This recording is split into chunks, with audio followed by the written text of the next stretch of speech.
dance-off in the history of the show. Kazlan, how are you Deborah, how are you feeling right now? You have a little bit more, talking to the microphone, you have a little bit more alcohol in your system.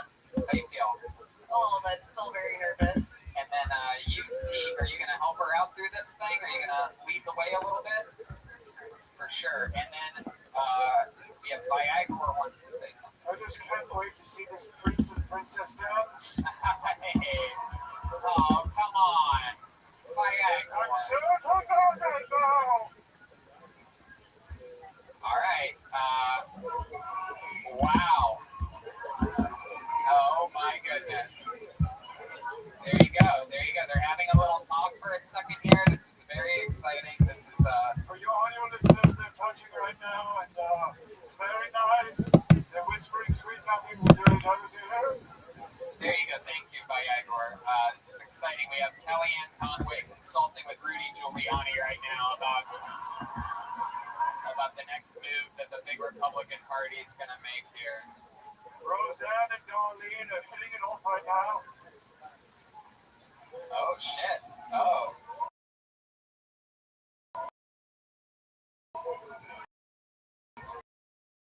Whoa! Jesus, Teague, you're not good at anything. I'm just kidding. I'm kidding, Teague. We're just joking around. It's Tony, yes. I'm wild, bud. You're gonna dance off? What? Shit! Michael Lair, can we get a camera on Michael Lair?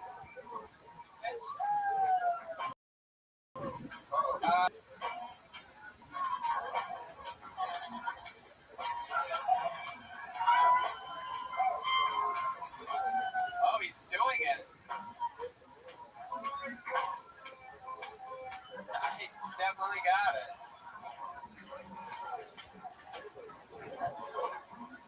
Bumping and grinding is also what it's like when he tries to get out of his car. I love it, you're such a fucking whore. Hey, how about a big hand for Deborah Kazlan, Teague Dooley-Pango. Thank you, Deborah. That was awesome. You're great. Great team player. Thank you. Here comes the drawing from Ryan J. Ebel while you sat there doing less than nothing, enjoying yourselves. Ryan J. was hard at work drawing tonight's episode like he does every single week. Here it is. Look at that. Incredible. You're about to see that on the camera over there. Guys, we did it again. How about a big hand for the great Dom Irera, everybody? Bananas in New Jersey. Kilkenny in Ireland. DomIrera.com. Hello, can this place get for the great Dan Soder, huh? Sirius XM The Bonfire with our brother from another mother, Big J. Ogerson, and of course, brand new on HBO, Son of a Gary. So much great stuff going on over at HBO. There's no one I could be happier to be representing straight white males in comedy at HBO than Dan Soder. A guy who, when we hung out, we had so much fun in Chicago. We were both going to Chicago one time. I told everybody, you had me laughing so hard that day.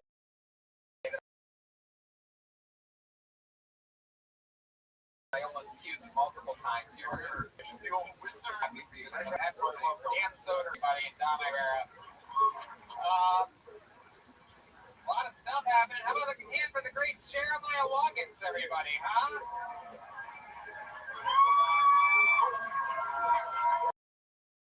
Albany, New York, San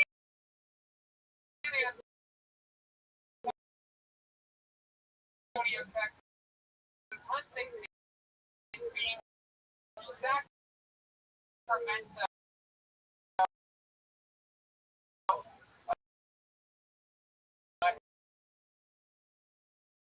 He's not going to be able to make it to both the Boston or the Swansea shows.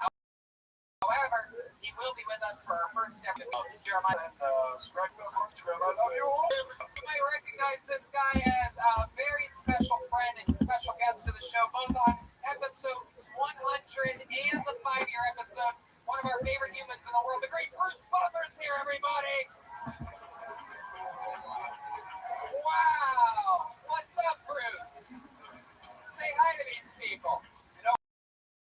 next door. I hear Tony Hitchcliff is here, and all I can say is, it's time for Tony!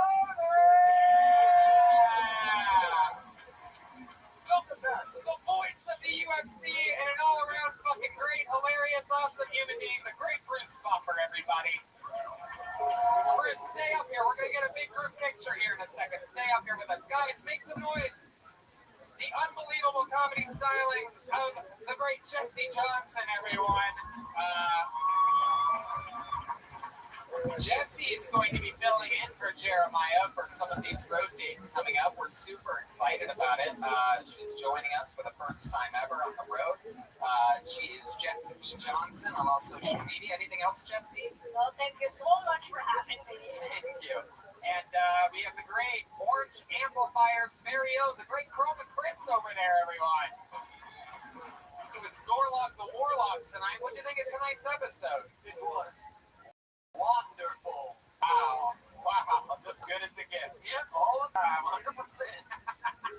Also, shout out to Gianna Stars. Hell yeah. And Attorney Ball thing. Your mustache is in your mouth right now, Gorlock. Fuck yeah, guys. And the backbone, everyone. How about one more time for the great Gilbert Joel Jimenez, everybody? Unbelievable. His mother was here tonight. So exciting. Joel's mostly sorry. He's an official Ludwig artist. Anything else, Joel? I love you guys. Bye. There you go. Jeremiah. Do you think this audience can do a Mossberg chant tonight? Oh, wow. Look at that. Mom. There you go. They almost did it. These people are ready to go. But, you know what's up. So much stuff happening. We're in Vancouver at the end of this week. Venus de Milo and Swansea after that. La Jolla, Tacoma, Skankfest South, Miami, Boston, and Austin at Moon Tower at the end of April. Special shout outs to Caveman Coffee, Vito's Pizza, and all of our amazing sponsors here. And that includes, of course, ZipRecruiter and Portland's on music. Tony, look at those sites. Red Band? That's a piece of Amy Harwicker. There you go. All right. Next week, Tim Dillon joins us live on Cal Tony, the return of the great Tim Dillon. Thank you, live audience, for coming out. Have a good night. Take one bigger picture.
What's up, stuff? Not trying to be able to do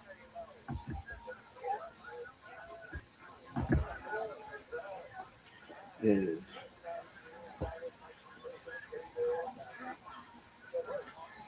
52 miles, 57, 6, Saturday, June 20th.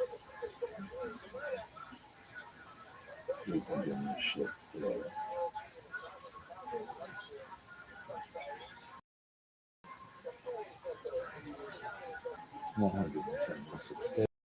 Days.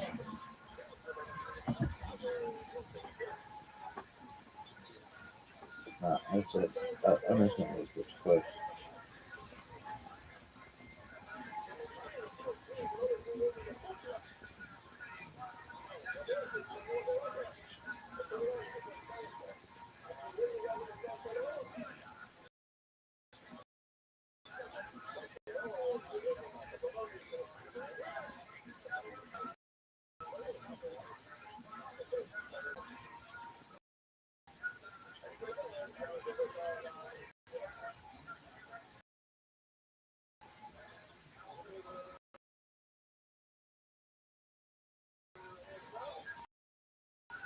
Okay, so 50% move in Nebraska and Israel crossed 161 to 1832. Key things with Parashat Cross is running against Moses' challenge to deny ordained Luke, the episode of the trial of the rebels, and staff bossing him as a sign of his future role. Gives them responsibility for the Khan and Levi. But and like take it off my phone. That's my next question. Okay, cool start, Todd. Thanks, babies.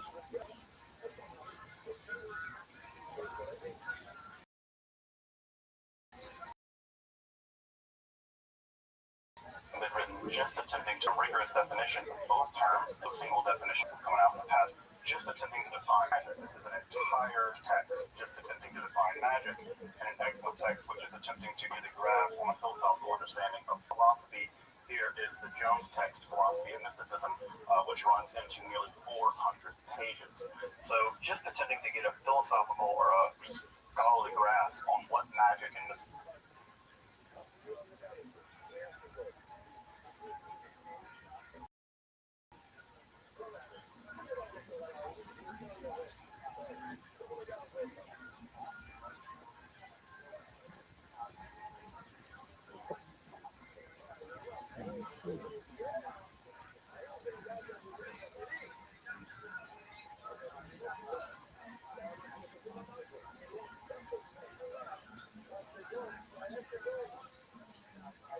This episode of Esoterica is part 2 of a 3-part analysis of Dr. John Dee's 1564 Montessori Glyptica. If you haven't had a chance to take a look at part 1, I might start there first. This episode will pick up where that episode left off.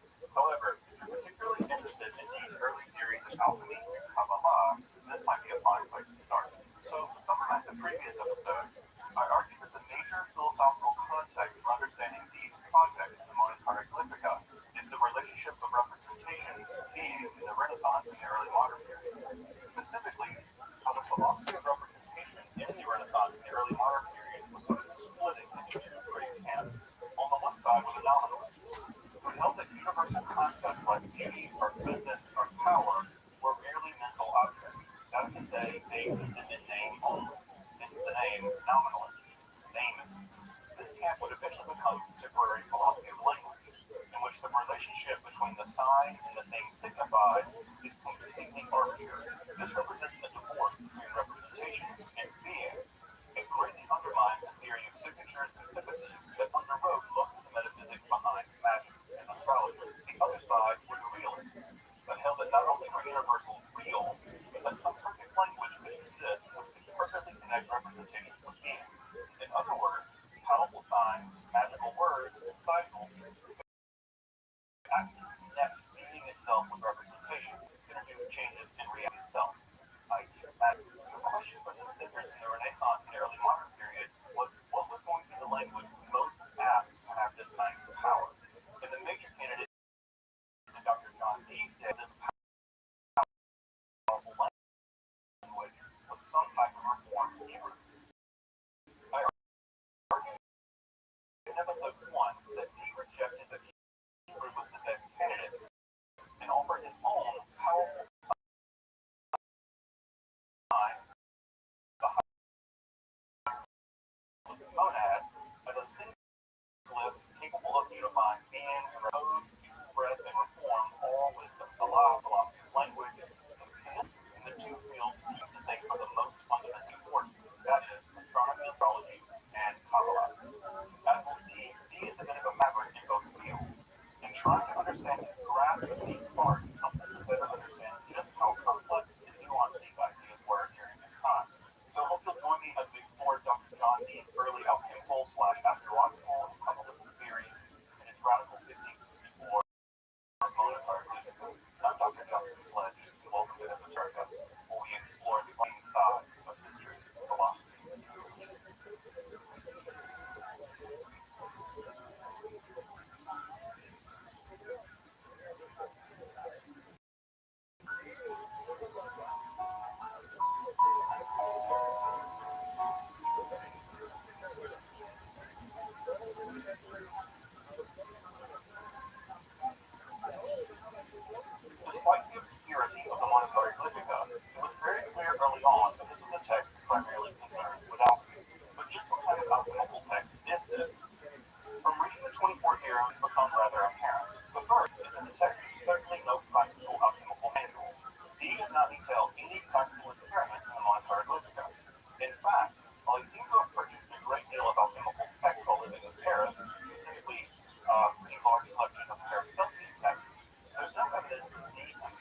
They accepted the existence of the force of their bodies, earth, air, fire, and water, and they accepted the four causes: material cause, the efficient cause, the formal cause, and the final cause. This theory underwent a further development in the Islamic world, specifically in theorizing how the metals were formed. In this theory, metals are composed of two elemental forces, sulfur and mercury, which when placed deep within the earth underwent a series of complex physical changes at the same time under the astrological influences which further differentiate them. Between these two forces, the terrestrial forces deep within the earth and the astral forces raining down from the stars, the sulfur-mercury elementals become the specific metals as we know them. Since all metals began from this simplex, they should be possible to one,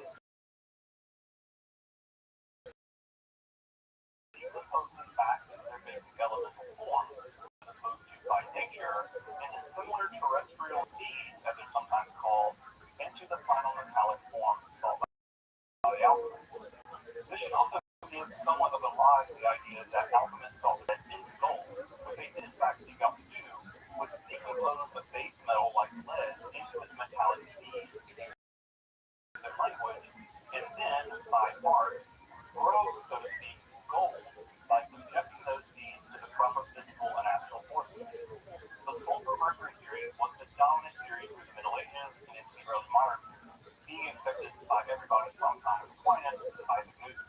The second major theory making waves at this time was held by the maverick physician Eliphas Aureolus Theophrastus Bombastus von Kleinenheim, better known as Paracelsus, as absolutely the name. The major Paracelsian shift in alchemy had begun sometime around 1630 in his book The Opus Paramedium, and he also began to use the sulfur and mercury as the elemental substances, but rather being something like forces. These tribal forces can act on the this is a shift away from the idea that we're dissolved in their elemental form as we know them, and rather the idea that sulfur, salt, and mercury represent elements, brings away in some sense from the physical outdoable and the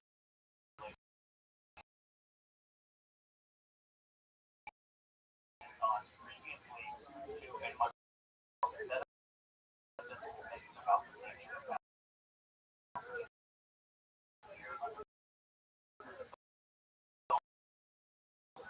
Now, despite this metaphysical shift, Paracelsus alchemy further onto what one might call an empirical way, tradition as a numeric source of authority. In fact, he famously burned the wall of the word masculine in Christina in public, much to the chagrin of academic doctors. The goal of alchemy is away from metallic transmutation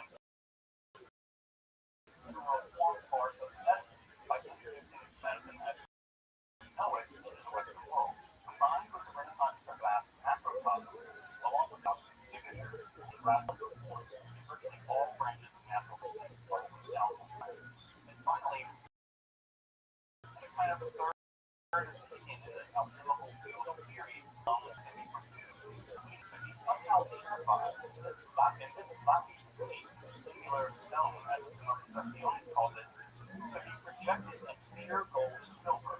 Now, just how this is accomplished varies from text to text. Sometimes one is directed to purify mercury actually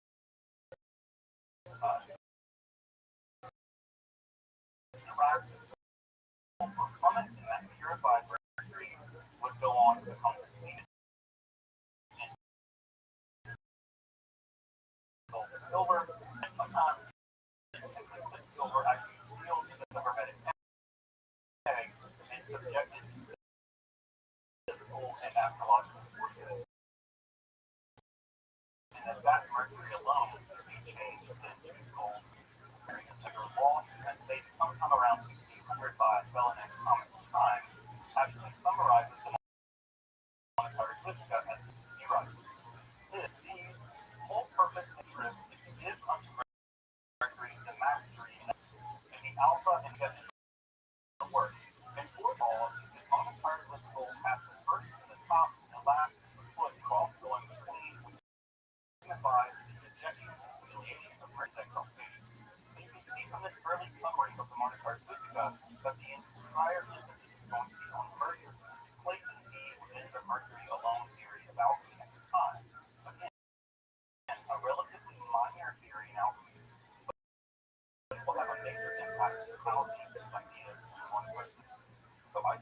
now about 1600 its own true. And if you understand these theories correctly, that is, what's going on in the Mons Hieroglyphica, at least at the theoretical level, is some strange avant-garde version of the Mercury alone alchemical theory. Now, what's going to complicate this further is he hasn't totally let go of the traditional alchemical theory, Celsian ideas, which is going to make his alchemical theory very, very complicated. So what I want to do now is summarize the major elements of the alchemical program in the Mons Hieroglyphica. To be sure, there is a lot of controversy about just what's going on here. And I'm certainly not bring my interpretation. One is my interpretation.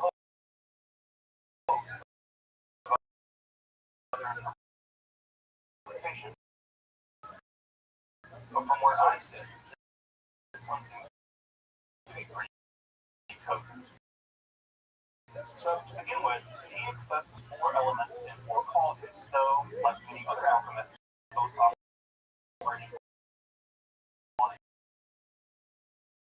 physical plane, but also on a metaphysical plane, which is called fire, which is both silver and quicksilver. So, this again adds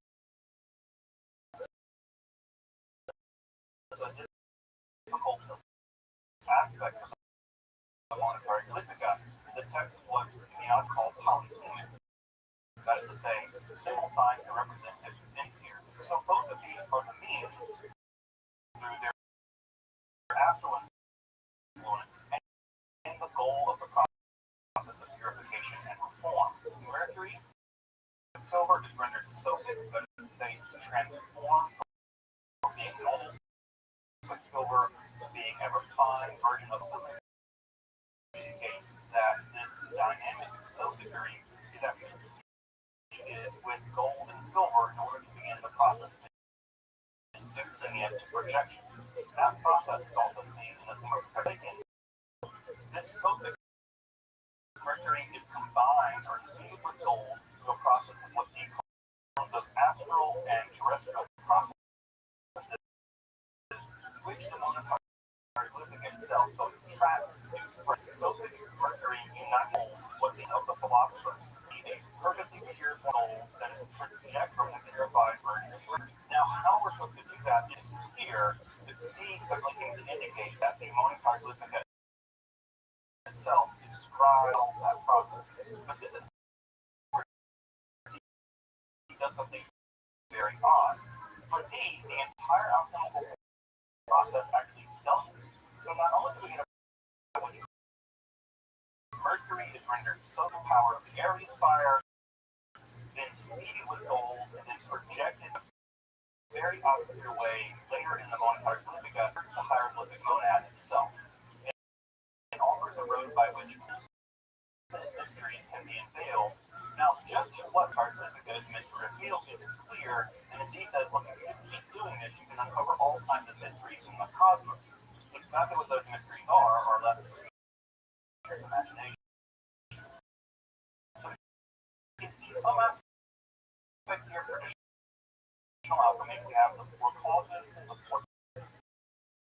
But again, we have this element of fire under the aspect of Aries, that sulfur is not playing a major role in the Mons Hieroglyphica, unless the sulfur by the Aries fire. So we find that it's combined with the projected, and then here, also worth pointing out here that some Paracelsian elements are to be found in the Mons Hieroglyphica. We know that he was purchasing a great deal of Paracelsian material here by the 1560s, and so it's not surprising Paracelsian elements in the Hieroglyphica. And I'll mention just 2.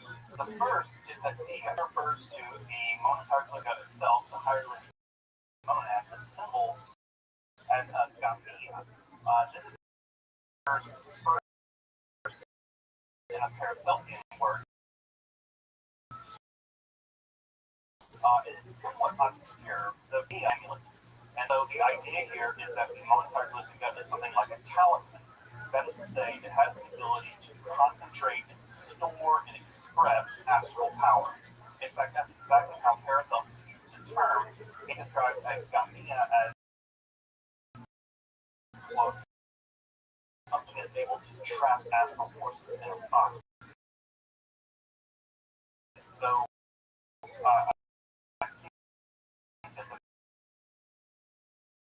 the best translation here for this term gamia, which meant is here by Paracelsus and then used here by Steve to describe the hieroglyphic monad. The hieroglyphic monad acts at the time, what shouldn't be terribly surprising. The monad has been used to itself will affect the healing of the soul and deliverance from all disease.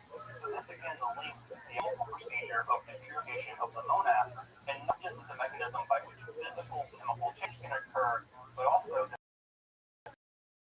there is a kind of spiritual, medicinal aspect to the Mona Partica, and that's by being extraordinarily Paracelsian. And here we can see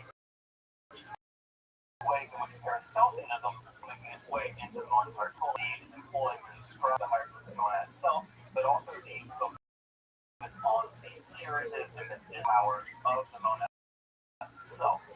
Despite this interesting combination of traditional alchemy, the mercury alone theory, and this paradox, this alchemical theory would be terribly remarkable on its own.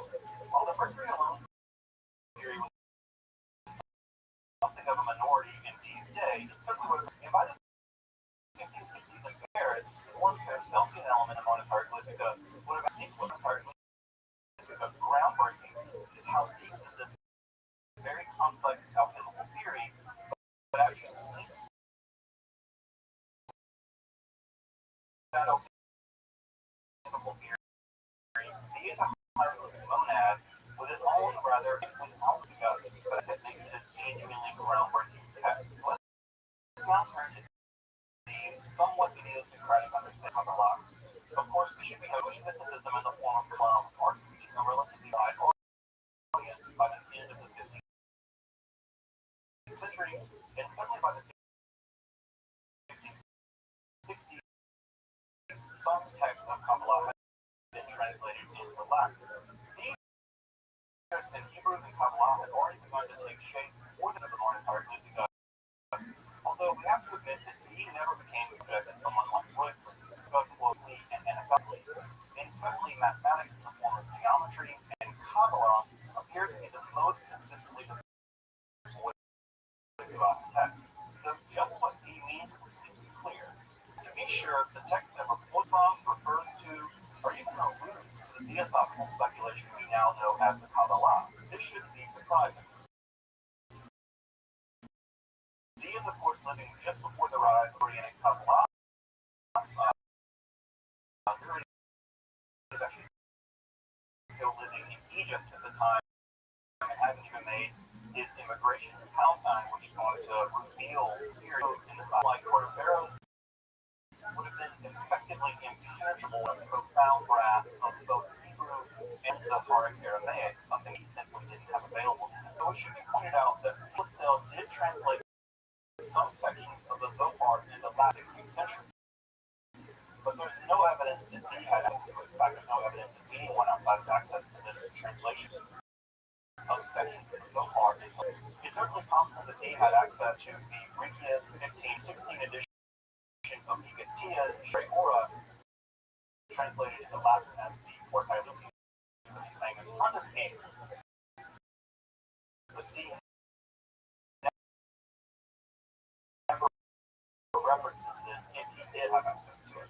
And if we put all of this into context, so these knowledge of the Kabbalah, especially in the 1560s, whatever it was, seems to have been at least second or maybe even third hand.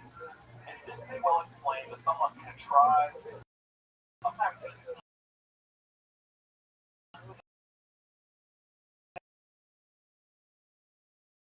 in ways that they use such a term Kabbalah. In my reading, they use the term Kabbalistic in ways in the Montessori Lithica, or each one of them in turn. He uses the term Kabbalah seems to be the most manipulation of letters and words in order to reveal the meaning of the text.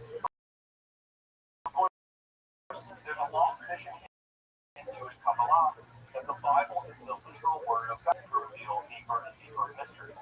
Just to outline a few of these, for instance, one can actually read the numeric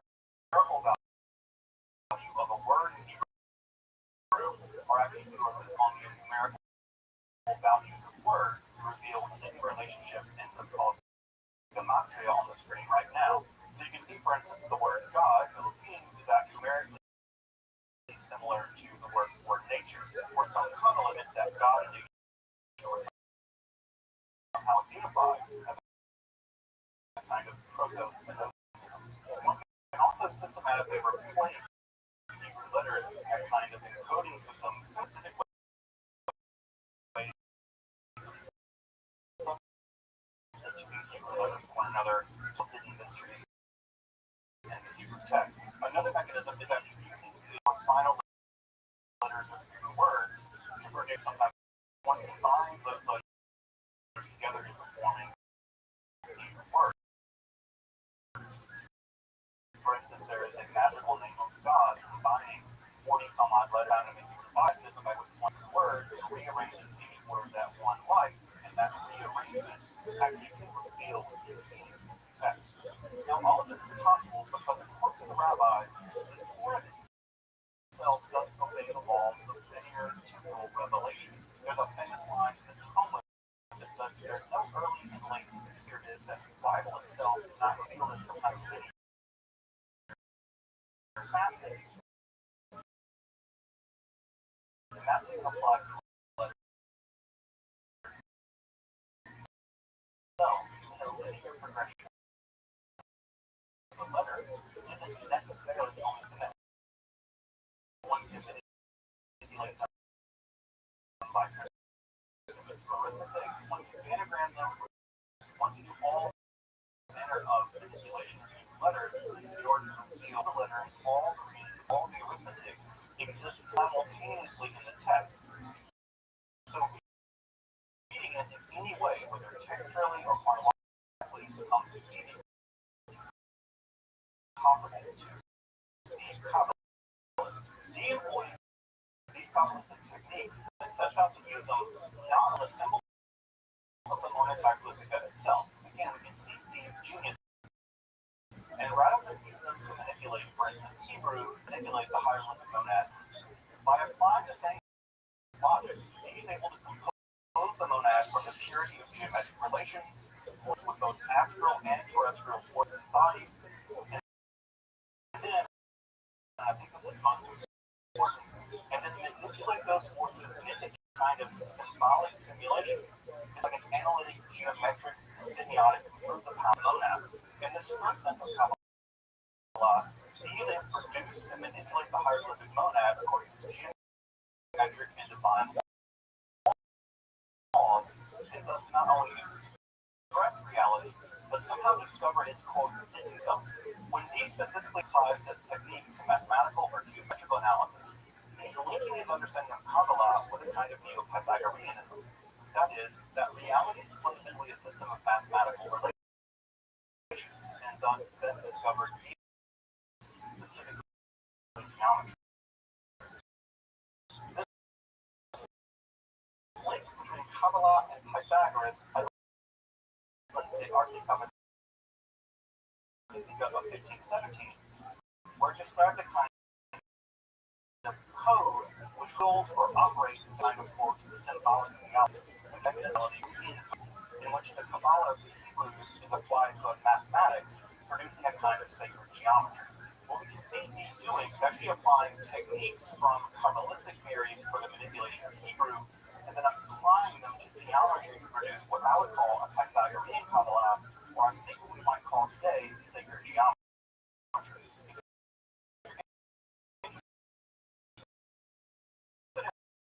What I'm calling the Pythagorean Kabbalah of the Monas Hieroglyphica is going to develop in much religion. It's actually Pythagorean. I'm going to talk a great deal more about that there. Check out that 1517 preface to this angle of these things, specifically the idea here of sacred geometry. These first two sentences, the Kabbalah of the Hebrews, as you know, said that is to say the manipulation of the Monas Hieroglyphica using these mechanisms developed from Hebrew Kabbalah, and also this Pythagorean Kabbalah, the development of the sacred geometry, comprise what I think he refers to in the preface of the Monas Hieroglyphica as the quote Kabbalah of what he said. It is this Kabbalah that is able to capture nature into a powerful sign, and through the manipulation of that sign reveal new secrets about the fundamental nature of reality itself. But it's important to know what the limits of this method are. Before reading the Book of Nature era period, Dee wants to go beyond merely reading the Book of Nature, even if the Book of Nature can be said to reveal hidden secrets about the fundamental structure of reality. This method is still ultimately limited for Dee. It's still kind of passive analysis of nature, regardless of the kinds of secrets it may reveal to the reader. Again, when reading the Book of Nature, it remains static, and despite the fact that the Vegas sage can extract secrets from nature, to Dee, beyond this analytic discourse, so much more powerful than the monad itself. He denotes this final, highest, most powerful form of Kabbalah, what he calls the Kabbalah of the real, or what I like to render as Kabbalah of being. This Kabbalah is going to show that the hybrid monad can not only reveal the hidden secrets of nature, but can actually be used to manipulate and reform nature itself. Dee will go as far as to argue that the power of the monad to understand and manipulate reality can actually forego actual observation and chemical experimentation. The structure and the procession of the heavens, the very fabric of reality through alchemical experimentation, can be revealed and purified through the use of the hieroglyphic monad itself. Dee's plan is nothing if not completely mold. For him, not only will the monad reveal the fundamental reality of nature, but it will harness and redeem the cosmos itself. It is this final form of Kabbalah, what Dee the Kabbalah of being, in which semiotics, representation, are forged one powerful sign capable of both understanding reality but also manipulating it and reforming it. It is this final singularly form of Kabbalah, what Dee calls the Kabbalah of being, that we're going to explore as our final, for now, episode on the Monastery List One. If you're interested in alchemy and occult symbolism, make sure to subscribe. This is part of a series both on alchemy and on occult symbolism and language here on Esoterica. So we spend a lot of time exploring these topics. So if you're interested, make sure to stick around. So next time we turn to John Dee's Kabbalah of Being. Until then, I'm Dr. Justin Sledge in Washington, where we explore the arcane side of history.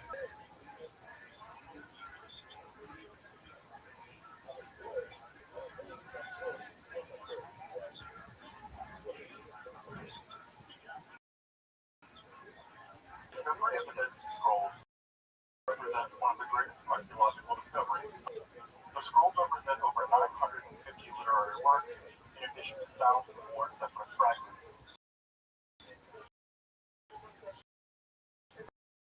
Of course, this represents a wide range of genres, including texts that will go on to comprise what we call the Hebrew Bible, the Christian Old Testament, texts that were clearly authoritative that composed them ultimately canonical in Jewish or Christian religions, writing laws, social codes of the community that produced them. It is like seeing, although it's conspicuous, the word "seen" never occurred in any part. The text refers to people that produced this literature as the community. Because the community seems to have preferred this term "yachad," that's going to be the word that I'll use to describe it as well. From what little we can tell, the yachad seems to have emerged in a political religious break with the Jerusalemites administrators. In their literature, that practice is a dispute between the socialists who seems called, quote, although we're not quite sure exactly what refers to in history. It seems therefore that the yachad emerges primarily in the aftermath of this break, although the exact details remain very sketchy. The community itself seems to have been quasi-monastic and required a relatively high degree of initiation to join. They had a very high regard for ritual purity and belonged to a strain of Jewish apocalyptic theology. And literacy were important to them. It seems to have existed in Qumran.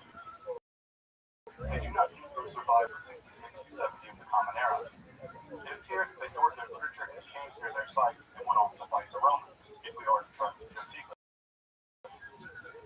We are told by the Roman Jewish historian Josephus that they did have a strategos, or a general, who fell at the Battle of Ascalon. We are also told of the great bravery of the Essenes under Roman torture, though perhaps this is a literary device, linking the Essenes with the Stoics, or Josephus' Roman audience. Nevertheless, it does seem the Akkad stored their scrolls, and there they sat as centuries and millennia began to pile up. Though it is possible that the scrolls were rediscovered, at least in part. Interestingly enough, some scrolls were reported to have been found near Jericho in the early 3rd century. And we're told that Virgin may have in fact used one of these scrolls in the production of his own critical of the Bible. And further still, in a letter from the early 9th century, Photius, the patriarch of Cilicia, mentions that certain scrolls were found in caves near Jericho. Though just what these scrolls were and what happened to them, in this episode of Eterica, I want to explore some of the more obscure and arcane texts of the Dead Sea Scrolls. From enciphered calendars to astrological texts to divination by thunder, the Dead Sea Scrolls still have mysteries to reveal. I'm Dr. Justin Sledge, and welcome to Esoterica. We'll be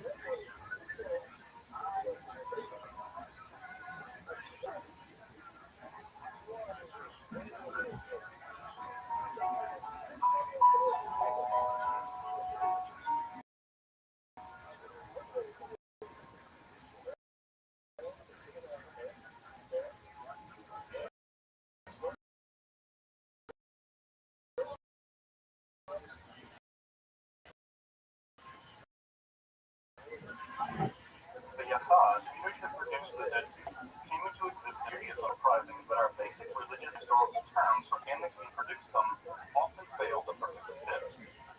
Thus, much of what we can say about the scrolls and the community that produced them remains, and probably will remain, provisional. So, to be clear, I just want to acknowledge not an echo, though in this episode I'm going to provide the best scholarly consensus that I can. And if I do venture to conjecture with my own ideas, I just want you to know, you can take them with a grain of salt. The text recovered from the Qumran represent nearly 1,000 works of literature. It's like the Great Isaiah Scroll, the merely fragments reassembled by scholars. Mention the tens of thousands of tiny fragments, sometimes with only single letters, or no letters at all. The great majority of the text recovered represent what we would now recognize as part of the Christian Old Testament. Though I think it's very important that we don't impose these categories like the Bible or a canon upon the Yasad. These texts were produced hundreds of years before even a concept emerged. And indeed, even the texts recovered that we would now recognize as biblical vary significantly from the Masoretic texts that we now use to frame our modern Hebrew Bibles. So even in the so-called biblical text of the Dead Sea Scrolls, a great deal of fluidity about how the text composed in the ancient world. Further, texts like the Book of Enoch and the Book of Jubilees, which are very important to this community. This is in addition to a great many other texts, especially hymns or psalms that have been recovered in addition. We may in fact get some clue about what texts were important to this community by looking at the distribution of texts that have been recovered. For instance, 25 copies of the Book of Enoch, along with 21 copies of the Book of Jubilees have been recovered, 4 copies of the Book of Genesis, 18 copies of the Book of Exodus, the Book of Leviticus, and only 11 copies of the Book of Numbers.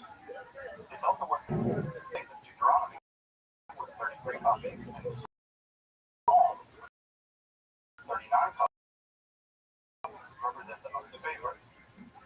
So as to be 5 books of Moses can't be taken for granted in this community. And it may be worth noting there's a similar distribution to be found in the New Testament, especially with regards to the prophet Isaiah, Psalms, the Book of Jubilees, nor with the Book of Enoch, although the Book of Enoch is quoted once in the New Testament Book of Jude. The Book of Jubilees in just a moment. As I mentioned before, the Yasad seems to have had a very strong emphasis on ritual purity and was governed by a complex set of social rules and initiation processes.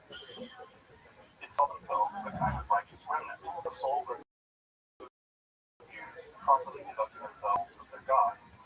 and that despite their persecuted status, they would emerge victorious after a cataclysmic good and evil between the sons of light and the Lord of hell.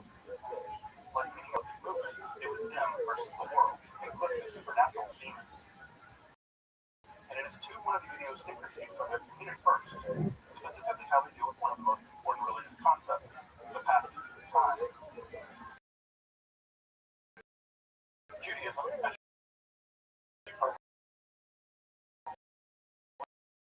you know, the religion indexed by a series of yearly festivals was a religious and astronomical problem. The calendrical system described in the Bible is up to their calendar. And insofar as those festivals are tied to a specific lunar date, they begin to migrate through the seasons, vis-a-vis the solar calendar. The harvest festival of Sukkot, for instance, would first begin to happen in its proper time. But as the years wore on, and as the festival continued to be observed, it would slowly decrease further. Beginning in the autumn, several years later, it would be, and several years after that, it would be spring, before finally turning to the summer and returning back into the fall about 30-something.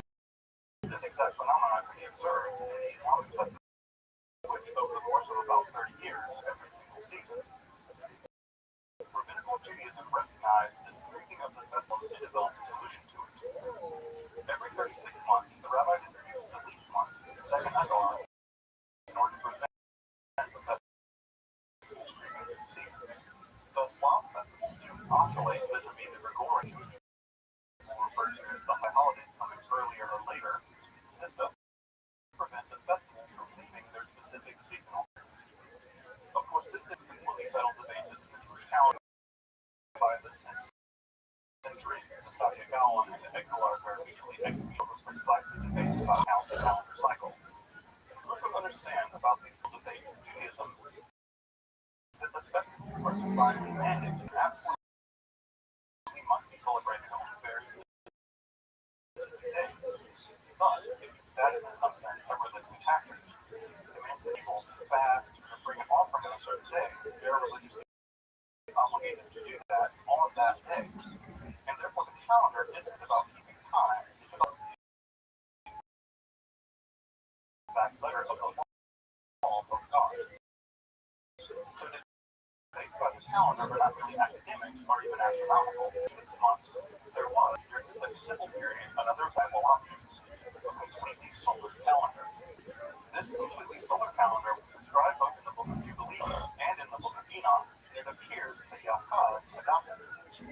In this calendar, there are exactly 12 months of 30 days, along with 4 important remembrance days, which link the 4 seasons together, thus producing a calendar of exactly 364 days.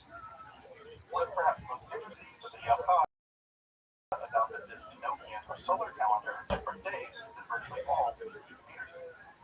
Though this calendar isn't perfect either. Note that it's only 360 days, whereas a perfect solar calendar needs to be about 365 days. Thus, the hundreds of years that Yaakov would have existed, the calendar itself would also become out of sync with the seasons. Just how they would have corrected for this, when they ever did adopt this calendar, remains a mystery. Some of our first esoteric Dead Sea Scrolls. The Yaakov, both calendrical and sectarian thought to write down, differ with virtually all the rest of the Jewish world, but it also appears they decided to encode some of these texts for reasons that aren't terribly clear. About 1% of the Dead Sea Scrolls are written in groups of substitution ciphers, that scholars now call Cryptic A, Cryptic B, and Cryptic C. About 50 texts written in Cryptic A have been recovered and deciphered. Oddly enough, the vast majority of these are written on papyrus rather than on parchment. Not only is Cryptic A a substitution cipher, it also seems like the scribes further attempted to obscure their meaning by doing things like inverting the text on the page. This can be seen, for instance, in the fragment 4Q324D.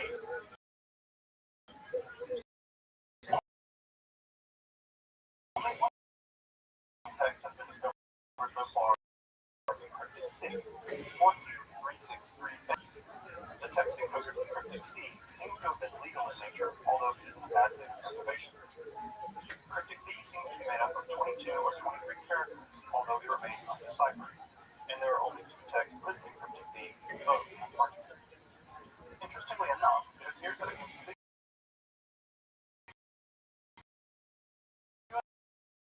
amount of cryptic A texts are concerned with both physical and astrological matters. For instance, 4Q317 is written in cryptic A, moon. Specifically, it seems to divide the day into 1/14 segments for use in the solar calendar of the Akkad. Black Light's author of the script decided to encode the text in cryptic A for its mysterious. Further, the series of 5 form a kind of astral horoscope manual, likely one of the earliest ever recovered in the Jewish world. Curiously enough, 4Q186 is not only written in a constitution cipher, and it's written left to right, unlike usual Hebrew reports which are to left. These texts seem to argue that one's physical appearance is determined by the astral conditions at one's birth.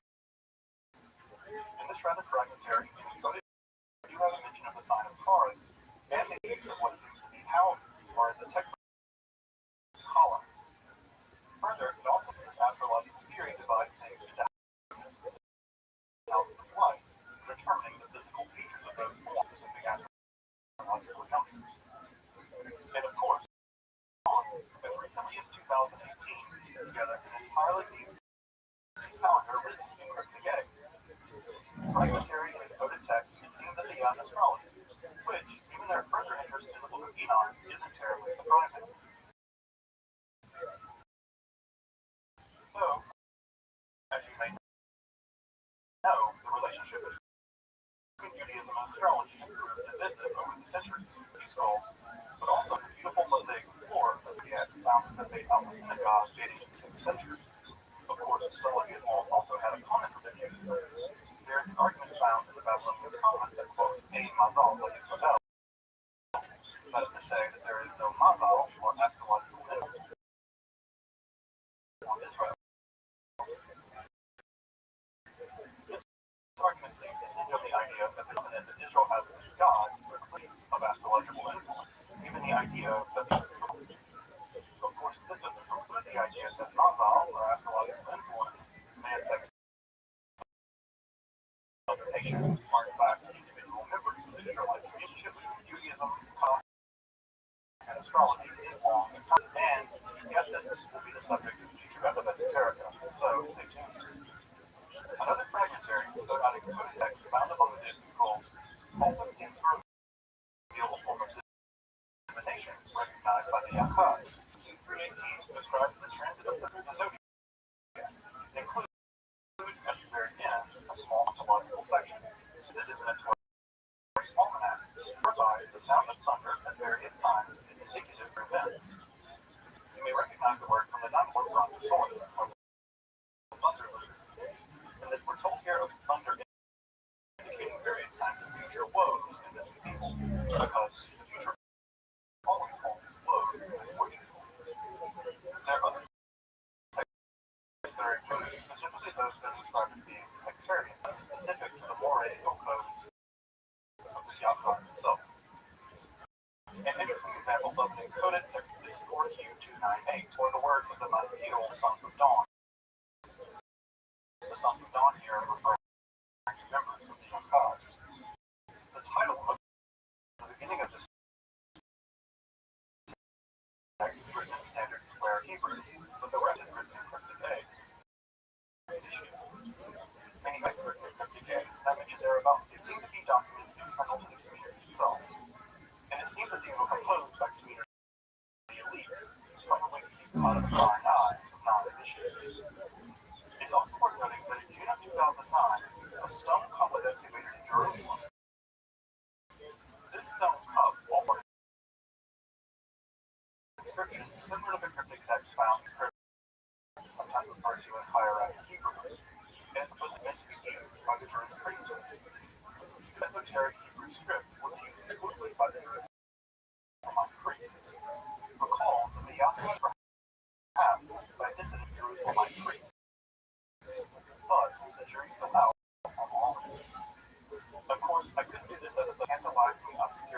ever found the Dead Sea Scrolls, a copper scroll. This scroll, made in copper and inscribed by punching the letters into one side, was found at Cave 3, the first found in 1952. It wasn't until 1956 that the very fragile scroll was first cut strips and then finally read. What it revealed was nothing short than a treasure map, like booty traps, Jude the Trouble, Dead Sea Scroll, Goonies, treasure map. The scroll details, of course, perfectly the location of 60. The scroll details the location of 64 different caches of gold artifacts, including apparently from the scroll itself. Gold and silver described in the scroll, it comes out to be about 65 tons of silver and about 26 tons of gold. The scroll itself is written in a dialect of Hebrew very similar to Mishneh, or Biblical Hebrew, although Greek letters do appear in the scroll for reasons that are, well, you guessed it, completely upstairs.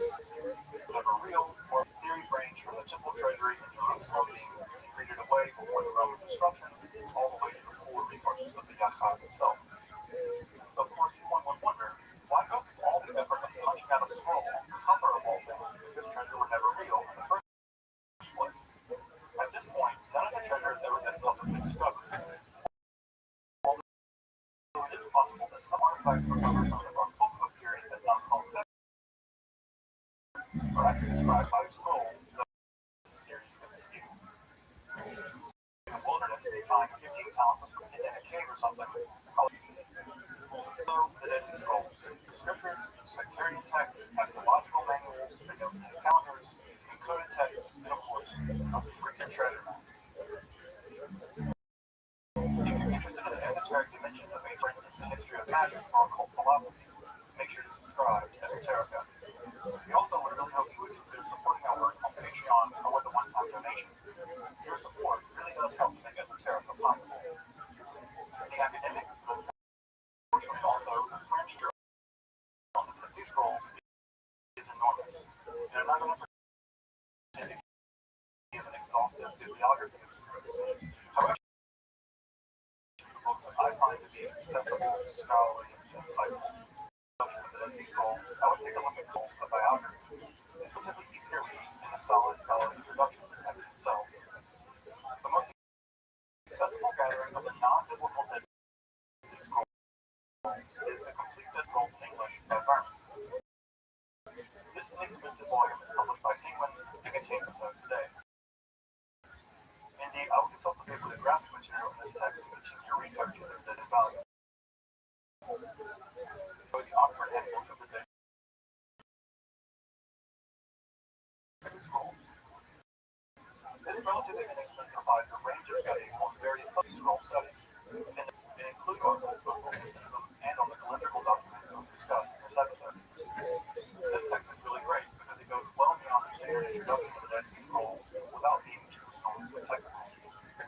Of course, if you really want to dive deep into the Dead Sea Scrolls themselves, you need to consult the various volumes of the Discoveries of the Judean Desert. Most of the cryptic texts are gathered in volume 36, while many of the calendrical documents can be found in volume 16. If you're interested in ancient calendars, Sasha Stern's text calendar is an excellent resource, though a little expensive. Of course, Stern took just the calendrical Jude. If you want an incredibly deep dive into the issues of calendrics in the Dead Sea Scrolls, then Ben Dove's been of all years text is going to be reviewed. This text is well worth checking out, though I will say until next time, I'm Dr. Justin Sledge, and you've been watching Esoterica, where we explore the arcane side of history, philosophy, and religion.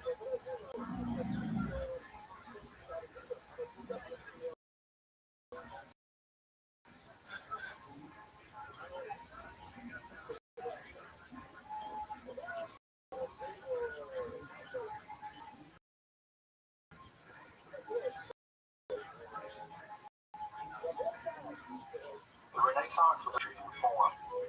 Mathematics was combined with artistic power to produce some of the most enduring art history. Perhaps this is most symbolically on display in a drawing made by Leonardo da Vinci in 1490. Here, Da Vinci juxtaposes the dimensions of the human body with those described by Vitruvius in Book 3 of his famous text, De Architectura. Square and circle combine in a wonderful harmony in this image. But there's also here a nod is taken from control. The man seen here are taken from empirical studies done by Da Vinci. They represent averages taken of the bodies of actual Milanese models. Here, the ideal and the real meet in a beautiful harmonic with just a touch of the surreal. You'll note the text of Vitruvius flowed Da Vinci's famous mirror writing style.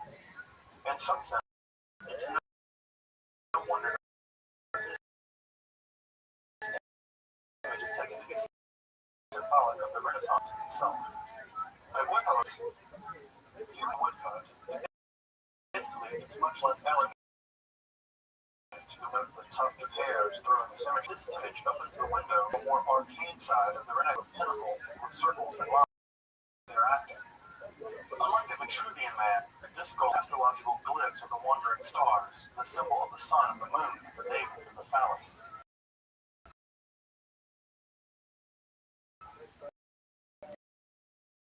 In this image, the humans are bounded by geometric relations with the heavens themselves. Here, the universe is represented in the microcosm of the human being, in which the human being is the celestial and the super celestial. As you may know, this image is taken from the chapter of the second book of the 15th De Occulta Philosophia Libritres, in English as the Three Books of Philosophy by Cornelius Agrippa, perhaps the most widely known tome on the topic. In this episode, we're going to explore this monumental work of Renaissance Hermetic philosophy, Kabbalah, and magic. I'm Dr. Justin Sledge, and welcome to Esoterica, where we explore the arcane side of history, philosophy, and religion.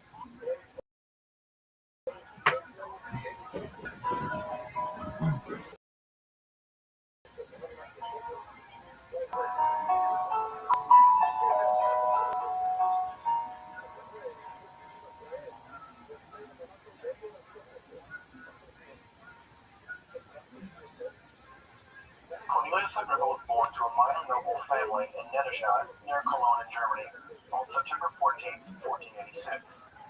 Due to his surviving and somewhat substantial correspondence, we actually know a great deal of life, which needs to be made into a movie as soon as possible. Now to get on this. Albertus Magnus in Germany, and one of the found secret magical societies when he studied in Paris. He worked as a guerrilla mercenary in Spain and served the Holy Roman Emperor as both soldier and Agrippa publicly lectured on the works of Wald, the Kabbalistic ideas of Hans Reuchlin, and the Corpus Hermeticum, which earned him the more or less constant ire of the religious authorities. He acted as defense attorney for an accused witch, succeeded in saving her life, and as a doctor, Hi, Mr. Quay. when other doctors simply fled. When they returned, he earned from there as well. His spread the gamut from proto-feminine Easy to mount, because this is going to be the first Friday without Papa. I know, Mr. Quay. I'm here for you.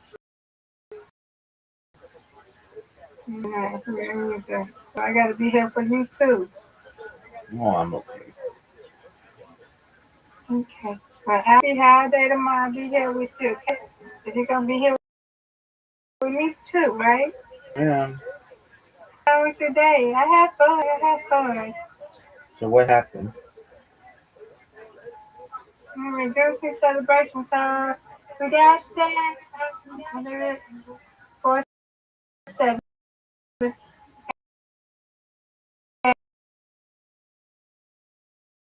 And it was a little bit off schedule, so she didn't get the form right until 15. Girl, John Day. That's her name.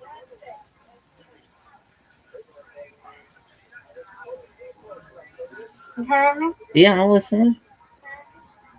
The girl's name is John Day. Okay. So she came on to her. There's Erica, and then after Erica, it was Box. So yeah, it was cool. I got to talk to Erica and everything. Gave her a hug and stuff. I told her I would support her more and everything. And she, her mom told me where else she be at over here. She said she moved, so she's closer. So I'm happy about that. But, so yeah, yeah, it was a good evening. Excellent. Have a good day. What did I do? Talked with Razor a little bit. Got my streams going. Taught my class. Slept. What else? Oh, Nice strike. Very nice strike. yeah. Oh, you guys do It was this morning, but yeah, I did. Oh yeah, but like a long time. So that was and just chilled. Show Sorry. Yeah. emails to send out tonight and worked on my bots a little bit. Okay.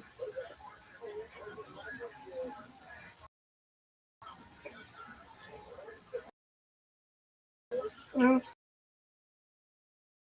good.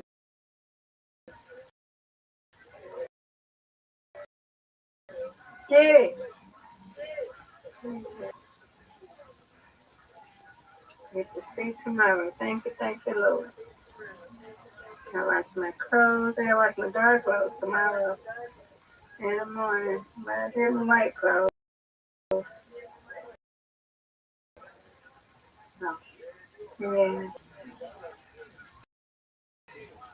Oh no. It's okay. Go ahead. Come on, you got this.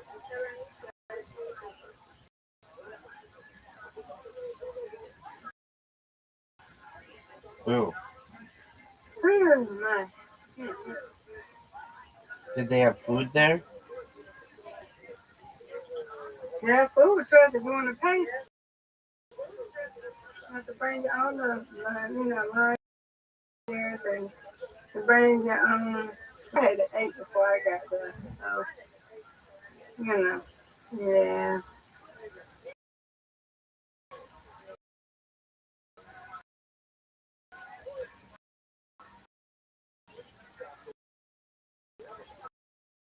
And invited her friend. She was so sweet.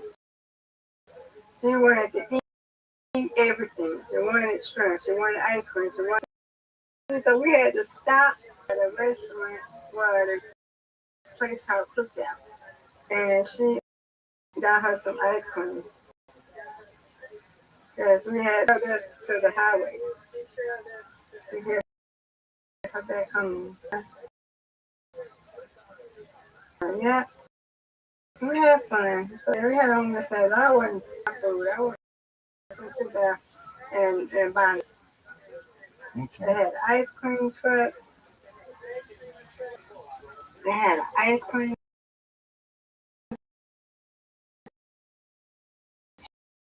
truck. They had they had hamburgers. They had lots of 666 wins. we love 666 wins, Mr. Curry. yeah.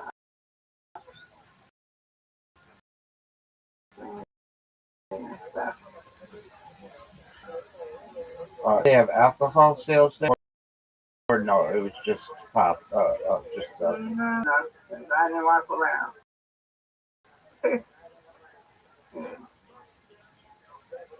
Now when you nice outside, strike. I don't know. They probably did. I don't know. Different towns is different, but I don't know. I didn't walk around. I just seen some trucks around us. Yeah. People don't even, a lot of friends she bought one, so we drank a little bit of wine. But yeah, I wasn't buy no alcohol and not this. And people don't know how to act when you around alcohol for real to be doing it, because here is yeah. So You said you drank something from a friend. What did you drink? my home friend brought some wine. We wine. Oh, okay. Me, Adrian, and Cynthia. Yeah, we got some yesterday. Yeah, so I had a good time. Got up there. Erica sang woke up there and I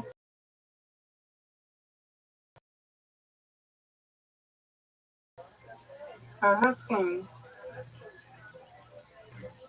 So where my Erica? She said, I got it. I said, yeah, I've been asking y'all for a shirt. So we had fun though. It was a good one.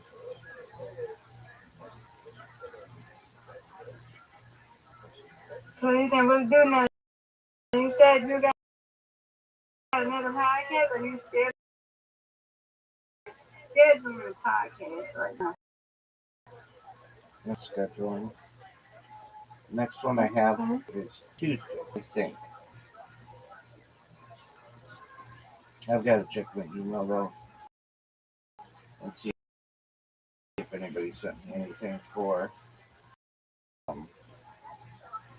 Okay, so get it. Oh,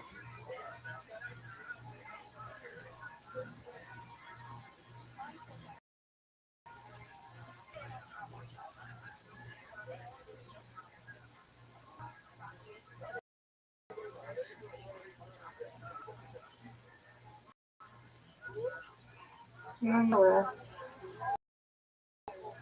We got it. Let's go, Rabbi. it's a Yes. great. You put up a big score. Yes. You put up a big score. I'm gonna have Got to work another to one. get You got you. it. I'm gonna have to work to get you. You got it. Yes, ma'am. Hey, Right at the end. you. You win, I win, I win, you win. Undefeated in bowling, undefeated in Undefeated friendship. in friendship. Yay! Yay is correct.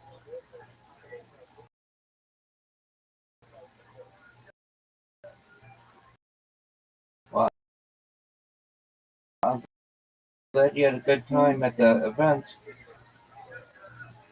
Okay, Rabbi. I'm here, okay? I'm asleep. Excellent, Mr. Yes, you Quay. got me though to have company with. Yes, ma'am. I'm glad to have you. And take That's care. have we too. I miss Brandon and you do too. We all miss him. Yeah, confused what happened to that man.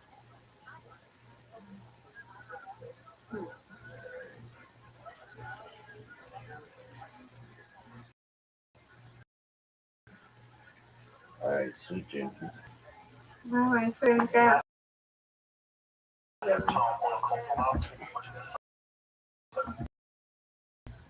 impression that one gets as a person of a voracious fundamental truths of philosophy, and one with an absolute wit and a kind of plus world weariness, but a life of soldiering, militarily and intellectually, would no doubt leave in its wake. The end of Agrippa's life is a bit of a mystery. Sadly, it does not appear that it ended well for Agrippa, having only recently dies in southeastern France in 1535. Legend has it that upon his death, his black dog threw himself. More on that black dog in a bit. Any attempt to summarize this profoundly complicated theological and reading his works carefully and in conversation with one another, but his worldview and commitment seem to rob contradiction and extremity. The concern that's here are also probably his most famous. The first 1526 or 7 dating Cartitudine Omatic skepticism. We're going to translate it here as on the uncertainty. The other is his De Occulta Philosophia Trace, or only occult in 3 books, which was written and published over the course of over 2 decades, roughly 15, with one incredibly complicated. But let's start our discussion by taking a look at the 3 books of occult philosophy, or the DOP. Agrippa likely became interested in occult philosophy while studying at Cologne. Here, the works of Albertus Magnus, the great champion of natural magic, were set into classic position set forward by people like Thomas Aquinas or Duns Scotus.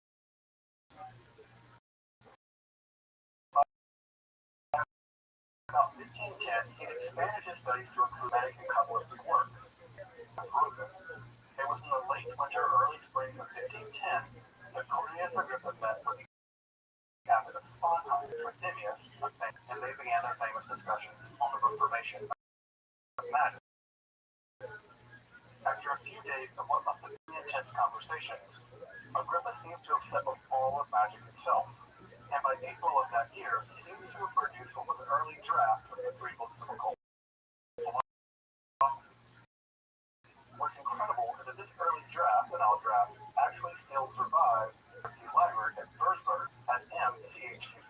Sadly, at least by autumn of 2020, it does appear to have been digitized, but I imagine they will get to it eventually. The juvenile draft, as it's called, was greeted enthusiastically, although a bit guardedly. Tritemius urged the young Agrippa to further systematize and develop his idea, and we know that Agrippa the manuscript, greatly improving upon it as his knowledge of ideas grew over the next 2 decades. And it was during this intervening party's birth of 1506, the De Cartitudine, often translated as On the Uncertainty and the Vanity of the Arts and Sciences. This work viciously attacks every pretended domain of human knowledge and wisdom, showing them to be full of imposturing, arrogance, and uncontroversial work. Agrippa attacks every level of human knowledge, from social mores to philosophical ideas to religious institutions, practices, and rituals. He even attacks the various crafts such as medicine or geometry. Virtually everything is in Agrippa's sights in this text. The table of contents reads like everything human beings pretend to know. And what's interesting is this also includes the various domains of occult philosophy, and what's conspicuously included is occult philosophy itself, including magic, Kabbalah, and alchemy. Agrippa simply had published the Cartitudine and stopped there. We can simply conclude that he changed his mind about the formation of magic and adopted a kind of radical skeptical position, using faith as the only mechanism by which knowledge is possible. Of course, by the mid-16th century, such a position relying on a radical interpretation of faith wouldn't have been all that unusual in Europe at the time. The problem is that Agrippa not only publishes the De Cartitudine, which he seems called philosophy, is that he goes on in 1531 and 1533, respectively, to publish his grand analysis of occult philosophy. The problem, for scholars at least, is to understand just how the radical skepticism of De Cartitudine relates to his very grand vision of occult knowledge found in the 1533 text on occult philosophy. How does one square the deep skepticism of the earlier period with the Hermetic idealism of the later? Of course, the De Cartitudine had a life of its own and one of their editions and translations. In fact, it would go on to influence the lives of people like Montaigne and even Descartes. But to understand just what Agrippa means by the radical skepticism of the occult arts found in his earlier text with the Hermetic idealism of the later, we now need to turn to an in-depth analysis of the DOP itself. We basically understand a kind of synthetic digest of the ideas of Marsilio Ficino, of Pico, and of the Kabbalistic ideas found in Wycliffe. Here, the Magus harnesses the power of the animus mundi, or the world spirit, through a very complicated process of occult synthesis. By harnessing the power of these occult correspondences, the Magus is able to climb from the natural world into the celestial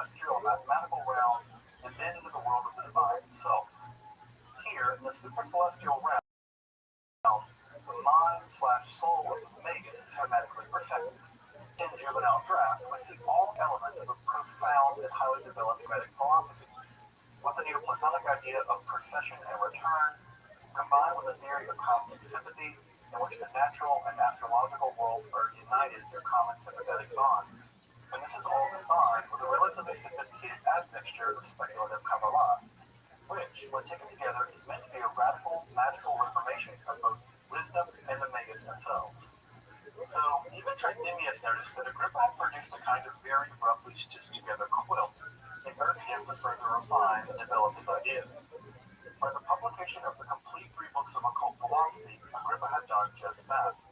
In the intervening years between 1510 and the 1530s, Agrippa dramatically expanded both his Hermetic and Kabbalistic horizons. In the mature version of the 3 books, the readers provided a systematic account of Agrippa's theory of a magia reformata, or reformed magic. Here, the potential Magus is given a progressive analysis of the mystical ascent, from the control over nature itself to the mathematical symphony of the celestial world, before turning to the ceremonial and Kabbalistic magic, by which the soul is finally reunited both intellectually and spiritually first principle. The grand Hermetic principle that as above, so below, is a dramatic display in the 3 books of occult philosophy. Here, the 3 tiers are matched to the 3 tiers of reality itself. Like science or sublime physics, which is exhaustive of all natural, mathematical/celestial, and divine knowledge. From this definition, Agrippa then perceived the structure of the natural world, including its various occult interrelations. The mature version of the occult philosophy describes the natural for the animus mundi, muddled spirit, as it flows down from the divine and celestial worlds. The task of the Magus, according to Agrippa, is to reascend this ladder from the natural world to the celestial world and then back to the realm of the divine. And this product has primordial magic, which harkens back to the ice. Though, as should be pointed out, this can also only be done through the gospel truth of Christianity, although, admittedly, unlike Hermetic Christianity. We should never forget that Cornelius Agrippa himself was an intensely pious Christian, and that the 3 books of occult philosophy are agents of that intense piety, and outside of that context, it can actually make very little sense. In the 2nd book of occult philosophy, Agrippa tackles the world and thereby astrology.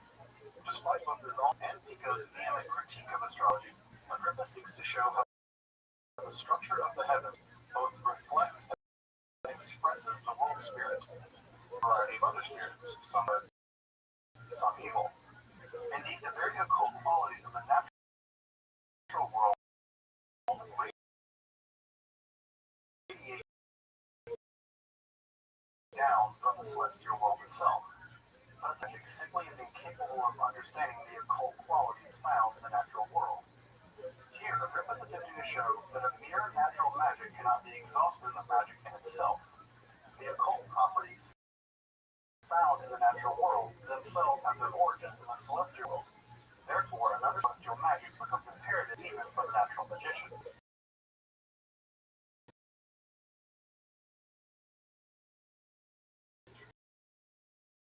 This is also where Agrippa's work becomes its most technical. Here we find the science, but also the mathematical logic behind the construction of comfortable something like a textbook for astral necromancy. Here, beyond Ficino's analysis of talismanic magic, by revealing exact sigils in the various spirits of the astrological deacons. Agrippa's analysis here sits very closely to medieval astral necromancy as that found in Michael Scott or Cecco Scoli. In his critics certainly took notice of it. It's the 3rd books of occult philosophy that Agrippa details ceremonial or religious-wise historical angle, although greatly prioritizes the use of Christian Kabbalah. Here, Agrippa is a positively provocative argument. Indicating without ceremonial magic, one not less prone to both superstition and the onslaught of demonic forces. Agrippa is basically inverting the very logic by which centuries of magic defended itself. For centuries, implicit because it didn't contain the. Here, Agrippa is inverting that very argument by suggesting that without ceremonial magic, one in fact becomes more likely to fall into superstition or the practices. Of course, it's by cleaving to his version of Kabbalistic Christianity that one avoids the clutches of the realm of the demonic. Here, the angelic and the demonic are simply part of the divine totality, both potential partners in the mystical ascent of the Magus. Further, we're given a relatively quick and surprisingly ecumenical tour of the Kabbalah, focusing on various divine emanations and the various names of God, and specifically how those various emanations are witnessed in various forms of perennial ancient. This section also includes the endearingly popular angelic alphabets and ciphers, along with the divine frenzies first described by famous historical survey of the various rites and ceremonies by which the gods have been approached in the centuries past. Before the reader are warned that Agrippa has very carefully hidden the true secret of how to make the final and divine ascent in the text. If after reading 3 books of occult philosophy you don't achieve union with the divine, Agrippa says, well, that's not his fault. It's your fault. Either you're stupid or sinful or both. Don't blame him. This is like a wit that was so winning that it made him a lot of friends during his lifetime. So just how do we relate the skeptical Agrippa of the 1520s with the Hermetic idealist of both the period before and after? The former, like Francis Giggs, argues that Agrippa is using the De Creditudine and shield. In this theory, Agrippa's usable attitude as a cover story before dropping the more Vedic philosophy found in the 3 books. This would give him something like plausible deniability when his critics would accuse him of necromancy and have him arrested by the Inquisition and tortured and killed. This plausible deniability theory is typically not taken up by more contemporary scholars. A more recent approach sees the De Creditudine as primarily attacking a kind of scholastic Aristotelian worldview. Agrippa is primarily understanding what exactly Agrippa is on the attack about. By understanding the scope of Agrippa's attack is primarily on a scholastic way of looking at the world, this means that Agrippa isn't attacking all knowledge whatsoever. Indeed, it's argued that Agrippa even sees his earlier draft of the 3 books of occult philosophy still representing this scholastic view, and it's that version of the 3 books of occult philosophy that Agrippa is in fact attacking. This line of argument reasons that Agrippa, even when he's attacking his draft against himself, is somehow still an extension of a primary, and therefore, in some Aristotelian understanding of the world, Agrippa could repudiate that version of the occult philosophy. This argument further extends that the later verse is primarily more Neoplatonic, Hermetic, and Kabbalistic, and therefore doesn't fall victim to the repudiation of the text found in the De Creditudine. This argument, to me at least, seems to hinge on the idea that there was a tectonic fundamental difference between the repudiation found in the Creditudine applying only to the former version of the juvenile draft, the sure version of 1533. I have to look at both the juvenile draft and the more mature version, and I have to say I'm still a bit on the fence as to whether or not this theory explains the discrepancy between these texts. In some sense, this reminds me of an F. Scott Fitzgerald quote, I think he said in the mid-30s, that the mark of a first-rate intelligence is the ability to hold 2 conflicting ideas in mind and still be able to function. Agrippa's always struck me as a person with that kind of first-rate intelligence. It seems that inside of his mind he was able to produce a dialectic that at least within his lifetime could solve, at least intellectually. In 3 books of occult philosophy, precedes both wisdom, knowledge, and intelligence, and reunites the soul with the divine. So I'm reminded of someone like Heidegger, who says that while reason never lies, it simply can't do the work of mystical union. And that seems to be precisely the task forward in the 3 books. philosophy. Needless to say, this is a curious text in the extreme. It's not quite a textbook, and nor does it really fundamentally change the tenor or outlook of the kind of hermetic philosophy that was floating around, but one would expect out of the literature like that.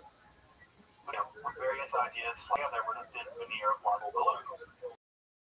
Agrippa is certainly pressing beyond its hermetic and kabbalistic principles, but put into the intellectual situation, it isn't vexed. Though it doesn't do much in the way of novelty, it does take to their logical conclusions many ideas that I think contemporary authors of the time were either unwilling, unable, or simply too afraid to actually do. And for that, we should certainly applaud Agrippa and his daring. For me, Agrippa's genius lies not in his ability to create novel ideas, but in his ability to synthesize popularized ideas that were otherwise utterly inaccessible to people. To make occult ideas accessible to population seems like a bit of a paradox, but you have to remember what the task of occult philosophy is.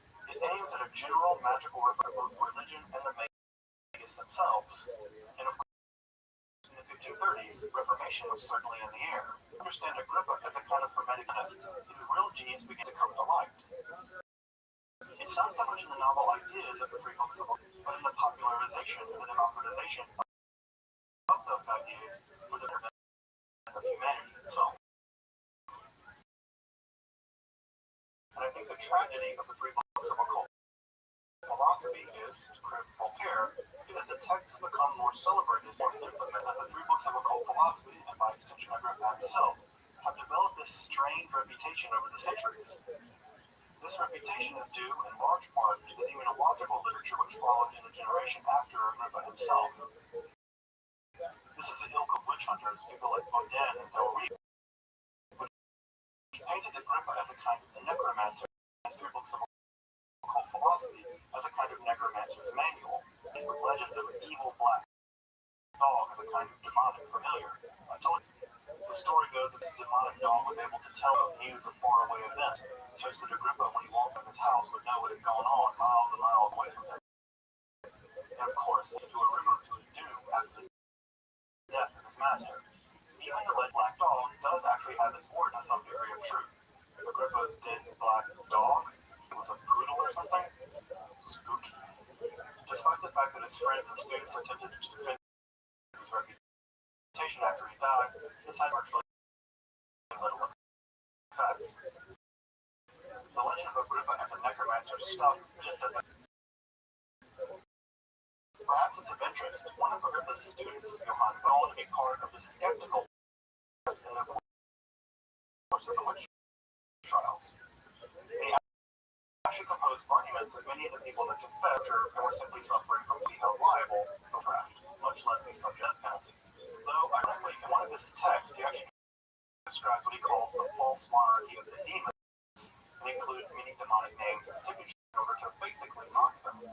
Despite the fact ridiculing these pretensions of magical power, it's precisely those demons and their symbols that end up forming the basis of the Goetia and the Lesser Key of Solomon. This is all to show that cultural memory and actual history often go their own way.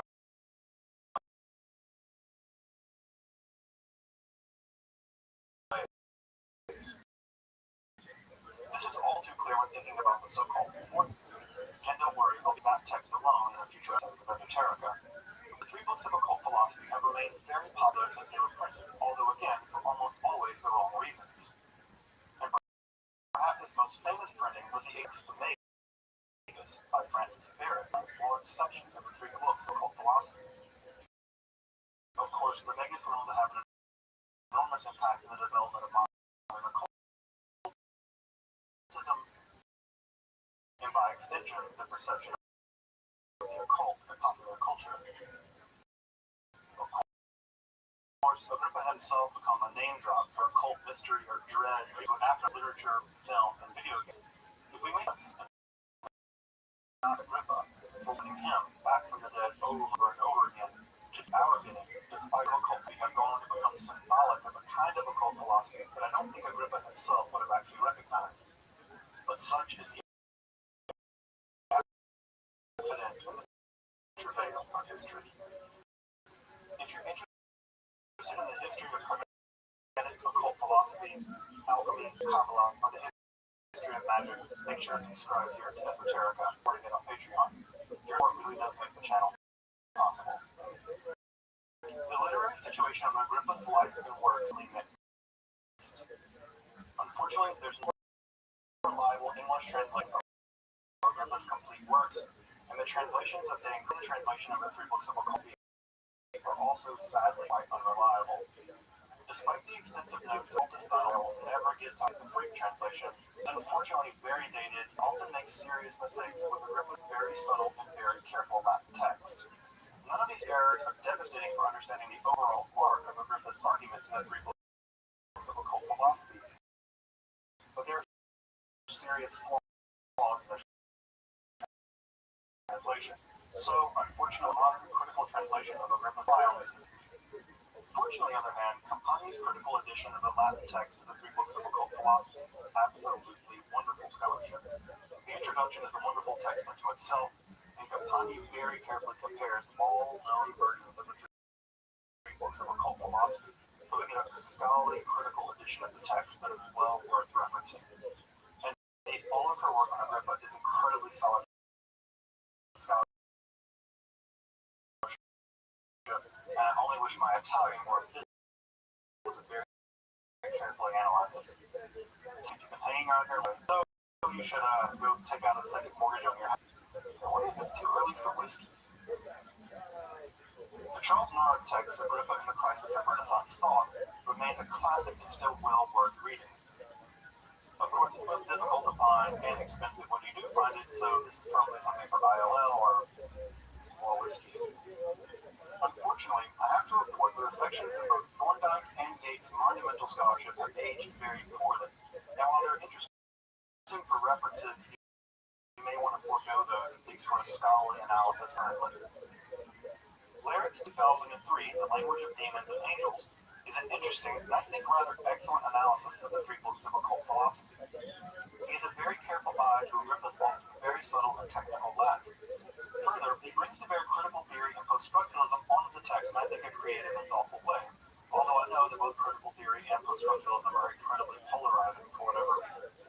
In my opinion, it's well worth the read even if you find critical theory and post-structuralism to be problematic. But you guessed it, it's published by Brill, so you're going to have to ILL it or sell a kidney or something. Well, until next time, I'm Dr. Justin Sledge, and you've been watching Esoterica, where we explore the arcane side of history, philosophy, and religion.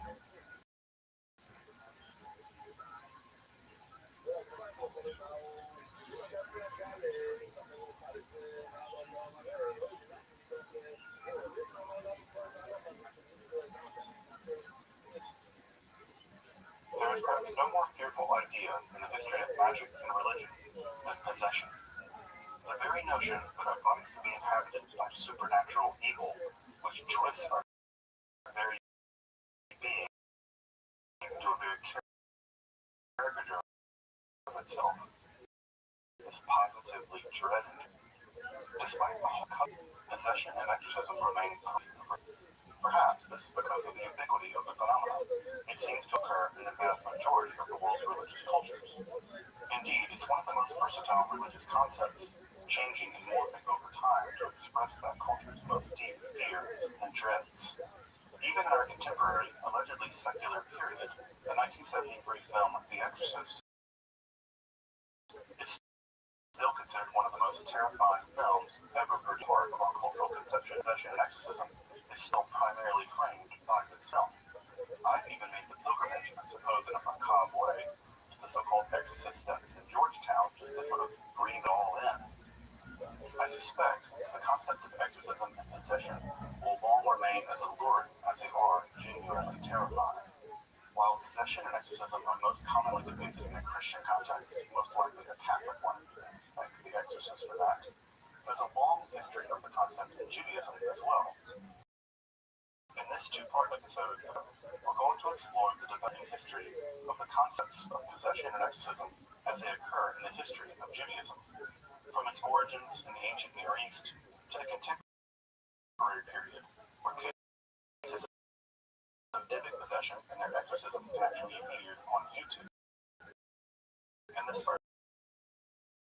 episode, we're going to trace the history of possession and exorcism in Arab. In the next episode, we'll trace the development of these concepts and the rise of rabbinic Judaism through the great lull in demonic possessions that seems to occur in the early Middle Ages, through the emergence of the Kabbalah, which produced in the 16th century the most terrifying form of possession known to Judaism, the horrifying case. So join me as we explore the consciousism as it developed in the history of Judaism. I'm Dr. Justin Sledge, and welcome to Esoterica.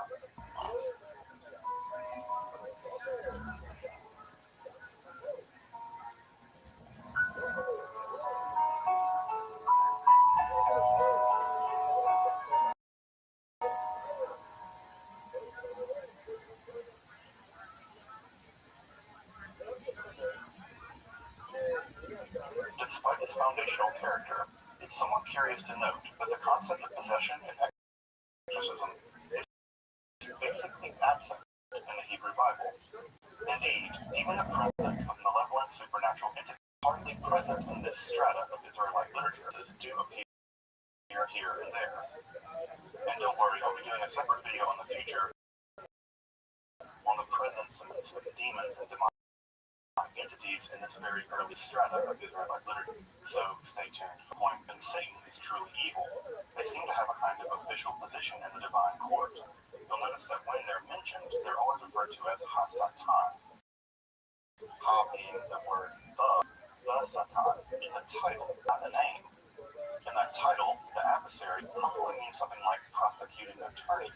It seems as if the Satan is a kind of prosecuting attorney in the divine court that indicts and prosecutes cases before the divine assembly. Now, of course, no one likes to be prosecuted, especially before a divine court, but it doesn't mean that the prosecutor isn't the Bible closely. It seems like the Satan and God are positively chummy at times. Further, there also seems to be very little mention of disembodied spirits or non-physical entities of this strata of the Hebrew Bible. Now, there are oblique and obscure references to these kinds of beings. But again, they're just that. They're oblique and obscure. The general tenor of the Hebrew Bible doesn't have much to do with spiritual or non-physical beings. And of course, that represents a problem for any theory of possession and exorcism. If you don't have beings that can do the possessions, well, you don't need much in the way of exorcism. Indeed, there are only two cases that come to mind that seem somewhat like the concept of possession in the Hebrew Bible. The first is a quote of God to actually afflict the mind and spirit of Saul. You'll remember that King Saul seems to be suffering from some kind of mental health episode toward the end of his reign, and only the playing of the harp by David seems to calm him down, although there are some circumstances where even that doesn't seem to work, and Saul flies into violence and attacks David for something. And the other is a so-called lying spirit, or the spirit of deception, the Ruach, which seems to volunteer before the divine council to be sent into the mouths of the various prophets in order to send King Ahab to his doom. This whole drama plays out, I think, at the end of 1 Kings, around chapter 22, where God killed and sent a lying prophet into the mouths of the various prophets in order to give him a false prophecy such that he will go to die. This is sort of like a counterintelligence Shabbat program from the heavens. It's very odd, however, that God would in fact use deception in order to get the king killed, or something kind of CIA about all this. Regardless of the spiritual cloak and dagger business and all this, about both of these stories, in both of these, the evil spirit is actually sent by, because what we see here is a kind of independent or semi-independent demonic world, where spiritual entities are targeting human beings and possessing them. Rather, they're being sent by the Israelite God to accomplish a very specific goal in the overall agenda of that God. This likely represents of the writers of these texts. In these texts, one simply has to imagine that God has complete executive power over how things go in the world. Logical room for independent demonic executive power, being monotheistic of things. And we get kind of theological idea, as a called third Isaiah, where the Israelite God declares, I need more. I am the light, I am the dark, I am the good. This is an idea of radical monotheism. Even evil in this strata of Israelite theology is attributed directly to the Israelite God. There's simply no notion of independent people out there lurking in the darkness. The Israelite concept of possession and exorcism, by looking at their two groups, that would be the Egyptians and the cultures of ancient Mesopotamia. While possession and exorcism did occur in ancient Egypt, it doesn't seem to play a major role in either cultic or medical life. In this way, the Israelite cult seems to be a bit more like the Egyptian rather than the Mesopotamia cultures. While virtually all ancient Near Eastern peoples took illness as having a basically supernatural origin, the Egyptians was largely to get ahead of the curve of this evil supernatural power. Rather than really see illness as a kind of possession which had to be exorcised, the Egyptians often engaged in what we would call execration magic. That is to say, warding magic to prevent the onset of sickness altogether. Indeed, the majority of Egyptian medical magic typically takes the form of execration spells rather than exorcise after it does. Indeed, this practice is echoed in Egyptian medical literature, where we see that a preponderance of the medical technology there is rather naturalistic. Indeed, the Egyptians were the great innovators when it came to ancient surgery, performing the first eye surgery ever known in history. Indeed, the Egyptians are responsible for the most comprehensive early medical manuals in all of human history. These treaties cover a wide range of medical practices, from trauma medicine to gynecology. There are sections analyzing what we call rheumatology, and specific treaties on children. That is to say, the Egyptians pioneered the development of pediatrics. Even rival schools of medicine emerged in ancient Egypt, and about 12 or so major comprehensive systematic medical texts have emerged and survived from ancient Egypt. These are all well worth taking a look at if you ever have the chance to. While naturalistic medicine certainly existed in ancient Mesopotamia, exorcism seemed to have played a much larger role in their medical technology than it did in the ancient Egyptian or ancient Israelite contexts. Indeed, the most detailed medical manuals of the Neo-Assyrian period, this is a period that we have some of the best documentation of the Mesopotamian theory of medicine, detail over 6 in which exorcism is a large aspect of that medical technology. Indeed, in these texts, what we have is a combination of both medical and technology as it was performed by cultic professionals called a shiku or mashimashu. These words can be translated something like incantation expert, or simply no good translation of these technical terms from their ancient into our modern context now. Though, while these often do focus more on the supernatural etiology of disease and their cures, these words are no less systematic. In fact, many of the diseases described in these texts are described for the first time in human writing. Luckily for us, these 16 tablets describing the exorcistic practices of the Neo-Assyrian period survived in relatively good condition and give us a great place, at least in a very brief way, the exorcistic healing process and the rituals of the Ashipu or the incantation experts as they're described in these 16 Neo-Assyrian tablets. The basic task of the exorcistic ritual here was to transfer the demon or ghost away from the infected person or place such that it can be sort of peeled off or dusted away in a way that can be otherwise dispatched from that person. The idea here is to transfer it from one entity to another and then remove that entity, the demon or the good place. Typically, the sense that you actually just strip them to a location, trap them, or perhaps get them to go safely into the underworld. The first step of the process involves ritual purification. What's interesting about these immersions is one, we would typically think of purifying immersions in the ancient Near Eastern world, where there can actually be immersions through aerobic, with the use of precious stones, woods, or even special metals dedicated to the gods. So here we have not just ritual immersion in water, but a ritual in which various kinds of stones and metals natural power of purification. This idea of it having corresponding sympathetic magical power persists long into magical traditions even to this day. The person of the space afflicted by the demon or ghost are all themselves purified.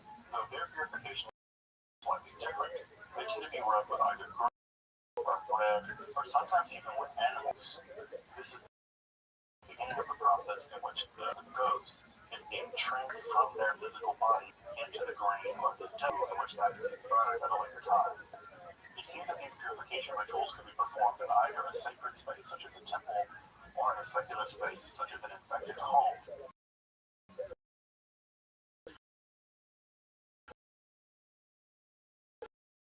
From here, there will be a wide range of exorcistic practices that could be applied, along with a kind of ritual hunt for detritus. This ritual cleaning would be followed by the sprinkling with water, along with various libations to the gods. This would last be followed up by the burning of various unguents and incenses. And of course, all this would be determined by various known to the ritual practitioner as to exactly what kind of ritual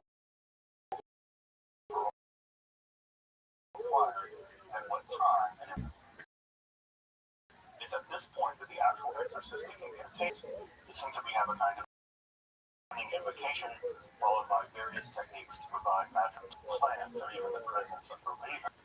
Once the magical protections are in place, the exorcist begins the process of shouting and threatening the demons or ghosts to leave. Chants are typically accompanied with the burning of incense, including the burning of sulfur. We're going to see that the burning of sulfur is going to be a core component of exorcisms for centuries to come.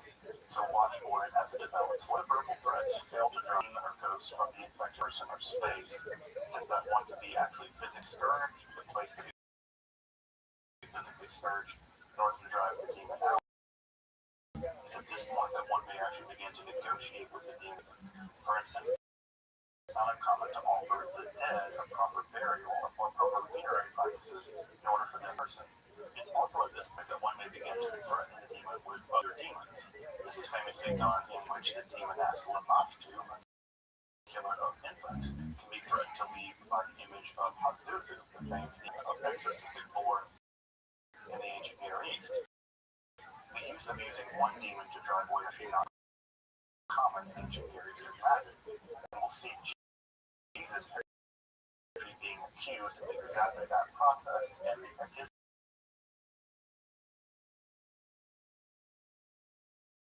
in the New Testament.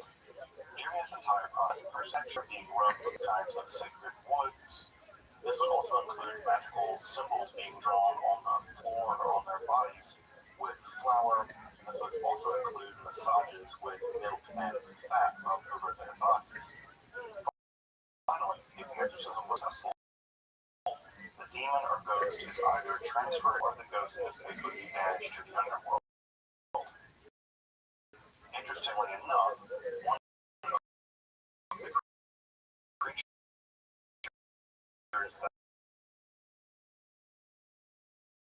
the demons can be transferred into is a black oak. This will be important when we get back to the ancient Israelites in just a moment. There are further rituals which seek to protect from reinfection or repossession by the demon Lamashtu, along with the scattering of various kinds of vegetable seeds. It's also worth noting that the use of vegetable seeds is also seen in other forms of folklore as well. We see in Eastern European folklore the use of various kinds of for whatever reason. You scatter a great deal of seeds around in the vampire body. So you should keep some vegetable seeds, especially this time of the year. You may have already known some of these Mesopotamian exorcistic concepts that do make their way into Israelite religion, although somewhat indirect. Of course, the most obvious is the idea of the Azazel goat.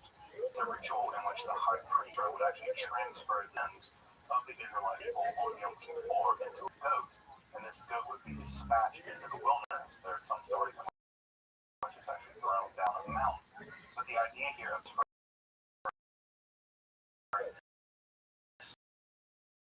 or evil or infection to an animal and then killing that animal, ancient Israelite religious practice as well. The other important concept that you may have noticed is the idea that places can be infected with demonic power as well. This is very likely echoed in the ancient Israelite conception of Sa'arat, which is sometimes translated incorrectly as leprosy. This is not a disease. Sa'arat,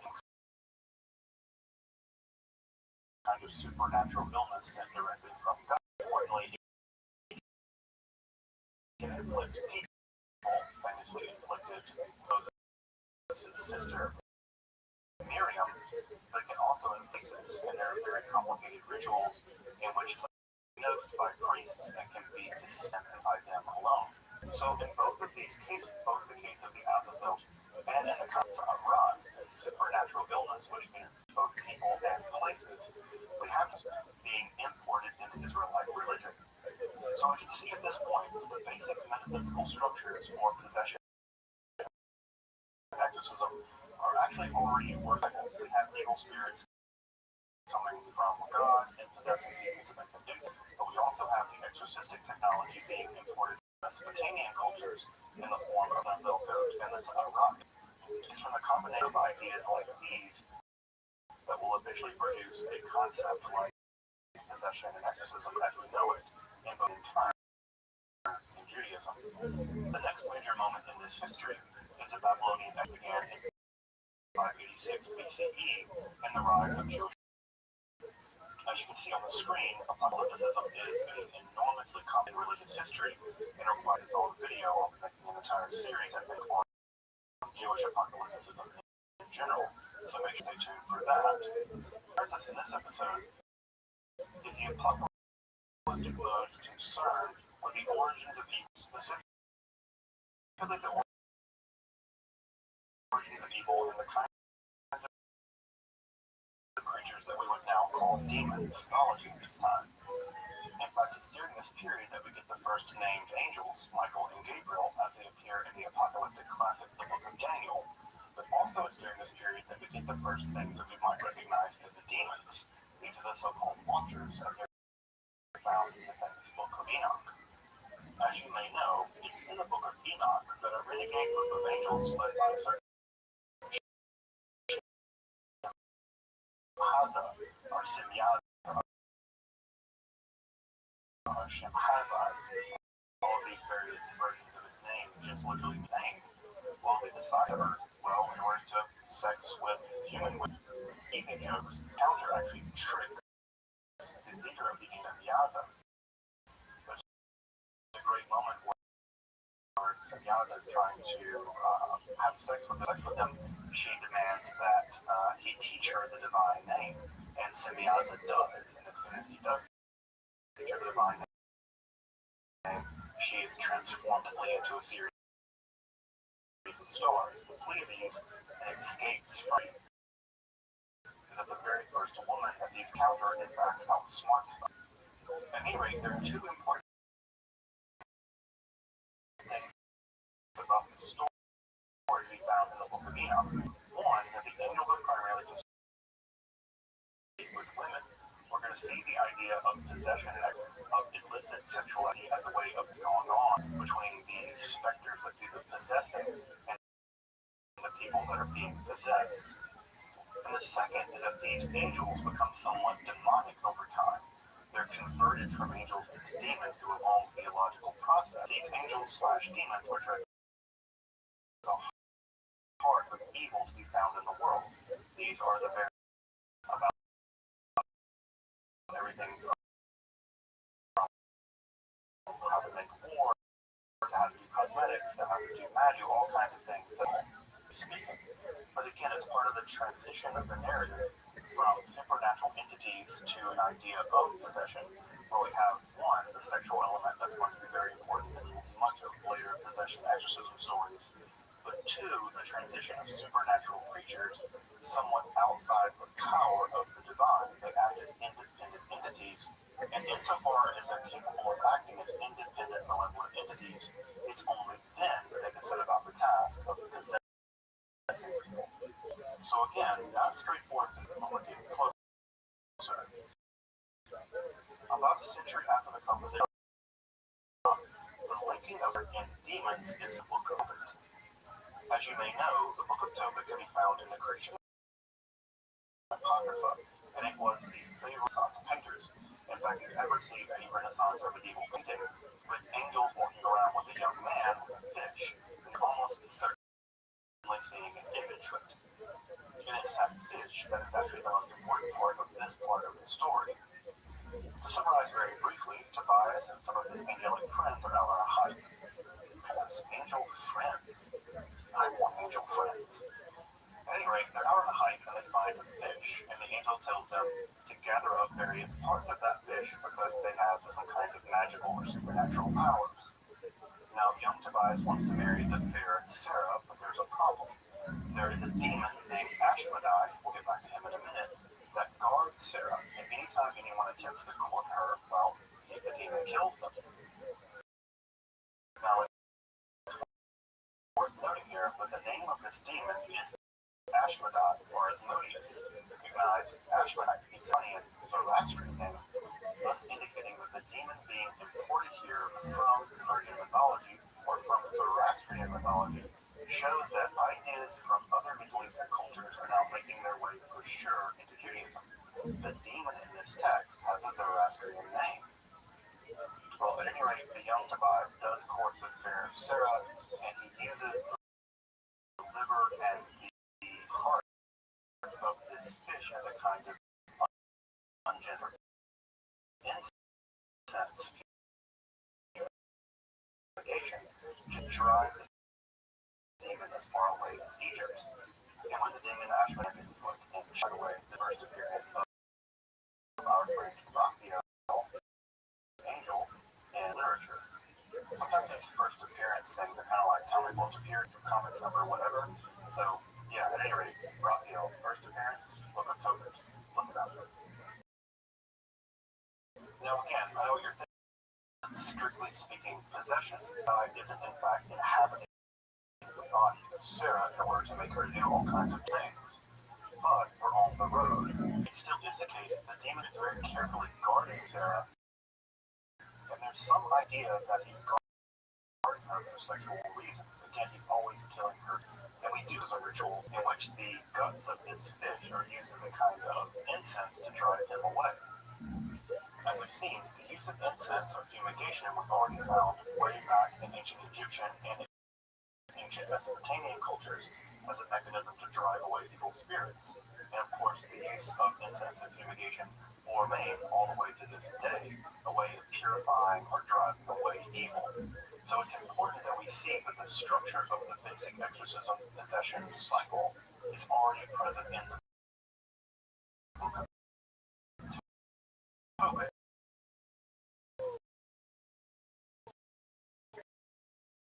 Even if Asmodeus isn't physically in which a supernatural evil entity enters into the body of a person, only to be driven out by a ritual expert. And it's to those cases that we finally turn to now. Indeed, if evidence is scanned for possession and exorcism prior to the turn of the Common Era, it is simply profuse in the trees of the Common Era. And we can see this phenomenon widely attested in the Jewish context in the first few centuries of the Common Era, specifically in the sectarian documents of the Dead Sea Scrolls, in the writings of the philosopher Philo of Alexandria, and the exorcistic rituals performed by the famed Jesus of Nazareth, and in the writings of the Jewish historian Josephus. So I want to turn my attention to these four examples of possession and exorcism, as they represent basically the entirety of the literature that survives from this period on the subject.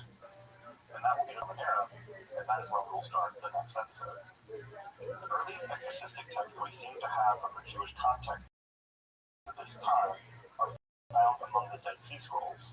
Dead Sea Scrolls, as you may know, the library and writings group of sectarians that called themselves the Yachad, but were primarily called by outsiders the Essenes, although exactly the connection between these so-called Essenes and they produced the scrolls as we have them is still a bit contentious. The writers of the Dead Sea Scrolls are the Yachad, seem to protest movement against what conceived of as the corruption found in the Jerusalem temple. Their religious attitudes are further marked by a kind of pretty extreme apocalypticism, dualism. In this dual theology, they see themselves as the sun, and their opponents, the sons of darkness or the sons of Belial, are demonic forces which control the world. In their theology, they alone are the darkness of the world, and after a titanic apocalyptic battle with the sons of evil,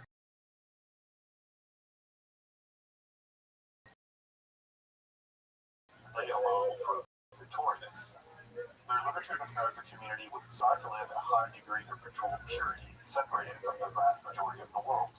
Following the Great Revolt, the last half of the 1st century, it seems that their community was destroyed. Their scrolls simply remained in those caves, only to be discovered from time to time, and primarily individual. Indeed, about 1,000 scrolls and tens of thousands of scroll fragments have been discovered to date. And as you can surmise from this brief summary,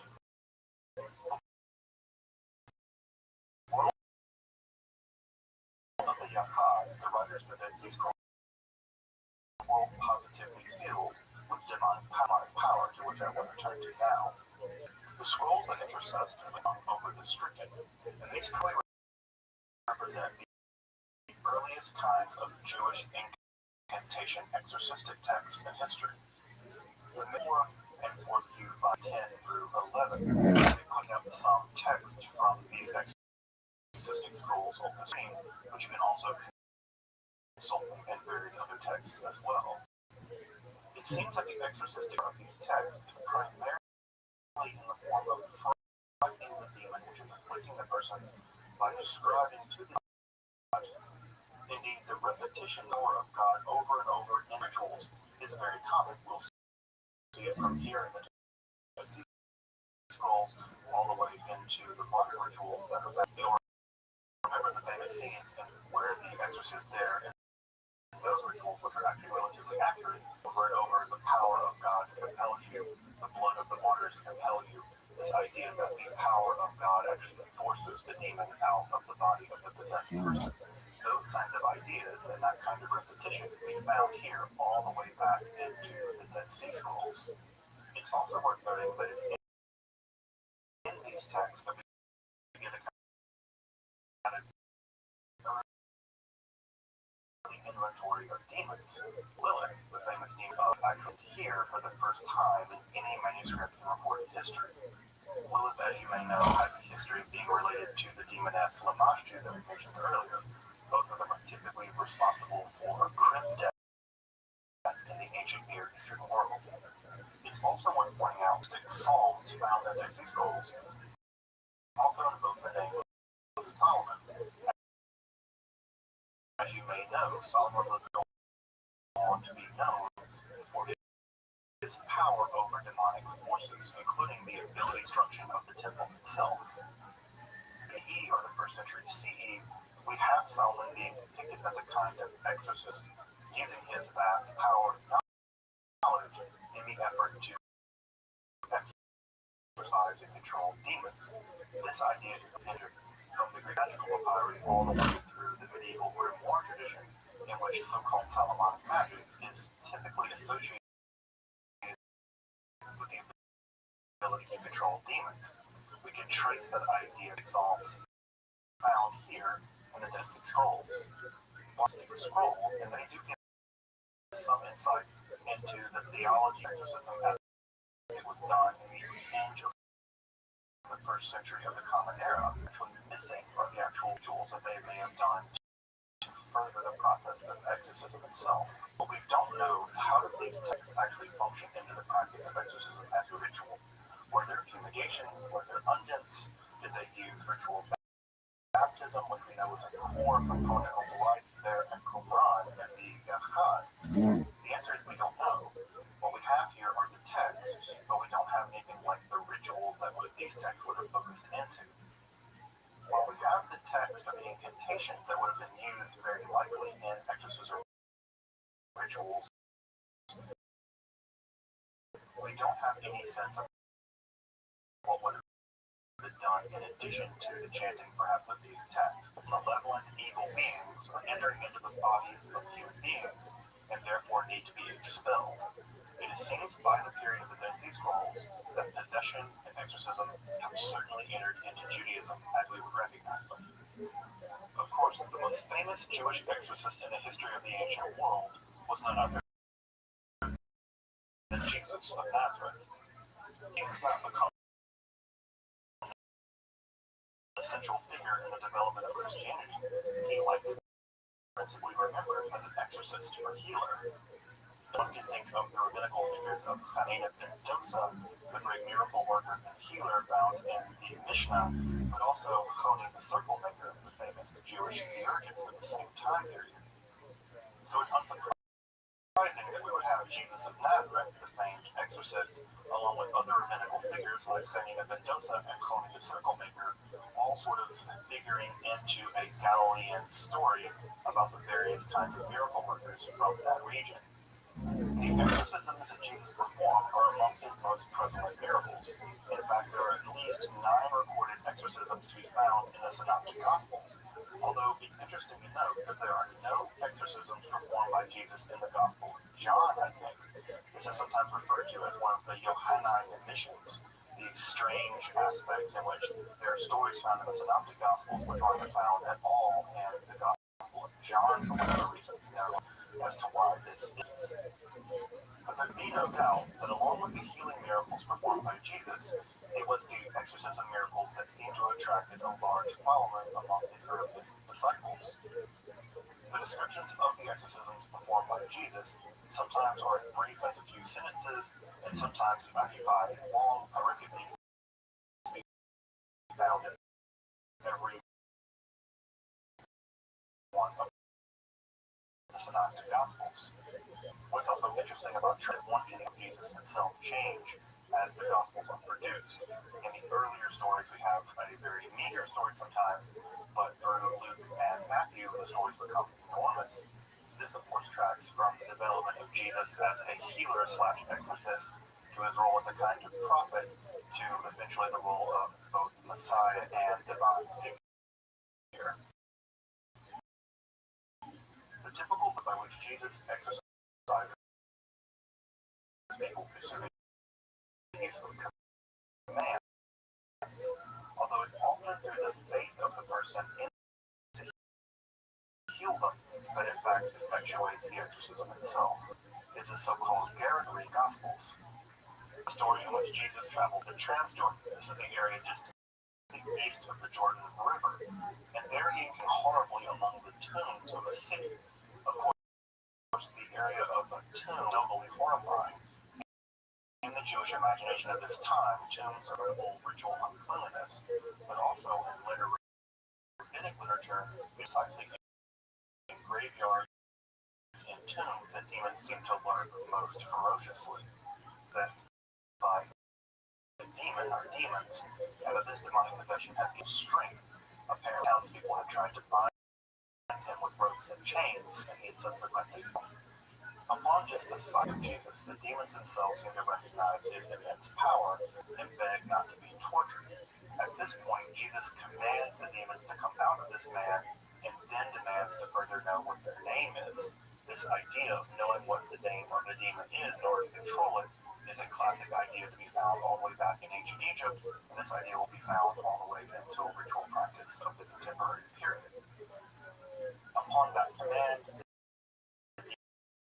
demon reveals its name. In fact, we find out that it's not just one demon.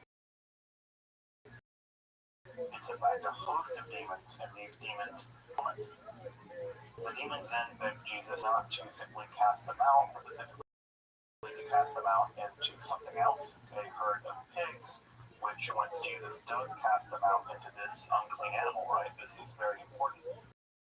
The image of the pig, of course, was an unclean animal in the Jewish imagination, and casting out the unclean demon unto an unclean animal makes sense. This also harkens back to the older Mesopotamian idea that one can transfer the demon from an inflicted person to a different animal. Back then it was a goat, but in this story here we cast it into pigs.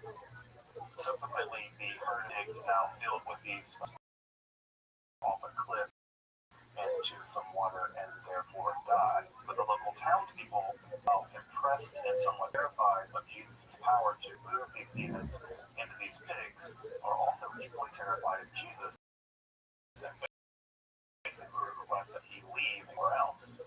While the possessed man, who joined with Jesus as he departs, is actually told to go to this and simply tell people what has thus thus further spreading the message of the idea of Jesus' enormous power over the forces of evil. Of course, there's a great deal to unpack about this story. This is probably one of the most widely known stories of Jesus' evil in the New Testament. I think what stands out to me the most is that the name of the demon here is Legion. Legion, of course, isn't a Jewish name. It's not to be found in Aramaic or Hebrew. In fact, as you would know, the Legion army, the basic of the Roman army, comprising roughly 5,000 to 8,000 soldiers and their auxiliaries. And of course, it's worth pointing out that Judea at the time of Jesus, and certainly at the time of the writer Mark, is under brutal occupation. They're literally enforcing the basically anti-colonial subtext of this story. We have a man being possessed by the Roman army, cast into unclean animals, which are then thrown into the sea. It's difficult not to imagine the story as functioning at basically two levels. There's the spiritual level in which Jesus has the ability to control demonic evil forces and thus destroy them. But further, the idea here is that the Roman army as an occupying force is viewed by the right side and thus thrown into the sea. There's no sea in the transcript. I think the sea that the writer has in mind here is the Mediterranean. The idea here is into the sea as if they were a demon possessing the land of Judea. To the great creative genius of the writer in early Christianity.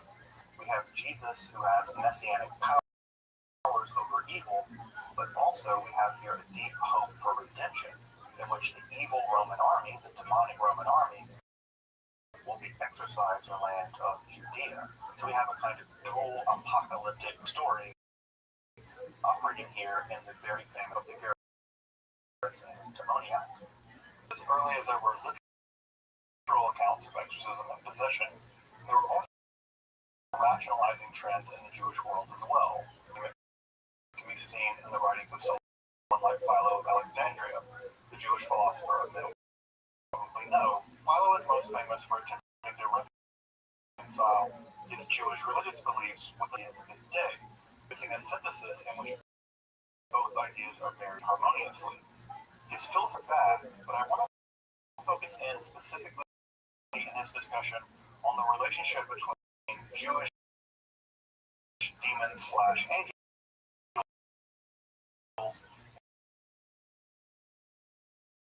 and the Greek idea of the day or spirits. These things are relatively how he takes of angels and demons, specifically in terms of the process of possession and exorcism. As you can see on the screen, this is from Philo's books on the giants. We have a really fascinating attempt to understand just what angels, demons, and daemones mean in the context of a more psychologizing aspect found in Philo's more middle Platonic philosophy. For him, demons and daemones are less supernatural creatures which exist in the external world as much as they are psychological facts about our own interiority. In this case, he's specifically talking about our own addiction to physical pleasure, which he likens to a kind of possession. Of course, this ideal power of the rational act of our soul, we have the idea that demonic power, demonic influence, is primarily our inability to control our own inner life. This is some kind of way we refer to ourselves these days as having, quote, inner demons. These inner demons, our own psychology, our own soul, in the way that he perhaps would put it, that we must, in order to live a life that's actually properly philosophical. Philosophy here is acting as a kind of exorcism, which liberates us from power of the demonic, quote unquote, over aspects of our psychological souls. This more psychological read of angels and demons strikes me as extraordinarily modern.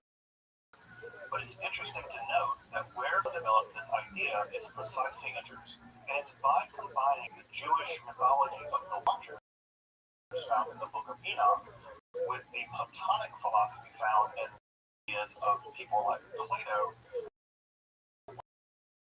where we get this unique synthesis of demons as psychological aspects of our psyche, that goetic demons are in some sense aspects of our own psychology, but the biggest must attempt to work through to liberate themselves or discover their holy guardian angel. Now, it's worth pointing out at this point that Philo's psychological interpretation of angels, demons, and daemones never really proved popular with either Christians or Jews. Both Christians and Jews maintained a much more mainstream idea that it was, well, really demons that possess you, like supernatural, nasty monsters that possess you, not psychological desire for like deeds and really angelic serving God or the powers of evil that consume them. So the ideas of Philo never really took root in the Jewish world. In fact, they're only preserved by Christians. And even from the Christian perspective, demons remain, from Orthodox point of view, very real creatures capable of inflicting great physical and spiritual harm. Again, they weren't merely psychological aspects of ourselves to use philosophy to conquer. Rather, the demonic representation of the world of evil, God or Christ, that evil was eventually conquered, not through the power of philosophy or psychology. So we'll have to wait a couple of millennia until again we see a road of angels and demons and primarily psychological or psychic aspects of our own interiority. So see you in a couple millennia, Freud and Jung. Very much unlike this Phalonic interpretation of angels and demons that are psychological in character, one of the clearest analyses of angels and demons as actual metaphysical and supernatural entities can be found in the works of the Roman Jewish historian Josephus. Though curiously, in Josephus' text, the Antiquities of the Jews, we see something like a bridge between the more psychological of the text on the Great Cult. And this is interesting because it's Josephus attempting to understand just what was going on with the king Saul. We mentioned Saul earlier. Remember, we have this evil spirit, this Ra'ah, that's sent from God that afflicts Saul and causes him to experience what we would now call something like mental illness. What's interesting in his account is that we have something like a combination of both Greek and Jewish ideas when it comes to discussing the demonic possession of soul. Here we have the idea that there was in fact an evil, but that doctors were attending to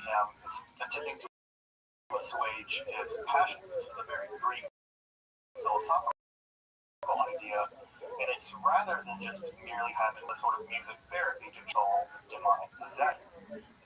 Of course, this idea of treating the passions with music lines up very well with both Pythagorean and Platonic ideas of how to sort of soothe the soul from the chaotic, anarchic control of the passions, which Josephus seems to have in mind when describing the case. Josephus took literal demonic possession very seriously as well. In one of his accounts, we're actually told that this therapy, exorcism, is, quote, very powerful among us, i.e. the Jewish people, and that specifically Solomon, among all the world, was given unique power over the world of demonic, and it was through this kind of Solomonic power that Jewish people specifically had the ability to expel demons. In one of Josephus' own accounts, we have a mention of a certain Eleazar, which seems to have been one of Josephus' commanders, who actually expelled a demon in the presence of the Emperor Vespasian. In this account, we have the exorcist Eleazar using both a special kind of ring, but also some kind of magical root, which when the possessed person smells that root by putting out a kind of bowl filled with water, and as the demon exits the body of the possessed person, that demon sort of splits or disturbs that water, and you can see literally the demon leave the body. Again, allegedly, of course, you should always take what Josephus says with somewhat a grain of salt. Josephus is interested in more or less popularizing Josephus more than he is telling the truth or anything else.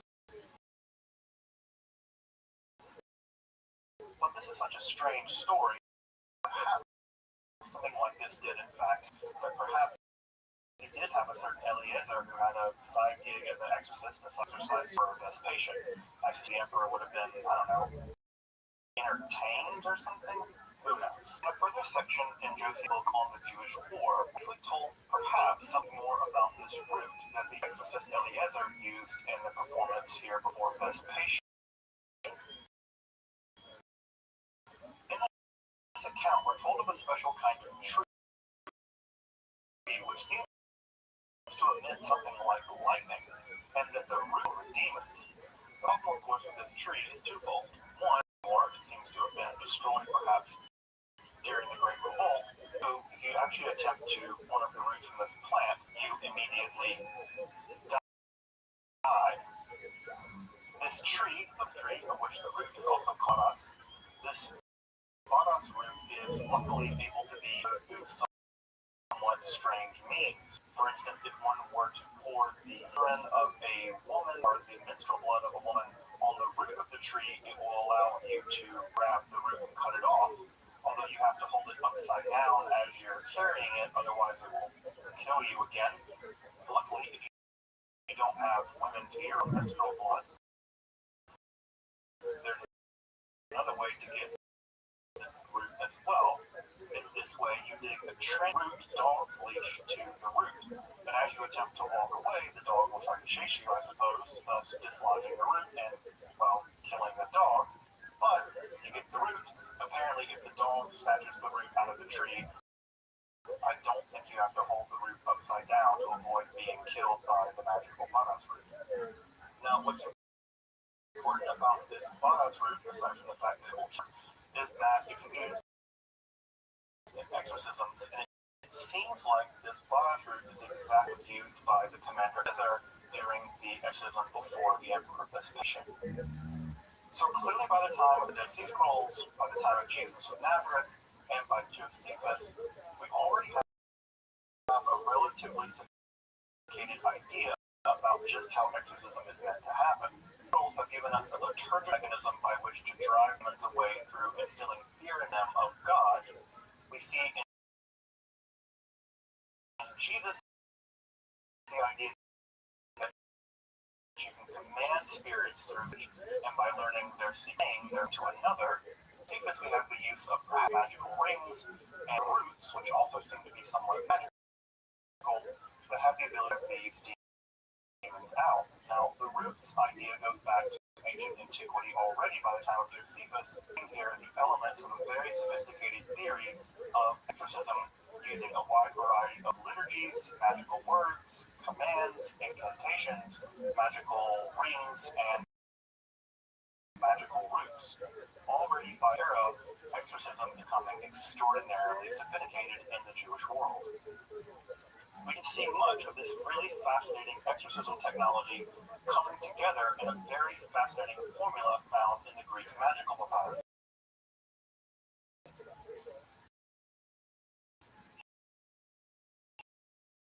Here we have a fascinating exorcism. It's fascinating for a lot of old Coptic and with some sections of conjuration being done in Coptic and some of them being done in Greek. What's also really fascinating is that it seems to combine a lot of what we've already seen from Jewish exorcism rituals from periods being somewhat synthesized one new kind of ritual. This thing is interesting because it involves the command language we've already seen, for instance, in the exorcism of Jesus. Here we have command language in both natural language, but also in language, but also the use of magical metals. Here we have the use of tin for an after the exorcism has been completed. Here the herbs in question are actually used as a kind of rope to protect the person being exorcised throughout the exorcism, but they're being used as a scourge to drive the demon out. What's really important about that, I think, is that this harkens back all the way to the Neo-Assyrian text we looked at previously, in which the scourge was also used there to drive demons out as well. Statistic. This is very common for texts in the Greek magical papyri. I've made a interested in checking that out. But notice here again, we have wide range of techniques being used to drive away, but also we have a wide range of theological expressions found in this text as well. For instance, to specifically the Jewish God, with the addition of a slight Christian element with some paganism thrown in throughout as well. Indeed, there's some clear elements combined in this spell also. Of course, this kind of secretism is very common both in exorcisms and magic more generally. As in much magical practice, we might conclude that when the going gets tough, the tough gets secretistic. So what's fascinating about this ritual is what we're seeing in the development of Jewish exorcism rituals for the past several are in some sense I think this session is probably a window into how common exorcisms are performed on the day-to-day. Assuming people got exorcised day-to-day, they might have. And we see that all of these elements get combined in this text from the Greek Magical Papyrus. What's fascinating by putting the papyrus into conversation with the other texts that we've seen from Josephus, the Dead Sea Scrolls, Jesus of Nazareth, is that this Greek Magical Papyrus probably gives us a window from common people seeking relief from suffering all the way up to perhaps even very afflicted with these kinds of demonic possessions. In this episode, covered the development of the possession and exorcism in Israel Judaism over the course of 100 to 1,000 years, from the earliest period of the Hebrew Bible all the way to the early years of the Common Era. In the next episode, we're going to shift through biblical Judaism proper. And it's there we're going to see interest elements in anti-demon technology.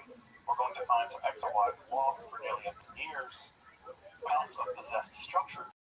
In fact, we're looking at an account of a possessed where one spirit even warns the rabbis, look, I might be an eater over there in that well, and if you don't let me live there, well, they're going to let this other evil spirit live there out of this possessed well. And of course, we'll spend a lot of time looking at the development of the Kabbalah, incredibly innovative and interesting demonology, and how that demonology is a fearful form of possession in all of modern and contemporary Judaism, the horrifying entity known as the Dybbuk. Though let the Dybbuk get all the attention here, what's interesting about the Kabbalah is it also introduces a form of voluntary beneficent possession. In this voluntary beneficent form of possession, clinging by the evil dead, in which the soul of the person can actually be unified with the soul of a deceased righteous person in order to gain spiritual strength.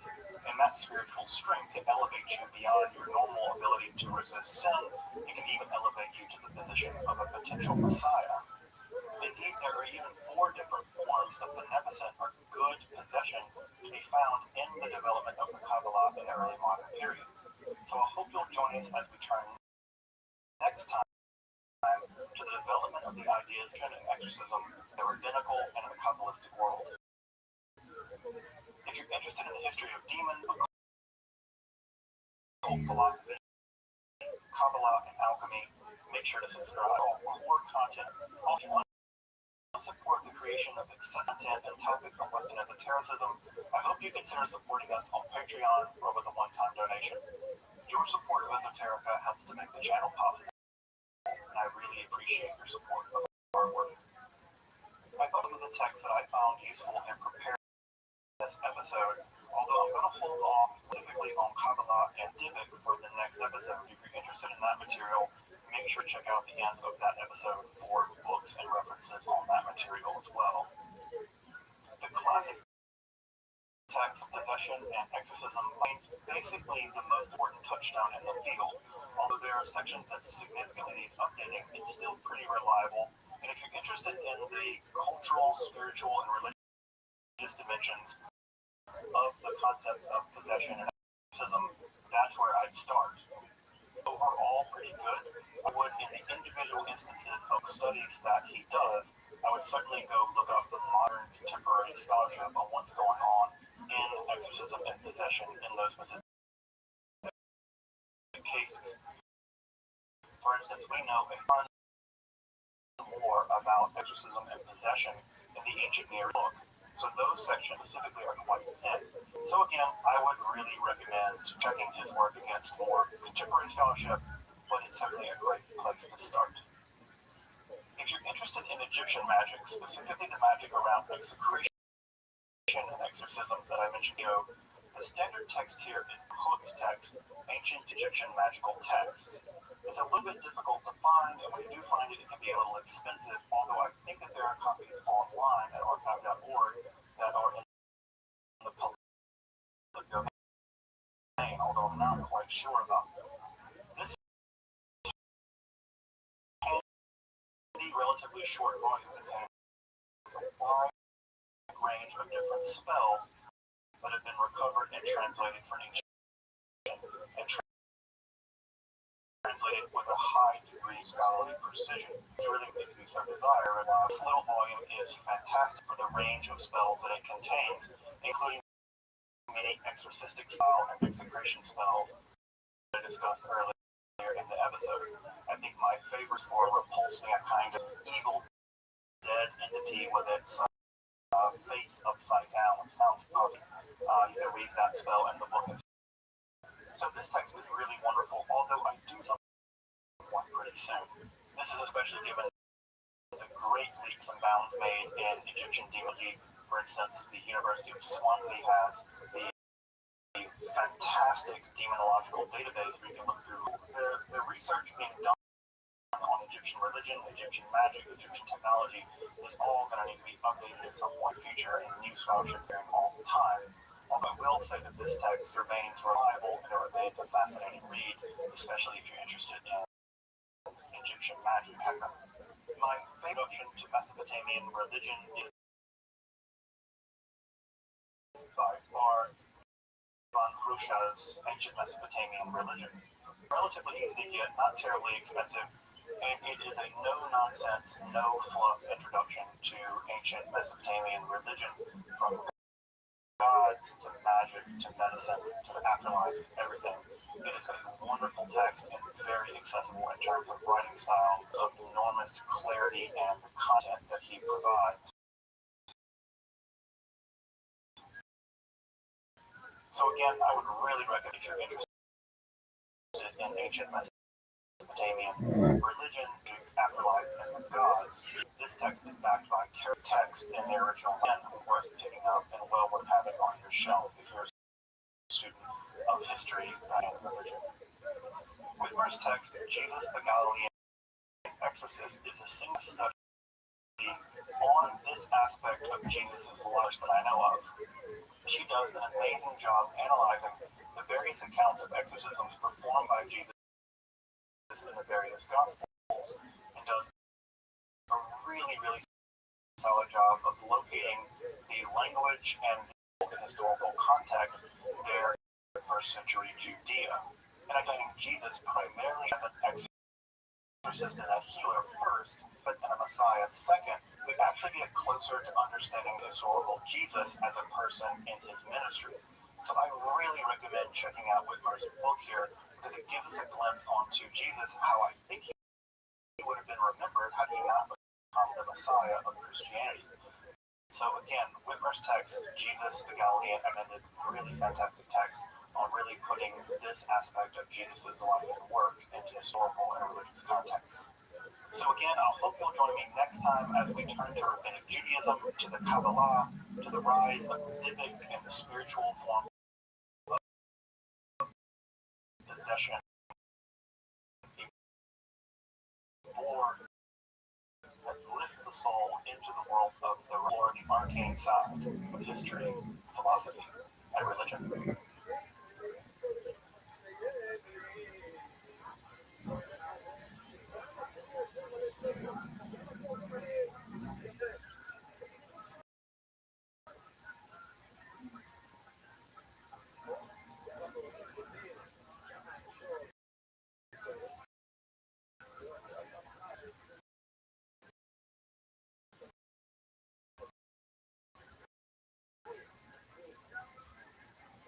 The first part of this two-part series in Judaism, we explored the first 1,000 years in the development this concept from the ancient Roman period.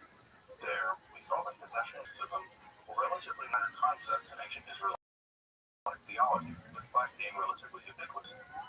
However, during the Babylonian exile, it appears that a substantial number of Zoroastrian religious ideas were imported into Israelite theology, thus setting the ground for a substantial increase in the general supernatural ecology of ancient Israelite religion and therefore Judaism. It was a period following the Babylonian exile, starting in 586 BCE, that saw a substantial increase of supernatural entities, specifically demons in Israelite theology. And it was around the turn of the possession mysticism really flourished in ancient Judaism. This is attested in a wide variety of sources, from the Dead Sea Scrolls to the stories of Jesus of Nazareth in the New Testament, the philosopher of Alexandria, and including the Jewish Roman Josephus.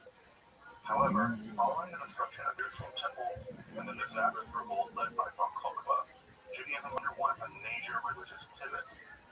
Rather than being a religion centered on a single cultic site, following an elaborate system of ritual sacrifices, holidays, Judaism would rapidly develop an elaborate literature, the templification of the home, and the emergence of a new class of religious leaders, the rabbis. Judaism would emerge from the wreckage of this period, although with a whole host of angels and demons in tow.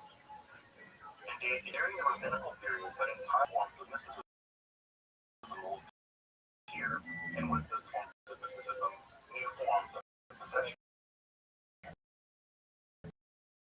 exorcism. I hope you'll join me in this episode of Esoterica as we explore the development of the middle period and the rise of the Dickon.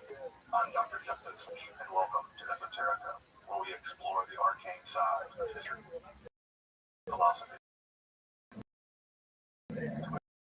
religion.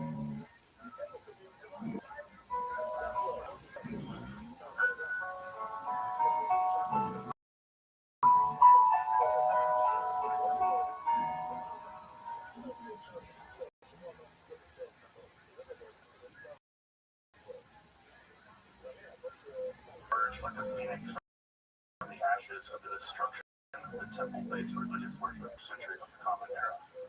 What they rightly thought was a risk extinction event, rabbis sought to commit to writing what at that point had only been transmitted orally from teacher to student.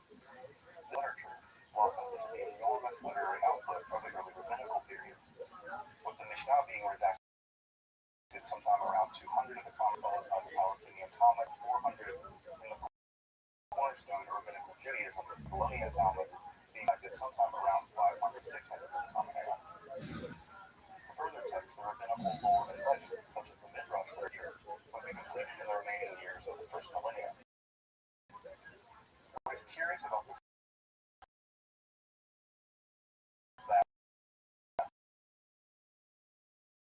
literature, at least for our purposes, is that despite those type of narratives, indeed even the sentence of angelic and divine entities in this literature is distributed in a highly uneven way. The Babylonian Talmud is replete with stories about demons and includes even magical ways of repulsing them. While the Jerusalem Talmud, composed only a few centuries prior, is bereft of these type of narratives.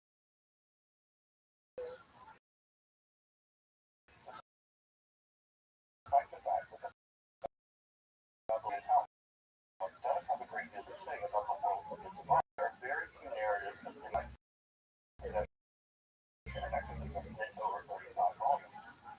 Possession and exorcism cases described in that vast literature. Before attending accent seems to occur in the rabbinical literature, I want to try and take a look at the view of occur in the Talmud.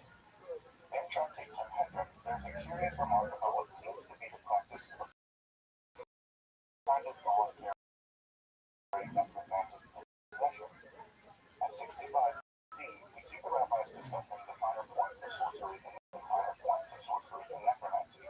But we see them there with sinister practice and reference to a practice in which one would fast and go sleep in a graveyard, such that unclean spirit of Ruah would fall upon that person.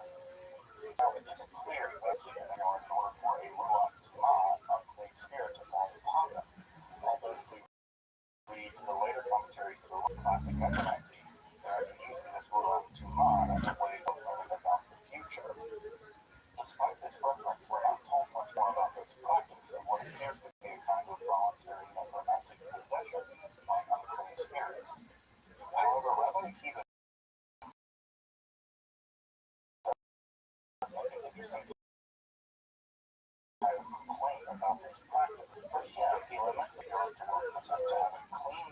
a pure spirit come upon them.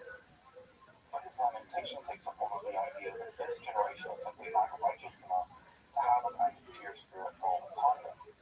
And there's some indication that if one were to welcome a pure spirit, it would also give one supernatural power. Again, we're not quite sure because this reference is so unbelievable. But what is worth noticing here is that Rabbi Akiva seems to have that both clean and person, thus giving them some supernatural power.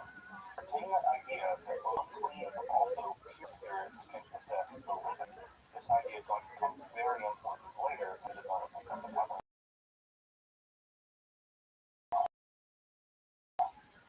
Another account in the Babylonian time of the Galilean miracle worker covers both Jesus of Nazareth but also several other major rabbinical figures, including Choni, the circle maker, and the character we're going to talk about now, Tanita ben Dosa. In this account, we're told that Tanita ben Dosa is immersing himself for ritual vacation, perhaps, in a cave in the Galilee where a group of Samaritans actually try to wall him up inside the cave. For whatever reason, it's not clear, some spirits or demons actually in the cave remove rocks so that Tanita ben Dosa can get out of the cave and then go on to bother some old lady for whatever reason. Sometime after this, Ben Dosa is actually called to her side to drive the demons away from this elder woman. And interestingly enough, it's the exact same spirits or demons that remove the rock as saving them, but are also possessing or at least bothering this elder woman. Of course, this creates some drama because as soon as Ben Dosa attempts to drive these spirits away from this elderly woman, they immediately claim, hey, we also just saved you from being wrong.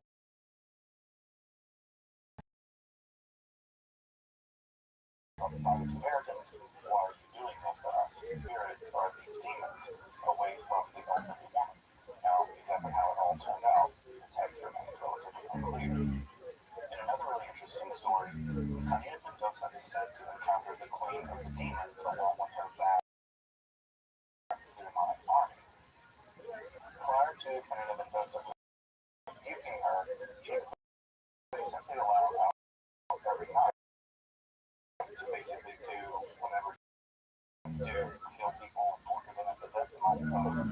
But after Tanita ben Dosa allowed out, and lived to certain years in the middle of the year, what's interesting here is that Tanita ben Dosa is basically able to strike a deal with the queen of the demons. His supernatural power is at least substantial enough to force her into submission such that she's only allowed during certain nights of the Jubilee cycle. And of course, during those specific years, during the Jubilee cycle, the Babylonian Talmud warns us, well, what the outcome of nights because, the queen of the demons is out there rampaging with her demonic army. So, there in the Babylonian Talmud is a decree which makes Jewish religious life impossible. In order to counter the decree, the rabbi sent another Galilean miracle worker, Shimon Bar Yochai, to the Roman government in order to overturn what Shimon Bar Yochai is sent precisely because he is known to be able to work miracles. And that's relatively short and somewhat perfect. We're told that Shimon Bar Yochai does make his way only to find that the daughter emperor is actually possessed by a demon named Ben Tanaya. And of course, Shimon Bar Yochai promptly drives that demon out. Now, for having driven this demon out of the emperor's daughter, Shimon Bar Yochai basically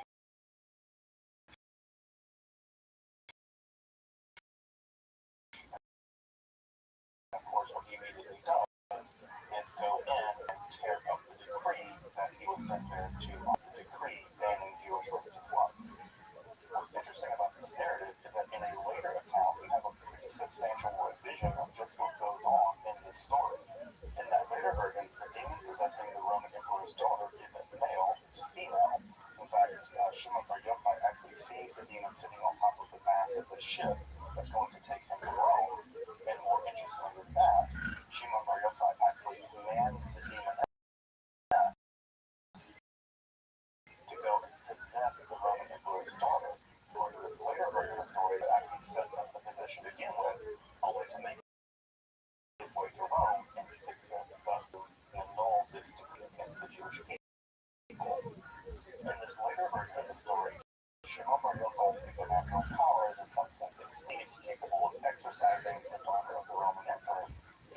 sense capable of actually causing her to be possessed in the first case, thus using the entire possessed cycle as a kind of elaborate foil by the Romans against the Jewish king lifted. So, needless to say, this later version is a lot more powerful than the earlier version that we see in other places in the Bible.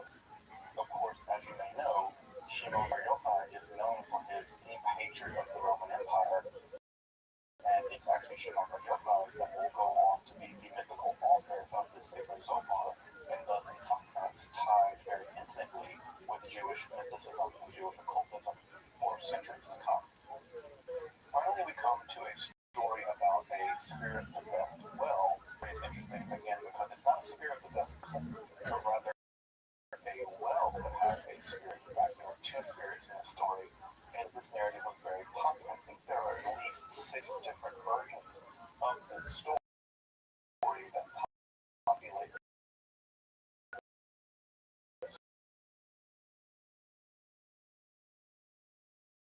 themselves throughout rabbinical literature. In this story, we're told that a female who wants to drive her relatively clear that this male spirit coming along later is rather malevolent. So we have a character named Abba Yossi, he's sometimes referred to as the Ish Ziktor, the man of Ziktor, is visiting this spring, and the female spirit comes to him and says basically, well, I've been living in this spring for quite some time. I've never harmed anyone. However, there's an evil spirit, a male spirit, that is going to harm people. To get rid of him, is a referred to as Abba Yossi, man of Ziktor. He's not referred to here as Iran or a rabbi. Title Abba, a father, often linked for whatever reason in the stories found in the Midrash with someone specifically able to deal with supernatural possession. So the use of this term Abba prompts the reader to know that this person has some kind of special relationship with the world of life. So how does the female spirit warn the townspeople and Abba Yossi drive this malevolent spirit, a demon, that steal implements, one thinks of one implement here, and go out at noon near the spring and bang them together, very well racket. They must say over and over again, victory is ours, victory is ours, Well, apparently after doing this elaborate ritual, which again involved the entire townspeople, the male demon is driven away from the well. A clot of blood appears on the surface of the water, showing that the demon vanished away from the spring of the well. Now, we're not told exactly what the female spirit is here. One would hope that given the fact that she alerted the townspeople in time, one would hope that she would be allowed to live here in the spring of this well. Of course, this idea of spirits living in wells and springs, among other kinds of natural places, was very common in the ancient world, very common through cultural things. For instance, the Japanese would hear of a spirit living in this well, and the Roman or the Sasanian ideas we have at this time. And again, we have what's interesting is that there's a range of attitudes one could have about these spirits, some of which are neutral and some of which are malevolent. And we actually have kind of supernatural war between the various spirits, some of which are malevolent, humans driving the bad ones, the good ones, or at least the neutral ones in this case, allowed to remain in their homes. So again, a pretty popular story here. Like I said, it occurred I think 6 different times in various versions.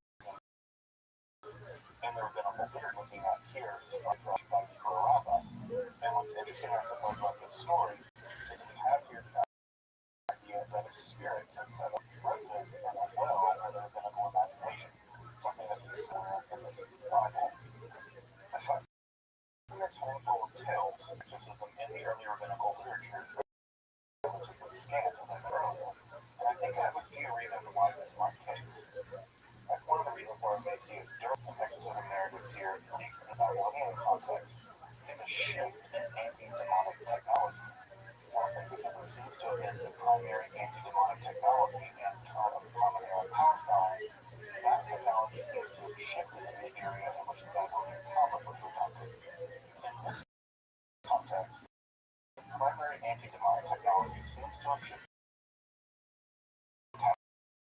nature of the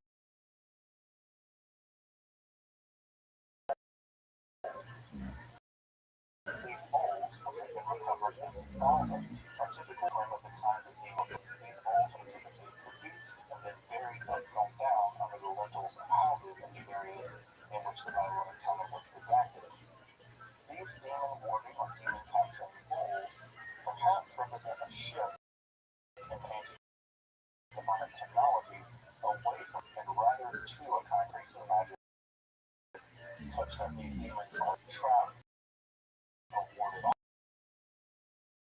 rather than actually being exercised once in these people. According to a respectable understanding of what exes are, you simply don't need exorcism as much, if at all. If demons are getting into the homes of people who possess them, well, so what we may have here in our text of the Babylonian Talmud in the cultural system that produced that literature is simply a shift in anti-demonic technology away from exorcism and to the use of these anti-demon bowls. Secondly, there may just be a shift in attitudes toward possession exorcism within Judaism itself, given the rise of Christianity. First episode of this series, if Jesus hadn't been known as a Messiah of a new religion, he almost certainly would have been known as a very successful hero and exorcist. And early really adopted these exorcistic.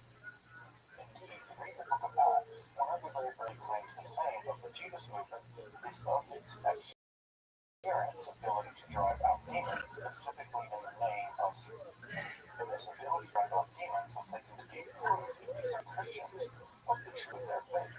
It's only if the faith were true that they would have power over these kinds of supernatural malevolent entities. It may have been the case that insofar as exorcism became a cornerstone practice, Jesus movement and in turn really in some sense an image of Christianity and Judaism, Christianity kind of got exorcism. Yeah, religion is weird. But you can see how if Christianity begins to see itself as a exorcising religion, or as a religion who really takes exorcism very seriously, Judaism might be distancing itself from those practices in order to show, look, we're not like those. We're Christians. Our religion is not like that. Perhaps we do something different in order to drive out demons. Demon bowls, or at any rate, one can see that in the distance between Christianity and Judaism, it's largely Christianity that's going to take up the ideas of exorcism and possession, whereas Judaism perhaps is going to back off those ideas, precisely in order to distinguish away from the rise of early Christianity. Finally, perhaps the last reason why records about exorcism in this period may be scant is that in general, after the composition of the Babylonian Talmud, records and literature in the Jews simply go silent for several hundred years. It may be taking place in the Jewish world, but the records describing them survive. What does seem to survive are very fragmentary records which do mention like exorcistic rituals. We have, for instance, the idea that one can gather together and this comes even out. Although exactly what this ritual looked like and how exactly it was performed remains very mysterious. Although it's worth noting that during this time period there are Jewish magical texts such as the Sefer Hazim and Akhtar Moshe, which do describe the ability to control demons in those texts. Although notice that's slightly different than exorcism. Having some power over demonic forces is slightly different.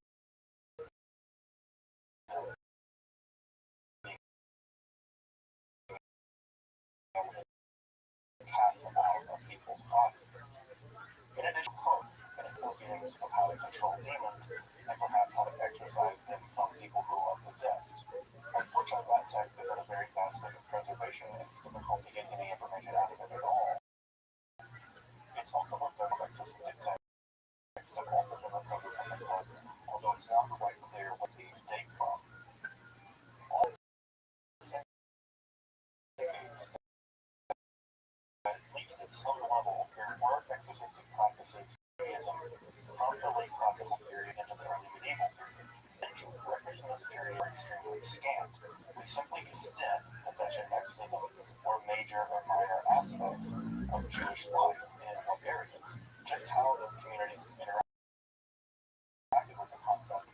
possession and exorcism to vary enormously from cultural context. Though it's worth driving this home, because from roughly 500 to 1500 of the Common Era, there is basically no exorcism narratives recovered from the Jewish world. Again, while magical records and magical texts have been redeemed in its ability to manipulate demons, we simply don't have much in the way of possession and exorcism narratives stretching over this nearly 1,000-year period. And indeed, it is into the rise of the Kabbalah in the early modern period that we begin to see new forms of exorcism and possession emerge. Indeed, it isn't until the rise of the Kabbalah, specifically the Lurianic Kabbalah, that we see that begin to change. It is in that context, the context of the rise of the Lurianic Kabbalah, that we see new forms of possession and exorcism begin to take place. And it is in that context, parents, for the first time, of the Dimmick. By the European High Middle Ages, Jewish population centers in Europe were stabilized in France, Germany, and Spain. It is in those centers that we see the rise of a new form of Jewish mysticism, Kabbalah. One of the most clear and difficult aspects in the study of Jewish mysticism, and I'm not going to try to rehash all of that here. The two main points that matter for us, at least in the context of this episode, is the rise of German pietism on the Classic Ashkenaz in medieval Germany, and the subsequent rise of the Kabbalah as it appears in the form of the Sefer Zohar in medieval Spain. It's important to understand about the rise of Classic Ashkenaz and German pietism on two things. One is in that movement in Jewish occult, many of the Jewish magical texts from previous periods actually survived only because they were copied in this context. So here we have a community deeply interested in what we might term Jewish occultism. Secondly, pointing out that the Chassidei Ashkenazi were among the most pessimistic in the history of Jewish religious communities. This likely points out the historical context, that is to say, the extreme violence that they faced at the hands of Christians, specifically the hands of crusaders. And it's from that we have a religious culture absolutely dominated by the forces of evil, very interested in the realm of the demonic. And it is from this global context that we'll see the rise of magic, specifically in the world of the demonic. In fact, it's in this milieu for the first time to look at the idea of the goal in a very concrete way. In the commentaries of books like Elias and Burns, where we'll see the idea of the golem. This religious pessimism will be taken up in various degrees by the earliest strata of the Kabbalah. The pessimism is referred to by Gershom Scholem as a kind of Gnostic Kabbalah, in which the seen as primarily evil, and the fundamental path of the mystic is to escape this world, right, with evil and the divine.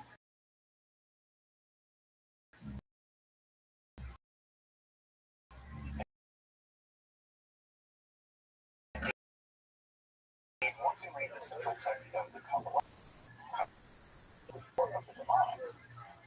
The Zohar's near obsession with the whole demonic can be found even in commentaries on what appear to be passing references in the Hebrew Bible. For instance, Genesis, there is a basically passing reference to a list of Edomite kings.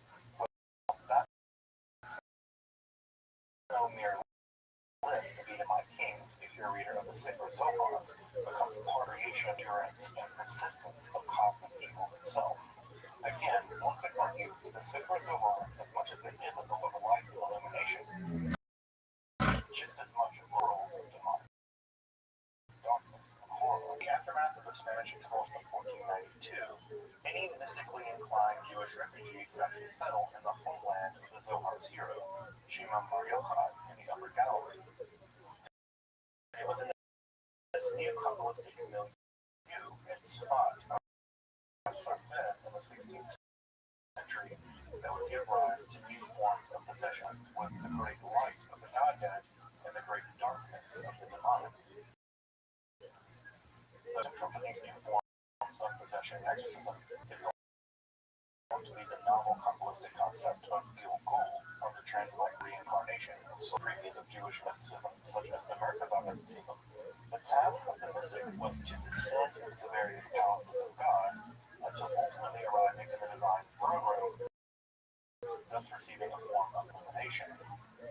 However, with the development of Kabbalah, the goal of the mystic became far grander. In the Kabbalah, one is not simply experiencing a mystical insight for oneself. Here, the goal of the Kabbalistic mystic is nothing short of the metaphysical revelation of the cosmos and Godhead. According to Luria, the body-to-body process of reincarnation are the goal, which itself stretches all the way back to a kind of word soul, as we put it, at the very beginning of creation itself. Just as the cosmos itself must be prepared through the process of Tikkun Olam, so too must our individual souls be subject to the exact same kind. For at higher levels of our soul, there are 5 levels of the soul in classical Oriental Kabbalah. These various higher levels of the soul are actually reincarnated inching forward toward the world of unification through the use of good deeds and the full by committing various kinds of sins. So life after incarnation, after reincarnation, our souls are either reaching up through the levels of unification to this, or they're reaching down further into the world of the demonic through various acts of sin which further degrade and destroy our souls. According to Luria and Vital, in addition to the longer process of Gilgul, there are 2 temporary states which the soul in its process of Gilgul are down the shards of creation itself. Those temporary states are victim to a divot, are receiving the divine boon of the four, or both of these in turn, but let's turn to the divot first. According to Luria's theory, acts of goodness help to restore one's soul around the divine goodness, whereas acts of evil then pull one's soul back into the world of evil, or perhaps a singularly evil deed worthy of karet, or ritual excommunication. Then it's possible that one's soul simply leaves the cycle of Gilgul altogether and roams about the world, connected from the very cycle of reincarnation, and unified with anything living, including non-human animals, and anything holy, including synagogues. But unfortunately, because of the unholy condition of the soul, one is repulsed by anything good, so as one is unable to enter, for instance, into a home or a synagogue that is protected by the mezuzot, or the ritual scroll put on the doorpost of observant Jewish homes. Further, the amputated soul becomes rather ravenous for life itself. It seems as if the condition of being separated from the body, and because it was precisely the evil of one's life that separated one's soul from the possession of Gilgul, the disembodied spirit often becomes rather vengeful and hostile, despite the fact that it craves to be its spirits are reunified with the body. They cling to that body, desperately seek not to be separated from it again. And it's from this clinging that these entities get their name. They're called Dibuk, from the Hebrew Dabat, which means to cling or to hold on to. In fact, the modern word for glue actually comes from the exact same shoresh. What's important to note here is that different than previous forms of spiritual possession. And though it was demonic entities that were doing the possessing, in this case, rather, it's spirits of people who, for whatever reason in their life, committed sin so grave that they were expelled from the process of reincarnation and were forced to roam around the world, seeking someone else, seeking another body to re-inhabit. Here, under the influence of the Lurianic Kabbalah, there's a shift away from possession by demonic entities to possession by the evil dead. I mean, not that evil dead, that's Kandarian demons. The Necronomicon won't help you with Divics, I don't think. But notice, the first major and well-known case was publicized in February of 1571. It's usually referred to as the Falcon Divic case of the Great Event in Safed. It's known as the Falcon Divic case because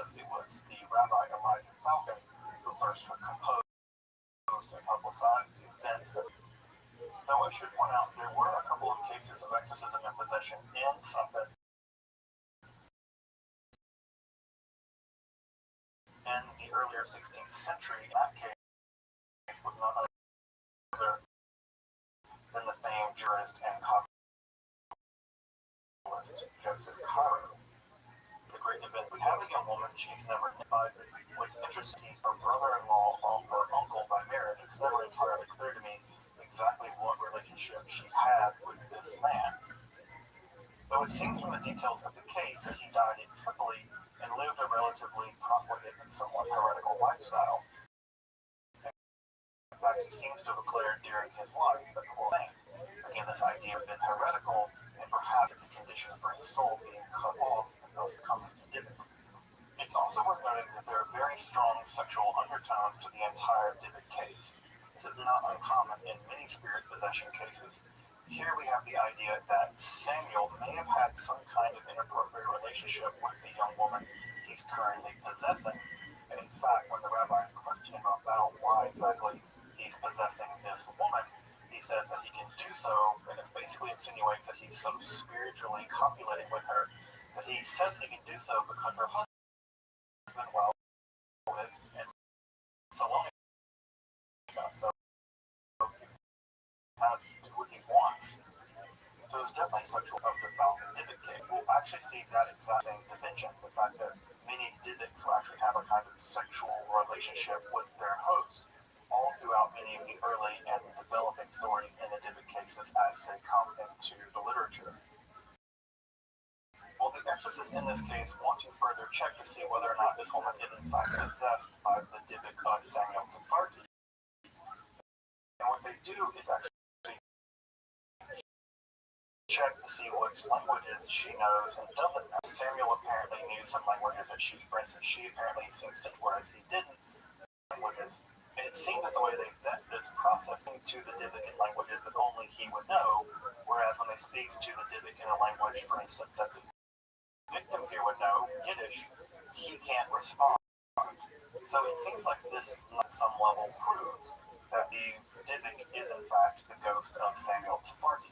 Also, it's the case that she seems to know all kinds of interesting facts about his life that she would otherwise not know for whatever reason. At this point, they were convinced that it is in fact the ghost of the Dybbuk of Samuel Sephardi that has possessed this, and they proceed with the use of sulfur as a kind of incense and various incantations and songs being repeated over and over again. We're told in somewhat disturbing detail how this possessed young woman was able to breathe in the burning sulfur without ever reacting. This is an important detail. It actually may come into the story moment. You'll remember all the way back to the ancient Near East and all the way to the ancient Greek magical papyri that the burning of sulfur has been long used in the history of ancient Near East exorcisms to drive out demons. So it's interesting to see here all the way into the year of 1571. At any rate, we're told exorcism that becomes violent. They attempt to curb her body to protect her modesty, but that the Dybbuk itself is actually going to exit her body via her vagina. And there's an indication that the sign the Dybbuk has left is that there's actually a discharge of blood from her vagina, showing that the Dybbuk has in fact left. Now, unfortunately, several days later, it appears that the Dybbuk actually repossesses this young woman. We'll see this motif have many different Dybbuk spells, only several days later, actually kill the host of the person that they had possessed. This unfortunately happens to this young woman, in which allegedly she was choked to death by the Dybbuk. Although one may wonder, and I certainly do, to what degree did this young woman being subjected to perhaps hours of inhaling burning sulfur contribute to her early demise? But at any rate, this motif, as I mentioned, of the Dybbuk being successfully exorcised only to return later in many of these early Dybbuk exorcism stories. In the years following the Falcon Dybbuk possession case, numerous other Dybbuk stories stories appear. And it's in this time the Tall is appointed in Zachaluria. If you're interested in reading the Falcon Dybbuk possession case or the other Dybbuk possession cases from this period, stay tuned toward the end of the video. I'll introduce some books and translations of these accounts. So take a look at those toward the end of the video. You can also check those links out in the description. These other Dybbuk possession cases include a wide range of very fascinating material in their accounts, especially things dealing with widespread sexual immorality in the community, the possessed person knowing the various secret sins of the various members of the community. The disembodied dead actually provide really interesting stories as how one of the Dybbuks actually climbs into a deer. The deer is pregnant, and the Dybbuk describes how horribly cramped and uncomfortable it was to be inside this deer. Unfortunately, being inside this pregnant deer with the Dybbuk eventually kills the deer, and the deer bursts out and goes home looking for another host. In other accounts, we learned how people became possessed by the Dybbuk. And in most cases, it's a minor sin to possess a woman, but a woman actually burned her very sin, and it's by uttering that curse word that allowed the Dybbuk to actually enter into her body. So we learned some interesting stories about how exactly the Dybbuk can actually get into the body of a person, or what kind of buildings. And further, we're also told of the various mechanisms by which one can exercise a Dybbuk. And what's interesting about these mechanisms is it's experimentation going on. It really knows exactly how, the exception of Zachaluria, of course, who knows exactly what they're doing. But aside from this, as a no one really knows quite what they're doing. And so there's a wide range of experimentation going on to expel these demons. And of course, this is very unlike exorcism that's going on in the Catholic world at this time, in which there are very strict rituals and protocols for how to engage in exorcism. Here in the Jewish world, this phenomenon in some sense is radically new, or at least relatively new, or at least it hasn't happened in 1,000 years or so. No one really knows exactly what to do, and so there's a wide range of experimental exorcistic techniques being used in order to drive these Dybbuks out. If you're interested, some of these techniques include the use of divine names. Some of these require that the exorcist engage in certain kinds of ascetic practices. There's the repetition of various Nidui. Nidui is a kind of temporary excommunication in which the idea here is that the soul is already in a bad enough state, but if it's further excommunicated, it may be in a worse state, and using the threat of Nidui would actually drive the Dybbuk out. The idea here is, your situation's bad, you're already a Dybbuk, it can't be worse, so you might as well leave and go somewhere else. And of course, on the other side, further threatening them with things like Nidui, but trying to help them get back on the path of the Gul, on the path of reanimation. And this is when they study Torah. The idea here, attempting to do righteous deeds on their behalf, that might allow the Dybbuk to leave the world of Dybbukdom, allow them to leave the world of Dybbukdom and perhaps re-enter the process of Gilgul, such that they can get back on the right track, so to speak, of having their soul ultimately reunified with the divine. So as you can see in these early Dybbuk accounts, there's a wide range of what can happen with one kind of experimental to just how to get the Dybbuk to me. And as I mentioned earlier, in many cases, the exorcism actually fails. Either the person dies who is possessed, or the Dybbuk returns. As you'll remember from the ancient Near East exorcistic practices, it wasn't uncommon when they expelled a ghost or a demon to actually provide some kind of backup system to prevent the demon or the ghost from repossessing the living. In this case, it would be the use of amulets or perhaps other kinds of symbols and other kinds of rituals to prevent that repossession from happening. Notice here that repossession is happening. Sometimes it actually kills the person being repossessed.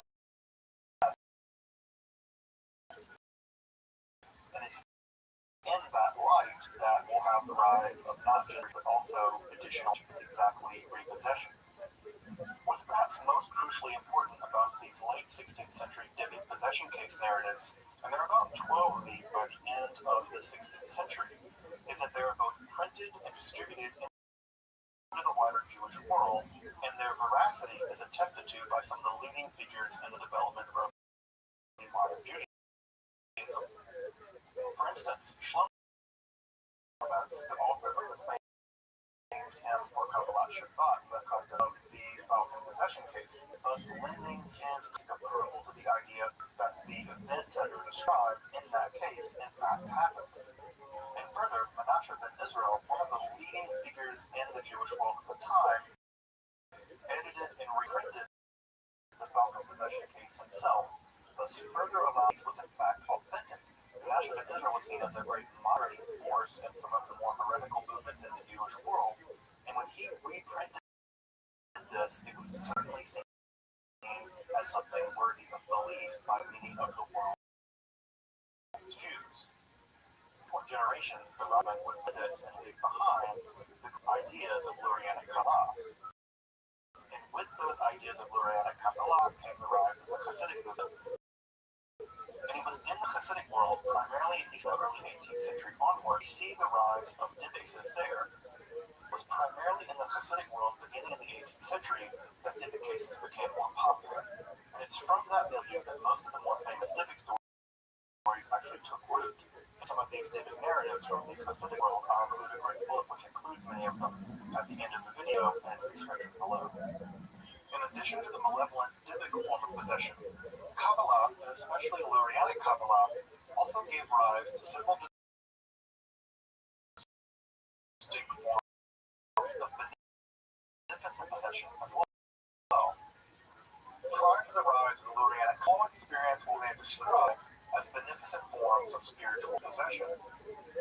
Court of Pharaoh and Alchemists would undergo what they refer to as Gerushin, or becoming exiled. In this mystical practice, they would seclude themselves in graveyards, and inside the graveyard and spot, they would begin to ecstatically utter Kabbalistic interpretations of the Torah itself. This is presented the inspiration of either the righteous dead, and in some cases under the inspiration of the Shekhinah, of the divine feminine, the Mishnah. This is a section of rabbinical lore dating to around 200 of a common era, and during this process of release from memory, his body becomes the vessel for a kind of angelic teacher, or magi. Angelic teacher would create utterances through his body. In some sense, this angelic magi was a spiritual dimension of the Mishnah itself, and it would urge Joseph Caro onto practices in order to further purify the interests of divine unification. As Joseph Caro would also publish the core text in Shmuel, the Shulchan Aruch, the prepared table.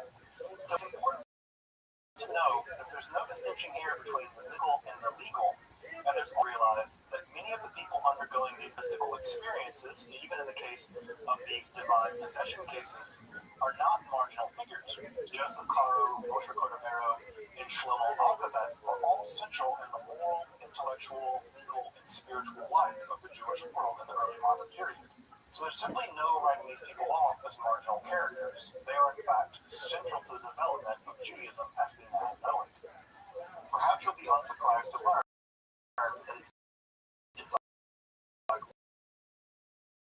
Glory introduces the most interesting, certainly the most beneficent. This technique, one actually lies prostrate overnight, or at least for some period of time, onto the grave of a righteous person. By lying on the grave of this righteous person, or tzaddik, one is able to awaken some aspect of their soul that, of course, isn't dead, and by communing with their soul, this process is called yichudim, or communion, and by communing with the soul of the deceased person, one is able to gather some of chizuk, or power, or strength, and with this chizuk, one is able to fight off a temptation on a spiritual journey in the world of the mystical. This technique onto the grave of a righteous person, or tzaddik, in order to gain strength is what Iris Ibor, or spiritual pregnancy. Ibor literally just means pregnancy. And it is in this process of spiritual pregnancy, or Ibor, in which the soul of the righteous dead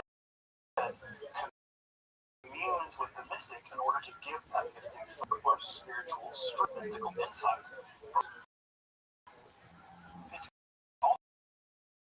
also worth noting something of the sexual connotation of this process, as I bore in Yehud. The word Yehud is also used for the first time abroad in Yehudim were actually alone. Interesting that this idea of a straight on the grave of a person temporarily impregnates one, doesn't become impregnated, at least temporarily, with the soul of the righteous. Of course, this has a very profound, homily sexual connotation to it. Of course, though, not everyone can engage in the process of before. These moves are only for the most elite of us, and even those elite couples must undergo a pretty sophisticated series of ascetic and spiritual things. How Isaac Luria talks about it, to arouse the soul of the righteous person, to impregnate the soul of the Kabbalist, to learn deeper and more profound secrets of the Kabbalah in the world of the esoteric divine. Of course, Rabbi Chaim Vital, Isaac Luria's student, who greatly developed and expand the notion of Yehudim, both in terms of explaining exactly how it works, given the very sophisticated ideas found in Isaac Luria's Kabbalistic system, but also explaining that this technique can be done in one's home. One need not lay on the grave of the righteous, achieve the state of Ibor. Of course, all this seems to harken back to our statement by Akiva back in the Babylonian Talmud. Remember there, he lamented the fact that people would go into graveyards and fast in order to have Ruach Tumah, a clean spirit, fall upon them, and rather he wished that people would try to do the same thing in order to get a pure spirit, Ruach Tahor, to come lie upon them instead. What seems, Rabbi Akiva's got exactly wished for. Here, in the idea of Ibor, we have the idea of entering into a graveyard precisely in order to get the soul of a righteous person to the soul of the Kabbalist. Of course, I don't know exactly what Rabbi Akiva would have thought about all this lying on graves and becoming pregnant with the soul of saints or whatever. So be careful what you wish might get. It might take 1,500 years, and it might involve people lying on graves and graveyards. But spiritual pregnancy. There you go, Rabbi Akiva. Generally speaking, Dibbik cases persisted through the centuries, context of Hasidism. However, the process of Yehudim and Ibor seems to have largely been eclipsed by the more developed Hasidic idea of Debekut, of Devekus, in which the soul of the Kabbalah, the soul of the Hasid, clings to the divine. Of course, this may have just as much to do with the dislocation of the Kabbalah, of the weird kind of negative associations of practice. It's also worth remembering that Chaim Vital can achieve the state of Ibor, of spiritual pregnancy, in one's home, so one doesn't have to go out into a graveyard and lie on a grave in order to achieve this spiritual feat. I've actually asked around if you could even still practice at all in the area around Sfat, and basically what I was told is that no one's going to confirm it and no one's going to deny it. Of course, all of this is in the context of the extremely insular world of Judaism, and of course Kabbalah is the esoteric of Yehudim and Ibor, considered even extreme ideas within the context of Kabbalah. So it's not surprising as a non-member of that kind of community that I'm not going to ever have real access to the degree to which anyone is actually engaging in a practice like this. So if the tradition of this practice is still being carried on, it would be very unlikely for outsiders to have any access to it. Well, if you find yourself wandering in the spot in the middle of the night and you see people lying on tombs, well, now you know why they're doing it. They're getting mystically pregnant. The more you know. As I mentioned earlier, Dibbik Hasidic period, and many of the early Hasidic masters, such as the Baal Shem Tov, were famed as exorcists. So, with the rise of the Jewish Enlightenment of the Haskalah, destruction of many Hasidic communities during the period, and the general suppression of religiosity during the Soviet period, cases of Dybbuk possession simply were on the way. Though we're lucky that from 1911 through 1914, the writer actually gathered ethnographic on Hasidic Jews primarily living in southern Poland. And it's from that ethnic data that he would go on to publish his famous play, The Dybbuk, written first in Russian and then translated into Yiddish and Hebrew. The play debuted in 1990 and was a rave hit, just on the eve of the Nazi invasion. It's with great sadness that I say that many of the cast and crew that worked on this great masterpiece of German expressionism in Yiddish film perished during the Nazi extermination period.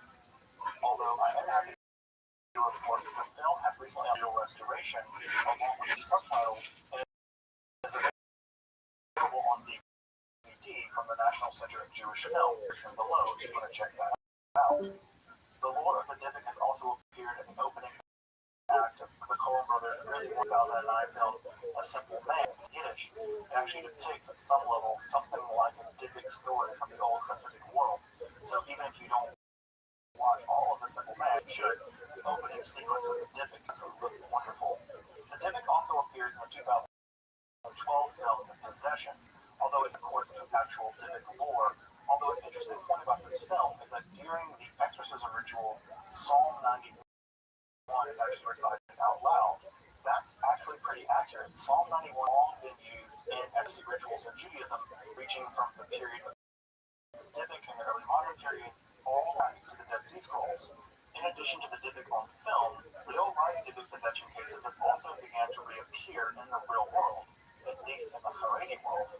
The most interesting and probably the most infamous case of recent memory is a 1999 so-called Dybbuk of Dimona. And that one is interesting because the exorcism was actually filmed, and you can watch the entire thing on YouTube. I'll put a link in the description below. Although I will say the higher business of the Dimona Dybbuk is really controversial. Some people claim that it was a fraud, some people claim that it was true. There's a lot of ins and outs about exactly what is going on in this whole situation. However, in the Haredi world, there are actually books published about how one can learn lessons from the Dimona Dybbuk to become a better person. Typically, and it's also other Dybbuk cases have also begun to appear in the United States. So it appears that after about 100 years of silence, the Dybbuks have, for whatever reason, returned. If you're interested in the history of demons, occult magic, and Kabbalah, make sure to subscribe here to Esoterica. These are all areas of our channel, so make sure to also check out our other content below. Also, if you value freely accessible and scholarly approaches to materials such as this, Kabbalah, and Marxism, please consider supporting our channel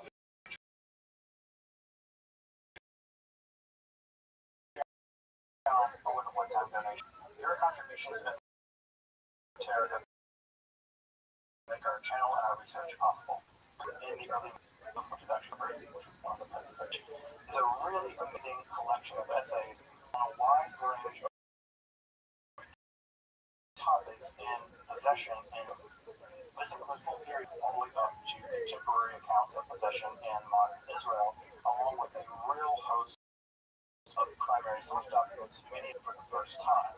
So this is a really incredible volume, well worth picking up, not terribly expensive. It gives you an excellent opportunity really to get into the various aspects of possession. I would especially recommend lines in the text in which he introduces the idea of benevolent possession in Judaism. He goes into really great detail, some of which again has never been translated before, about the exact mechanisms by which the process of divorce or spiritual pregnancy takes place, according to the thought of Isaac Luria and Chaim Vital. So a really great resource, well worth having on your shelf if you're interested in the intersection between spirit possession and Kabbalah. Chaya's text between worlds is probably the best introduction to the development of the idea of spirit possession and Kabbalah, and a collection of spiritual possession accounts or Dybbuk accounts from this early period. So between his excellent analysis of the spirit possession world and of Dybbuks and of the really excellent collection of primary source documents about the conditions there in this volume is absolutely in a Kabbalah as it pertains specifically to the rise of Dybbuk possession and before the very early period in the development of Kabbalah and somewhere in the late 16th century. So excellent. So I'm really picking out this text if you really want to deep dive into the world of the Dybbuk. Winkler also has a really nice volume simply entitled Dybbuk that is a collection from an Orthodox Jewish standpoint of various Dybbuk stories from history, all the way back from Safed all the way into the Hasidic world and to the modern period. And so this is a really nice collection, again, not from an academic point of view, but point of view of Orthodox Judaism about exactly what Dybbuks are, where they come from, how they operate, and various narratives and various lessons I suppose we could learn from cases of Dybbuk possession. Again, this is not an academic source, but it's still really interesting and worth checking out if you're just interested in the Dybbuk and Dybbuk lore more generally. Finally, and of course, if you've never had the chance to read Ansky's Play the Dybbuk nor seen the 1937 film adaptation, you're really missing out on some classic literature and classic film. These are both really wonderful plays, and the film is just shot in this really great, mystic way. So if you've never had the chance to check out this marvel and testament to the genius of Yiddish literature and Yiddish film, which was sadly largely snuffed out by the horrors of the Nazi period, you deserve to take a look at these wonderful pieces of literature and this wonderful film. Of course, I'll just say that the film, Kabbalah, and of course, the Dybbuk. And so if you've not had the chance to check them out, or if you've never checked out Clay, the film, the Dybbuk, they are wonderful things as part of his cult film, Kabbalistic film. They're well worth checking out, and you can easily get a copy in Yiddish and English. And if you read a little bit of German or read Hebrew letters, Yiddish is honestly not that hard to tease out. So I can't recommend enough that you check out the play and the film adaptation of Belief and Religion.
Genesis.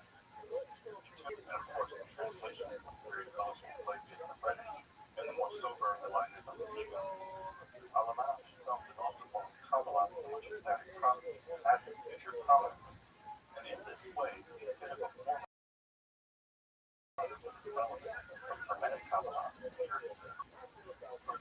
more Hermetic Kabbalah.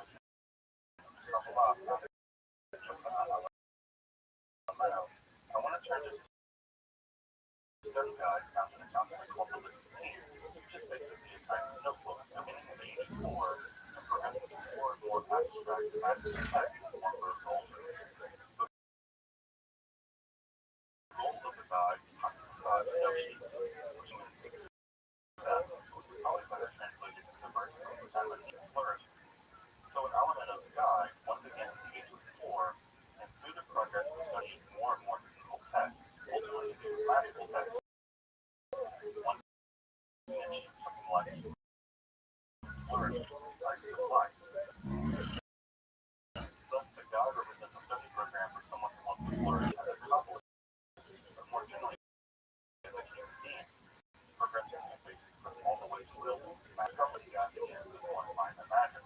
From the ages of 4 to 13, Bible tells us that one should try to interpret the Bible in the original Hebrew, although with no commentaries. This is in addition to reading right Hebrew, along with languages of other languages, and I think he has in mind here, perhaps. In addition, toward the end of wasn't at the age of 13, the traditional age of one's bar mitzvah, Alamano also tells us that one should begin to study the Mishnah with the commentaries of Maimonides. The Mishnah, as you may know, is a collection of rabbinical lore that was collected in the aftermath of the destruction of the temple and edited together sometime around 200 with the Common Era. The rabbinical commentary on the Mishnah becomes a massive volume known as the Talmud. 20 are dedicated to this part to study the Talmud. Of course, this makes it written with sense. Many people often forget that even the most basic text of the Kabbalah presuppose that one has already studied the Bible in Greek, along with the math, C. During this period, the Alamano also recommends that one begin to study language in much greater detail. Specifically around the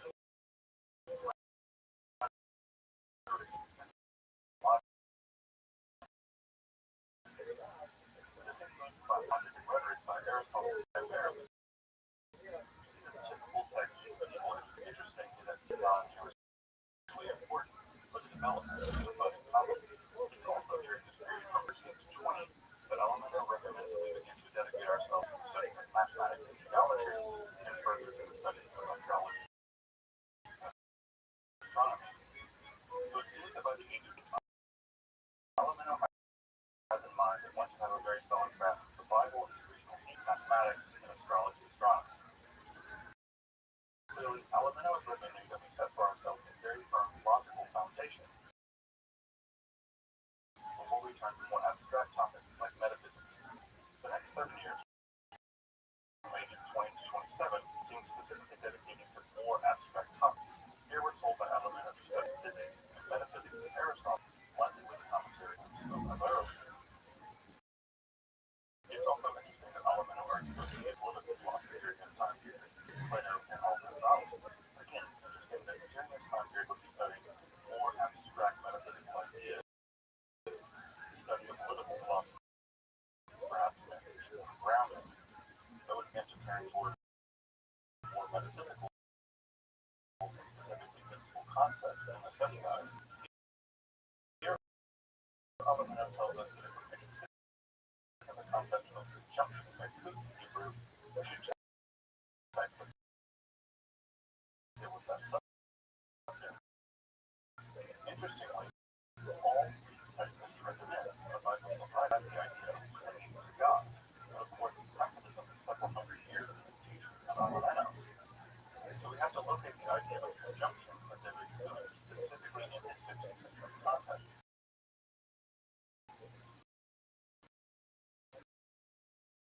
Here, it seems to be the idea of one's intellect in various spheres of concept.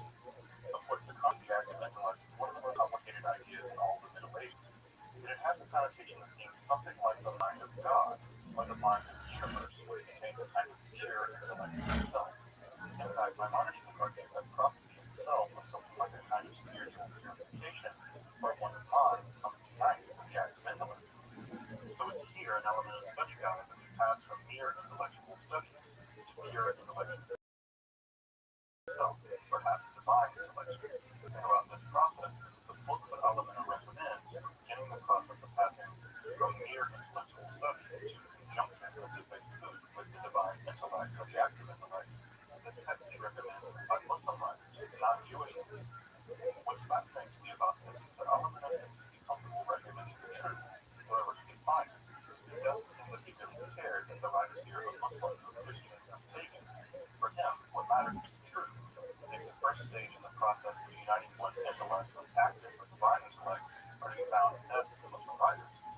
1967, one is beginning to engage in much more abstract philosophical speculation, passing from one's own intellect to the active intellect, and also here one begins to engage in alchemical and medical studies as well. During the next 7 years of the development of the Kabbalist and Alameda study guide, one greatly improvised one's study of metaphysical concepts. During this period, we're told to study the great classics of medieval philosophy, which at that time was still relatively fresh. This would include the Incoherence of the Philosophers by Al-Ghazali and the Reply to the Incoherence of the Incoherence by Ibn-Rushd, along with the Guide to Complex by Maimonides, along with the Rizars of Halevi. Further, we're also told that we should study the great attack on Aristotelian metaphysics by Aspect Prescott and his book Form Shaft. And this is also by Rashi, Praxiteles, Ibn Ezra, and Maimonides. It's worth noting that the commentaries recommended by Alameno represent a wide range of Jewish approaches to a group of texts and provide rationalism, especially with someone like Maimonides, all the way to someone like Hellenistic, like someone like Maimonides. Maimonides, the biblical commentary, basically established the logistics of the Kabbalah world. And the polemic between Al-Ghazali and Halevi, along with the more Aristotelian ideas of Maimonides and the more Platonic ideas of Halevi, it seems that what Alex has cultivated are mystical, the more rational, the more Aristotelian parts of Platonic. Here, he seems to be inculcating us the idea that in order to do metaphysics, we have to be able to think critically and not mathematically. By studying both, it is also during this time period in the most holy months of the year, the months of Tishrei, Nisan, the months of Passover, and the high holidays, that one begins to study works of classical Kabbalah. Here we're told to study the intensely mystical biblical commentary of Menach of Akkad, the Vedic mystic Abraham Abarai, who developed a form of the Vedic Kabbalah in which one had a divine name in order to achieve divine, along with Yetzirah and his comedies, which the second described for the use of the Sephirot and the Rabbah. Of course, the second Yetzirah is one of the most difficult books of all, as all commentaries actually represent something 5% of the full burden. It's in the Yetzirah. An idea of just how to hold the steps of the It's also true that there's no reference to studying the mystic result, typically thought to be the very backbone. While it's shockingly no mention of the sacred Zohar and Alameda study guide, it points to the fact that there have always been different schools, meaning exclusive schools of the Kabbalah. There's never been one Kabbalah. There's always been a Kabbalah. And here we have authority on the more static prophetic Kabbalah rather than the more classical philosophical Kabbalah. Most of us now bad as well the Kabbalah. Of course, the shift from philosophical Kabbalah to static prophetic Kabbalah. As you may know, this is a Kabbalah primarily in Sephirot.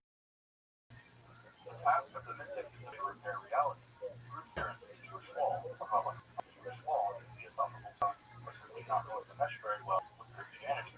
By shifting our focus to the static or prophetic forms of Kabbalah, prophetic Kabbalism coupled the centrality of Jewish law from the very form itself.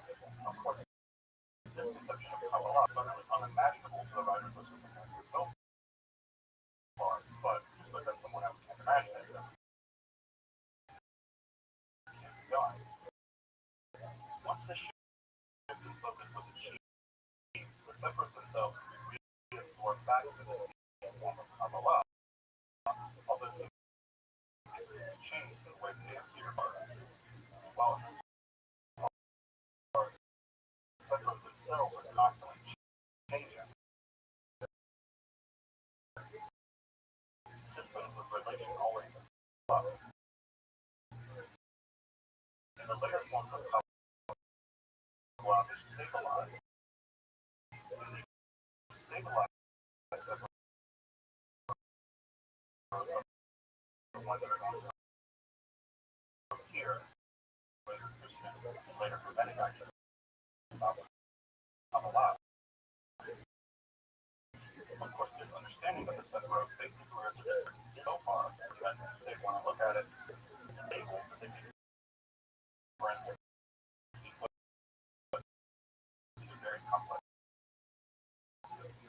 correspondence in modern occultism. Again, this is what you can or not. In the so far, once adherents to Jewish law actually changed the creation of the separate themselves. Here it's very important to observe that Alamano is acting something like a bridge between the exclusively Jewish Kabbalah of the Zionist religion Jewish law to something like Pico, and by extension, the development into what is now called Rabbinic Kabbalah, the modern era. In a very strong sense, if you're a non-Torah, you can basically thank Yochanan Alameno for opening that door. Finally, at the end of the study guide, the apex of Alameno text is in some sense the goal of the combination of both Kabbalah and magic. Here we're speaking with something like a combination of Kabbalah and magic. We're told to study a host of texts that we would now recognize as magical textbooks from grimoires. Some of these texts that jump out are among the most famous grimoires found in the medieval world. Here we have a reference to Sefer Raziel, Masneh Tav-Kam, and Baal Medel. Of course, the Sefer Raziel, perhaps one of the most famous Jewish grimoires of the Middle Ages, it exists in several manuscripts. He focuses primarily on amulets with a very strong sense of astrological magic. Masneh Tav-Kam is simply a Hebrew translation of the Golden Wise, better known as Europe, which of course is the vast magic ranges from an enormous amount of topics. But there are many of the Baal Medel, in several Jewish translations. This text deals with a kind of magical apparatus in the song of the various spirits. Of course, this text contains directly in Eli. Shrine session. It would also be introduced several other texts. Odisha is part of the list of perhaps the most influential textbook in magic and occult today. So it's very interesting that in the culmination of Alameno study, we're given a very clear definition of study magic, a variety of magical practices, from summoning spirits to astrological magic to talismanic magic. Here it seems to be about human flourishing, whatever magic, basically pioneering European occultism. In a very substantial way, its influence in Pico basically lays the groundwork for European occultism. And the study guide is in a very strong sense a predictor of the trajectory of European occultism because of Pico in a way that's pretty predictable. One might even say that Alameno study guide is something like Western occultism in microcosm. If you're interested in the history of magic, Kabbalah, or occultism, make sure to subscribe here to Esoterica. These are all 4 times of our channel. If you want to support my work of making accessible, scholarly, free content on topics so much as esotericism here on YouTube, please consider supporting my work on Patreon or with a one-time donation. Your support really does make Esoterica possible. If you'd like to consult Alameno study, you can find it in Appendix 3 of Moshe Dell's really wonderful book on the history of Kabbalah in Italy. This volume is just really wonderful in general if you're interested in the development of Christian Kabbalah or the development of Hermetic ideas and their intersection with Kabbalah and Renaissance Florence, more generally. The book not only translates Alameno's study guide to English for the first and only place that I consider it appeared, but also there's an entire chapter just on Alameno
Shekhinah, the idea that the Olam of cosmos is created through active divine contraction.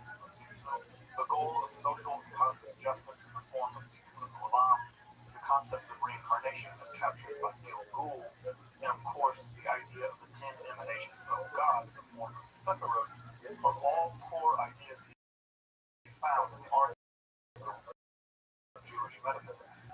Kabbalah has also become one of the foundational pillars from Johann Reuchlin to Israel Regarded, Kabbalah have decisively transformed Western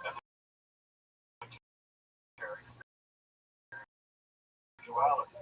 Despite this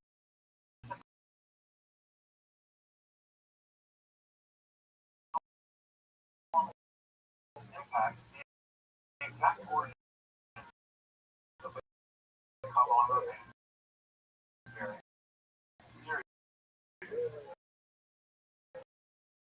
In this first episode of at least a two-part series here at Esoterica, we're going to explore some of the myths and figures of this earlier strata of the Kabbalah. This is the period after the Kabbalah Sacred Yetzirah, before the publication of the monumental tome, the Sacred Zohar. And it's here, in medieval southern France and Spain, that we'll find the dynamic matrix of mystical speculations, out of which the Kabbalah is knowing, arcane side, history, philosophy, and religion.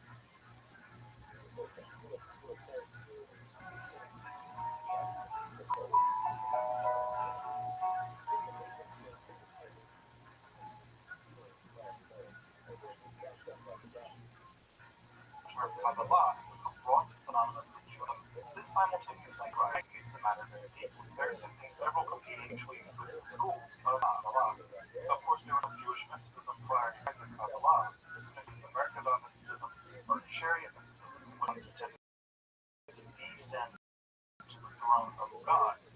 First, there's the Sartor mysticism, which was the sun angel in order to learn rabbinic code. In addition, there's the eugenic speculations of the central Ra, in which the Olam, or reality, is said to emerge from 10 onto-mathematical principles along with the Hebrew alphabet. Interested in those pre-Kabbalah Jewish forms of mysticism, to look at the card above, you'll include a link to our various episodes of the Law. There I cover Merkabah, Sartor, and various episodes. So if you're interested in those forms of mysticism, check out this card. Spirituality should be taken up in the Jewish mysticism. Generally, we are prior to the rise of Kabbalah. So what do I mean by Kabbalah in this context? Here I'm restricting the use of that to refer specifically to mystical speculations that began to arise in southern France, Spain, in the Middle Ages, specifically beginning around the Sacred Bahir, the Book of Illumination, and culminating in the Sacred Zohar, or the Book of Radiance. So this would put it sometime around of the 12th century all the way to the 13th century. Typically, we think that the Sacred Zohar published sometime around 1270 to 1280. And it's to this early and mysterious time period that we've been our exploration of early Kabbalah. Of course, by bracketing some material in this episode and some material out, careful students of the history of Kabbalah will notice a couple of things missing. First, the Sacred Zohar will get into more episodes on its own, and we'll also have to cover the Gospel Ashkenaz, German piety movement on its own as well. Further, both the developments of a new form of ecstatic Kabbalah as developed by Abraham Abulafia also did that as well. So it's to turn our attention to the developments of philosophical speculation that laid the groundwork found in the Zohar, and in a real way, by extension, the entirety of the Kabbalah itself. One of the major intellectual backdrops to the development of the Kabbalah is the impact made on the Jewish world by the rise the more rationalistic philosophy of Maimonides. In his philosophy, the Bible and Judaism should be best understood through the lens of Islamic and Aristotelian philosophy. Therefore, things like demons become something basically like metaphors for the performance of creation, becomes synonymous with Aristotle's physics, and Ma'aseh becomes synonymous with Aristotle's metaphysics. Indeed, there's good reason to believe that the more rationalistic aspects of Maimonides might themselves be a response to movements within Jewish mysticism. Rather than explaining the depths of them, one might argue that Maimonides simply explained it away. The Great Eagle, as Maimonides is sometimes referred to as the Great Eagle, its name is just too metal not to use as much as possible. It's not going to look like some kind of combination of mysticism, philosophy, and medieval science. For instance, in the Ashkenaz, or German pietist movement, this group is often referred to as the special or unique cherub circle. This Hakaru Habayuchad, or unique cherub, played a decisive role in metaphysics. The unique cherub circle tries to solve a basically perennial question in theosophy. How does one bridge the gap between an infinite divine realm and a finite realm of creation?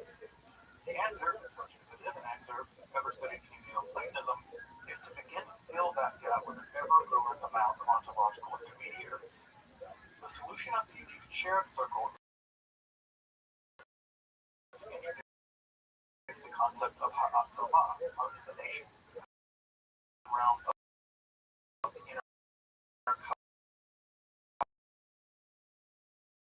abode or inner glory. Divine power flows into becoming manifest through the Pharaoh coming. So it appears to be a metaphysics is going to be decisively important to get into the Kabbalah. There's simply no understood idea of Ha'atzlah divination. Slightly later work, the second science, is also going to employ the idea of emanation, but it's going to rely primarily on a scientific understanding of the Sefer Yetzirah to accomplish this task. This text is somewhat interested in the idea of even enumerates them sometimes following the ideas we have in Sefer Yetzirah, though the text is primarily interested in the spiritual ascent of the soul into the divine world. So as you can see, by even the middle of the 12th century, some of the basic metaphysical building blocks that have become central to the development of Kabbalah are already being developed. Specifically, we have the idea of emanation, or Ha'atzlah, being applied at least at some level to the idea of the Sephirot to be found in the Sefer Yetzirah, and see the combination of those two ideas is going to be decisively by the Book of Illumination or Brightness. Although, despite the title of this work, it is anything other than clear. The text itself takes the form of the popular medieval midrash, a kind of burning commentary on the Hebrew Bible, claiming a hermeneutics or metaphor and allegory. So here, even at the literary level, the Sefer Vayikra is going to be deeper and impactful. As you probably know, the Sefer Zohar takes the exact same form typically, a kind of midrash. So even at the level of literary format, the Sefer Vayikra is going to be incredibly influential a lot. Just in the same way that the Sefer Vayikra is a midrash attributed to the ancient scholar Nechunya ben Hakana, in the same way the Zohar is going to be a similar kind of mystical midrash attributed to Shimon bar Yochai. So even in the form of literary format, the Sefer Vayikra is incredibly influential. It sets the stage for the Sefer Zohar at a literary level. Despite being traditionally attributed to Nechunya ben Hakana, a first-century scholar roughly contemporary with Yochanan ben Zakkai, the exact author and the geographical place and composition of this text is unclear. However, I do think that Rodi Meron makes a very interesting argument about a possible Babylonian context for the writing of this text, based on their arguments given the Babylonian vowel notation system. However, the jury's out, and the origin of the text remains rather mysterious.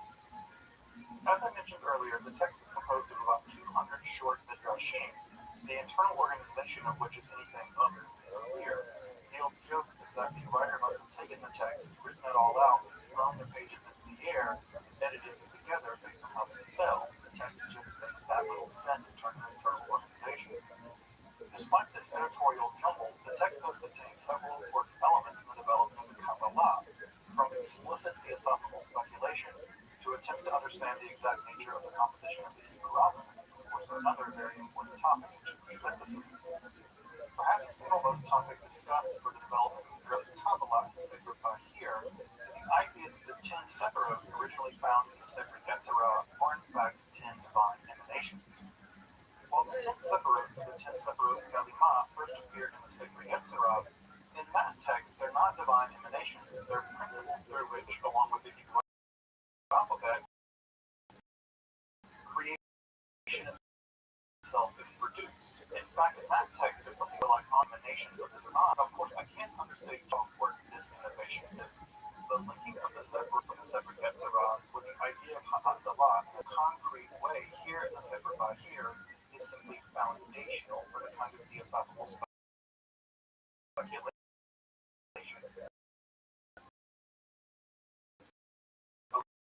The Zohar, and by extension, Kabbalah itself. Further, the Sefer Bahir is the first text to really link the Shekhinah of the divine presence of the feminine gender.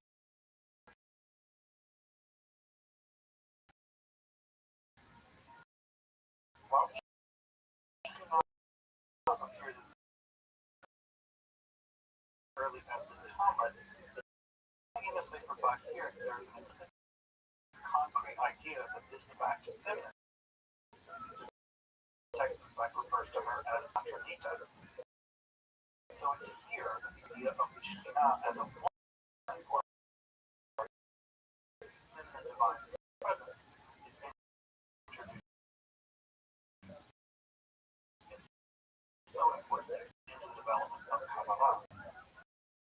Of course, as I'm sure you know, a great deal of later Kabbalistic speculation, especially found in the Zohar, has everything to do with the uniting the masculine and feminine aspects of God. That order, the arguing feminine aspects of God. And it's here in the Sefer Bahir the idea concretely introduced mysticism. Further, it's also worth pointing out that early kind of Gnostic influence in the Sefer Bahir's description of the Matronita, of the divine feminine presence, specifically of light, a princess from a faraway land. And several earlier scholars have detected the idea that this may be some of the old Sophia myth found in some forms of Semitism. Though it's also possible, perhaps even with the bounds and allegories and metaphors about kings, queens, and their court. And at this point, scholarship, terms like Gnostic are being used more and more strongly with greater and greater precision. While scholars have searched for about a century and a half now for any other literary connection between the Sefer Bahir and other so-called Gnostic groups, like the no definitive connection found. So the jury's out. Exactly how the Sefer Bahir comes to develop the idea of the divine Metrida remains ambiguous, mysterious, and unclear. Further, this here is one of the first texts of the idea of various kinds of Hebrew letters in the living tree, or a tree of life. With the limbs, trunk, roots, buds, leaves, and flowers representing these kinds of aspects of the divine world. Again, former scholars link this tree back with the idea of the ancient Gnostic pleroma. All this idea is just exactly how the Sefer Bahir develops this idea as mysterious. Of course, the idea of the Ten Sefer being into the so-called tree of life configuration is going to become represented. However, we should use a bit of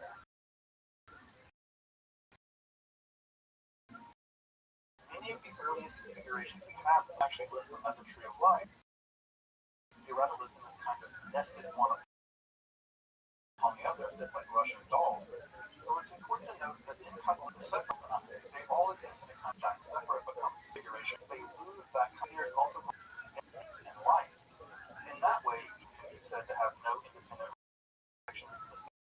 The Sefer Bahir comments on the name of the primordial of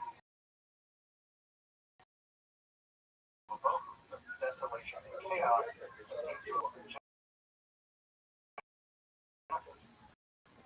In the Sefer Bahir's commentary on desolation, or Bohu was filled only with evil. This figure began to get something like a dualistic view of good and evil, perhaps. Again, as earlier scholars argued, this is emerging from a novel. This is very sharp interest in the nature of evil, incredibly important in later Kabbalistic developments. Again, indeed, this interest in primordial evil and evil more generally, especially demonic evil, is going to dominate the Ensnil text at the same time the Ocean Circle are beginning to reverse.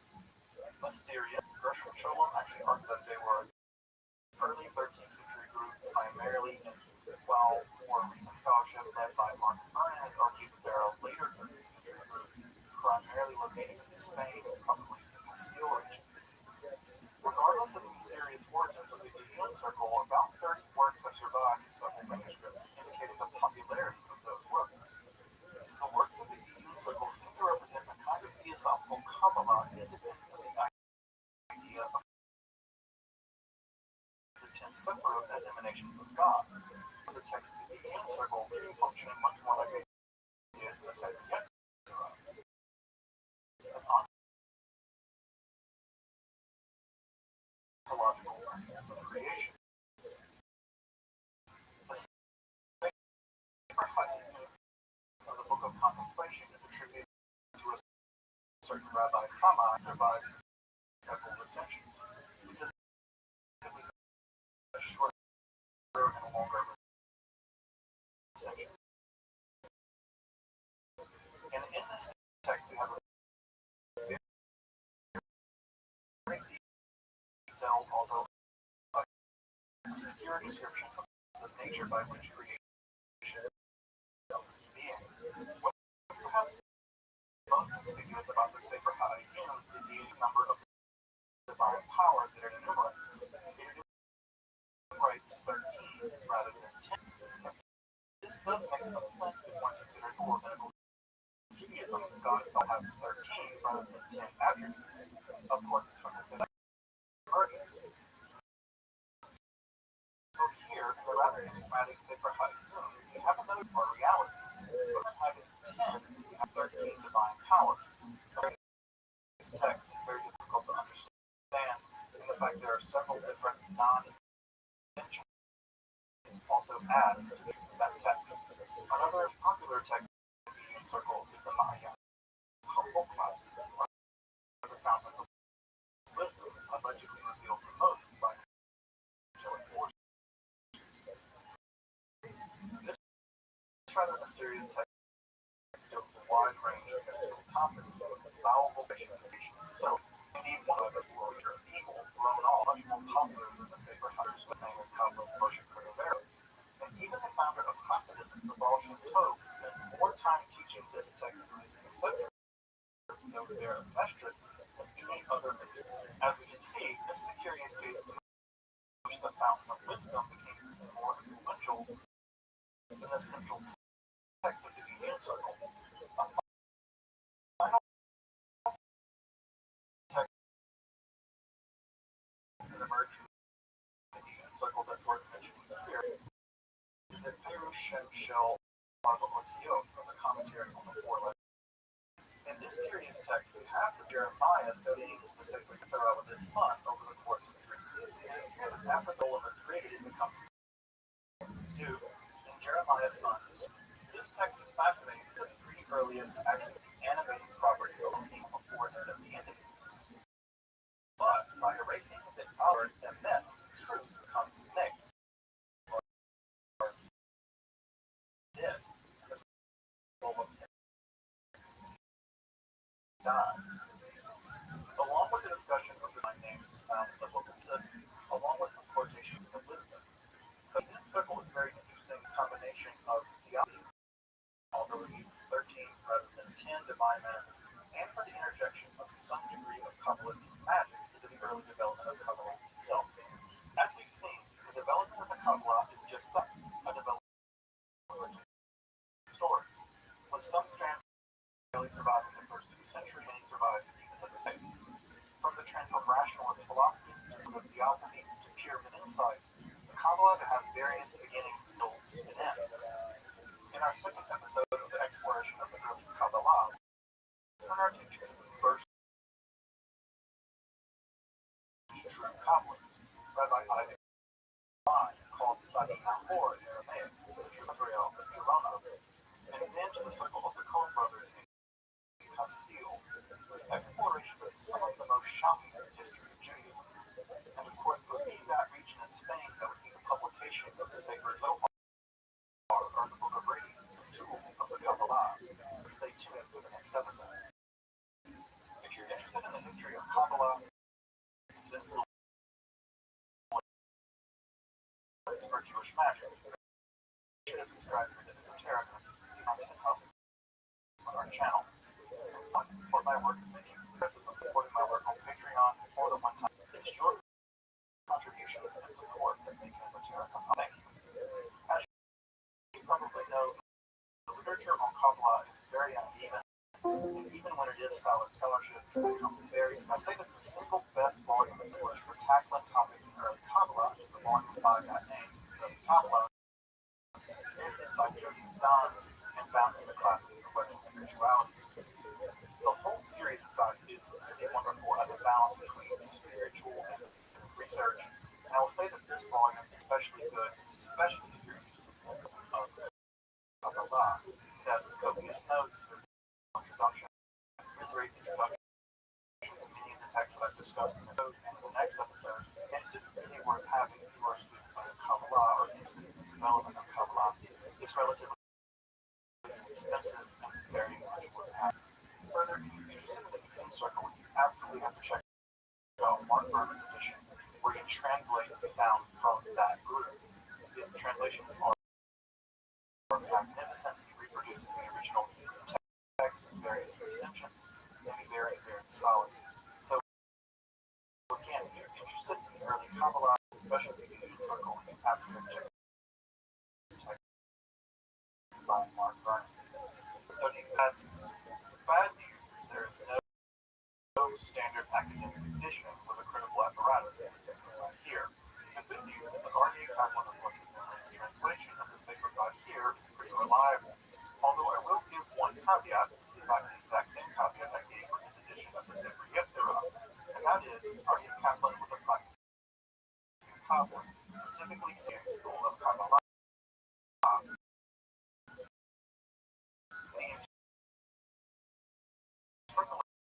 Plays a great deal of Luria back into both the Sefer Yetzirah and into the Sefer.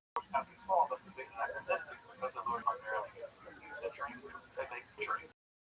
So interpolating ideas from any back onto the Sefer here, while Kabbalistically interesting, isn't how a translation of the Year in Kaplan's edition is relatively free of these kinds of interpolations, so it's primarily occurring as commentary. What's also nice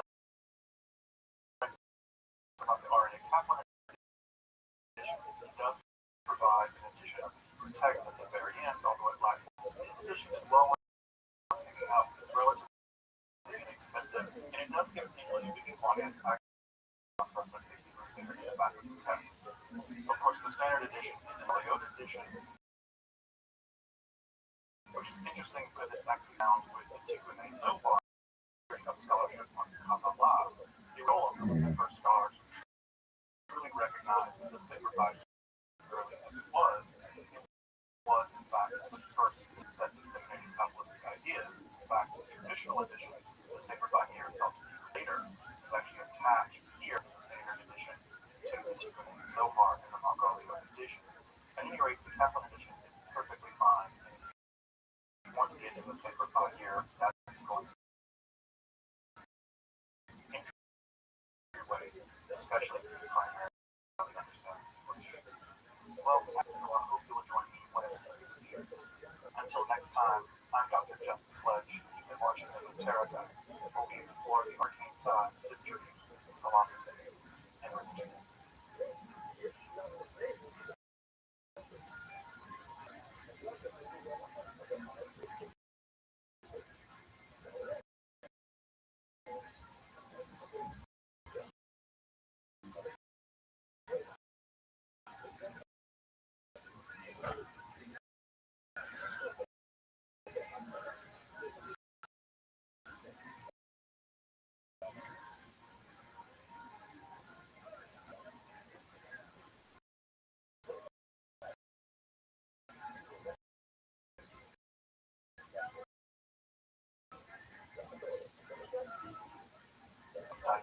transformations and correspondences with basically everything else.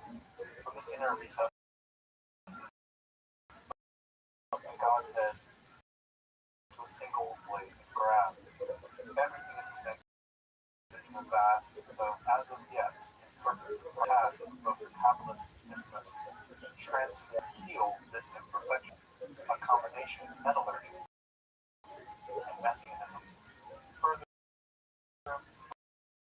both alchemy and Kabbalah are siblings in a sense. Alchemy was first introduced into Europe on February 11th, 1140.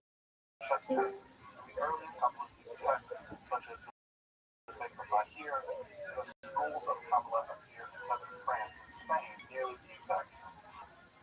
Indeed, the crown of the Kabbalah, the Sacred Zohar, or the Book of Radiance, appears toward the end of the 13th century in the first major European cities. Also around the 14th century. If you're interested, I've made my playlist on alchemy and Kabbalah if you're interested in these topics. Given all this, you won't be surprised to learn that alchemy and Kabbalah being intimately connected in later literature. In this episode, I want to explore a text in which both alchemy and Kabbalah are perhaps both deeply synthesized along with a decent dash of magic. This is a wonderful Aish Betzarek under a minor spot, a title of nature and the divine reflect and refract one another in one vast totality. I hope you'll join me as we explore this wonderful, though little Aish. I'm Dr. Sledge. Welcome to Esoterica, where we explore the arcane history.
Flight sold out.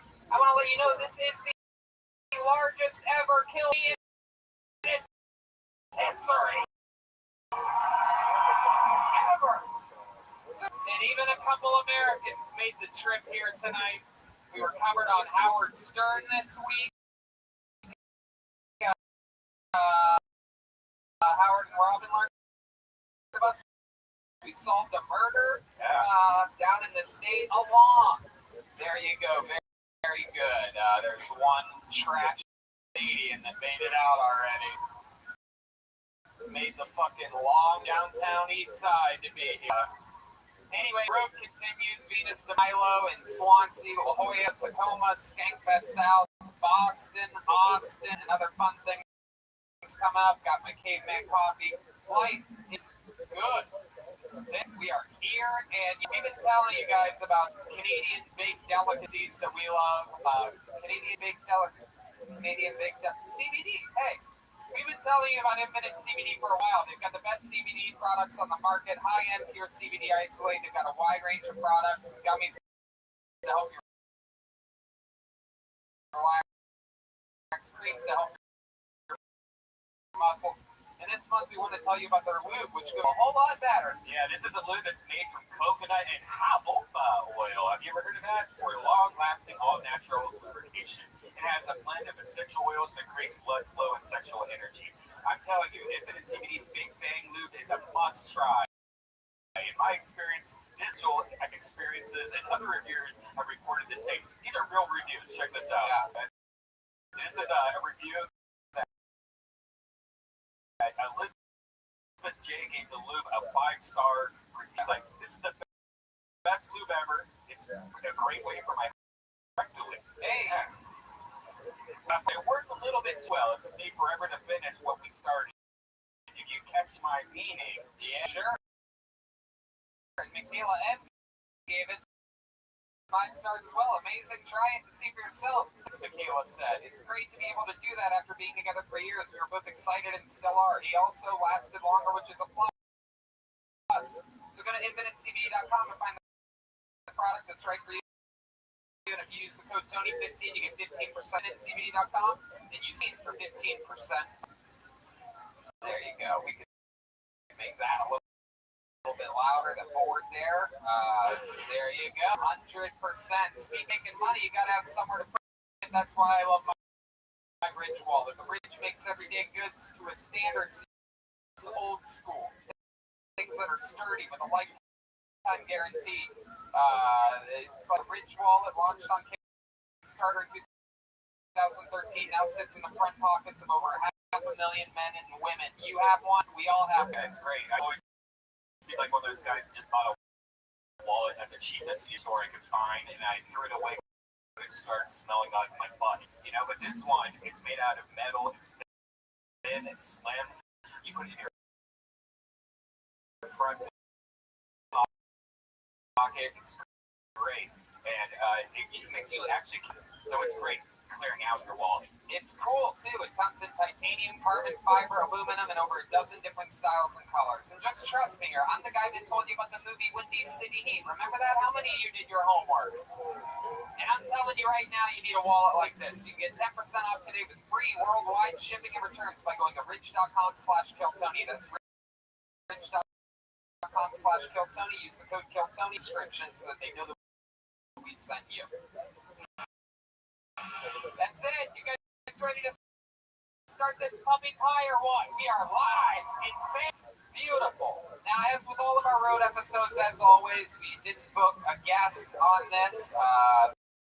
The great Tim Dillon is 45 minutes away in some other part of Vancouver. We tried those tomorrow, and he's got to do Kill Tony on Monday. However, we do have a band, ladies and gentlemen. Every single episode of the show, they commit to being different characters. We never know what they're going to be. Beautiful green room set up here at the theater in Vancouver. These guys in like 45 minutes. So let's see what they came up with tonight.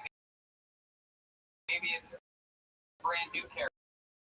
Maybe it's the return of characters we see. Or let's all find out together when I present to you the Rockets and Children Meadows.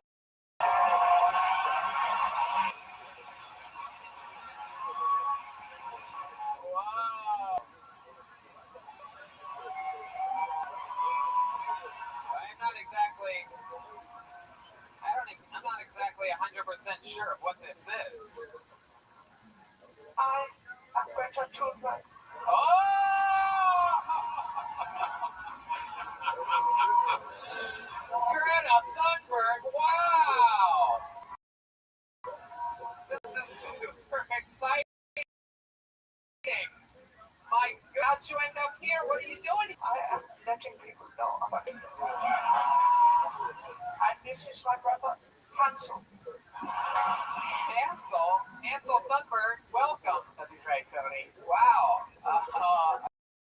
I didn't realize Greta's brother, caveman. a Mexican caveman. This is exciting. It's funny because the caveman actually had clean water, Tony. The rivers are polluted now. You seem to have a little bit more Nordic in you. Yeah, man. They had the clean water, man. Environmentalist. Look how sad Lundberg looks, as always. What a pouty head. You're going to be really pissed when Trump wins again. It's very exciting, though. It's good to be. You ever visit Canada? Is this new for you? There you go. Heck yeah, they also have free healthcare here. That's a big deal, right? You guys fucking love waiting for months. Waiting for months and months if you get anything serious. That's great what you guys have going on here, and your dollar's doing tremendously well. Congratulations to you guys.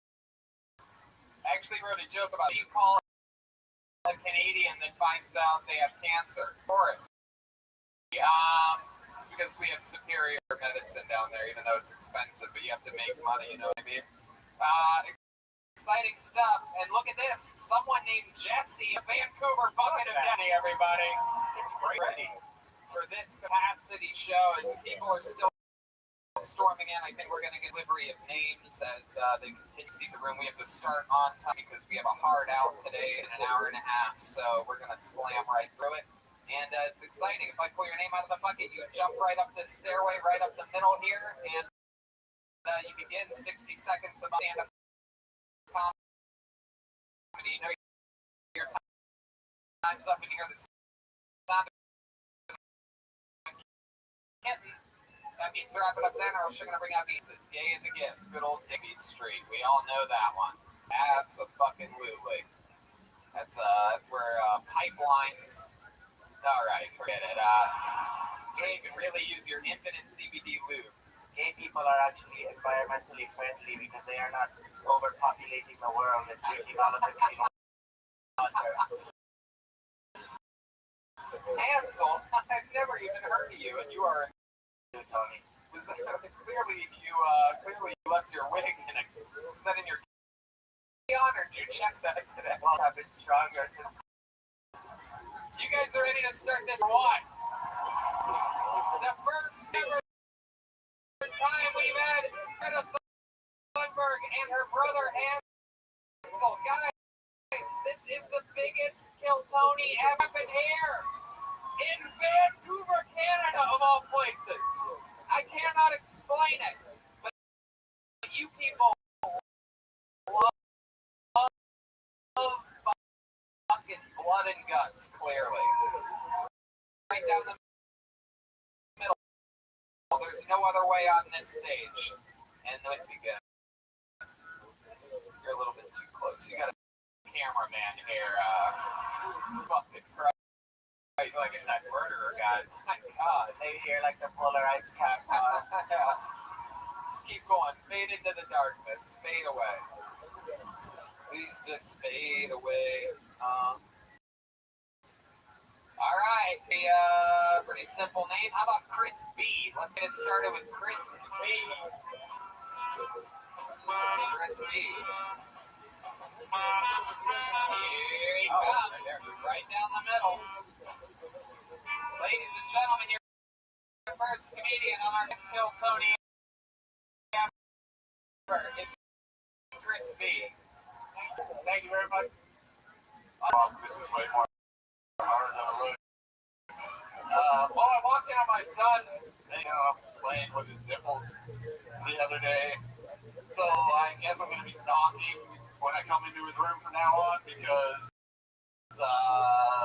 I think by the time he's 6, he'll possibly grow his ass. And possibly by the time he's 12, well, I don't really want to know what the fuck he's going to be getting into by then. What else? Oh yeah, I'm taking a look at jiu-jitsu these days. Like I said, he's only 4.5, but I gotta give him an O. He's something. And it was at Walmart, and they didn't have any walls. Thank you very much.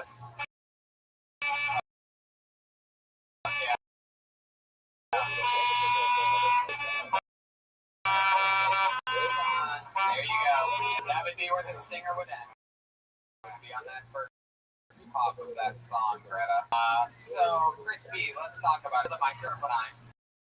And let's just say we last time doing stand-up comedy. Yeah. What made you want to do this here today? I love your show. I never have done anything like this in my life, so Yeah, you love it so much that you decided to. mostly. I expect to not get fit. So. Right. I don't ever understand that. Really, like if the people that don't sign up, I expected not to get hit. It made just so much sense. I had no idea this would happen. I didn't realize that's how it worked. That they were marking IDs on the way in and just writing. Do the math, you know. If you do the math, yeah, fucking whack job. What are you talking about? I do the math. What do you do with oil for room for burn? The real question is, what are you doing with that can after you're done with it? Recycling it for sure, no problem. My goodness. How long have you been roofing for? Too long, like 12 years. And how long have you been roofing? Oh, Greta knows what roofing is. Yeah, you got a lot of hair on the back of your neck. What's love life like? You have a girlfriend? I'm married. Yeah, how long? I don't remember How how long. much have you been drinking today? I don't drink, so too much. Wow, everything is just too much of everything today. This was your day to just go rails. Do you live here in Vancouver? West End, baby. Yeah, that makes sense. That's what I heard about your types of people. Wobbling. Wow.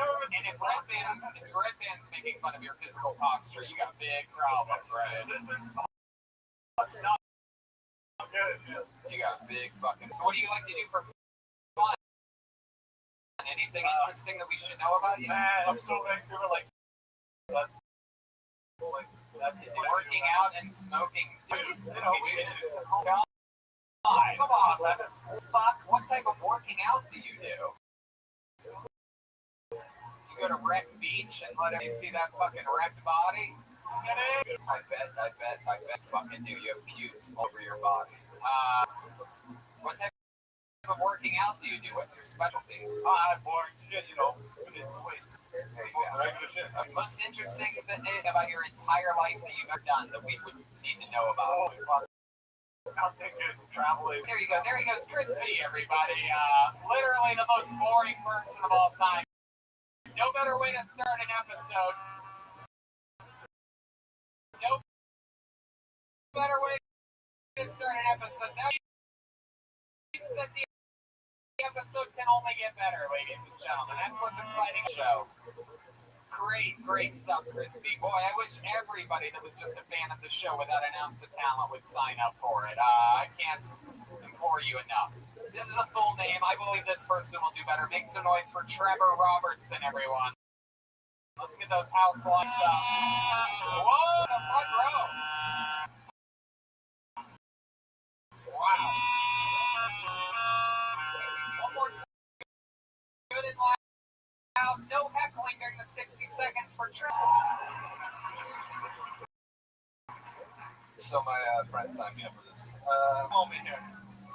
How to do stand-up comedy as according to WikiHow. And do not be afraid to write down your set in advance. Second one, do not be afraid to pause after all your jokes to give the audience time to laugh.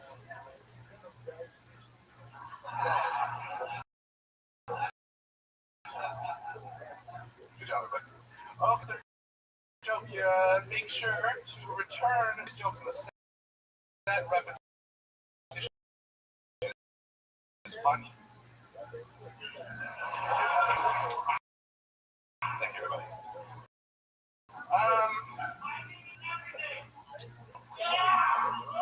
We've come to the point where I'm out of ideas. Thank you, sir. I'm glad that fuck yeah, Trevor Robertson, everybody. My goodness. Everybody.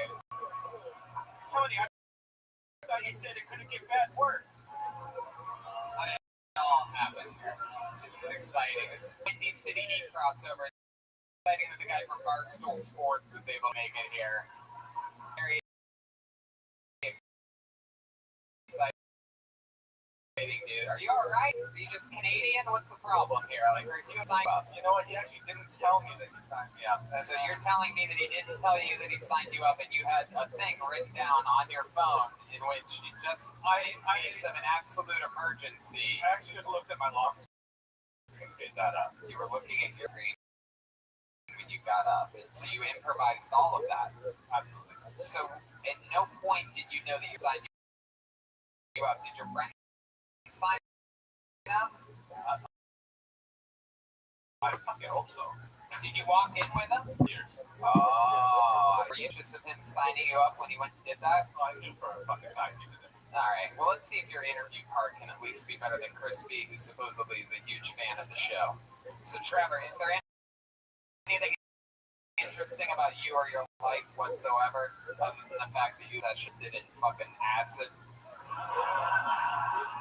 I think you hit the nail on the head. That's pretty much the best part. Really? Nothing about you or your life or anything ever that you could possibly ever explain or imagine? Any fun facts, skills, talents whatsoever, anything? I mean, I know how to break. Breakdance?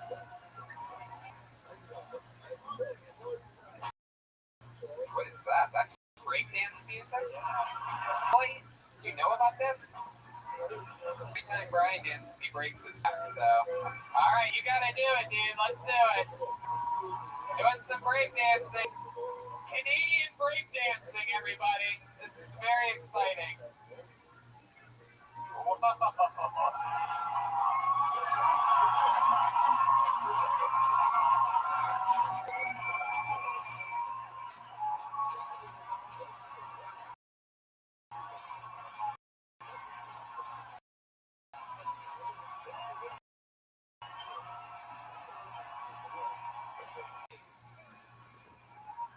Show ever.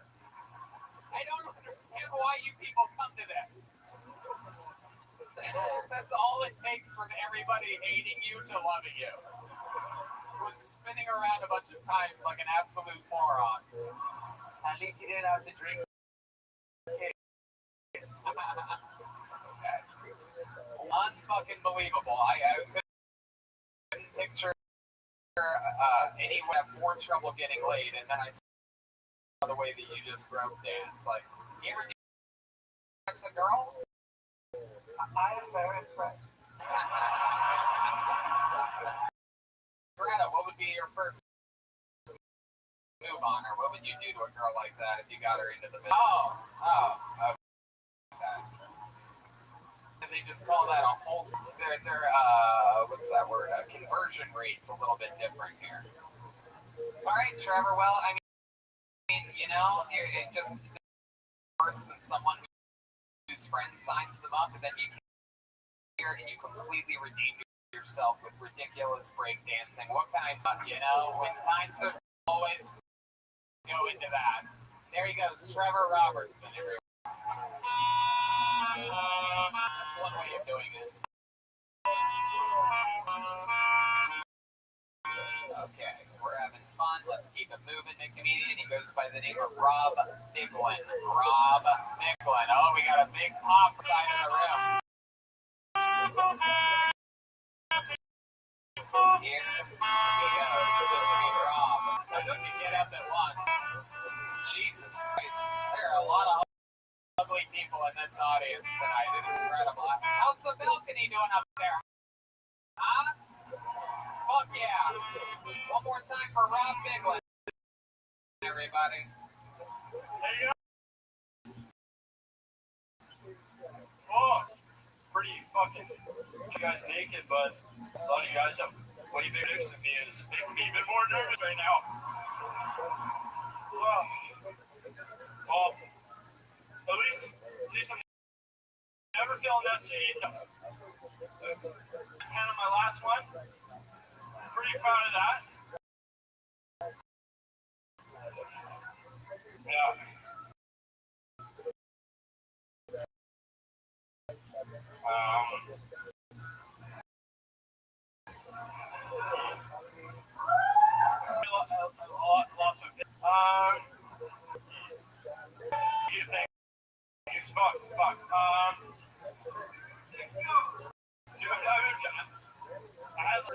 It's okay. It's okay because no, shut the fuck up and keep thinking of the last joke that you can't remember right now. While I remind the audience that this is critical. It's only 60 seconds. You fucking buffoons. Okay.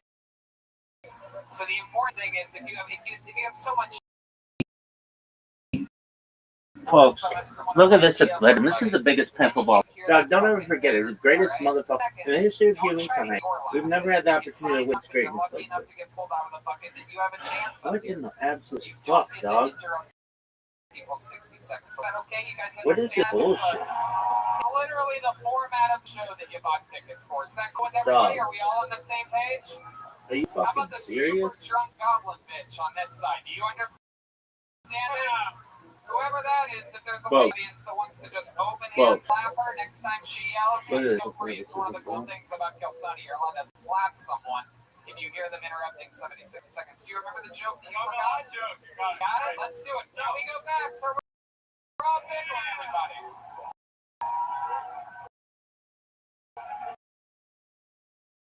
Alright, I'm going for ramen after this. And I'm going for much.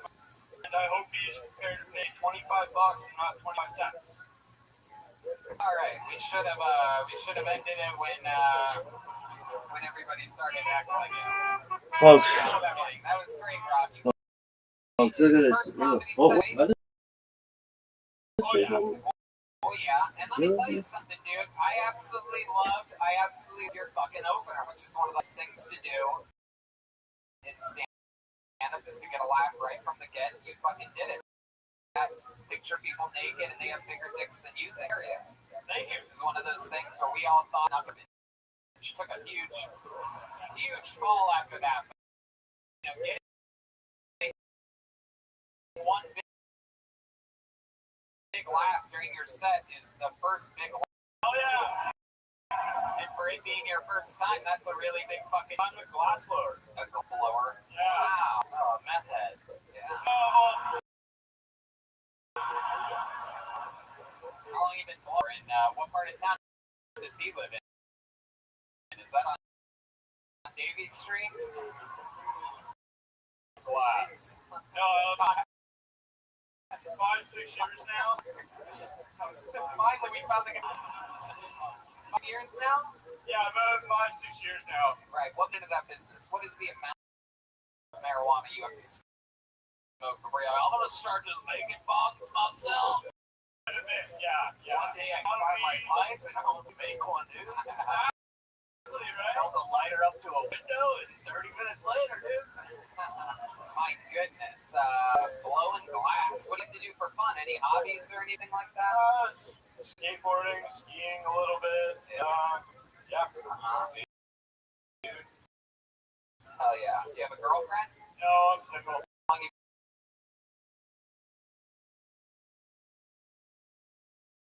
been single for?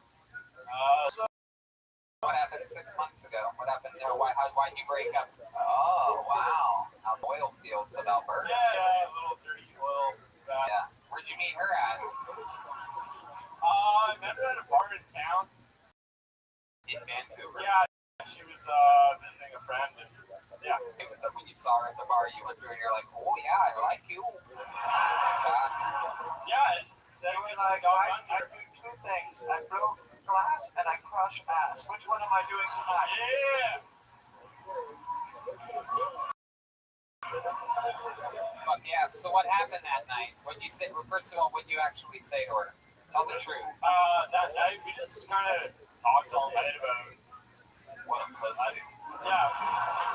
Talked all night. My God, you're supposed to take a walk on her. I didn't say anything specific, but enough to, Did you hook up? not with her. And, yeah, we hooked up. Yeah. Dating girl. Yeah. Fucking took her a little visit to the seawall, huh? You know what I'm saying? Absolutely. She gave me that moose knuckle. Yeah, definitely. Absolutely.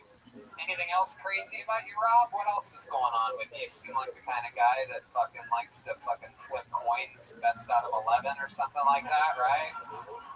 Figure out which one's which, how your day's gonna go. I got a little fucking Two-Face vibe coming from you. You have a coin on you right now? I have. No, Let me remind you, Booties and tooties are considered points to Americans. I hear a little jingle in your pocket, but that's all good. What part of town do you live in? East South Van near Duffin's Donuts. Anyone go there? Yeah, Duffin's Donuts. Duffin's Donuts? Yeah, you should check it out. They got fried chicken. They're open 24 hours. Oh, wow. You have fried chicken up here? Wow, that's incredible. I've never heard of such a thing. Man, we gotta visit here more often. That's incredible. Fried chicken. Oh, my goodness.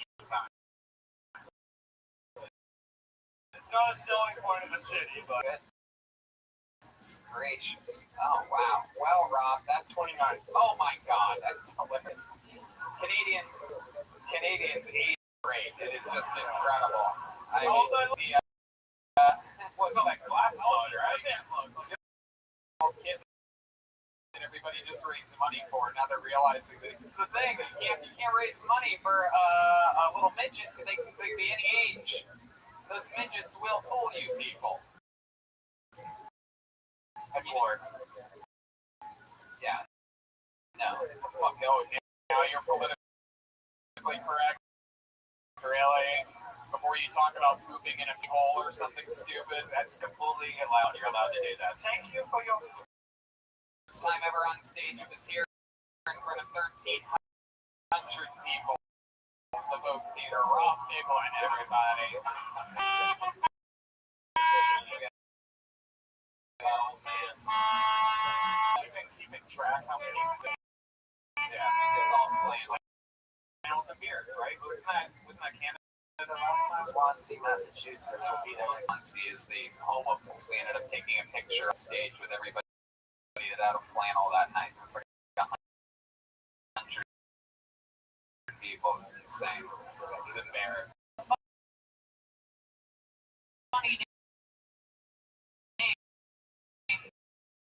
Let's see if he's saying his name is. Make some noise for Ryan Zoyce. What's your name? Is he coming with the belt? He's coming? Yeah, he's coming. Yeah. All right. It's a good time to bring up that right after the show, we're going to be doing a fast meet where we will be slinging posters by the great Ryan J. Ebel specifically for this event as fast as we can. So there's a high turnover rate here. One more time for Ryan Zoyce, everybody. Here he is. Alright, so, or the rise of social media, or it's always been this way, but man, do we lie a lot of things. Everyone lies. We lie to each other, we lie to our friends and family, we lie to our work, mostly we lie to ourselves. And I get it, I get why, we do it to feel good. Everyone does it, celebrities even do it, I mean, hell. Lizzo has herself convinced that she's sexy and then respect her. I do it to myself. I tell myself, chicks dig dudes with shaved heads, or that I still have hair. But I do it on purpose sometimes too, just to make myself feel good. I was doing my laundry and putting my towels in the dryer, fat stack of dryer sheets. Started peeling up one at a time like I was at the strip club throwing hundreds. I got it like that.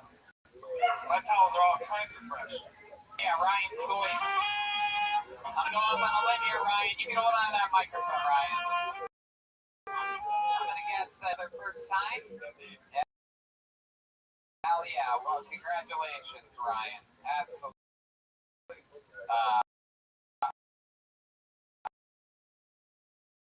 I could tell by your 45-long setup about how people lie a lot.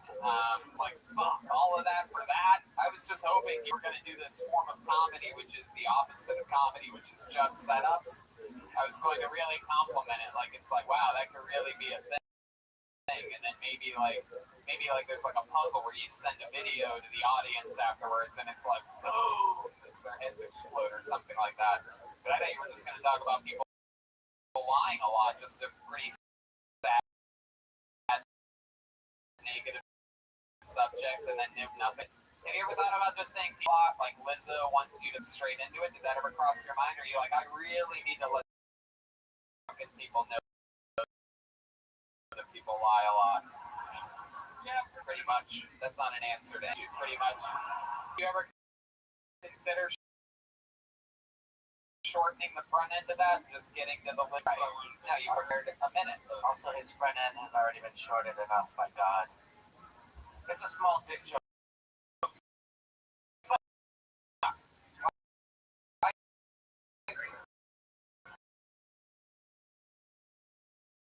Why you make a small dick joke there? Look at him. You're just assuming this guy has a small dick? Oh, Joel. Is it?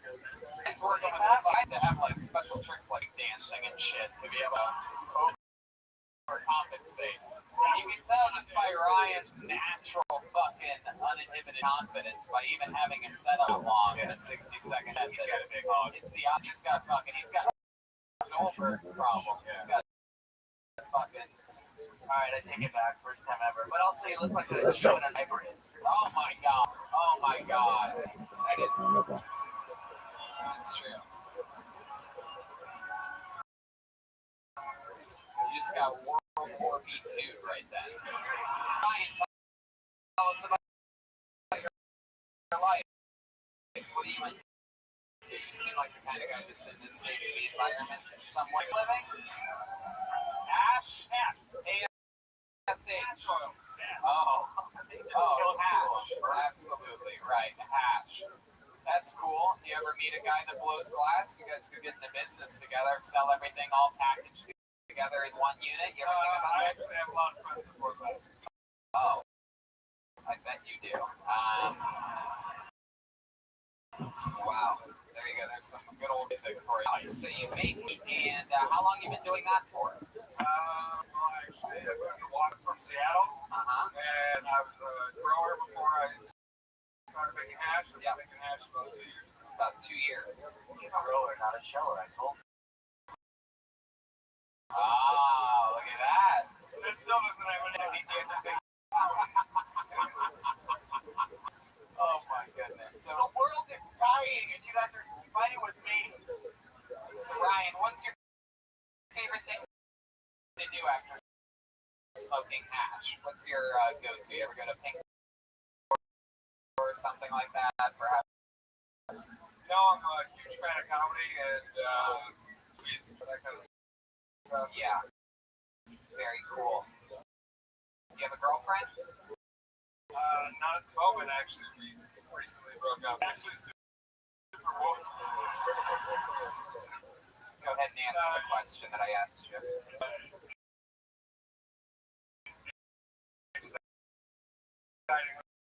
Really, we actually just grew apart. You dated for a few years and got sick. Now that you're now that you do to fill in for not having a girlfriend, is there something that's stuck in the recent weeks? No, actually, we still live together. Do you ever masturbate in front of her? I haven't done that yet. Have you ever thought about it? Back there in your living room or anything like that? Okay, let me rephrase. I've done it in front of her. It was like when we're in, like when we're in the moment. You fuck like a porn star. At the end, you start just jerking yourself off until you come. I've always wondered if people actually do that. I bet he does it way too. Yeah, the gorilla jerk. Yeah, we know about this.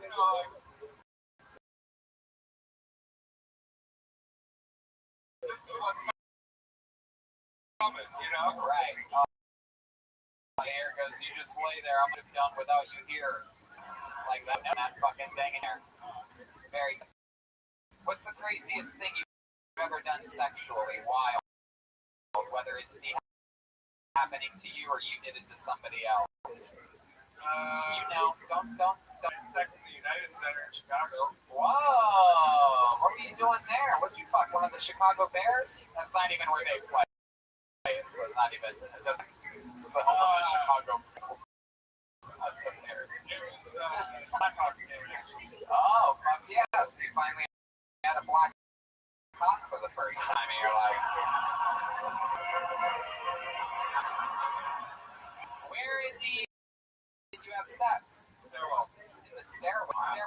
this end up happening? Classy lady, by the way. That's Yeah. We were there with friends of hers and friends of her sister. We had a box. I bet you did. And yeah, it was just during one of the periods, so I figured it'd be slow. Oh, wow.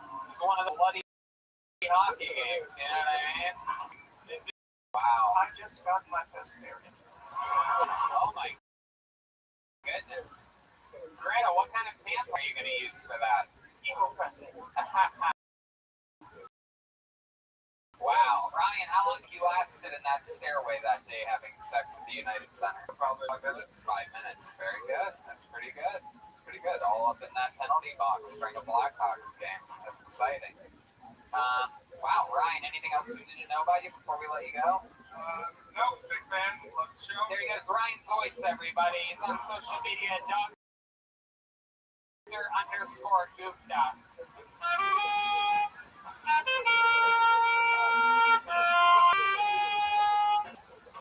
Fuck yeah. You guys having fun out there? Make some noise for your next comedian, Sean Platt, and gentlemen, John Platt. Look at the flannels coming in. Flannels and ball caps. John Platt, is he coming from? Anybody see him up there?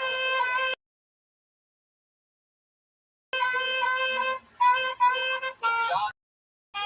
Maybe I see something. Nothing there. Is that John Platt coming in? No, Is that you? No. There's a guy saying cheers. Oh, this is John Platt. Look at this.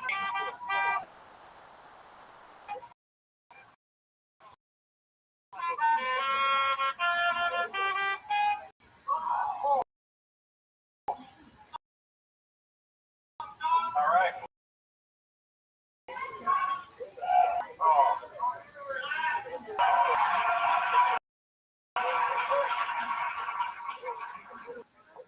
Must be awkward when a school leader kills your bully.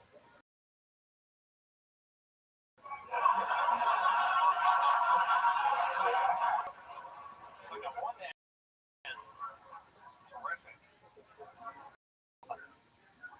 And on the other end,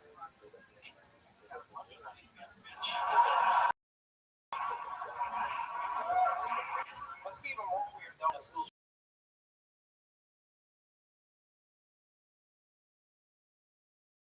shooter kills your teacher. You know, Christ. Is this? I'm pro-abortion. Now, to a degree, though, I think you should be able to get like 3 abortions, no question. But if you want to get a 4th abortion, you should have to save someone's life.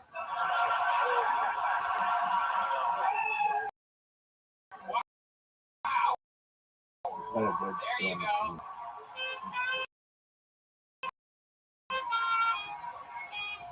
There. That's how it's done.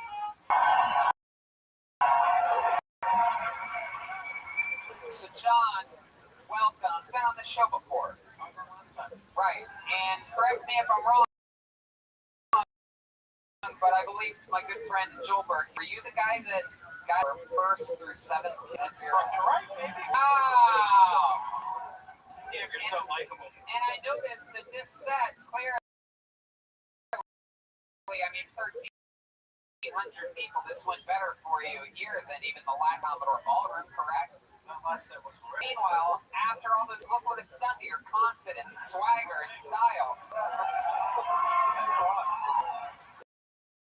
And unbelievable, hard-hitting punchlines throughout, compelling material, got us all at the edge of our seats, laughs right at the beginning. So let's talk about it, dude. How's your life changed since your last appearance on Kill Tony? I lost the virginity. Whoa!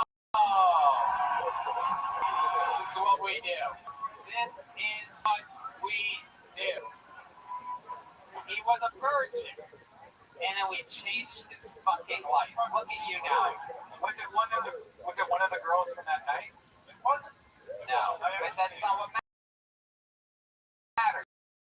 It gave you some confidence. confidence. You went out there with a skill. Did a hell of a lot for me that night. Absolutely. Very good. So this chick that fucked you, where'd you meet her at? It was I signed up for some dating apps right after the show, and it was Plenty of Fish. Plenty of Fish. Absolutely. Hell yeah. And then what? Where'd you meet her at? I went straight to her house. We talked about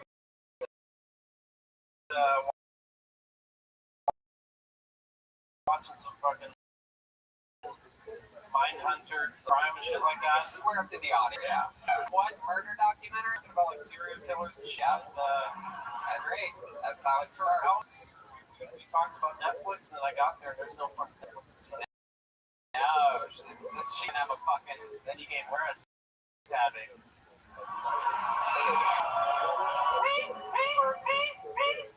There you go. We got it, Joel. Thank you.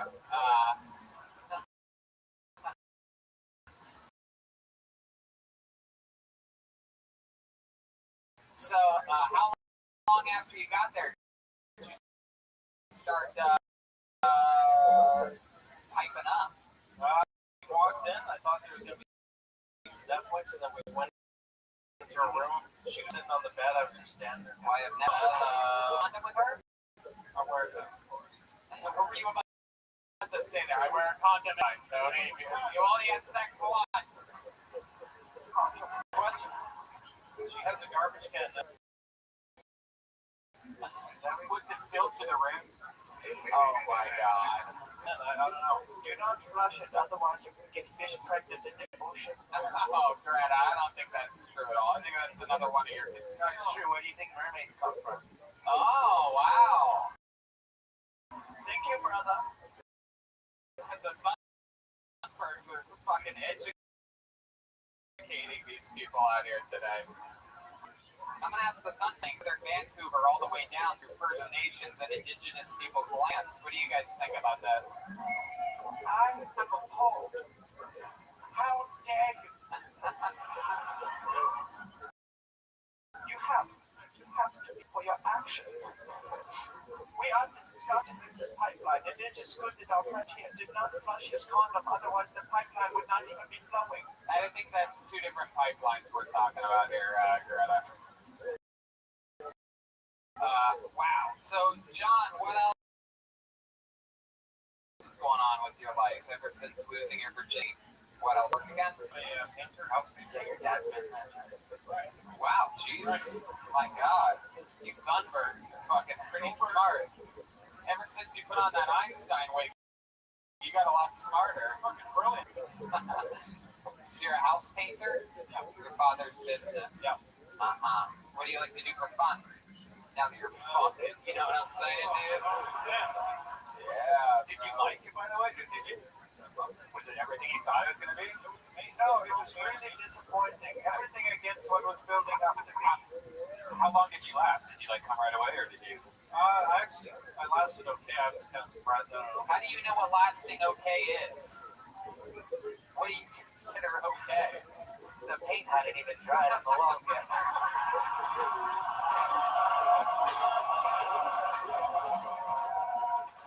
That's good. That's smart. I did get anal on the second try. Wow! Look at that! I can't believe you let her fuck you like that. That is incredible, John. So ballsy. Did you wear a condom on the anal too? Whoa! Damn, Rob, or as they call it here in Vancouver, but no.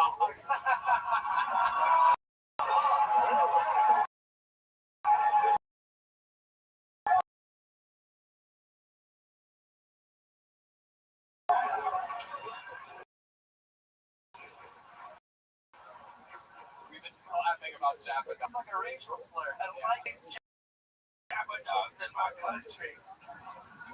All these goddamn. Wow. Yes.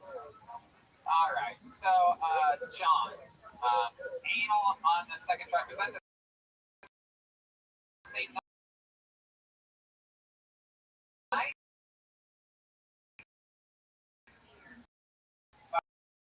No. That's the second time. Hell yeah. You just shoved it in her butthole. Did you send any lube or anything like that? Gravy? Syrup? Yeah. That's right. That's what we do here, baby. She had lube and you put it in her butt. Did you notice any different than having vaginal? What was the main thing that's better? Oh, look at that today. And red band.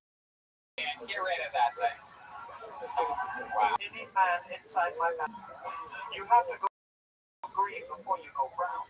Oh my goodness. I don't think you're allowed to be making jokes like that. You're too young. I'm about to graduate.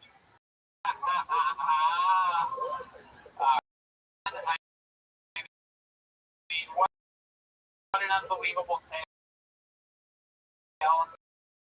Here you are on your second time ever in Philly. You've been maintaining, doing stand-up other places. Haven't backed out left.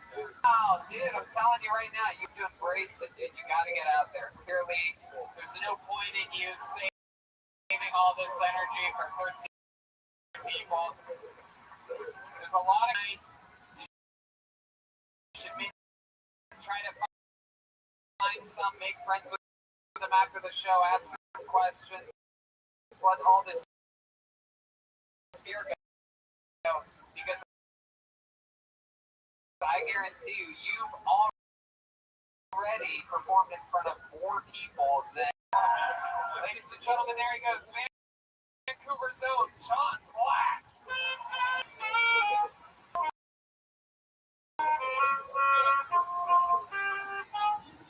So there's on the history of the show. For those of you that are diehard fans, sometimes we give a person their first ever kiss in some way.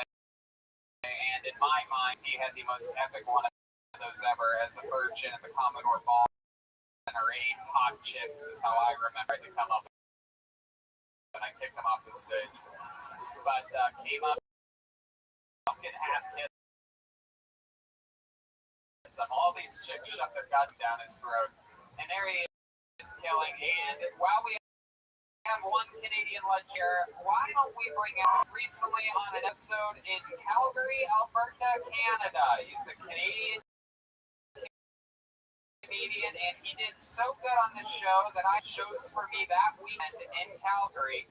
And he did an amazing job, an incredible style, incredible delivery. I think this is gonna fucking blow up.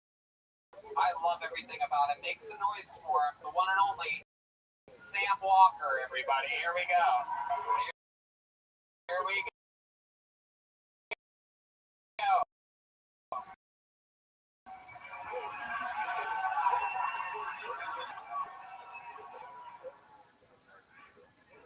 I'm just a regular guy. Just trying to make it in this world, same as everybody else. Except I recently realized that almost in everything I ever read, I was always told to treat people the way you like to be treated.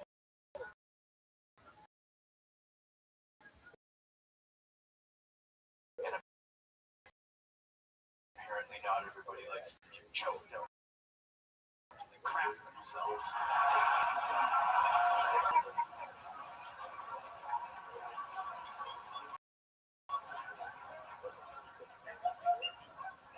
Here's another truth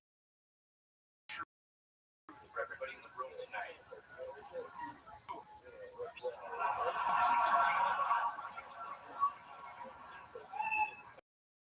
But that don't matter, just get a load of this.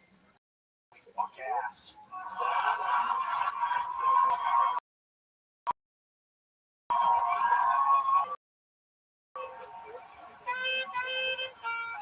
Walker. Wow. Doing it again. Absolutely incredible. That's unbelievable delivery. Smashing punchlines. The two biggest just incredible. Sam, I love this. I love everything about you. You come up here looking like Bane's grandmother. Very exciting stuff. You are like another comedian. You could be both 29, 49, or 69. but incredible. You are just an incredible, charismatic character. Congratulations, Sam. Guys, anything for I love that coat, though, right? That's like Indiana Jones. Absolutely. Where'd you get a coat like that? Where do you get your fashion style from, Sam? I took it off a fucking dead airman.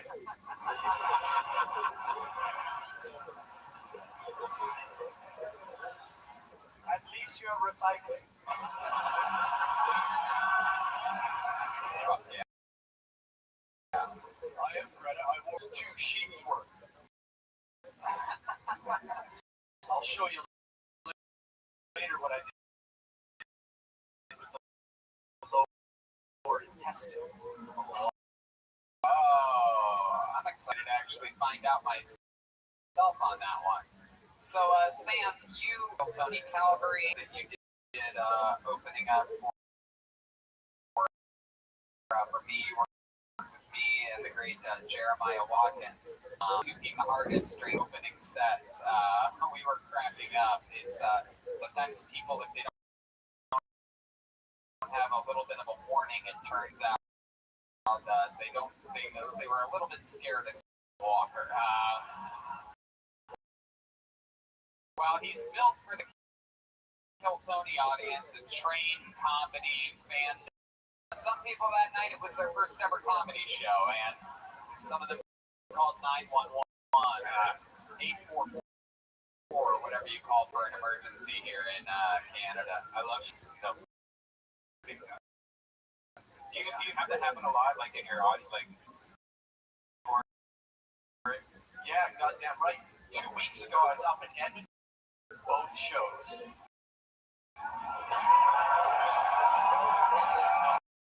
There you are, and look at this. Here you are, YouTube commenters booing you from the audience. They can't hide their jealousy, Sam. How else is life going? I'm getting booed off a couple shows in Edmonton. I'm fucking fighting for my goddamn financially right now, I'll tell you what. Yeah? What's going on? Wait, you? What do you mean, Sam? Tell us about it. I can't get a goddamn day job to save my life these days. For the second puff. Why don't you fart and I'll show you where the other one is.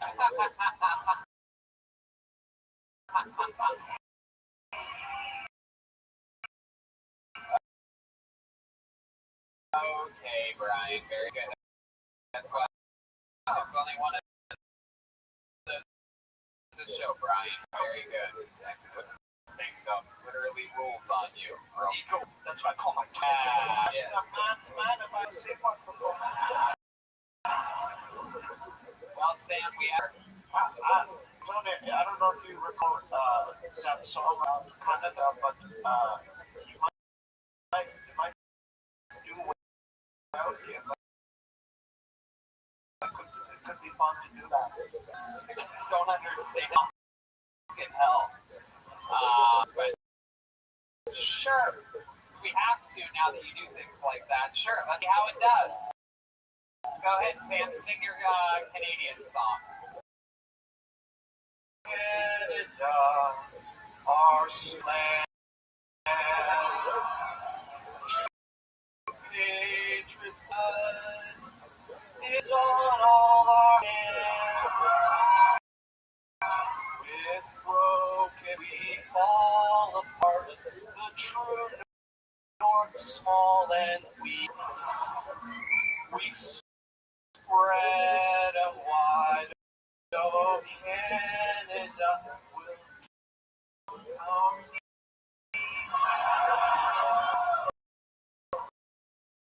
frauds keep and the for greed. Oh, Canada will get down on our knees.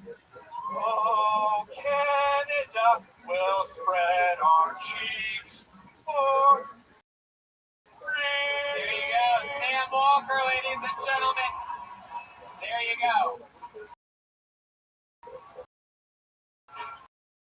And there everybody. One more time on. Fuck yeah, dude. How many of you like it when kids do good on this show?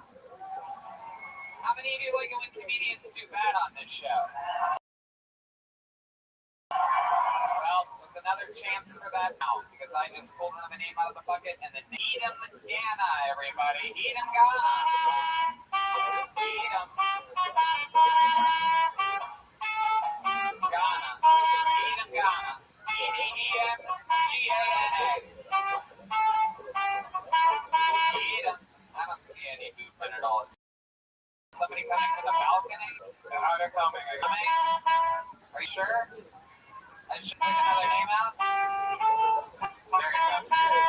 Oh, okay, here we go. Edom, you got this. All the way to the middle. Got it. This is Private Vancouver, Canada. And this is your next comedian, Edom Gana.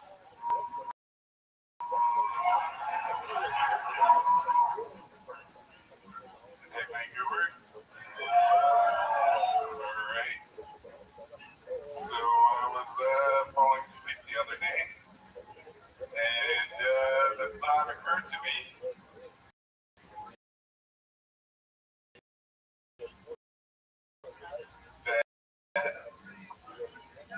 Great religion, you know? They just like convince people that to have an imaginary friend and, you know, believe in all the kinds of crazy shit. But anyways,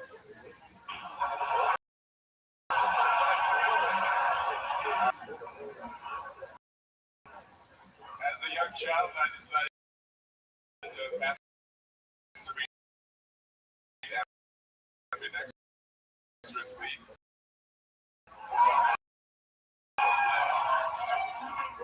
Because Fuck yeah, Edom Gana, everybody. Edom, grab that microphone. I'm going to talk with you for a bit here. Hell yes. Welcome, Edom. Saying that right? Edom Gana. No, it's fine. Is it Ghana? Ghana. Hell yeah, absolutely. Greta Thunberg. I always wondered what it would look like if Bill Cosby and Urkel had a child. Hey, that's true. That is true. Another episode of Family Doesn't Matter. Yeah, you ever rape anyone before? It's a Bill Cosby question. And then after you go, did I do that?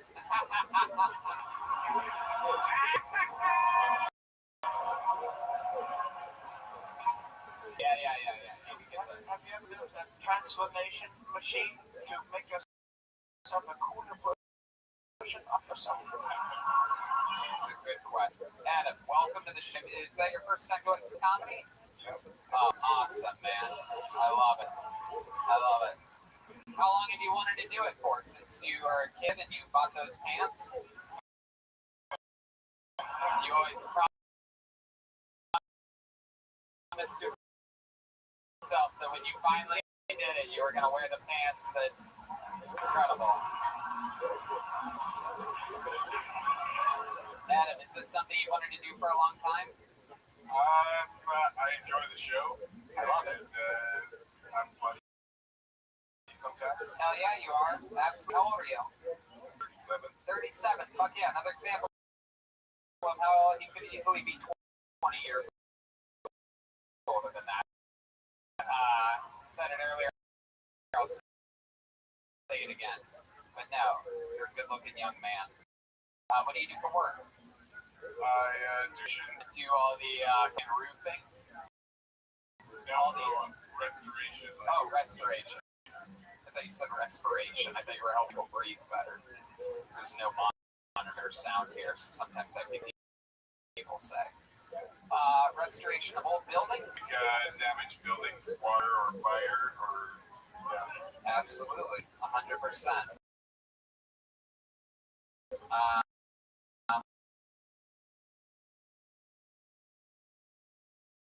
long have you been doing that for? A long time? I've been doing that for 4 years, but chronic tacos. Whoa. You know about Chronic Taco.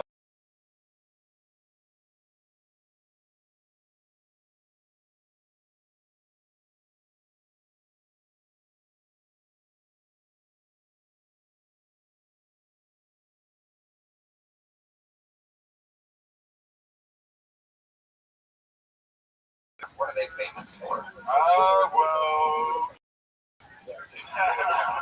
We know that. yeah, like That's some low-hanging fruit right there.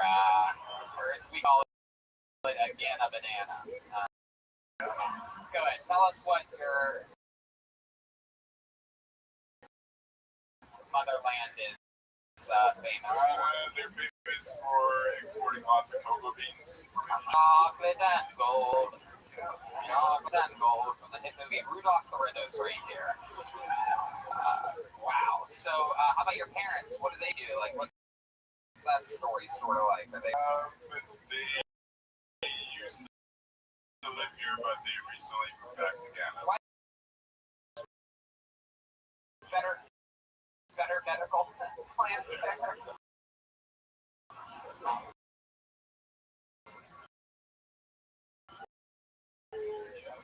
It's so funny that it's hard for you guys to laugh at how bad your free medical. You can't even laugh about not laughing about it. It's so funny.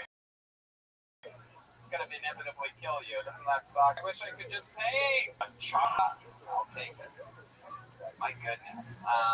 And you said you're not moving back to Ghana, right? Yeah, I mean, I was a young adult at the time, so Heck yeah. You're staying in Vancouver, whether hell, do you ever go wading in the seawall or anything like that? water's cold. How much, what's the question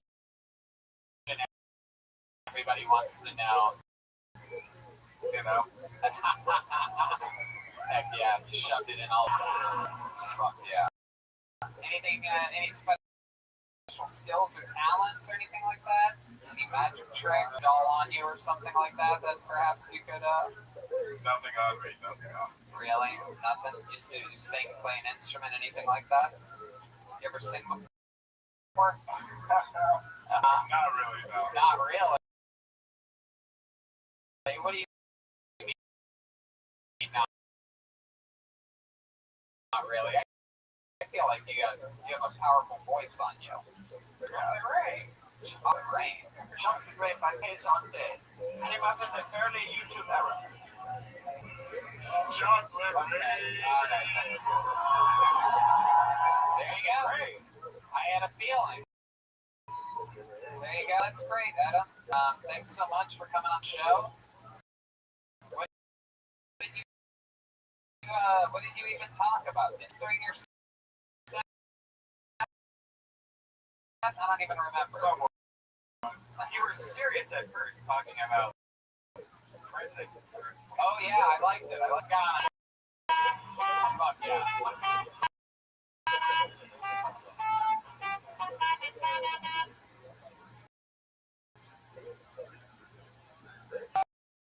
So, before we go back to the bucket, would you guys like another song? Okay. Well, it just so happens to be that one of the 6 or 7 ever in Indigenous history Golden Ticket winners made this trip to Vancouver to be here with this massive audience. It's one of our favorites of all time. We found this guy in Seattle. He won a golden ticket. He's cashed in at Kiltony Mania. He sat on the hill at Kiltony Mania. He is Virgil Jimenez through people. He has wrestled Jeremiah Watkins. Ladies and gentlemen, I present to you golden ticket winner here at the biggest Kiltony ever. Make some noise for Todd Royce, everyone. Here we go. Todd Royce.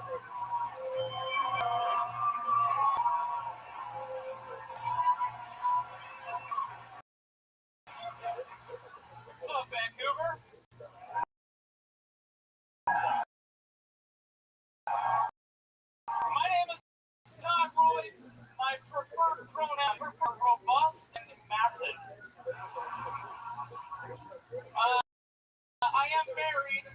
sorry, ladies.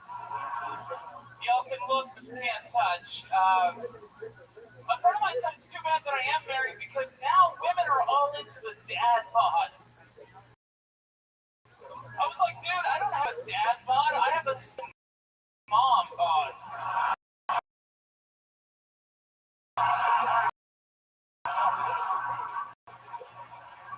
That's why I have to tell people my pronouns because if I shaved my beard, I would look like if Rebel Will made me shoot a few pounds.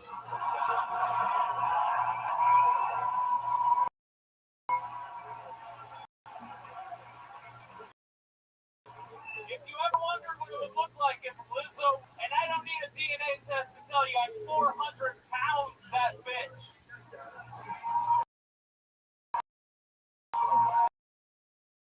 Wow.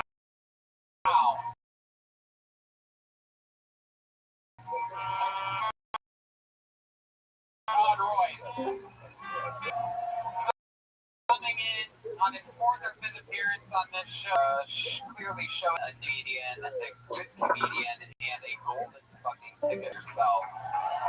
This literally, like I still Tony, I have to say, and honestly, this changed my life. The show. You're absolutely 100%. I love that, man. I absolutely love that. Giving opportunities to people, their dreams, and also crushing them one episode at a time. It's the yin and yang of real, raw, live comedy. So, Todd, what's been happening lately? What's going on in your life? Last time we saw you in October in San Francisco. I have been growing my hair out, and part of the reason is that last summer I decided I lost 100 pounds, so I gotta lose some weight. Right. I don't know. I think this is pulling it off. This making me look a little slim, but I gotta lose some weight. And since then I gained 12 pounds. Right. Yeah. Wow, I didn't know hair was that heavy. That's it is incredible. It is incredible. It is. It's like the brothers morphed into one fucking. This is the. There you go. So you've been doing it as a part-time wrestler? You know what's crazy? Actually, the last match that I had was in September, and it was a cool experience because of who I was sleeping on, who I was wrestling against, and the fact that 24 hours I was on a plane going to the comedy store. And I just thought, man, I want to put my. So if that's how I end sling, because I'm definitely not ending it in the WWE. But if that's how I end it, then you might present entertainment. WWE. Damn it. Might get into the whale watching empire, perhaps. And you've been married for? I've been married for 13 years. 13 years. Wow. Thank you. Thanks. And remind me, what does your wife do for work when she's not making inevitable funeral plans? She's putting lotion on all her bruises. No, seriously. What does she do when she's not samples out of magazines and rubbing them on you? Oh, thank you. Thank you for the mid-joke rip shot, Joel. Time setup was pretty funny. Thank you. Thank you. Now, what does your wife do when she's not extreme couponing to save money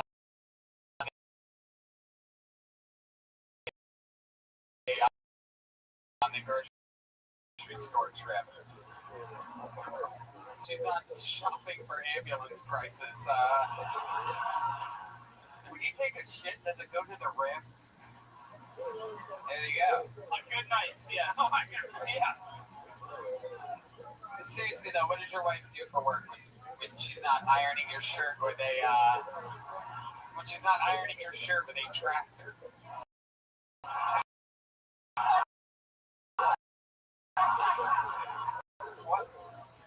What does she do with you as prettier hair? I mean, what do for work? What she is avoiding global warming by cowering in your giant shadow. How dare you? How dare you? That's true. That's good. Your wife is the only woman who has a also said in her bedroom. Seriously, what does your wife do for work when she's not mopping up the water that spilled out of the shower that you took?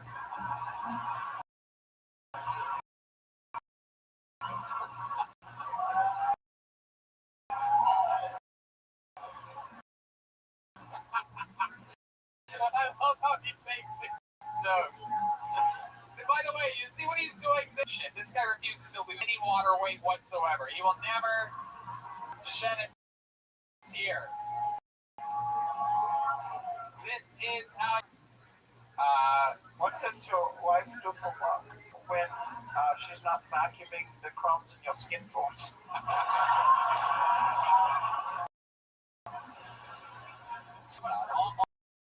All jokes aside, seriously, everything's aside, no more. Let's just get to the point here.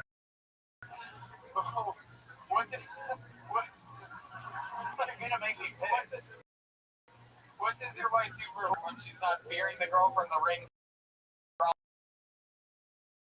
crawling out of your belly button?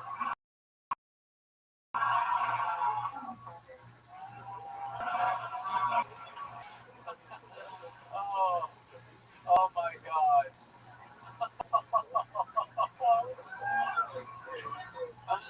Okay, what does your wife do for work?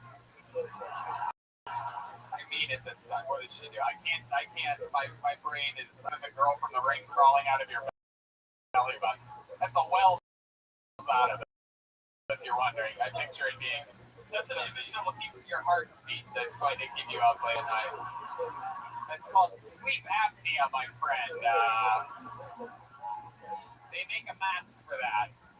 They do make a mask for that. That'd be good for maybe a wrestling character sometimes. Sleep apnea, man. Yeah.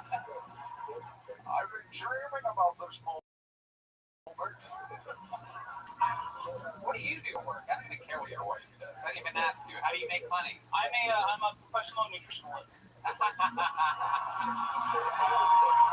If you guys want any advice? What in the world?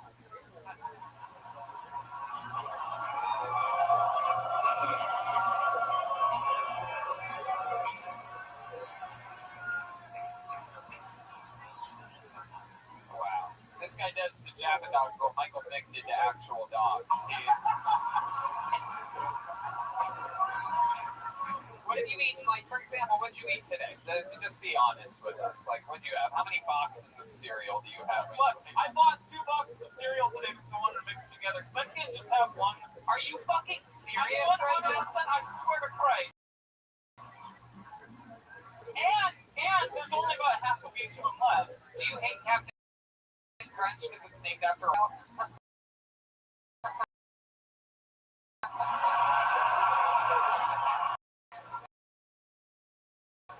I never figured out. I didn't put it together, but now I get it. Yeah. cereals? I first I cannot fucking believe. I've never in the show's history asked anyone how many boxes of cereal they bought. You're telling me that you actually Wheat and Fruity Pebbles. What? That is such like a fucking, well, I'm gonna be healthy and also a pig at the same time. Yeah. If I put some shredded wheat in there, It's healthy. yeah. The size of your disgusts me. Stupid stuff. Wow. You are so amazing. Your style, I mean, you come up here and you absolutely flexed on this room tonight. So fucking entertaining from the beginning, from the start of set all the way through. Roll.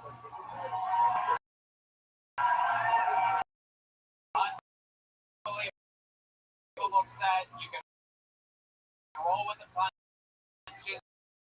Your sense of humor is fucking priceless. We absolutely love you. You guys love this. Well, guys, make some fucking noise. It's golden ticket winner. Fuck yeah.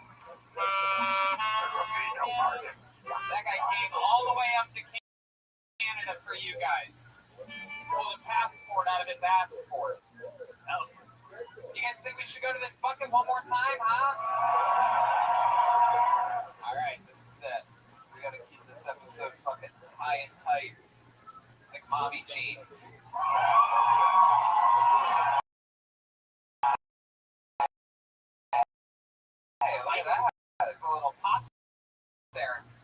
I just did my first episode of that show in a couple years. Comes out next week. There you go. Sakoski, Bradley Sakoski.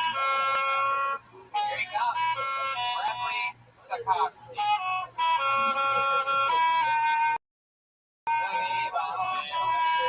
One more time for your final comedian. This is it. Vancouver, Kill Tony. This is Bradley Sakoski. I really hate my name, guys. Like, I feel like being named Brad, I get a free pass to be a douchebag. Like, the Brad that brings vodka and Red Bull to his sister hour. You guys do that too?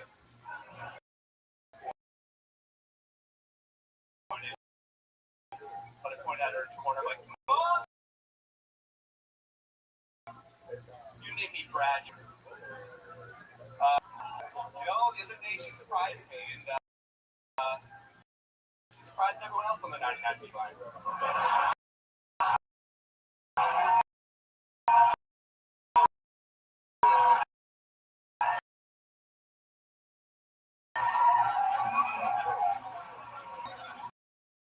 Still counts as on the bus, right? Yeah, I actually called Winnie the Poohing. So I walk around the house. Nicholas.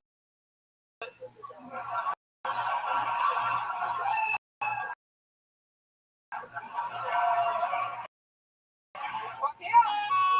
Absolutely. Great. I've been for about 6 months. 6 months. Why'd you take a year off? I kind of was confident, but Why? What happened? I felt like I was running through the same joke, so I was in a right. So, Yeah, I just gotta keep trying. I guess. So, I always say there's no such thing as writer's block, even though I suffered from it at the end of last year, going, some crazy stuff in life, So even this stuff, or is that the old stuff? A little bit old stuff. Right. Tweak a little bit. I've been still writing, but I just haven't been up. Doing what? But you haven't been. I still write, but I haven't. Right. You have been on stage in a year. Yeah.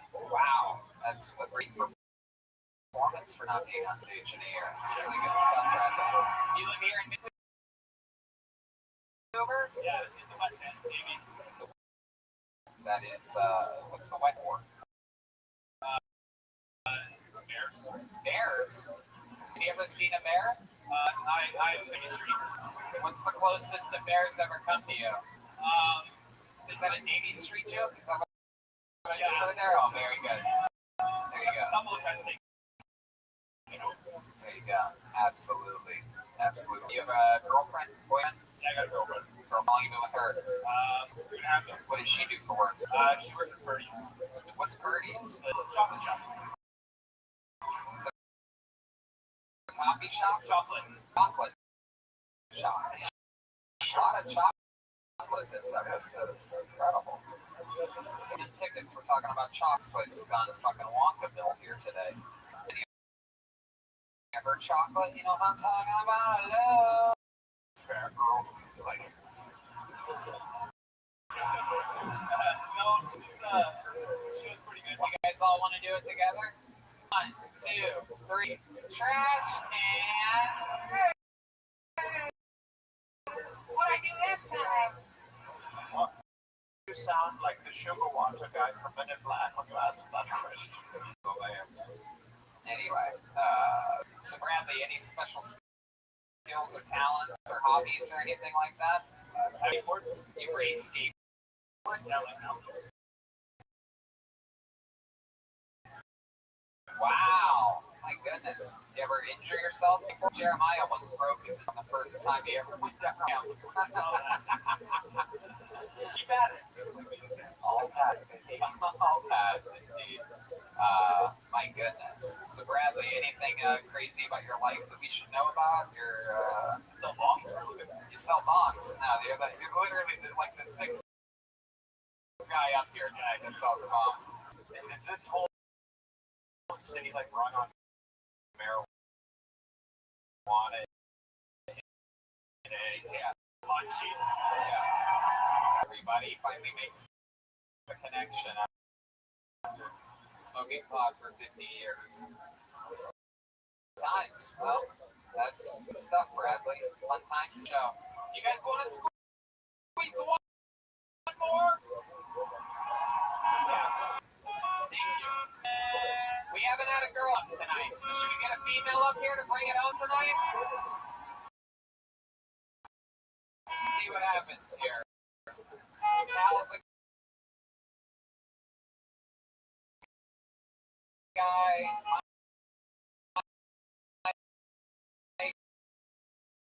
Okay. How about one name begins with an E?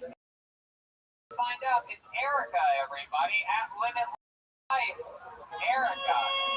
Here she comes. Your first female of the night. Come on, Vancouver. It's tomorrow. Do you think we'd see a bunch of attention standing on street corners with Polaroids of themselves? They'd saddle up next to you and say something inspiring. You only miss the shots you don't in your life. We said I think that the homeless population had increased because we'd see laying on mattresses, but it's really out of work Instagram models trying to sell a Casper.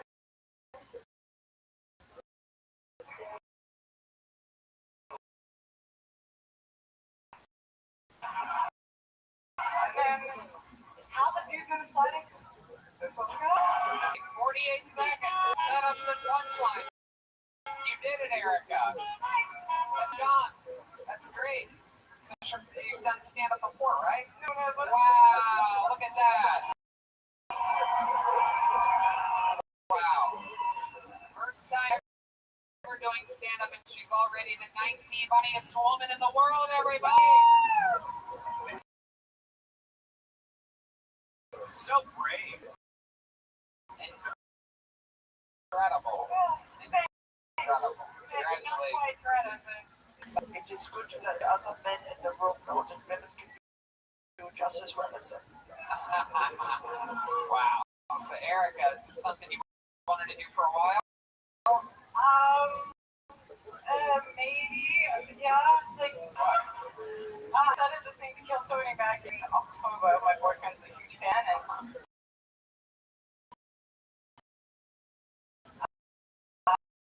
and then I started to get really interested in other ways of comedy, so, yeah, I love that. I love that your boyfriend is a big fan. What does he do? he works, What do you do? Another business. Look at that. Very, very interesting. A personal trainer looks like you definitely you know what I'm talking about? Look at that fucking camp cooler you got, huh? You got a little Canuck in the I'm talking about. You got a little culture center there. There you go. Thank you, Brian. Yeah, making duck noises with fucking mouth. Absolutely. Very, very good. What do you like to do for fun? Any hobbies or facts about you? I competed professionally in CrossFit for many years. That's why I'm Is that to you? Like professional exercising. right. Yeah. Is that with weights or Yeah, sometimes with weights, gymnastics, kettlebells. what kind of gymnastics did you do? Can you show us anything here tonight to bring the whole thing home? Gymnastics trick, maybe. It's one little something without fucking yourself. And just to let you know, J Bell, Kill Tony, and the movie theater is completely unresponsible for anything that could happen at this point in the show. However, we are willing to give you a lifetime supply of infinite CBD to viewings that happen to you. Wow!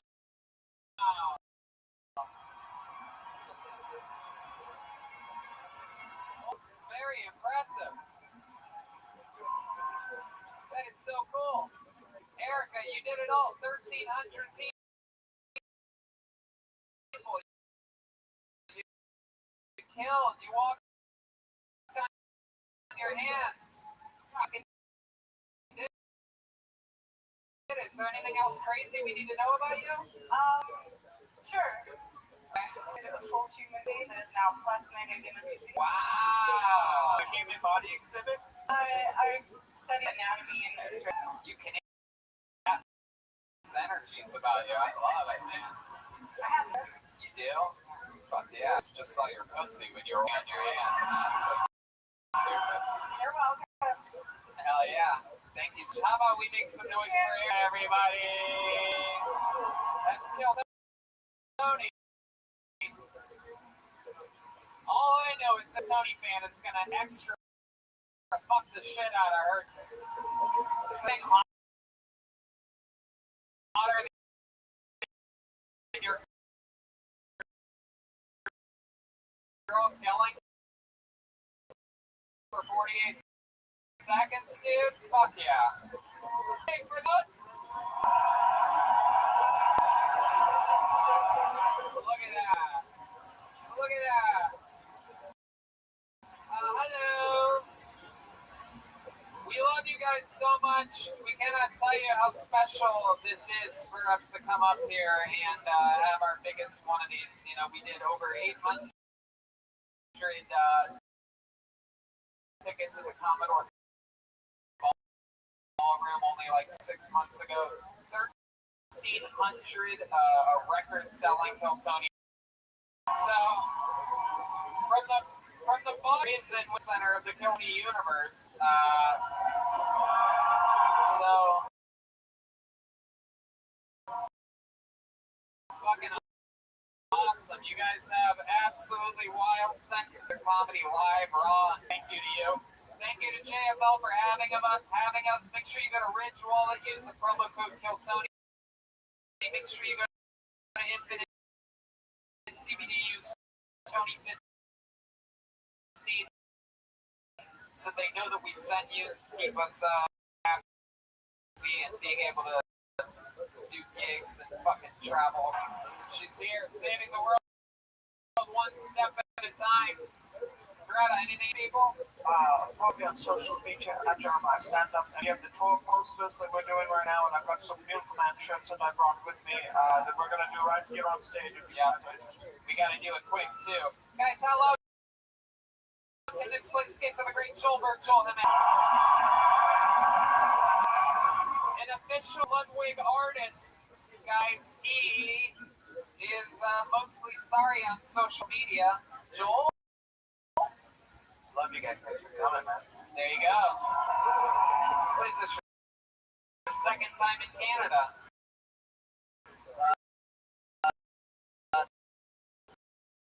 Second time in Vancouver. Thanks for coming out. It changed my life.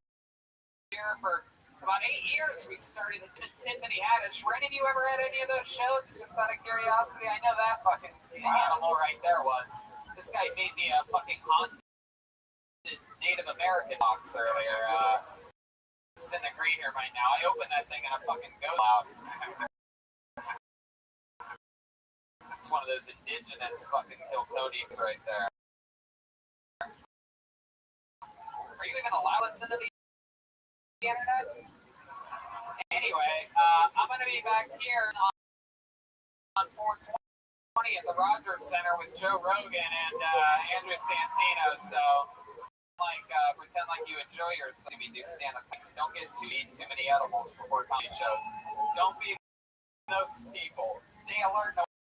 You can actually watch the show.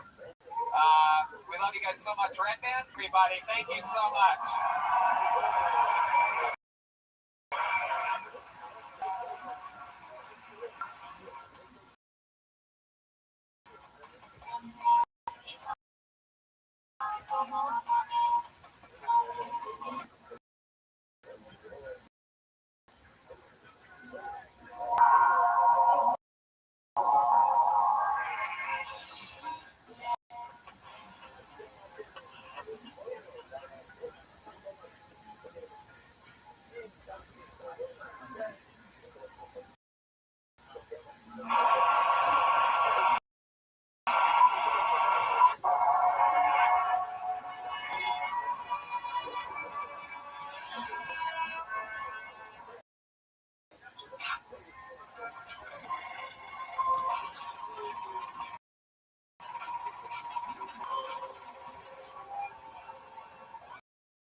are live. Hey, look, it's Brian Redman, everybody. Come on.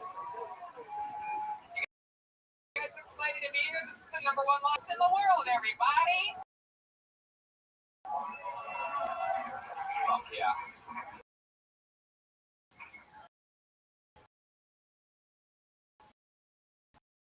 Hey, look, the great Ryan J. Ebelt is here. Episode. How exciting. Everybody draws a big blank sheet of a bunch of his posters with us to beautiful Vancouver, Canada. Shout out to Vancouver. Sold out our largest ever venue ever. 1,300 seat mass theater. And this week we go to Venus de Milo, Kiltony East #2. Right between Providence and Boston. Real. A few tickets left for that. I'm also headlining a stand-up show. Guest spots from all your favorite kids that are going to be there. And La Jolla. I do the weekend, March 5th through the 7th with Kiltony. 2 tickets left for the second added Kiltony there. Then we go to Tacoma, 20th and the 21st. Then Kiltony's on the 20th. South at the end of March. Kiltony, Boston, April 9th with stand-up shows April 10th and 11th. Just added another show to Boston. The other Kiltony sold out. And Moon Tower. It appears as though we are doing last weekend of Moon Tower. There is a slight chance that might be adjusted or moved. Stay, yes, keep a close eye on the Moon Tower date. Shout out to Vito's Pizza feeding us, keeping us healthy. How many of you have ever eaten at Vito's, huh? Highly recommend. It's down on La Cienega Boulevard. Swing by Vito's on a Monday. Hollywood flop. Check it out. Absolutely. And I'm all hopped up on delicious Caveman Nitro Coffee. Go to cavemancoffee.com. Use the promo code Kiltony and save some money. It's amazing stuff. Keeps me energized. I'll tell you right now, everybody is going to be Donnell Rawlings, everyone. From the show. Hell show and other fun things. It's going to be exciting to have him here. And let's just jump in. We'll read some ads later. Here's a word from our sponsor of this episode. And we're back. Are you guys ready? This is it. Tonight's guest. One of our favorite, love him, a fucking monster guy that I guarantee you, if not already, will be known as one of the best comedians in the world by everybody in the fucking world. He's got one of the greatest. I'm wearing a hoodie that I've off of his website. Because if you're wondering, that's the first time I've ever done that. And Tony has been one of our favorite guests on Kiltony. Make some noise for the great Tim Dillon, everybody.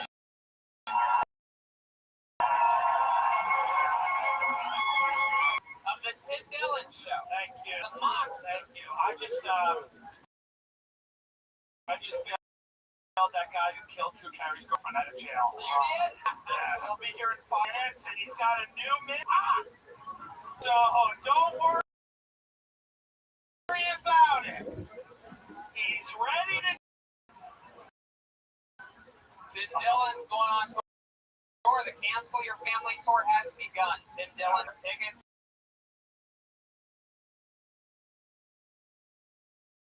Comedy.com for this amazing hoodie. The I Love Daddy, Meghan McCain. I'm so excited to have you here. We are going to have a fun fucking episode tonight. And let's just jump right in there.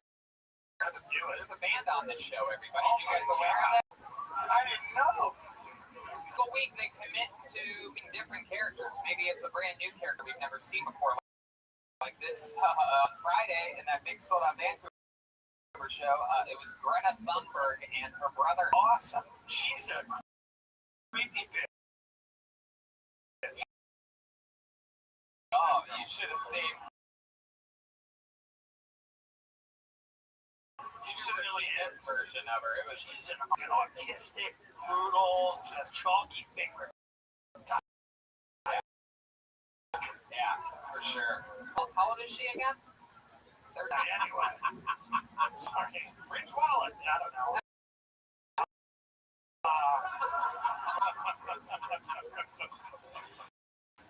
The band, maybe it's all old characters that we've seen before, famous characters like the Map, and we don't know what they are. They could be in a separate dressing room than we do. Let's find out all together what they are sent to. The best damn band in the land. It's the Kill Tony Band. Jeremiah Will Jimenez, Jesse Johnson, and Roma Chris. Here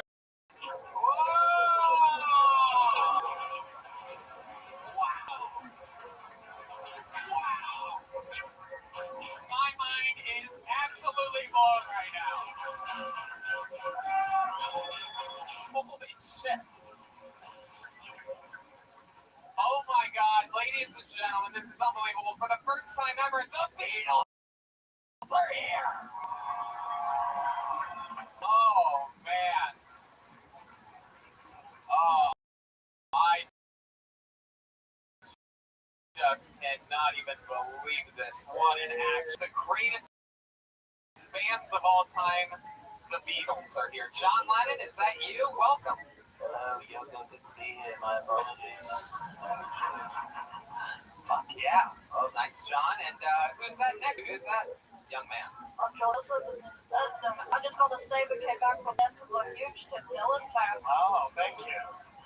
Thank you. Thank you. So I think you're communist. I'm glad you did.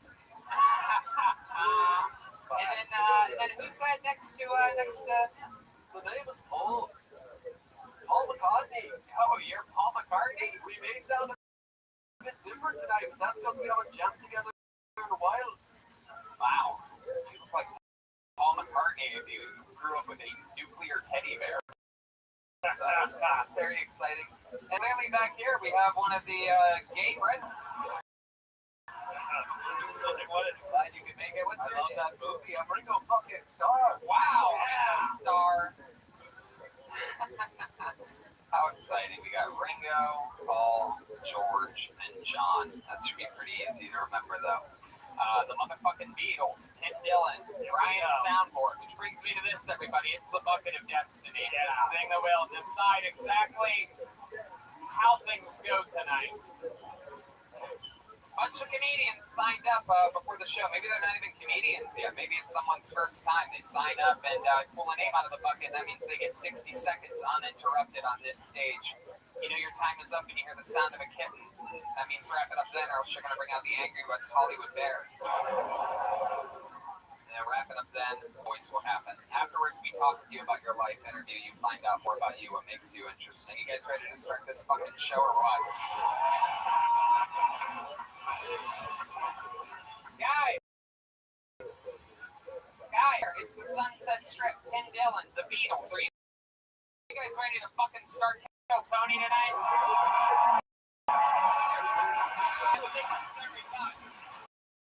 Every time that works. They go much crazy with the second time. Put your hands together for your first comedian of the night. He goes by the name of Edward Altimus. There.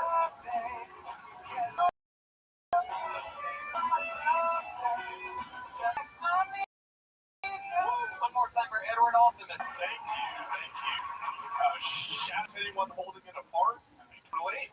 My entire body feels like it's covered in farts. I'm clenching in all at once. It's tense all over. Woo. Yeah, I'm used to getting bad first impression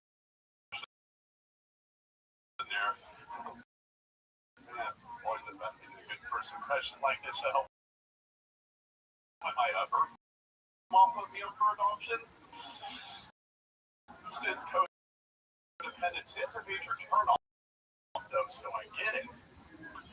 Anyway, I'm seeing your mouth out with rain before bed instead of keep all those dang spiders crawling in there while you're asleep. Isn't very leaves you with a numb tongue and a bunch of dead stairs around your mouth. But at least the shock of waking up daddy long legs on your lips gets you up and down quicker than coffee. Speaking of English things on my face, I got my nose to get ticklish, so you don't think I'm a cokehead. All that wiping and sniffing. Nasal hygiene intervention for me. Thank you. Never don't twist. That's wow.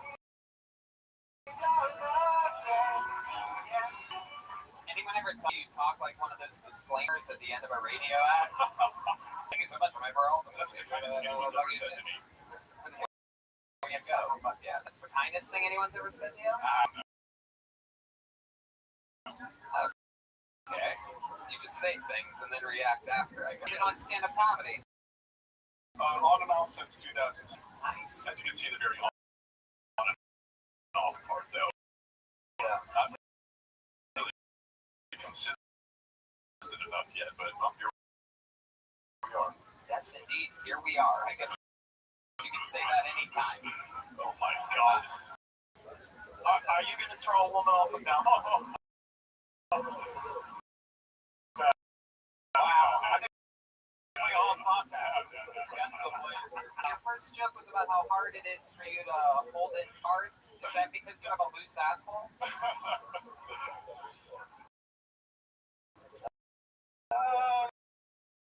I think it's fairly tight, fairly taut back there. Back to I'm actually going to have my chief asshole correspondent, Tim, give it a little look. I see Adam going out of it. You seem like you have a new age. You're just like, Kind of feels like cold sober. that is wild. I know. Okay. I know. What was the answer I got? Not a lot, honestly. I mean, there must be something. Do some type of hobbies or something.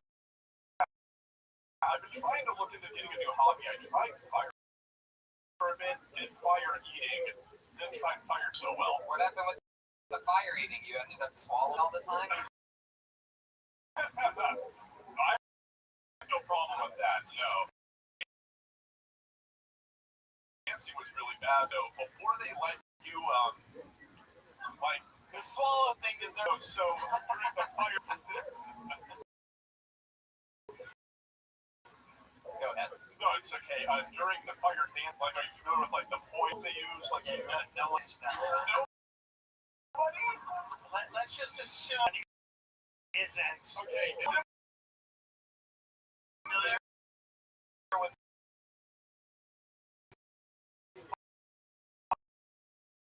fire dancing classes because they're not currently on the edge, as I imagine. Yeah, But they're before. Then they're before. What?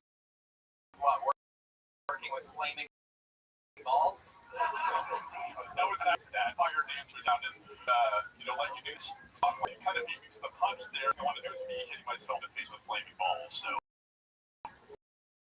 Oh, you had that loaded up, prepared. Oh my goodness. It's alright. It's alright. I never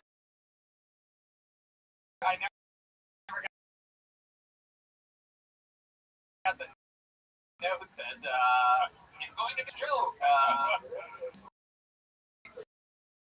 So what do you do for work? I'm in between jobs right now. I was considering trying to move out here, but I'm from the Bay Area. I'm from Oakland. It's just as expensive out here as it is out there, so I really have no idea what I'm doing. How are you surviving? I am saving retirement savings bonds, and then just savings from retirement saving from what? Thank God my parents actually thought ahead for me. It's trying to do stand-up comedy. Thank you. 36. 36, and you're already dipping into it? Yeah, it's not looking good. It's not looking good. Like, if you had to guess how much money you've spent out of your retirement fund, give or take a couple thousand, what would you guess? Just answer here. I mean, definitely the thousands, multiple, but we're just, I don't So, like, mom and dad are still alive. They'll put a plan on that, right? Yeah. No qualifier. That's right, that's right. Yeah. you are absolutely drenched right now. incredible. No, it's okay. Don't start putting things on the table. I would always had to like dab someone off now. What about that? I love it. So, Edward, what else is interesting about you that you think we should know about you? Anything else? Any fun facts about you? I tried to rush this at the very end, but I was circumcised when I was 17 years old.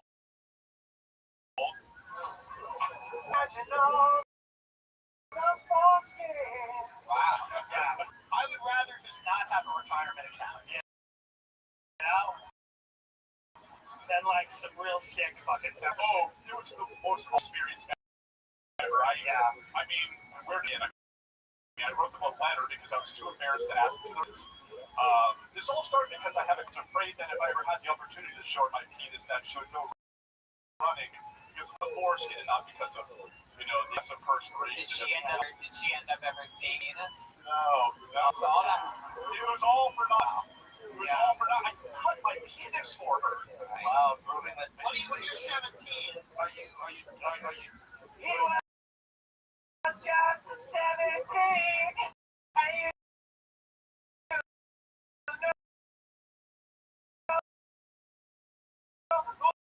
what I mean? Wow. And he got his dick cut. John Lennon, like. What did you do with the tick? Keep it? Yeah, he gave it to the Jewish girl. That would have been the way to go. I wish I had. Vehicles are out of control, and I love this. Yeah.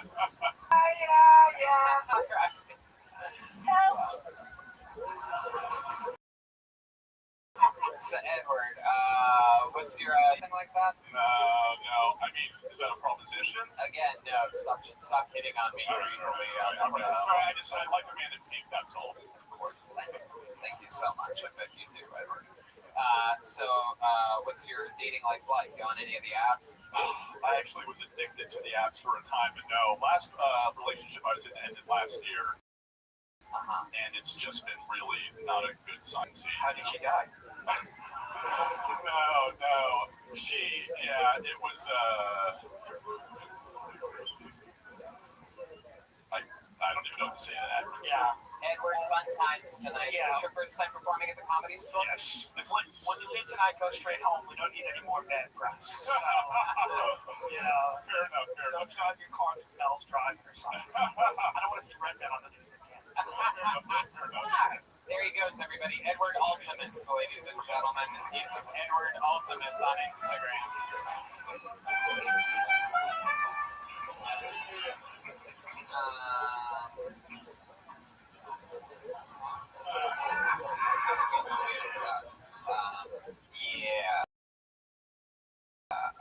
Back to the bucket weekend. Ladies and gentlemen, your next king goes by the name of Jack Travis.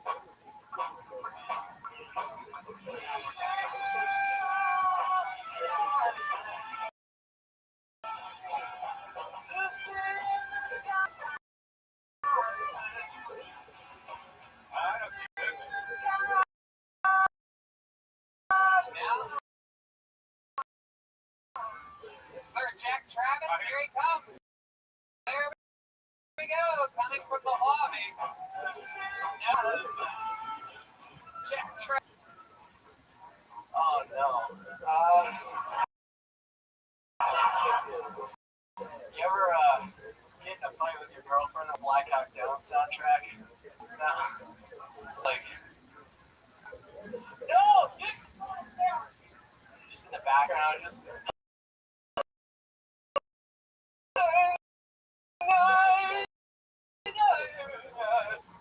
The helicopters and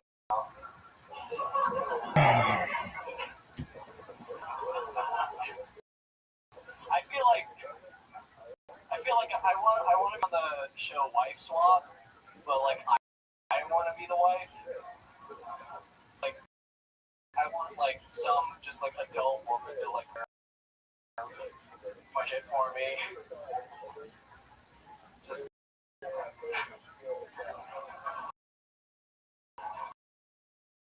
look, I just want to take care of kids, like somewhat. Yeah, Jack Travis. There towards and grab that microphone. You're the best comedian of the night. Yeah. So, just I dress funny. if you love confidence boost. How long have you been a business type too?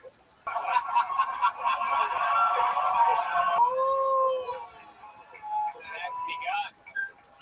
Schulberg is here. I love it.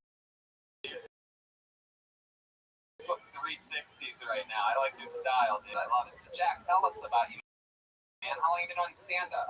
This is your first time? Well, Jack Travis's first time, everybody. How cool is that? Yeah. How old are you, Jack? 24. 24. Is this something you've always wanted to do, or? No, I've got friends. Tonight, what made tonight? I've got friends that are big fans of the show. And they work hard and they work hard. Yeah, I love that. I love that. Do you know how You think it's something you're ever going to do again, Jack? of course, obviously. Oh, that's May so cool. make them even angry. Yeah. There you go. You have that angry Diz Star energy right now. Yeah, So, yeah. Look, he looks like one of the kids from Stranger Things after like an 8-year heritage. You know, it's like what's gonna happen to Finn Wolfhard. That's great, So, Jack, what do you do for work? What are you at nowadays? I'm a freelancer. Oh, cool. I have a question for. Do you have any acid? Yes. Also, I'll take stuff thanks. There you go. Have you ever, all right, there you go. So, Jack, what else about you? Music or something like that? Filmmaker, yeah. If, got one now. Oh, let me check. No. Have you made any films? Yeah, short films.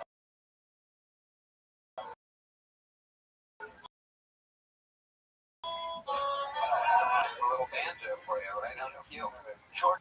Yeah, that's it. Do I look like Goldman Sachs? Yeah. That's it, literally. But You can make a feature film. Your parents didn't leave you a retirement fund of any kind? Not at all? where do you live? Where do you hail from? Fuck yeah. How long have you been in LA? 2 years. 2 years. What's your living situation? You popped up with a bunch of people over in Los Feliz? Burbank. That's where maybe you'll catch him walking or jogging or nope, that's impossible. Never see him. Yeah. Civilization. Shout out to the Dunkin' Donuts. Oh yeah. You like Bob's Big Boy? Live there. Yeah. Feels like a 12-step. Yeah, exactly. So, Question is, everyone says they Bob's Big Boy. Have you ever eaten there not in the hours in between 2 a.m. and 4 a.m.? I sure have. You go there and drink all It's next to Starbucks, right when you're done. You just Bob's Big Boy during the day, just human. It's just guys with kids they've stolen, just making them eat pancakes. studio people. It's all studio. Student. It's just me and Jeff Ross there at 2 a.m. What else is interesting about you, Jeff? What else? What's on in your life? I don't know. You have a girlfriend? No. A boyfriend? What are you into? Like the kind of guy that would like the guy who don't fuck with us or something like that? Yeah, like just killing little animals. That's the type of show I feel talking about.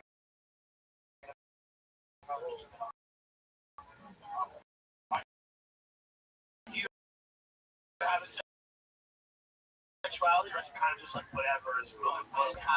No, fuck Harvey's out, so we gotta find someone else. Fair enough. That's right. All right, Jack. My goodness. Any other fun facts about your life or the way you were raised that you think we should know about? Your entire life? You ever won a trophy or been the best at anything? Will you exist? No,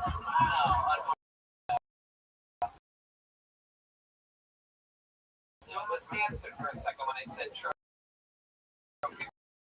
What's the answer going to be there? I used to do competitive gymnastics. Oh, really? Can you still do anything? Is there any like a clip or a stand or something you formed in front to see him do? You have? Yeah. Where else have you performed that's this big? Yeah, that girl named LaFawn told me once. Yeah. She's a good woman. Just do something cool. What do you? Wow. Oh shit. Wow. Very good. Very good. Very good. That is by far the best gymnastics I've ever seen. Yeah, A guy with a pack of Newports in his pocket. Seriously, Newport? Yeah. There's something in the room. All right, Jack. Well, it was very fun. Nice to meet you, man. Congratulations on getting out of the bucket against Jack Travis. You're killing it. Yeah. All right. So we're gonna do something fun right now, a little bit outside the box. I'm gonna bring someone up here who we actually, I don't know if anybody saw this or heard it, but we the great Schultz explained to Howard and Robin what this show is and what goes on here because he wanted to get one of the Whack Packers, one of the famous Whack Packers, on the show to see if he could make the Comedy Store laugh for 60 seconds. I ended up finding out about this Cliff Stern show and contacted Shuli and we're going to make it happen right now. We're going to give this guy 60 seconds on the Comedy Store. This is his first time performing in the main room. 20 years as a Whack Packer. Make some noise. Speech Impediment Man. For Speech Impediment Man, everybody. What did? It helped me. I went to a doctor who said, you got two things wrong with you. You got cancer and Alzheimer's. I go, at least I don't have cancer.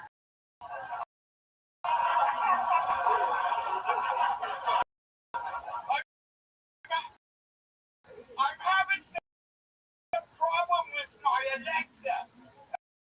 She thinks I'm having a fucking stroke. So I'm a security guard. Before I come in and go, oh, they get it out. They go, you don't even have a gun. I go, I'm going to language, I'll fuck you up. Hey, Speech Impediment Man. That was great. Wow. Speech Impediment Man. That was awesome, dude. Thank you. I feel like you could work on your delivery. Original room and the belly room. I've been all around. How long have you been doing stand-up for? Well, I started in 93, and then I met Howard in 96. Wow. No way. Howard? That fucking bug is gone. Down to Westwood. He was doing a book signing for Miss America. And I met him, and I told him I wanted to in. And I got into the show. And then they called me to go out there. Don't fucking answer that. Bingo. I love it. Let's check in with the great Don Lennon. Yes, this guy sounds like what I sounded like after I got shot in the neck with the head. Oh, John Lennon. God. Oh, goodness. Great. Wow. Hey, but I sound better than Yoko's song. Oh!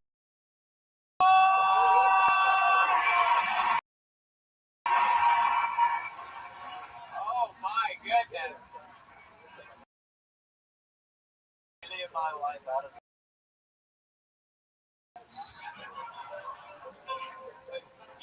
Darling, where are you? All right, that's not her. She's gone. She's close, I can tell. It's a speech impediment, man. Great job, man. Yeah, Fucking awesome. Great job.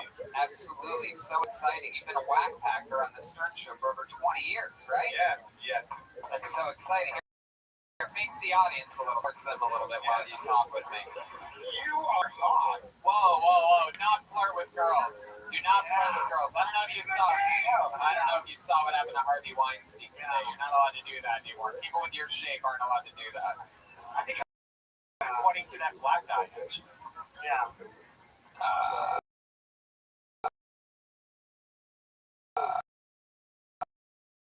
Yeah. So speech impediment, man. How long have you had the speech impediment? You're holding on the staircase. No, I ride in the car with my mom, and she stopped back, and my head hit the desk. And This is getting sad. backed up and like the back So of you got stuck.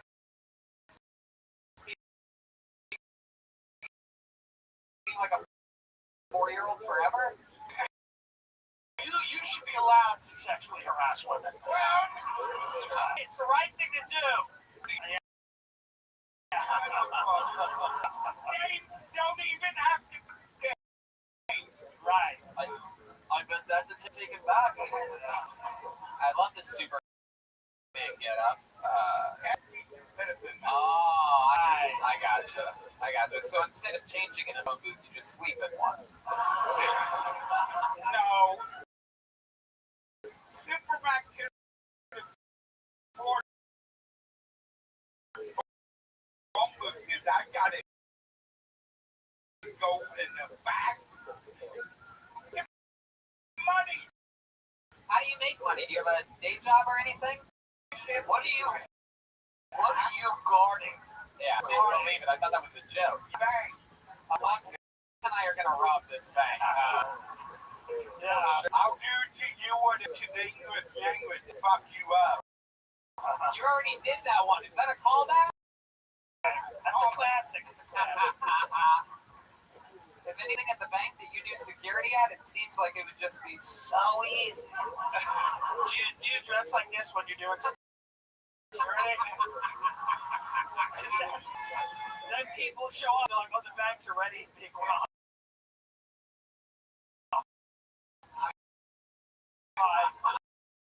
But somebody's definitely getting caught, so.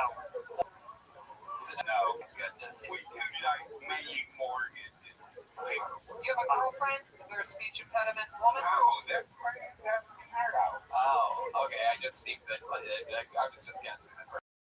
Perhaps. Yeah, don't bring Help the me out. Yeah. No. How can somebody help you out? That'd be a single girl around here. Yeah, well, we'll get her, we'll put her in a van. This guy's old school hot, but I like it. He's like, come on, there's got to be a single girl around here we know. Hold on. Come on. Howard Stern, you know, trying to go in and wants that. Yeah, he set me up with. Do you ever get? He has. Did you get to hook up with a girl? Yeah. Real? A sex therapist? Yeah. Oh no! Too bad it wasn't a speech therapist. At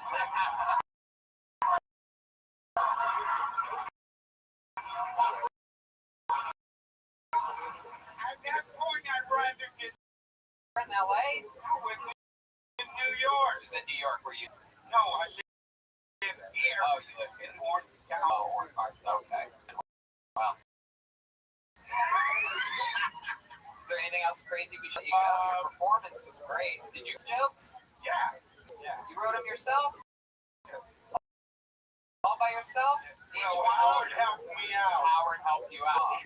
You really, I asked you 6 times before you admitted that. No material, but no. Yeah, I think Shirley was right. Shirley was right. Can you give us an example of an old joke of yours? Give us one of yours. Yeah. None of the brilliant I genius Howard Stern joke. To a doctor. I said, Doc, my eye hurts when I have sex. Hey, it's not bad. That's good. Good. That's Can it. I have some on Sunday night? What? Can I have some on Sunday night? Yes, we're What's Sunday night? In La Jolla. That's not this Sunday. That's at the end of. That's at the end of March. We're asking for a spot in La Jolla. I feel like he doesn't even have a speech impediment. He's not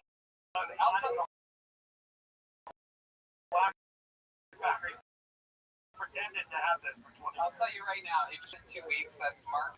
If you could make it there, an automatic 60 seconds. If you, I'll be there. I'm not paying your way down there or I'll be anything, there. but I'll get, we'll get you up there. How's that? We'll see you then. Speech impediment man, ladies and gentlemen.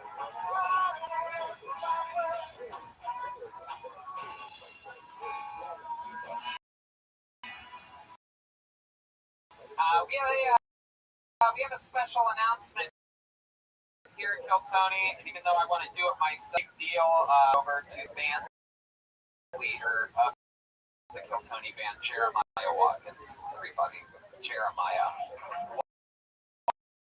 Watkins is talking. This hasn't been done in years, Neil. We'd like to welcome the newest member of the Kiltony band and the first female in the history of the band. We all love her here, Jesse Johnson. What? Jesse Johnson? Oh, yeah. Who would have guessed?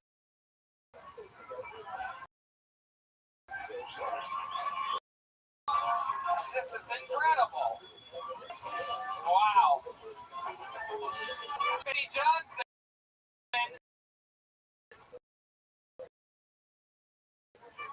Joining us this Saturday, so Tuesday, and Jesse Johnson joining the fray.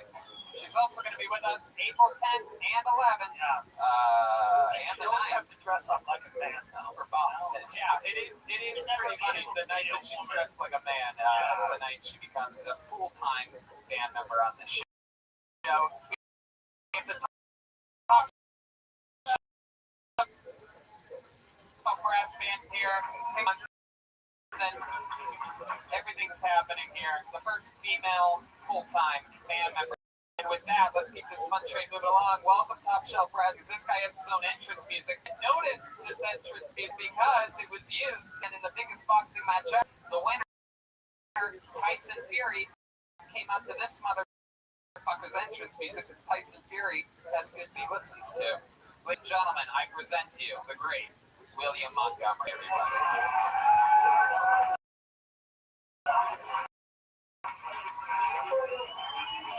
William Montgomery.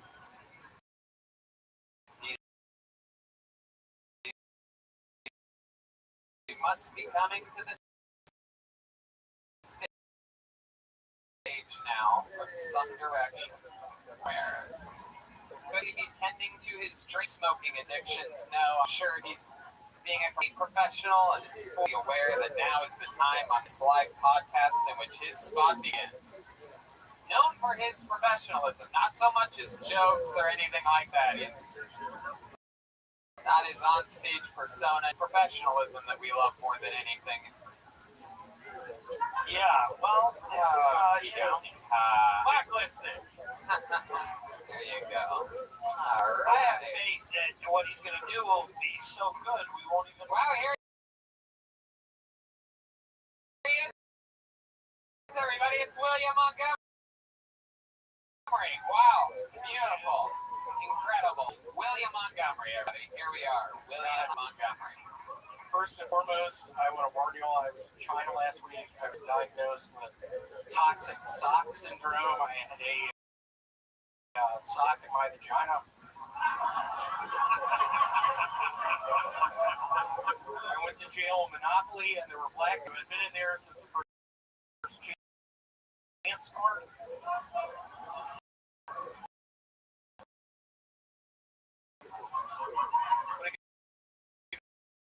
Shout out to my 8th and 9th grade bully. You were right. He is then. That's my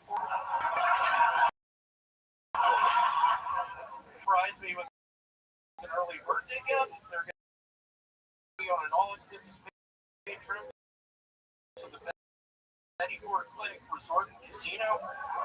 My parents are actually here tonight. Larry and Francis, can y'all come up here?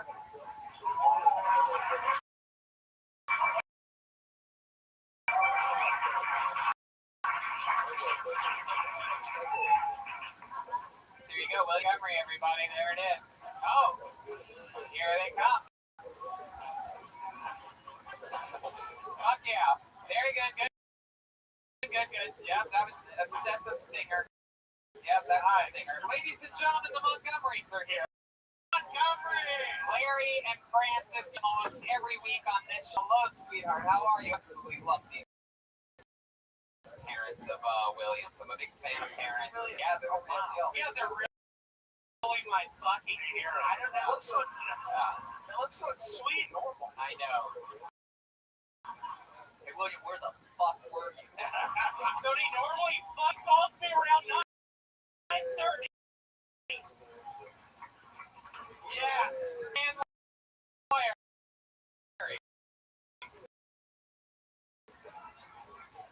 Hey, Larry, have that microphone. I'll probably get this work. It was working. Come on up there. Step up there, Larry. Step up next to your beautiful son. I think it's your son. Either that or your wife fucked a local coal miner while you were working.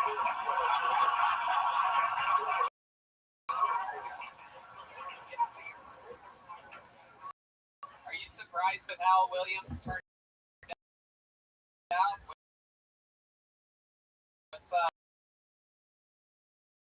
What are the positives and negatives? What do you love and hate? I don't plan any of that stuff. I knew he was going to be different. It's a true story. Because in the talent show in his high school, and some people were playing the guitar, some people were singing with a stick with a ribbon on the end of it, and to some dances around the stage, does the stick and the ribbon.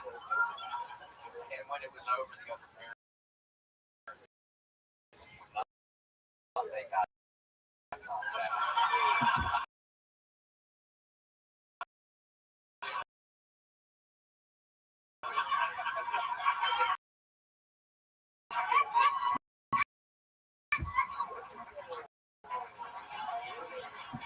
It is this world we live in where one of the comedians' fathers comes harder than any of the comedians all night.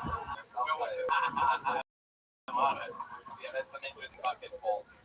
So how's like, we miss you guys. You guys are at the music came here, seeing William and his mom's cooking good food for him. And spaghetti. Tonight had a good steak left. There was a Lax having a party. Wait a second. William, I don't think that's what you're supposed to, I don't think that's how you refer to them. What do you mean? What kind of... I think you're technically right, but...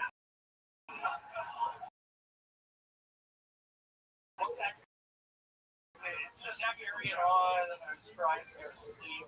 Parents, William, what else has been going on? You had spaghetti, you had steak, what else? Other than noticing the blacks, what else has been happening? When we stay up here, we have to warn the management that this person coming to see us is not a homeless person. Yeah. Right. Our son. Yeah. Yeah. This is the hotel.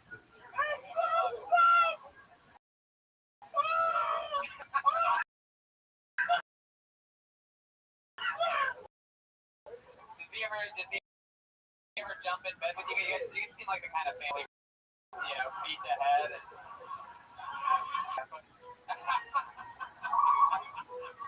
That was a fun noise, right, man? Oh, thank you. That's the Enderman noise. The what?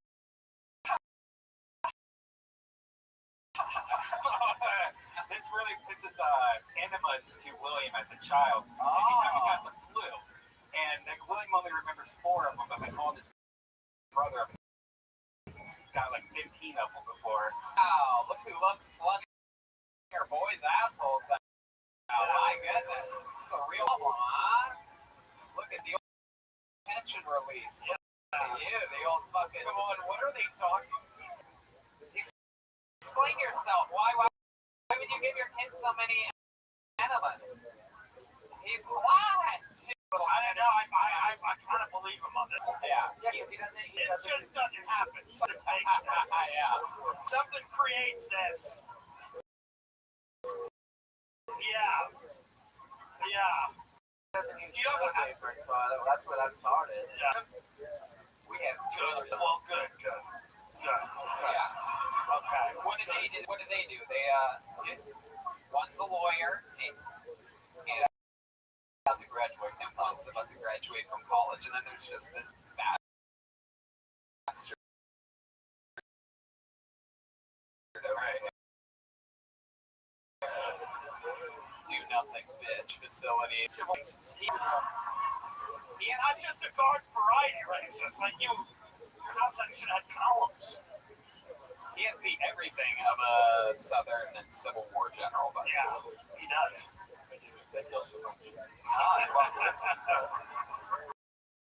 William, have you made any advancements or major decisions in your life this week? You're holding yourself back in a great many ways.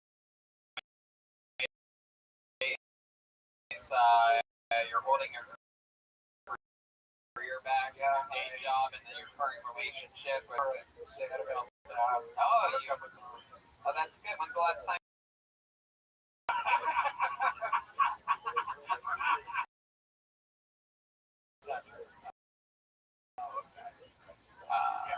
We're going to. Did he ever go to his doctor's appointment? Did we get? I think he really did. Yeah. Did you get results? Did you see anything from a doctor? Yeah, they said he had really high cholesterol. We couldn't worry about it because he had Ebola or whatever. Finding out William has high cholesterol is like the doctor saying to William, it's like, we know, right? Let's check him in more push-up. There you go. Let's check him. I just want to say, William, before we get to the push-up off, really much of a wreck your life has to be when your parents fly in from another state to sign you up for a gym. They're going to the gym to sign you up to make sure you're really not. You should be ashamed of yourself. William Montgomery. I just heard his mom whisper in his ear. That's what I heard. I don't know if you guys heard that. Wayne's goes in on the line. Goodness. Tony, can I just say I want everyone to know that William is the walrus we were talking about. His is turned down just out. Quit fucking talking. His pubic hair is definitely strawberry fields forever.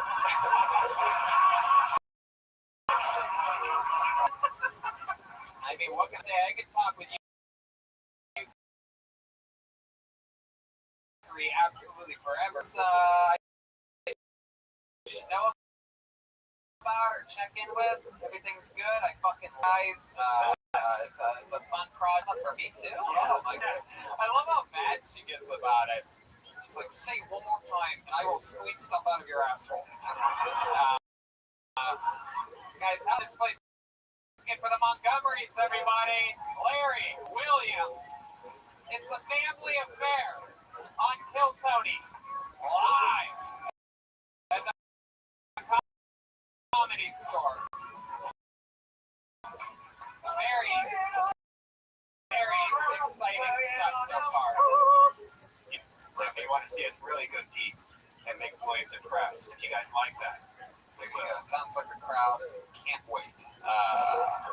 Pull another name out of the bucket. Next to us, your next comedian, Adam Sheba. Adam Sheba has been selected right out of the bucket of destiny. Live. Here he comes.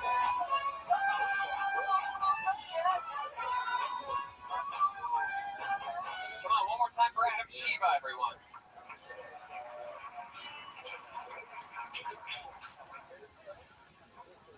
William has such a nice family, man. My mother was a stripper when I was growing up. white privilege wasted, man. I never judged her though for it. You know what I mean? Because I always have the clothes on my back. The most devastating part about the situation is I can't listen to any more Juicy J songs. Those fans make everything. Damn it, Ma! My pops was murdered when I was 7 years old. No, it's all good. I watch a lot of Friends and Files, so I got under control. You know, it's right when I was 7 years old, and I told myself when I was younger, I'm gonna grow up, find the man who did it, confront him. And then I got open. Let that one slide, you know what I'm saying?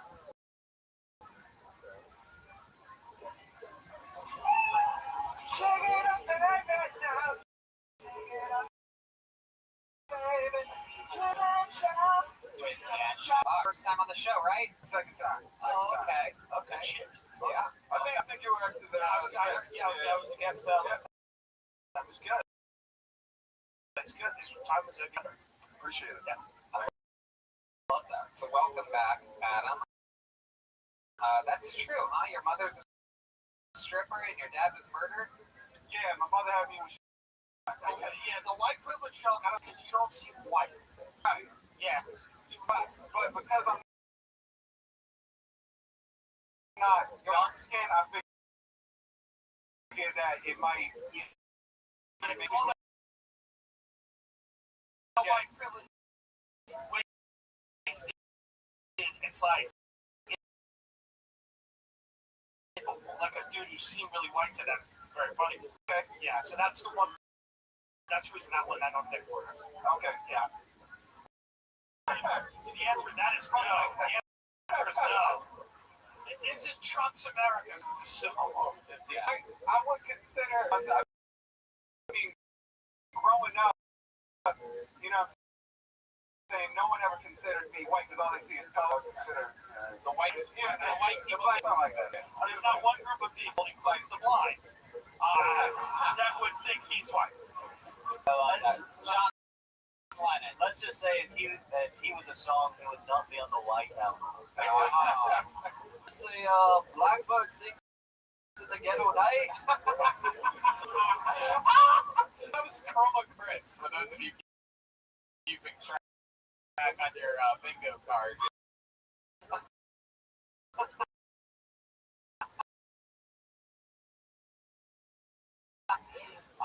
So awesome. That was murdered drugs. Yeah, later in the pimp and two shots. Was he the white one? I was trying. That would have been fun. It's Boston. I'm like, you know. So how old was your father when he met mom? She was 15. She had you. Yeah. So I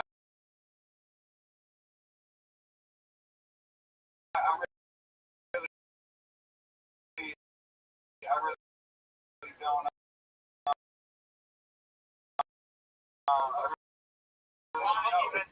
Look at this athleticism.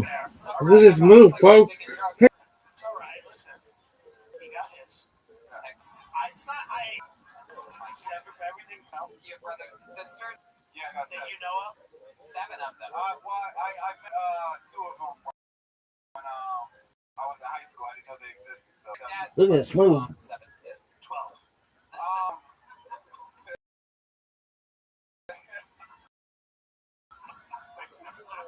Yeah. Numbers. Somehow. Well, That's good. That's good. 3. yeah. I love it. So what do you do for work, Adam? Hotel. So I take luggage up to people's rooms all day. I love that. Do you always dress like an Impossible Burger? Man. What? Caramel maki. All the colors on your sweater are like the evolution of who you became.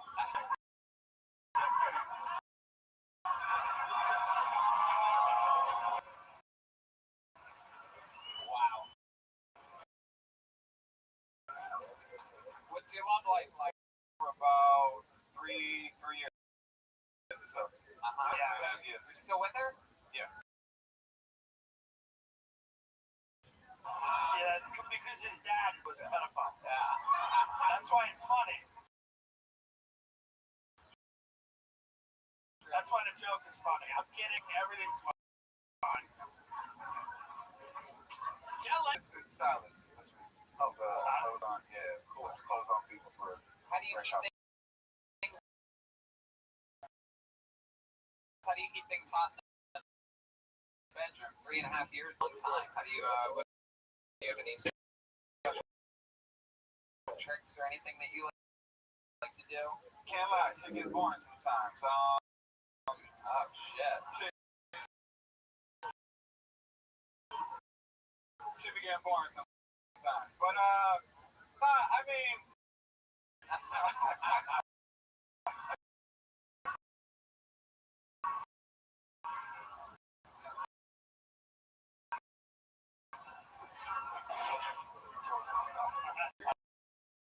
You really riding this thing out right now. You really, let's really not.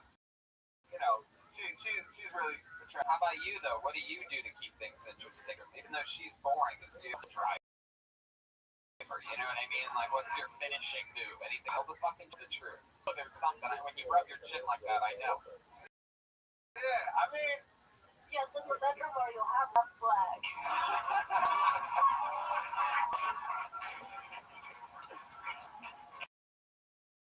No, I really don't have anything, Ricky. But of course, the exciting part, you know. I'm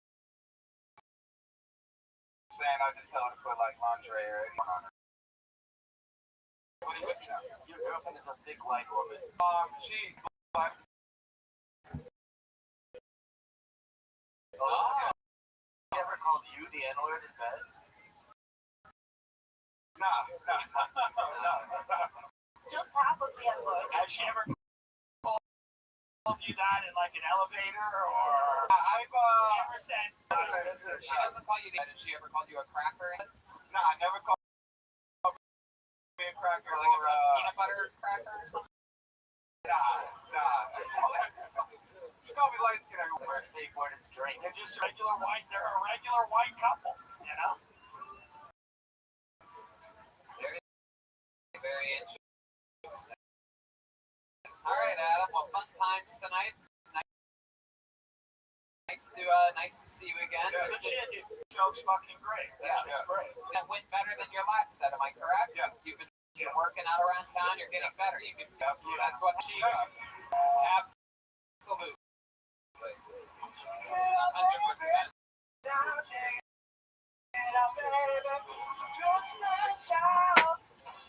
How do you say we get regular up here, huh? Yeah. An icon here on this show. A lot of wild, amazing appearances, unbelievable joke writer, unbelievable roasting skills, notorious for over roasting the guests as of late. Ladies and gentlemen, it's David Lucas, everybody. Here we go. Here he is, live and in the flesh. The one, the only.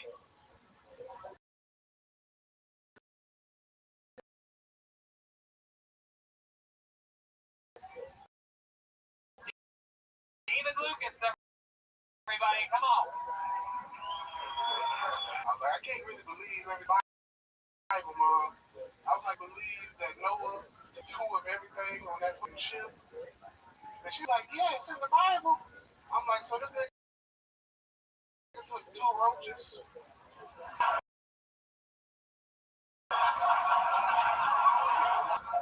You didn't tell me he took 2 bad bugs on the fucking ark.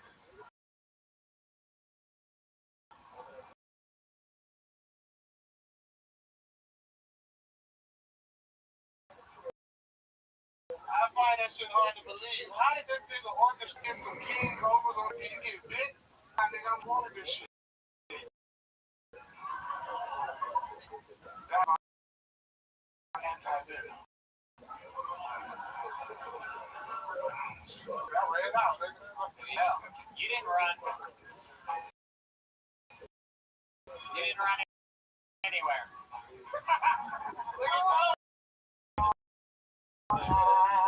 Nigga like like some circus cotton candy in it. You look like a marshmallow man. I got made into a s'more. Say that again. I didn't get it. It's you're as fat as the marshmallow man chocolate cover. Now, how about this one? How about the Stay Puffy Don't marshmallow? you all stepson? You son of a bitch. Look at Tim Dillon looking like a Louis Anderson. Hey, listen, me and you are gonna die in the same week. And I will have a better of it. Tim Dillon got on a cement shirt. Listen, He look like a parking spot.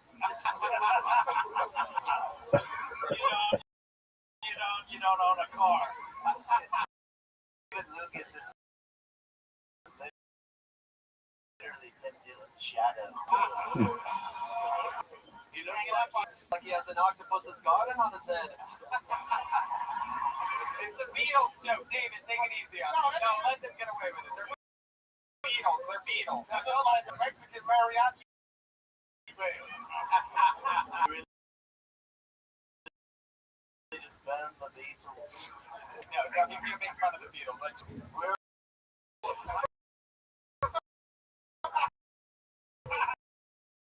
oh, you love white people music.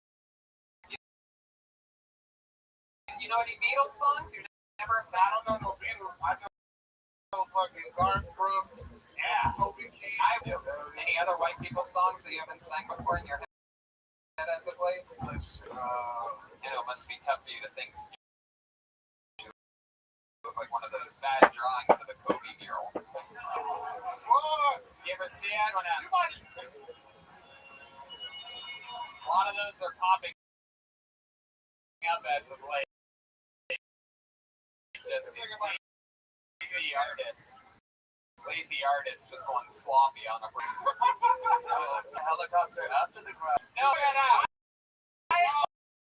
It's a positive live stream. How about Ari Shaffir. Ari Shaffir appearing on I'm from here. I made that joke on the hillside? Yeah, you fucking idiot. Why is that Joel Bennett. Tony looked like a gay finger painter. Oh my god. Oh my god. What the fuck? How do you even know what have you ever finger painted? A fucking house? Side of a house? Look at those fucking things you got there. Let's see your fingers, bitch. You got normal hands, dude. I don't have fucking fat Your hands hands like you. You are like a professional. just because you get can't get them out of there doesn't mean that. That's how Tony Booty Hole looks. He opens a can of Pringles and just starts crying. He can't figure it out. By the way, if you look at John, if you look at Tony's fingernails, by the way, they look like the window half down. By the way, Thank you. Very good. When Thank Tony you. was a baby, he Absolutely. For those of you that are looking under a microscope, yes. when Tony was a baby, he used to shake milk on his face. Oh boy. Yikes. That's He knew he was gonna be gay. a little bit of a instead of saying When I was pouring milk on my face, that's what I would say when I was a child. You guys. Tony used to smile when he got whoopings. What are you doing? You enjoy getting your diaper changed when you was 2, nigga. Your mom used to put your wipes in the microwave. Yes. And what was it? I mean, that actually is all a fact. That absolutely Look like true. a weirdo. Change my diaper, and there she would find the old David Lucas just sitting there waiting for it. Sticky brown pile of fucking secretion. You like the type of nigga that take a shit and then get in the shower. Well, That throw in the shower head. yeah, no, I like showering. It's something you can do when you can fit in one.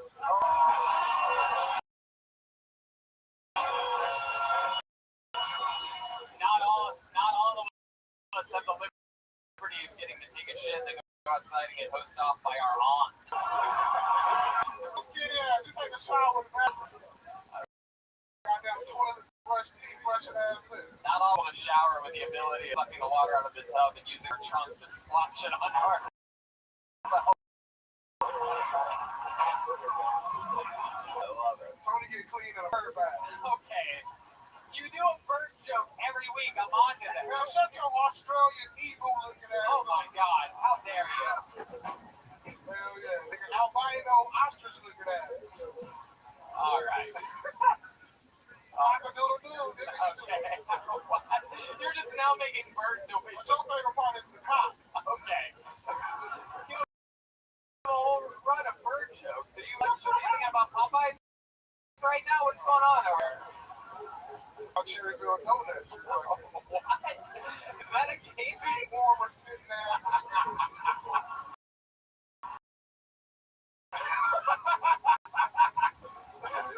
That nigga look like he take a shit with a pillow on the toilet.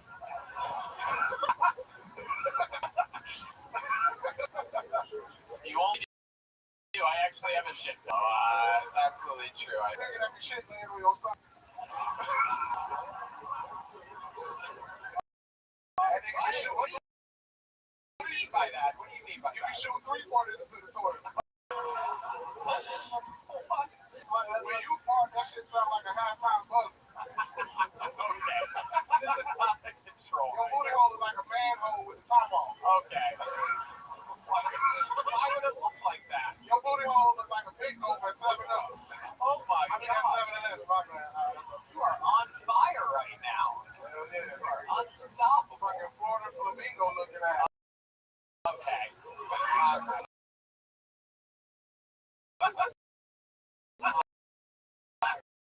Now, you look like the Pink Panther, nigga. You're just thinking You breaking a nigga's heart, smell like a leaf. not even. It's, again, this is good. I love it. I love it. Tony is the shoestring burger. Now get it. The shoestring burger. It was close.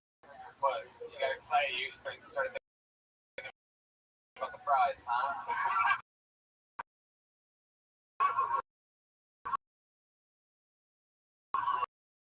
I love fries.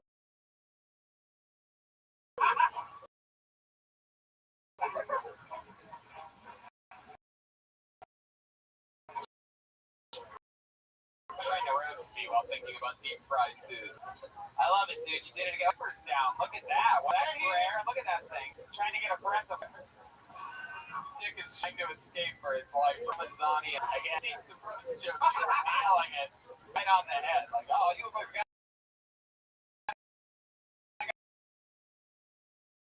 that loves French onion soup. I do. I actually love French onion soup. I eat it every time I get it. Scratch and sniff, butt plug, smuggling ass. Smell dildos. And I sneak out in the night after sleep. Can you not fit a pillow between your legs? Why was that? Hey, man, if you don't shut your trunk, Alright, you ain't that bitch going down. alright. Enough. Dirty army jacket wearing ass. Alright. David, unbelievable performance. I gotta put the fire out. It's been 10 minutes. Unbelievable.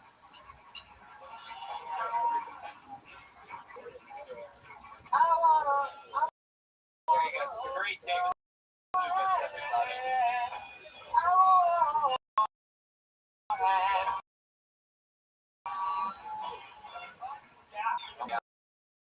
Tim Dillon going all around like that. Pulling another name out of the bucket. One word name. Make some noise for Avery, everyone. Avery.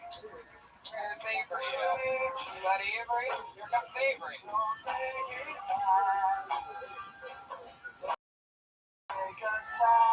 Right.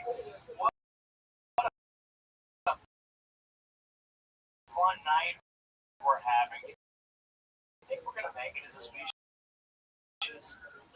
No. Everyone says that. What is this shit? It was the best time to ever meet a human being by lying on my Tempur-Pedic mattress, scrolling through my iPhone like, wrong! We're fucked. We need to get into wrestling kids. I listened to Gen Z rap the other day. Not good. All Gen Z rap is just like, I just want this Xanax and I want to kill myself. What the fuck? Good, confident hip hop about other people. That's 50 Cent believed in himself, okay? Shot. He wasn't going to give up. He was going to get richer trying. He wasn't going to try dying. That's a good message. Avery, everybody. There you go. Welcome to the show, Avery. Thanks. Time on, right? Yes, it is. How long have you been doing stand-up? 7 years. Years. TikTok joke is good, but the Gen Z rap, you open with that. Yeah. 7 years. Where you been doing it at? San Francisco. San Fran. Is that Get out of there. You still live Get out of there. Get out of there. Why? They all suck. It's so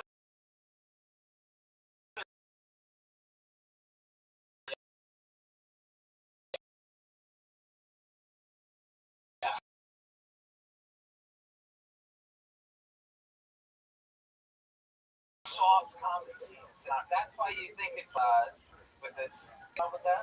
Yeah, because they're living like, oh, it's the end of civilization. We have all The this. world's on fire. Right. Yeah. Well, it is. It is, but still. Right. You don't want to be in San Francisco watching grown women shit on the street. Well, it's true. It's It's true. Or, you know, What do you do for a living? I create content for a brand. Oh, yeah. Cool. Let's go. You're like, you're you hate. Yeah.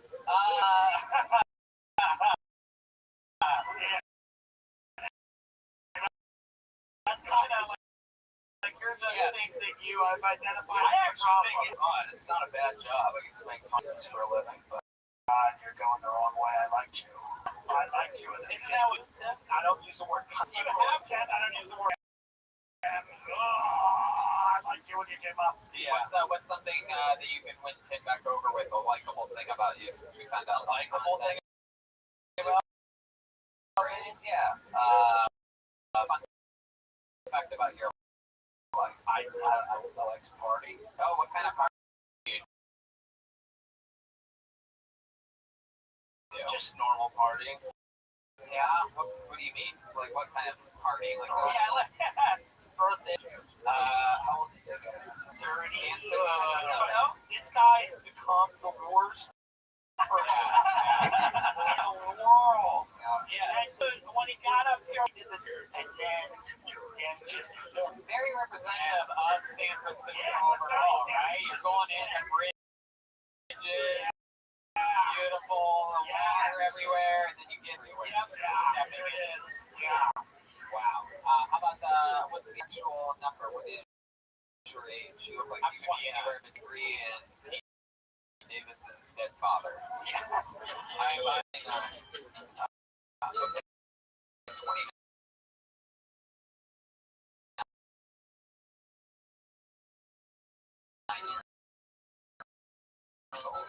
What did you do before you were making content? Is there anything you're good at? Anything?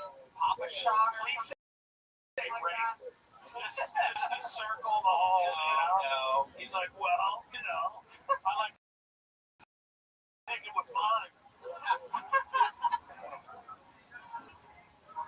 I don't have a comeback. Do you have hobbies or anything? Was the question I asked. That's mainly what I do. Other than stand-up comedy, Yeah. Today or today would probably to at night or anything other than just the broad word of partying. When I say what kind of parties, is it parties? I mean, how? You're really good at this. Yeah. Are you dating like a girl that works at a WeWork or something? No. Do you have a girlfriend? I do. How long have you been with her? Money? No. Oh my goodness. It's actually, no. She had a Buscemi fetish. Do I look like Dylan Buscemi? Oh, Yeah, like without brain damage. I was angry, I'm sorry. What kind of brand do you work for? Like, is it like a company, alcohol free. It's a club. I don't want to say it after this report. Very excited. What do you think your girlfriend likes about you? She was here and I said, what do you like about Avery? What would she say? I'm a good person. Really? Is that true? What was something good that you've done? It's all other than the tech sales of the party. Yeah. Well, what's the missionary work? One thing, one good thing that you've done.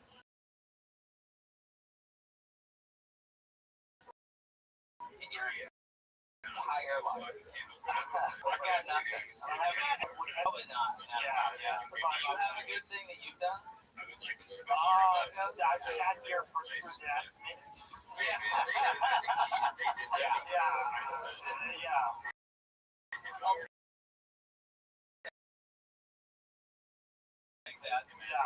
I'll take that. Absolutely. Maybe go back and watch any show with an interview and see how this. Thank you. There you go. 7 years in comedy. There's Avery. How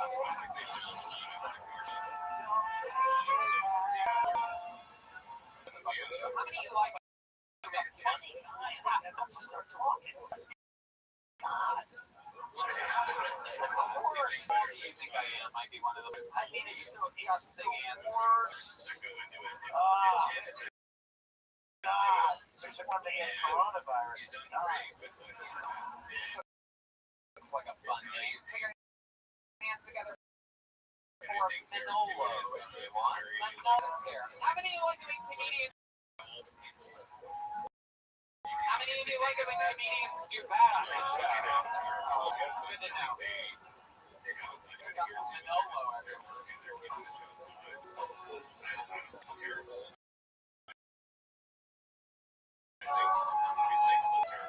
One more time from Manolo. Everybody, so on my way over here, I got a text from my cousin. She's pregnant, expecting twins, right? Congratulations, cuz. Finally, to get to the same father.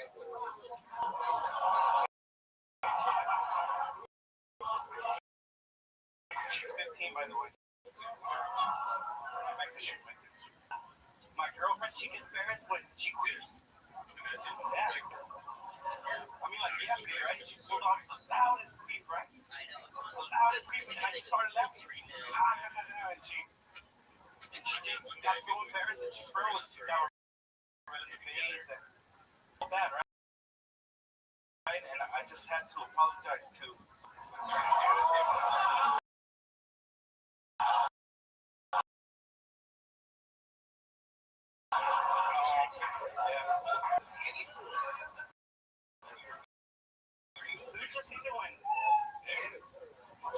Manolo. Hello. Manolo, welcome to the show. How are you? How long have you done stand-up? my first time. First time. There you go. I was really hoping for that. Heck yeah. Congratulations. How old are you? 35. How old do you think I am? I knew you were going to do that. 35. No one that looks like you at 35 would actually ask how old did you think I am. No one wants that. John Lennon? Big fan. That I have in common with you, my wife Yoko Queen a lot.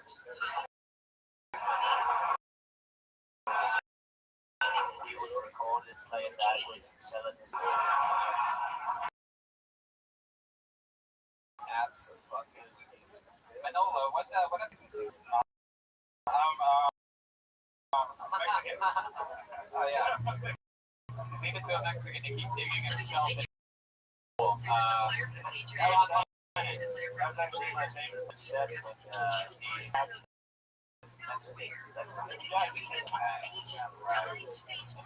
Yeah, this Manolo means something. I've never heard that name before.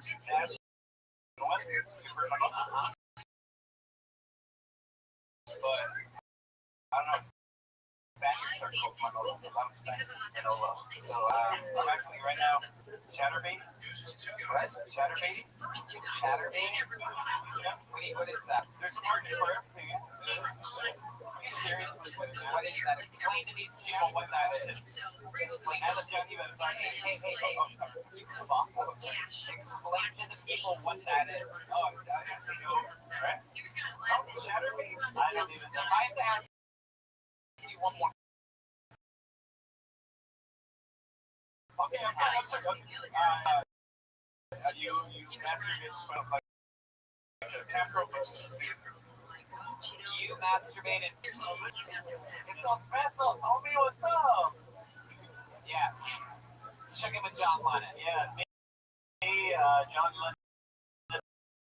I definitely did not know what that was. Redman, were you able to find his, Oh, no. You can find webcam. So,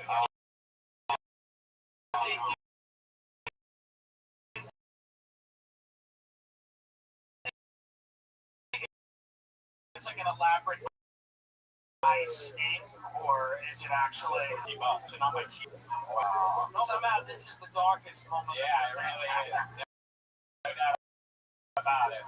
A guy with ALS, and this is still the worst part of that. Oh my god. This is the most. The guy with ALS somehow is the best. Yeah, this is the most full of light we have. Red Band making us picture with him masturbating looks like it's just as low as it goes. You are correct. I'm sad Red Band's much better. I'm off talking about Chatterbait. Heck yeah. So, Manolo, what's the most money you've ever made masturbating in front of strangers on the internet? Like 700 bucks a week. A week? Oh, that is not in Modelo's. Have you ever seen one of Paul's solo concerts? That's basically what he does is masturbate in front of crowds for an hour. I thought they would all do it together. They still come together ever? Alright. Another Beatles joke. Only one of the more famous songs. So Manolo, how many times do you... It's alright back there? Is everything okay? You guys losing your fucking mind? Are you listening to another show? That's literally Okay. No, I get it. That's what it was. Bastard. Manolo, how many times do you have to masturbate to get set up? Is that like 10 times a day? Or once a day. But you a certain time of the day that you choose a radio guy, like, Whoa! We are fucked up! We are jerking out this morning!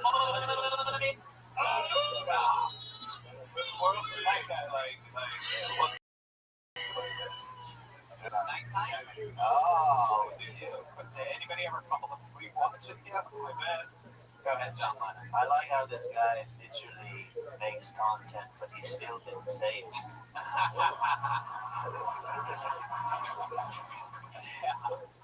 I call it content. Do you ever do anything special when you're masturbating for the people? Like, you ever have like a confetti cannon go off when you come or anything like that? Or You ever try to tell like a joke or something? No, I got into it. From a girl. She was a Polish girl, and she wanted me to translate, so she could. So she invited me, and then I got there. and then you got hooked on it. Yeah. Do you have that pink thing that you put inside you every time somebody? No, sir. But I know what you're talking about. Do you want to explain to the people? I love that all the pigs on the show just leave these little seeds for. So they have this rechargeable pink thing that women usually put in, but sometimes put in their ass when they masturbate. It sounds cool. Yeah, and it has this little tail that comes out. It's a pink tail, so it looks like you have a rat tail coming out of you. And every time you tip, it vibrates. If you tip more, it vibrates. So it's always good to find out what's happened. The reasons why this episode is always uploaded 4 days after Monday, everyone. It's good to know what Red Band's up to, watching the old pink tail hanging out of some dude's asshole. I just donated $200 to Trump 120 while we were sitting here. I was going to ask you if you've ever come on a picture of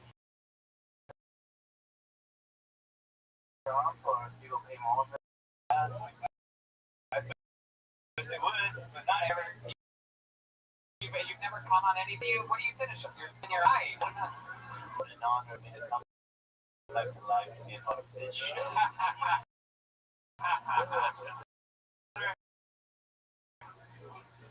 I love it.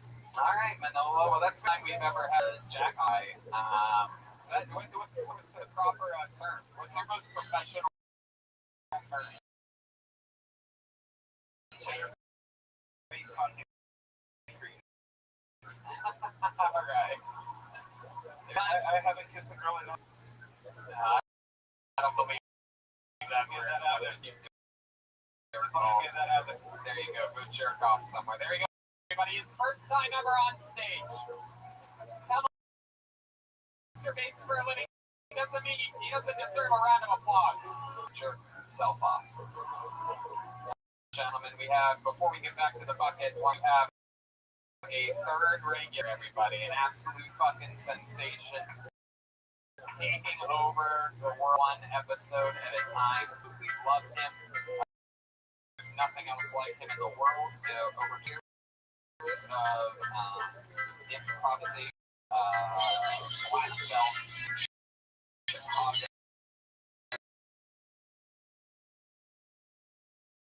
improv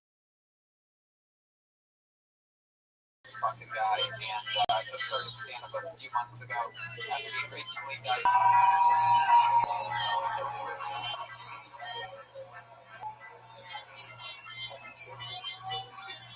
Exposed for Michael Lair, everyone.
Wow.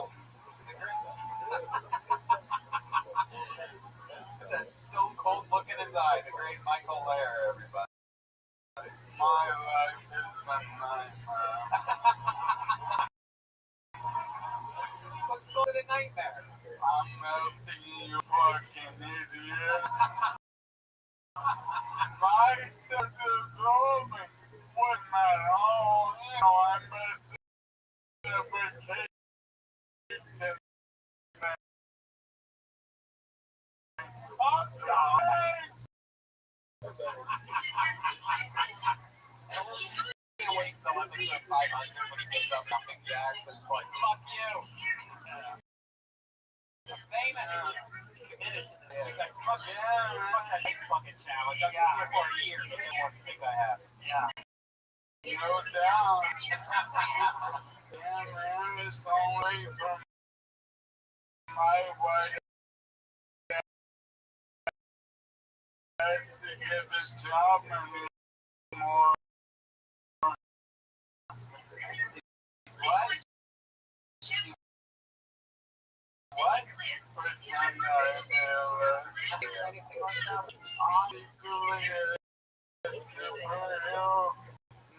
Manuel, Yeah. I can operate any machine simply by its owner's manual. Wow, that's an interesting one. I thought you were like the leader of the X-Men or something like that. But,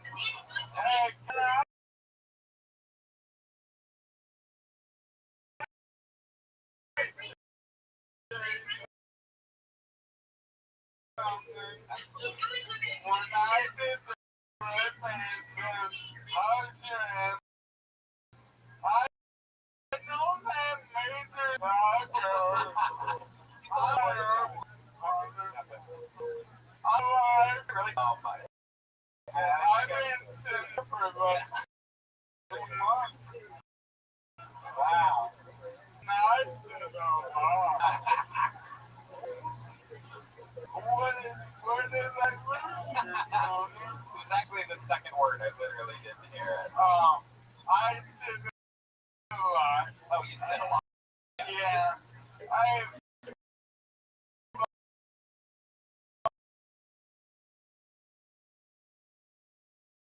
fucking sucks.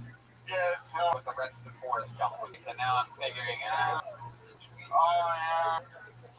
Oh yeah, man, Jenny is so fucking hot though. How's your son? Your son moved out here with you. He's 21 years old. Everything good? Gave up dairy and Reese's Puffs and apples. He's becoming a real Hollywood sore boy. What do you like to eat for breakfast? I just drink coffee, smoke weed and ham, and then I just want to look hot as fuck for everyone. Yeah, no, that's true. It works out well. See lunch and dinner? Yeah. Fuck yeah. 2 meals and 4 wheels. That's what's called. Yeah. No doubt. I'm the Don Wheels. What else is shaking? Anything else crazy in life? I'm wearing 2 watches. Oh!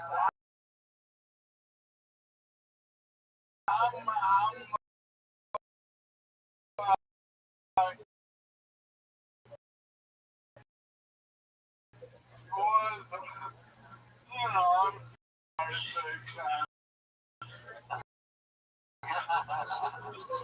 Yeah. One doesn't work. It's more for watch Genesis. Yeah, something gets sad about me. No, I don't think so. Are you guys sad about Michael? You guys love Michael? This is LA. They forgot you're here. Horrible people. Alright, guys. Next week, I'll shove the microphone back up your ass. We'll touch your red band there at the end there. A little bit of the always classic. How about one more time, good luck for Michael Blair, everybody. Michael Blair. Stay up here, Michael. Stay up. All right, back to the bucket we go. You guys want to go to this bucket one more time and end this thing, huh? Guys, there's no energy.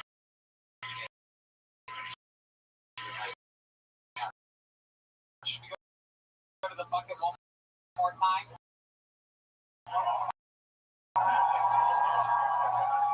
On live. You like that impediment, man? Why are you laughing so hard? You like it when I get mad? Why do people like that so much? It's so interesting.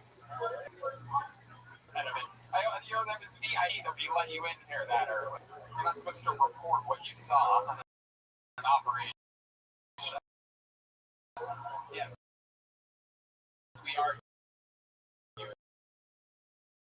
been working together for over, God, 6 after the way too. This is why rock and roll bands don't work out, is what you're saying. Okay. Final comedian of the night goes by the name Luke Savas. Here.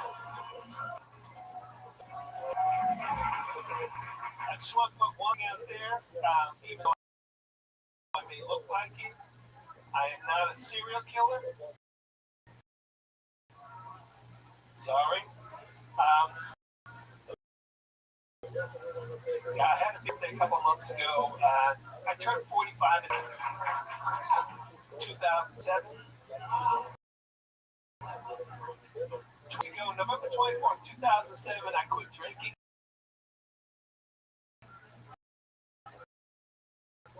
And December 2nd, 2007, and I like to have it now and always. Hey, a friend of mine confronted me, said, you got a drinking problem. I said, no, I got a drinking solution. Yeah, 1 part vodka, 2 parts vodka from a new bottle. Problem solved. Yeah. Police officer pulled me over, wanted to give me a sobriety test. I passed. Ow. Fuck yeah, Sabbath.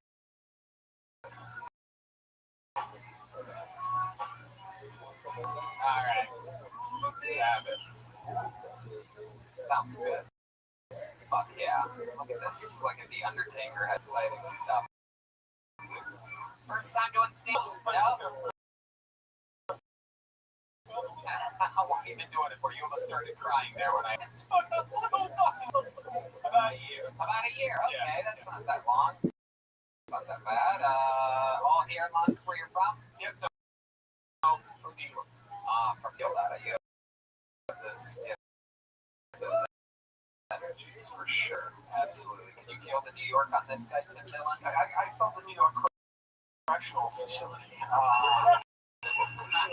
Yes, have you ever been in jail?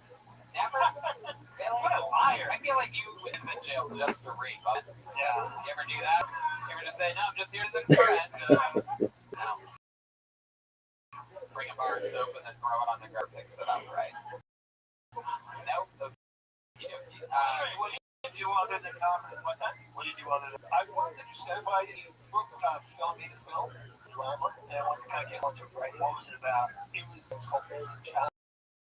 It's Missing Child. Are you sure you didn't read it in a documentary? You have a real happy energy, don't you? I do. Missing Child. What was it about? It was about, like I said, about a woman who finds out she resembles an age. Missing Child.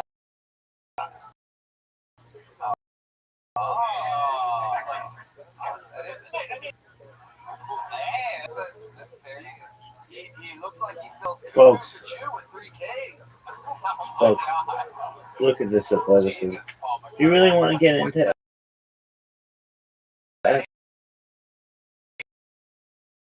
athletes, I'm athletes unlimited, baby. I'm inside.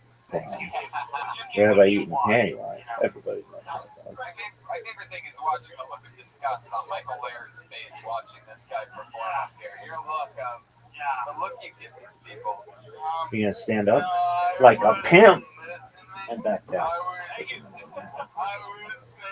about how horrible my life is. Folks, you're watching this right now. You're in the presence of greatness. Oh man, I can't hear you from the handicap section. Is that true? We brought up some of the this is honest Amazon reviews of your movie Missing Child. First one, 2017, 5 stars. This movie gave me goosebumps and kept me guessing right to the end. The music added to the suspense. Not a sleeper for sure. Go watch it. I'm guessing that one's from you. Look at the grandson. That's the The one motherfucker's after comedy. that, 1 star.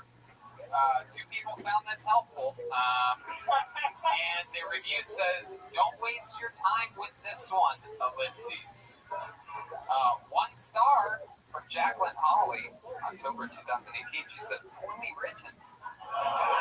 2 stars, that's better. We're at an improvement. And also just 2 words they left. Time wasted. Poorly written. Must have been written by Ringo. Oh my goodness, these Beatles just keep taking shots at one another. Oh, wait, what? All right, this one here, 1 star from Carol Romer. It says audio was totally out of sync with the video. Hey, shut the fuck up. That was incorrect. You're doing exactly what is wrong with your movie. Folks, look at this athleticism. Bad audio technique to talk over the host. Audio was totally out of sync. kind of odd seeing lips moving and sound later. What happened there? That was not true. It was whatever. Hold on a second. You're calling Carol Roebner a liar? I am. Oh, okay. There's two comments underneath. That one says legitimate comment, and that is frustrating, but out of sync, unsynchronized. He's missing child movie. You responded. We apologize for the audio problem, Carol. The audio on the film uploaded to Amazon was in sync, so we have to investigate further why this is happening. Can you please tell me which version of the film you were watching was the full feature film or the web series? So what happened? Are you that guy? Are you? I don't remember responding, honestly. Oh, okay. Sorry. It's okay. It's okay. Thank you. If I read reviews of my special, it would be just as frightening right now.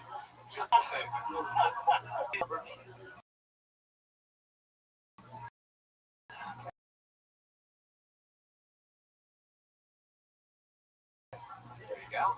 And anything else we should know about you or your life or anything like that? What's that? Anything else or anything? I like to play. What instruments do you I play? play guitar. Yeah. What kind of songs do you play on guitar? If we know Mark, you bring us home tonight, you think, with a little something? Huh? Liv? Can we find out if you're a better musician, Liv? Come on. You think we bring your Amazon reviews? You know how hard art is. Do you know Eddie song? Oh, at least I look so much better with the low light. Got this big perhaps a little. We get some volume on that. There we go. That's a little bit better. So how to play guitar right now, live, only on Kill Tony can you see brands and content like that. You got it. Believe in yourself. Breathe in through your and out of your mouth.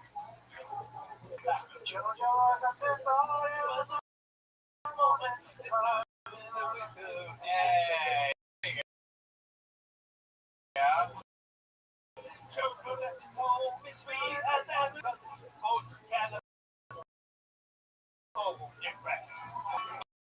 Get back! Get back! Get back to where we all belong. Everybody. Get back! Get back! Get back to where we all belong. Though she won, but she was another.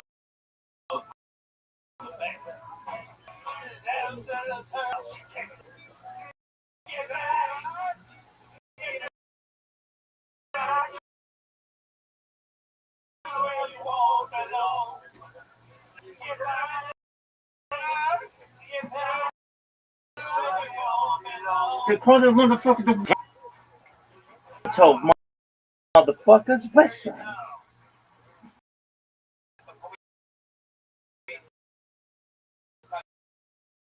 When you get within 500 feet of a school, Right back in the audience. Bullshit, motherfuckers. Luke, thanks for signing up. Thanks for coming up. I'm comedy. Here comes the drawing for and for the greats, everybody. Cancel your family for TimDillonComedy.com. He's going all around. A wedding like this, great. I love to have it. TimDillonComedy.com, no doubt about it. Tim, anything you want to say? No, that's it. Thank you. Look at this amazing trick. Nothing. Ryan J drew that. Good stuff. We're right between us and this Saturday doing a massive size Kill Tony and a matchup.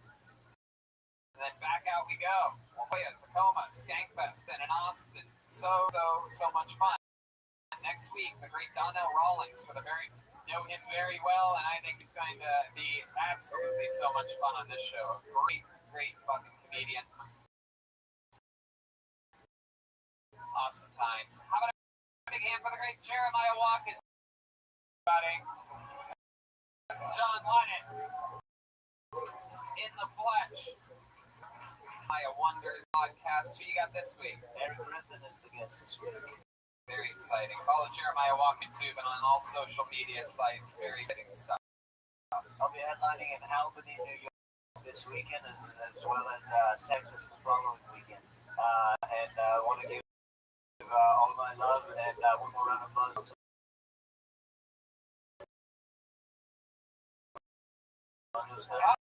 Oh, you'll never believe it. You'll never believe it, but I was just going to do that because I host the show. Guys, come on, Jesse John, everybody, the newest band member. Jesse, come on, give a speech. You're the newest member of the first ever full-time band member of the show. I see you, and shout out to my sweet mom. So good to me, and your fans are unbelievable. It's just the beginning. Just the beginning. Guys, you know him, you love him. He absolutely destroyed tonight. The great Paul McCartney was really Chroma Chris the entire time, everyone. Chroma, what do you think about tonight's episode? Antonio was unbeatable. Oh my God. Oh my Lord. Guys, the backbone on the drums. How about a big hand for the great Joel Berg, Joel Jimenez, everybody?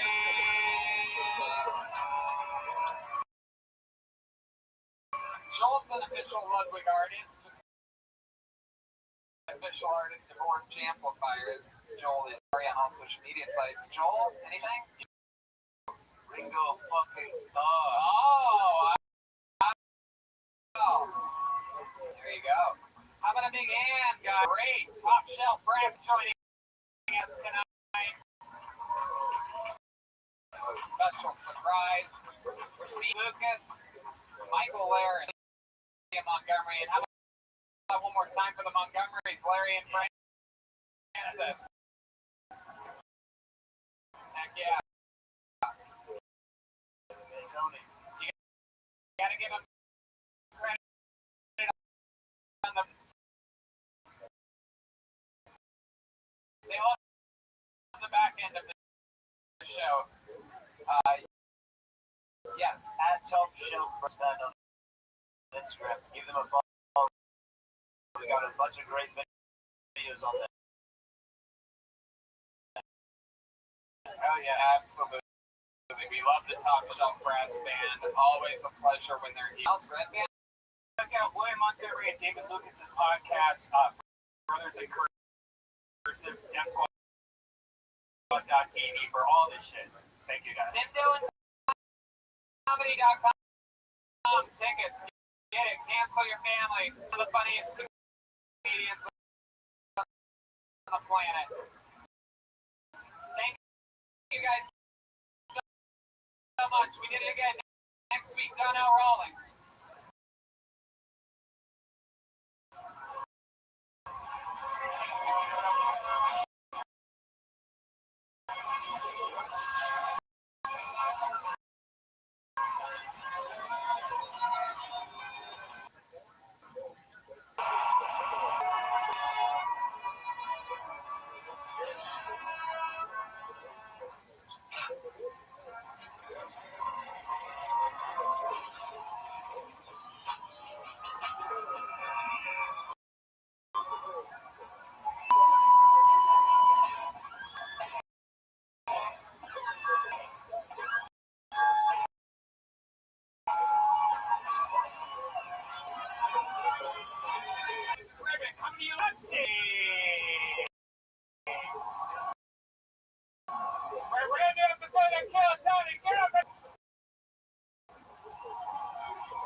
Swansea, we're back. Make some noise.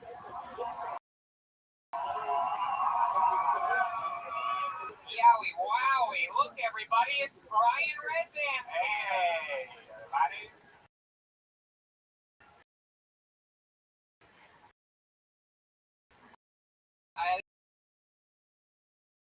This is quiet mic. Maybe we can get a little bit louder. Welcome, everybody, to Massachusetts for Kill Tony Buddy. We made a promise to you we would mission out of this due to the delicious food and hospitality, and we are back here. And a lot of layers of clothing, a lot of knit hats, hoodies, dress flannel, safe, a panel of flannel that wants in. You found out about this by listening to Kill Tony, and we announced the dates in the beginning, and that tradition continues now. La Jolla next week, I do an entire weekend of stand-up comedy, then 2 Kill Tonys. Tacoma, we do 2 Kill Tonys, a show added to the sold-out show in Tacoma. Sold-out Kill Tonys and Skankfest South in Houston, Texas. A show added to sold-out Kill Tonys in Boston. With me doing an entire weekend of stand in Boston, Massachusetts. April. A big announcement coming Monday, next episode, as to when and how Moon Tower is going to happen. Shout out to Amazing Vito's Pizza and Caveman Coffee, always keeping us incredibly energized, and you can bet that we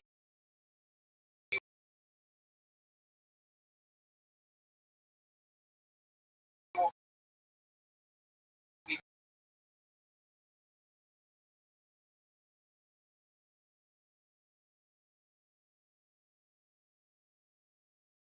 back here again. And when I bet at my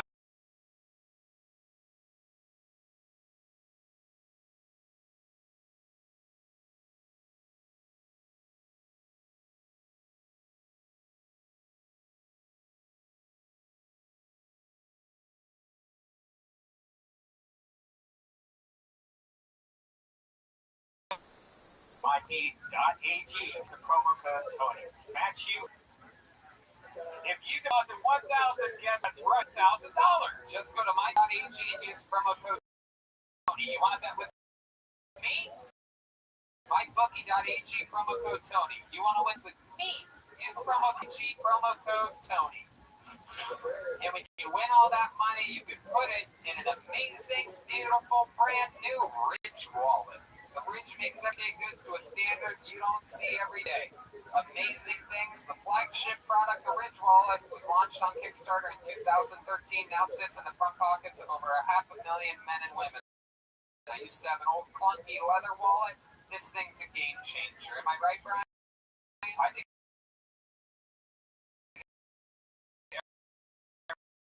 everyone in this audience probably has an old club that got at Ross or Target. It's crazy. I've moved my wallet to my front pocket. It's changed. Sometimes you've been sitting on your wallet, getting backaches, you don't even know about it. It makes you clean out your wallet too. You find out all these like stupid things you don't need in your wallet. It's great. I love it. true. I love it too. It's got 30-star reviews. There's a lifetime warranty if you love it, and free returns if you don't. It comes in titanium, carbon fiber, aluminum, and over a dozen different styles and colors. I'm the guy that told you about Windy City Heat. You know you can trust me. Get a Ridge return on link in the description so they know sent you. There you go. Tonight's episode. Well, history is about to be made right here, right now, live.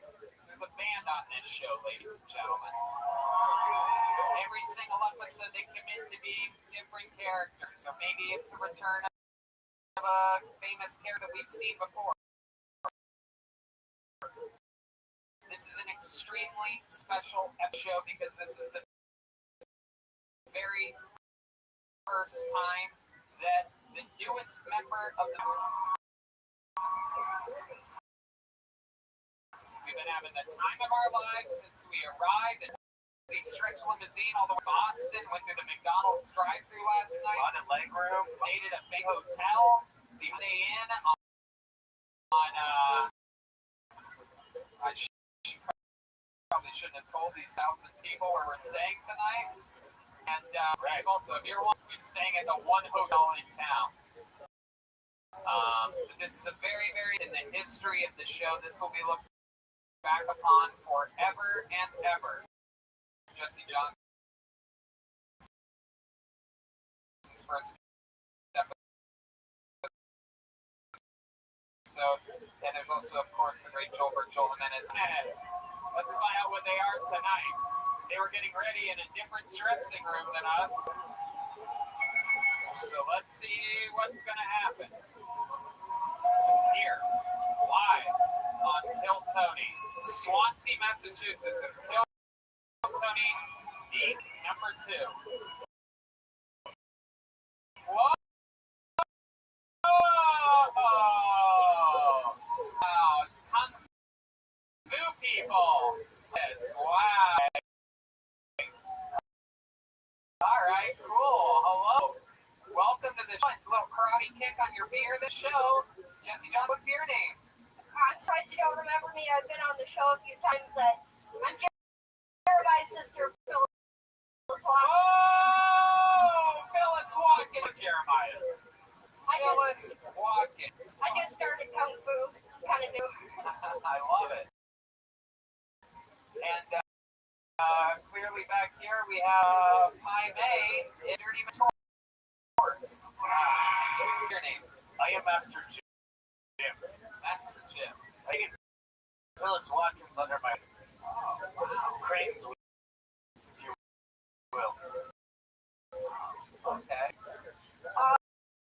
Okie dokie. Some real momentum coming. There you go, Joel Bird. So it has begun. Phyllis Watkins, Master Jim. We have Red Man and his wacky soundboard, which brings me to this little baby buoy. It's a bucket of destiny, everybody. Don't let its size fool you. This is small but mighty. I believe over 100, 150 about sign-ups tonight amongst this crowd of over 1,000 hands for showing up. So, here tonight, by the way. Last on that side, if you guys would say. If I pull your name out of the bucket, that means you get to come up on this stage and you get 60 seconds uninterrupted, live on Kill Tony. Wrap it up in 60 seconds. You'll know your time's up and you have the sound of a kitty. Finish up then, or we're going to bring out the angry G-Town Bear. People love it.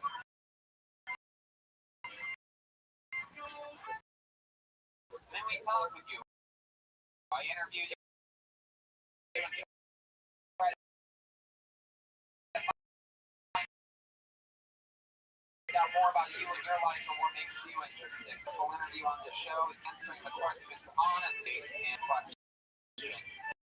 And the rest will be history. You guys ready to start this fucking thing or what? Swap out.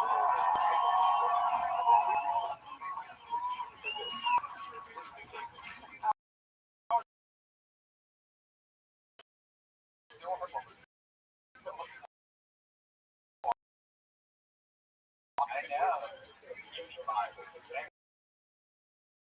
Yeah, it's so much better than looking over Jeremiah's skull. Yeah. All right, pull the name out of the bucket. Your first comedian. And talking with us about his life goes by the name Peter Mullane. There's stairs on both sides, people. You don't. One more time for Peter Mullane, everyone.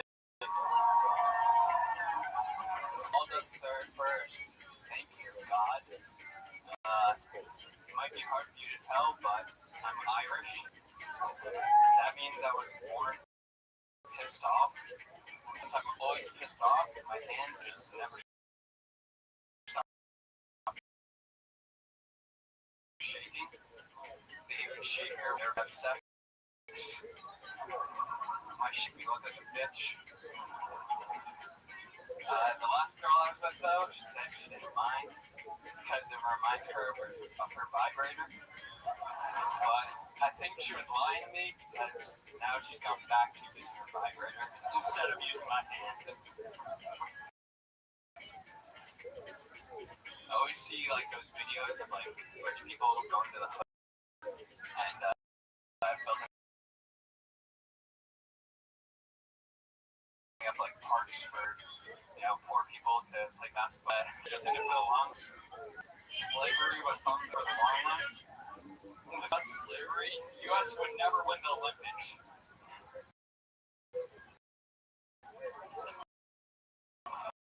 What the fuck? What just happened? Trying to win over the hometown crowd by going completely racist at the end.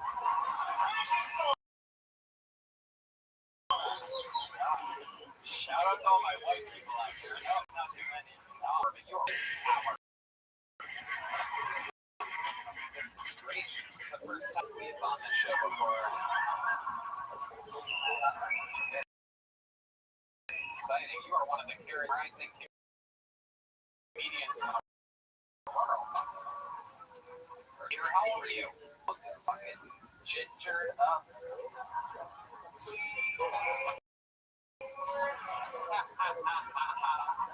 Well, welcome, Peter.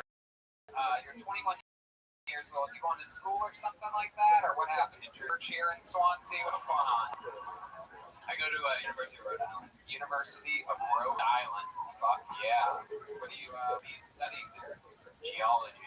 Wow, geology. Trying to figure out how to make the brown water clear again, huh?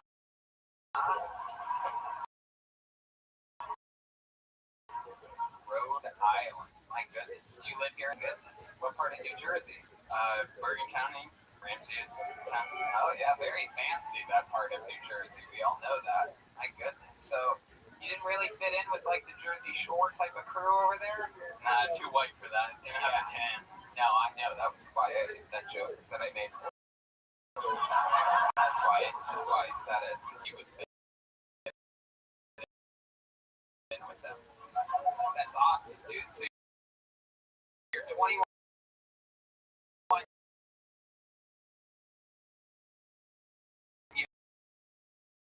years old. What else about you? What are you into? When you're not going to what type of Kind of weird. I love getting deep into like philosophy from like the ancient Greeks. Come on, you got New Jersey philosophy that we're talking about here? I love the meatballs one always round. The cavemen came in and fucking started rolling them. What's your philosophy that you know? Being the biggest thing is just like everything is one. Okay, dude. Clearly you came up here saying that you've been studying One of these milfs in the front row over here. This whole thing is backfiring when I ask you what you learned. I know who knows some philosophy. I like it. Have you ever thought? I have not. Well, talk to me after the show. Master Jim. Self-defense or anything like that? If you sports or anything, you ever other than the game where you ride a broomstick chasing a ball around? Before you answer, date rape is not a sport. Oh, by the way, for those of you that haven't noticed, Master Jim, instead of raising his hand like he normally does, he goes full kung fu style with two fingers.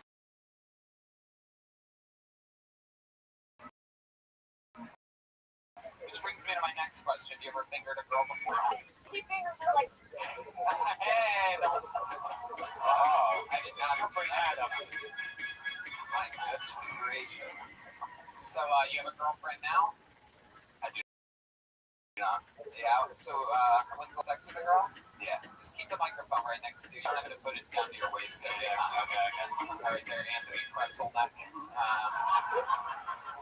First time doing stand-up. First time doing stand-up. How about that? I didn't even get to ask you. Didn't even see that. I'm so entertained by charisma. You had your first time, man. Yeah, it was good. So you don't have a girlfriend, and you had sex with a woman before, though. Yes, I have. With a condom on? Yes. Whoa. Yeah. Is that recent? Not recent. Now, how long ago was that? It's been 2 years. It's been. Did you pull out when you wore the condom? Feels like you would. Yeah, I have. Feels like you would pull out, take off the condom, put another condom on, and finish inside of that condom. Then take that condom off, flush it down the toilet, and say, "Now you stay down there." Like that. Am I close to right about that? Somewhat close. Okay. What else? Other than studying philosophy, what else do you do for fun? seem like the kind of guy that likes taking sparklers from the 4th of July and lighting them in inappropriate places. I haven't lit any sparklers. How about other hobbies or fun things that you're known for around town or at school or anything like that? Mostly just video games. I got pretty good at those. You got what at video games? I got pretty good at video games. Yeah. What's your favorite video game? NBA 2K. Wow. Yeah, you get to play basketball like a real man on that. Yeah.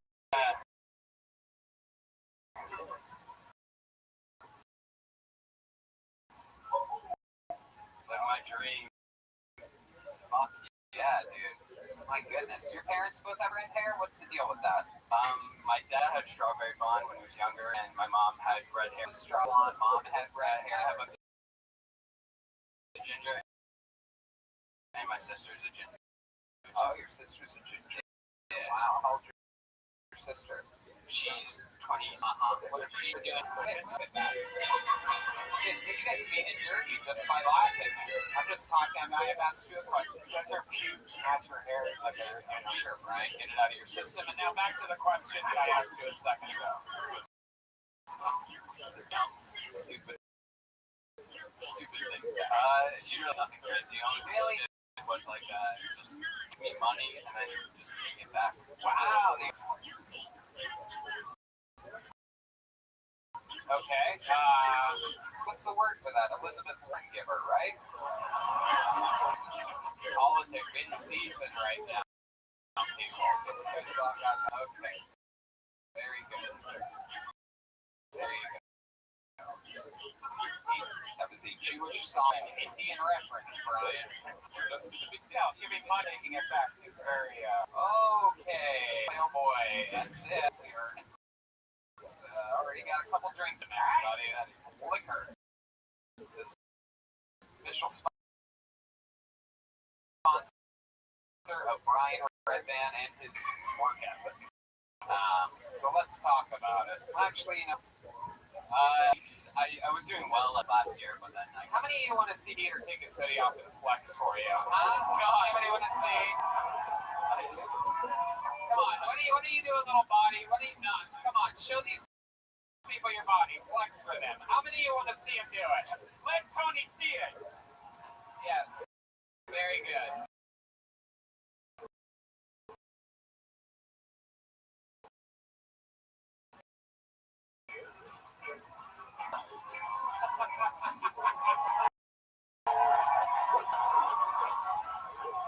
Number 2 is the only way we. And that is how you host a fucking show. Right there. One more time for Peter. His first time. He wanted to take his shirt off, but goddamn, that didn't get the crowd moving. Alright, pull the name out of the bucket. It's Black Sharpie, but it's no Aphrodite here tonight. Make some noise for Matthew Cookson. Matthew Cookson. Here we go. Let's see if we have. Here comes Matthew. Here he comes. Built like a gentleman from Swansea, Massachusetts, coming out of the shadows. How about a hand for the band? Jesse Johnson and Gomer Hicks. It's Matthew. Sure, go ahead, over there. Start the set, Matthew. One more time for Matthew, everybody.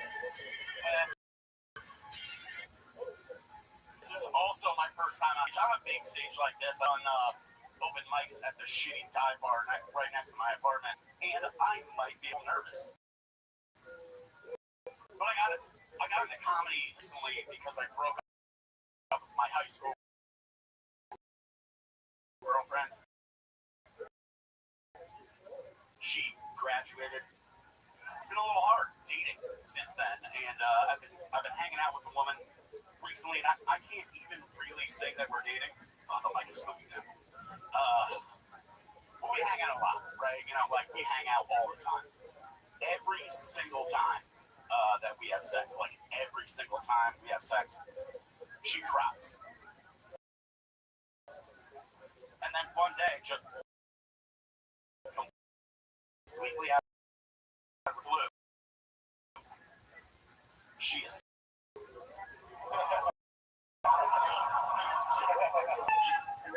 got another? I got one real. So It never goes well. I'm gonna warn you. In the history of the show, never before is the first. all right, thanks, guys. No, go ahead. No, now I want to know what it is. Just do it. So You might be the I don't chosen. necessarily vote even hitting fun of vote.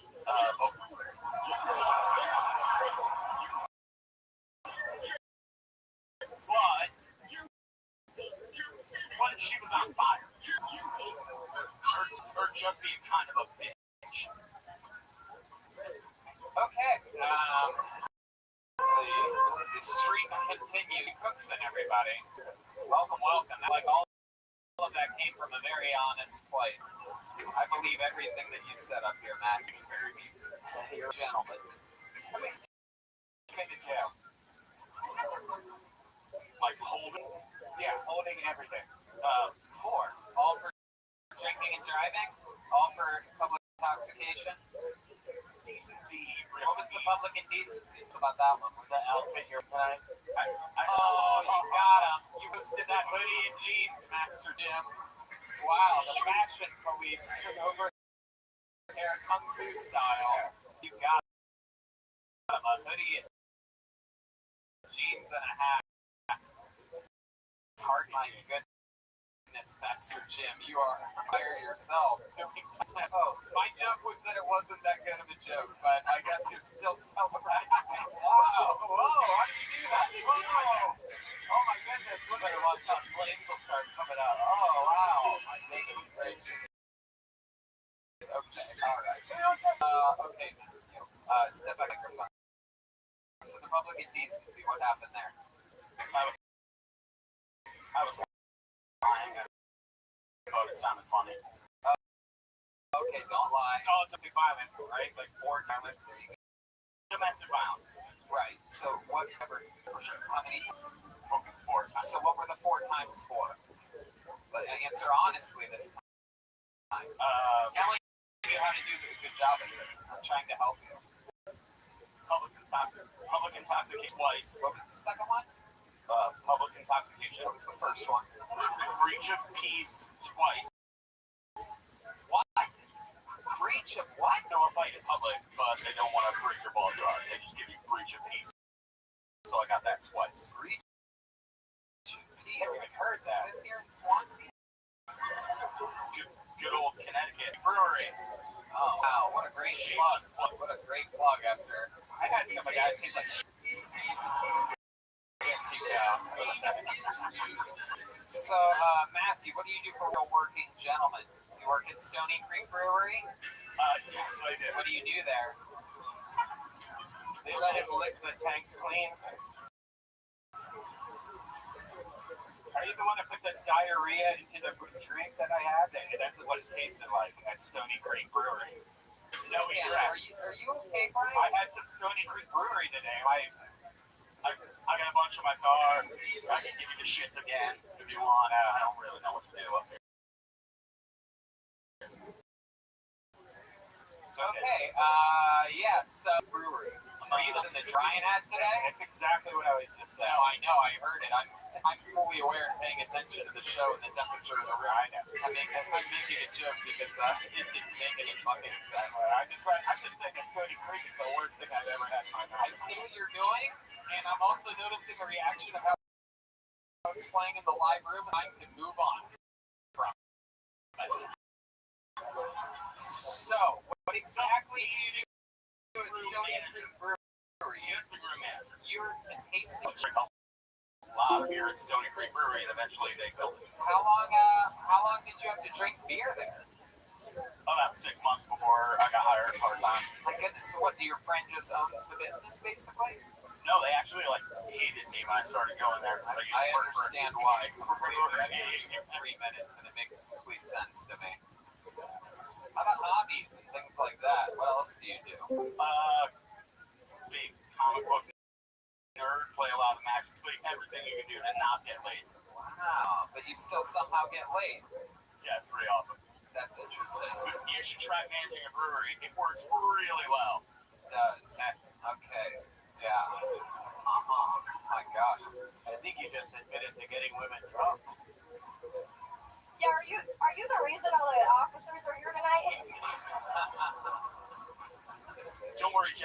Robert.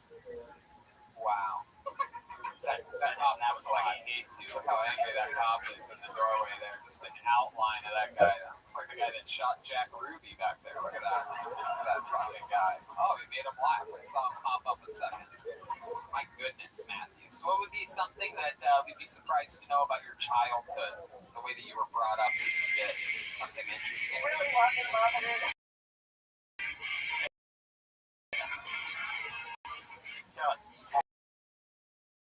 Yes, on this one, or plead the fifth. Oh, that rubbed on. So tell us my jokes. It didn't go easy for me. Right. So, like, what's happened in your childhood? Tell us something interesting about your childhood. Just tell us.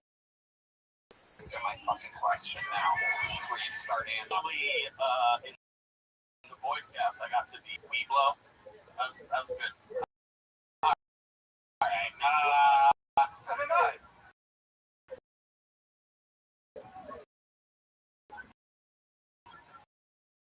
All right. Matthew. There you go. Very good. Anything else interesting we should know about you? Other than the fact that you answer questions honestly and in a timely manner? I noticed you have a lot of tattoos, but Everybody, no desire. don't be Tony. Find Red Band after the show. He wants to see your naked tattoo. He probably wants to dance it as well as my guess. Yes. That's funny. Okay, for your next comedian, Blank Benosky. Benosky, here comes. There is coming from that lucky side tonight. I believe that is the Boston side of Swansea, of course.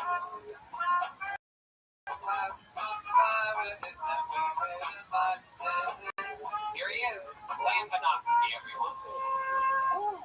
How's everyone doing tonight? You know, I really hope I didn't get picked tonight, but, you know, you alright?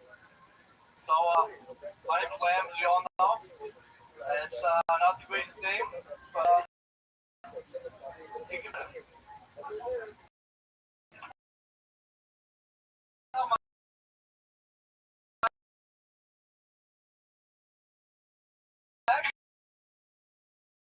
name, you know, it happened when I was, you know, but hey, you look like a fucking lamb. I'm calling you a fucking lamb from now on. And it stuck.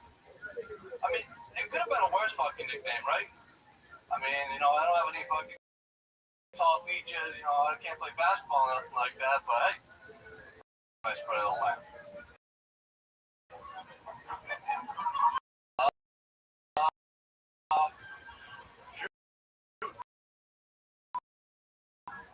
Yeah.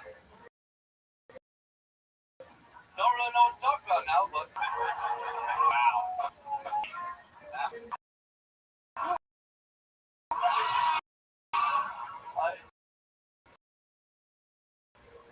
I give it all mine. I don't want to get pulled up. I don't even this happened. I signed up and didn't want to get pulled up, and here I am. So now, what the fuck was that, dude? Let's check in with Master Jim. Tony, I absolutely love something about this guy.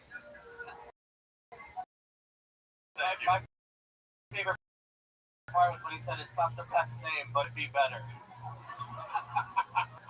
It's not the greatest name, but it'd be better. I'm gonna put that on from now on. I'm ready for that though. Put my name, please. This isn't the greatest. My goodness, Lamb. You definitely could have shaved off some of those extra words you had in that set. Wow. Lamb, huh? Yes, sir. What do you do for work, Lamb? I'm currently jobless, but I was a machinist. You were a machinist? Yes, sir. My goodness. Wow. How long were you a machine for? 9.5 years. 9.5 years. Then what happened? I got laid off. You got laid off? Why? What did you mall? The local mall just got shut down? Perhaps you worked at the Break Point Power Plant? Hot Topic? You worked at Hot Topic? Oh, hell no. You're a machinist at Hot Topic. Hey, what do you think they're getting the lip rings from? Hey, where the fuck did I get the fucking lip rings from? It's me, Lamb. Not only do I look like a fucking lamb, I sound like a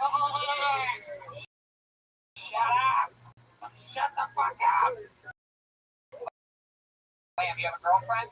No, No, there's no fucking little Mary. Mary did not have a little lamb, unfortunately. Little lamb chop as we swine as snow! Fuck out of here, you fucking Mary!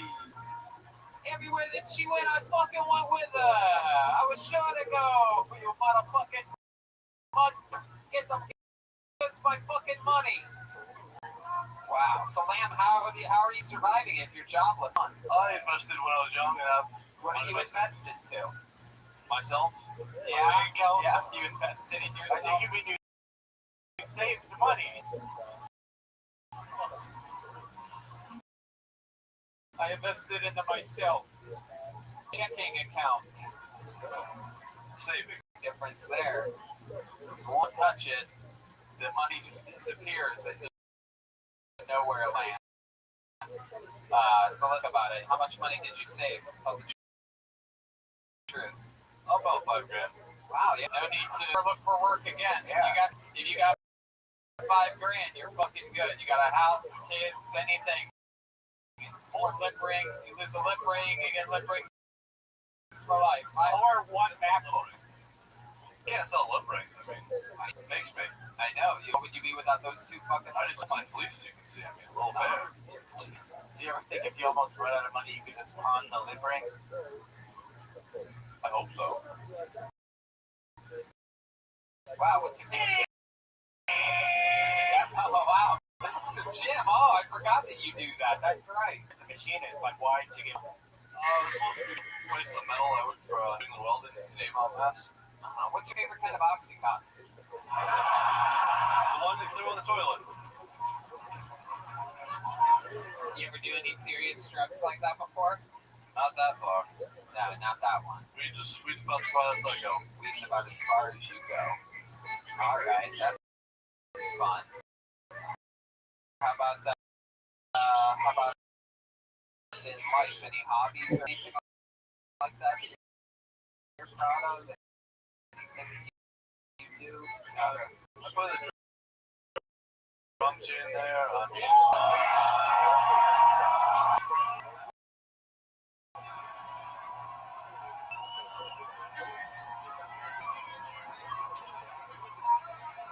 What do you mean here and there?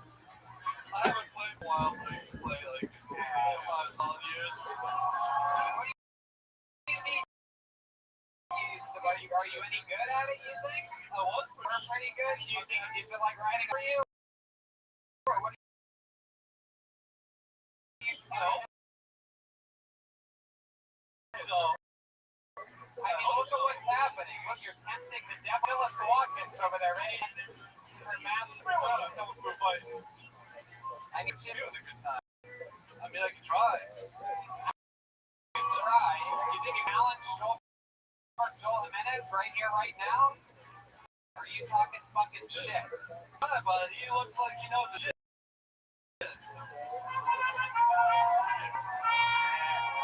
So I don't think we're gonna do it. I'm not feeling enough confidence to blame. You know, so many people on the internet say that fuck Joel, he didn't even win this one, he didn't win that one. Meanwhile, we're at all these live shows, and it takes a lot to even compete with, not to mention for him to beat everyone's ass that he's ever come across, and you just don't have any. Very humble guy, you know? Oh, okay. Well, in that case, let's have a Mexican drama.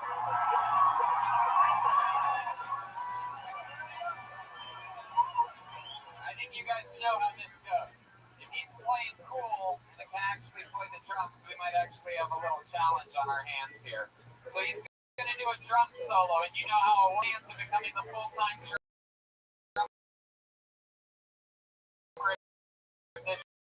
show. If you happen to win this, that's Los Angeles with us at 6:30 tomorrow morning. You are on World in La Jolla, Boston, Houston, and Austin, Texas, and more dates being announced on the regular. Okay? If you win, you're the new drummer. It happened here in Swain, Massachusetts. However, I must warn you, no one in the history of this show has ever beaten Schulberg. You're allowed to use the stage. You're allowed to be funny for the first time tonight in any way. If you choose to, you're allowed to use your drumming solo skills and in comedy that you want to use in any way, shape, to your advantage. Do you understand? Please. And the throne. This is Lamb Banoski.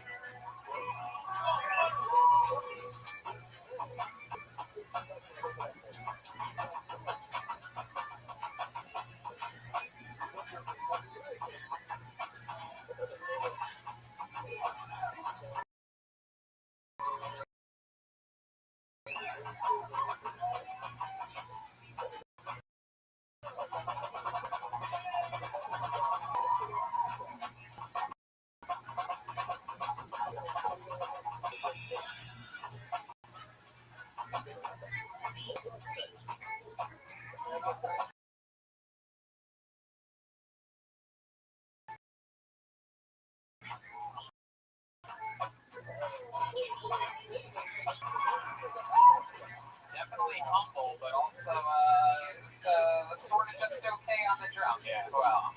Sounded like a ringtone. Okay, well that was Lambanovsky. He chose to kind of a jazzy, very mellow set that was.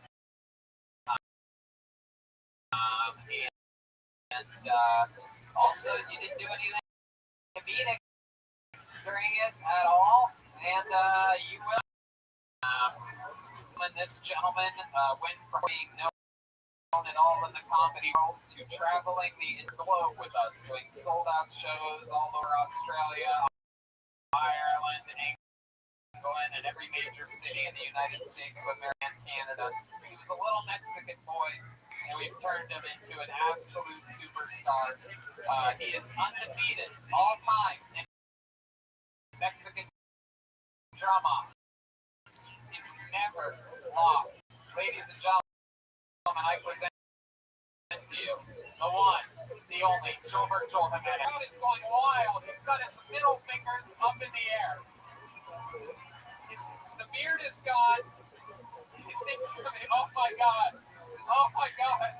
His beard is, oh my God, what is this? The crowd's going wild. Oh my God. Look at this.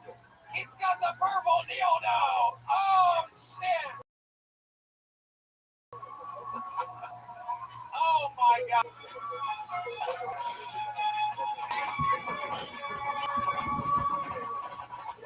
Oh shit. Ladies and gentlemen, Schulberg Jimenez.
Wow! My goodness, that was a jump off if there ever barely was one.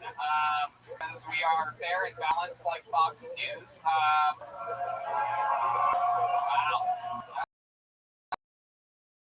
Alright, seems like you have somewhat of a chance.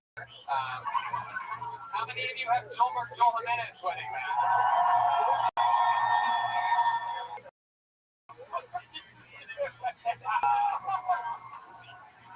He just put his face around and put his foot.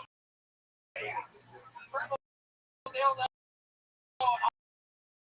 Ladies and gentlemen, and still the Noni, Joel. And congratulations on your time on stage. There goes Landowski, everybody.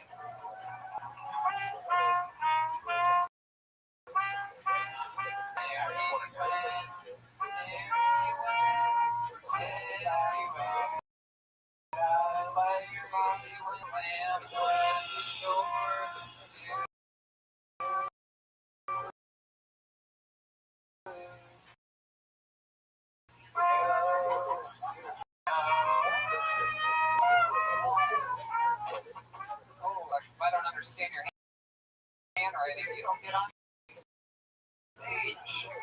Son of an idiot. Put your hand for your next comedian. And to pray.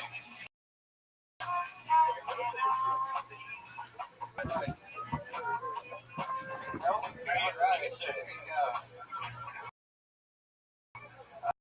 Okay. Alright. Andrew's probably out there, it's like a real Swansea, right? On the next one, John Wayne Pinkney. You are. Here he comes. Right corner. I want to be a macho man. One more time for John Wayne Pinkney. They say that there is a place for everything in its place. And there is no good place in public.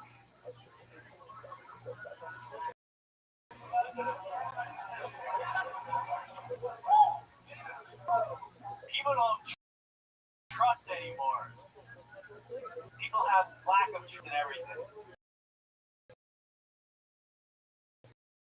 Politics, institutions like marriage that are in my life. I have zero trust in my farts.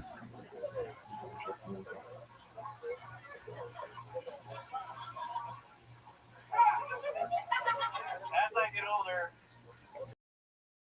I know that my family screwed up. All right. That's it. I'm out. Wow. Macho man. All right, John Wayne Pinkney. Leaving the space for laughter that did not after each joke. Very rare maneuver that we see here on like that, but nope, that's all natural, or it doesn't happen at all, my friend. But you left there like it was a taping with a Tonight Show or something like that. Right? They do Comedy Central. They have you do. They have you perform in front of audiences that have no idea where they're at for like $40, and then they tell you to just commit to your jokes like there's laughter there, but there's not actually laughter there. But then they put it in editing, and that's how that works. Recent Comedy Central special. Because they don't know the comedian they don't have a fan base to perform of. That's how they make decisions nowadays. Just a little insider information on how the current business working. Anytime you see somebody you don't know doing a special, that's because you don't know them. Which brings me to you. You're the first person that's made me give out information on the show because you left spaces where like there was laughter. John Wayne Pinkney, was that your first time ever doing stand? Congratulations for that. I think you found a place where you can masturbate in public. You just did it for 60 seconds. That really, you only pleased yourself during that. But it's very exciting during this busy time to have Buttigieg's boyfriend up here. Exciting stuff. Kicked out Greenwich. Pick it. East Greenwich, Rhode Island. Oh, Rhode Island. Oh, okay. Total different market value there between those two places. I got excited because Greenwich, Connecticut is where one of my role models, Gary Vince McMahon, lives. If you know anything about him, but Greenwich, Rhode Island is where nobody I've ever heard of is from. East Greenwich. East Greenwich. It's all right. What's that like? Tell us about it. It's still a lot of people that have money, and then Does there's everybody look like you? Does everybody look like a college basketball coach?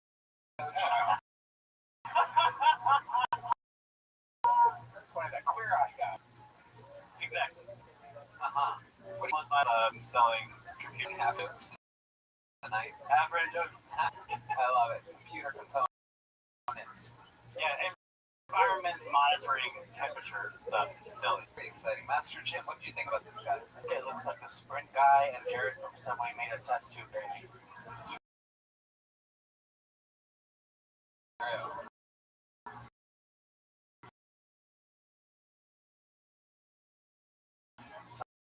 Somehow he's creepier than both. Yeah. Can you be now? Very exciting. So you're selling computer parts. What do you do for fun? Bowling team? The most exciting thing about my life is I took a bath with Illinois, my famous franchise for its early years, 20 years, and out here. So you took a what? A I bath? took a bath with Illinois for Who is 6. that? She was Blossom's friend. Friend? Not even Blossom? No, Blossom's friend. I was the top. She was So you were a toddler and you took a bath with Jenna Illinois. what was her character's name? Sick. When I was a little kid, I'm pretty sure. Six? Yeah, the little like Latino. I don't remember. My mother and mother were friends, and they were in a bath together this year. How old were you? Like 21 and she was like 30? Like 3, yeah. you were 3, but how old was she? Did you seem like you'd be older than her? My talent is still really strong. Oh, okay. Wow. You're creepy as fuck. So, Yes, how sir. long have you been married for? San Diego. Oh, wow. I'm surprised that's no longer. It's weird. Yeah.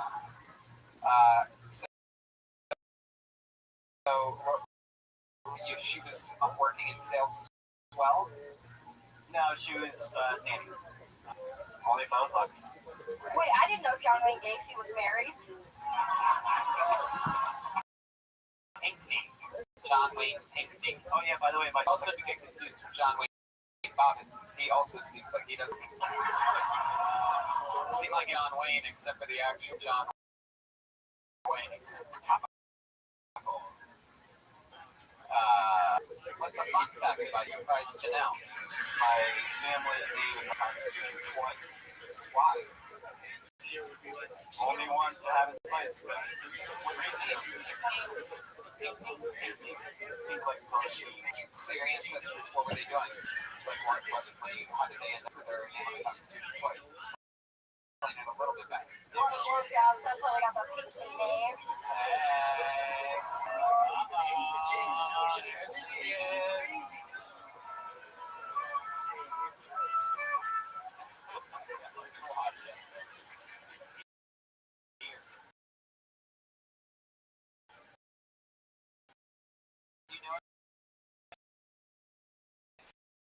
About your family history, how they did that, or what Yes, they're a Spanish ambassador for the United States of America. There's 2. What the other one did? Senator, ambassador. Okay. Yeah, it sucks, I know. Sorry. Well, John Wayne, you gave it a shot. You talked about masturbating in public, Molesting children. farts or something, right? Something about farts. Very interesting stuff. You tried your absolute best. I believe that was as good as you done. I believe. But now you're bursting out. Second. and we'll Last see easy. Last your last as well. No, kidding, John. Do you ever do open mics? No, I have not. Right. You're going to start after this? I would like to. Should I? I don't know if you should or you shouldn't. I'm not really the one that likes to decide that. I make jokes sometimes saying that people shouldn't, but in all reality, if it's something that you actually want to do, if it's a way to talk about your actual life and perspective on something, because unless the jokes are extremely hilarious, it's hard to keep attention talking about Matt Public and cards and like, desperate sort of unconnected stuff. Like it's a silly subject. You have to have a really funny punchline. The other way, if you talk about something serious, you can work with it, if that makes sense. But if they hit home runs, if you're going to go into that territory. There you go. John Wayne Pinkney, everybody. Sure. A fist bump for John Wayne Pinkney. Alright, one fell out here. Let's see what happens here. Make some noise for your next. You guys having fun out there?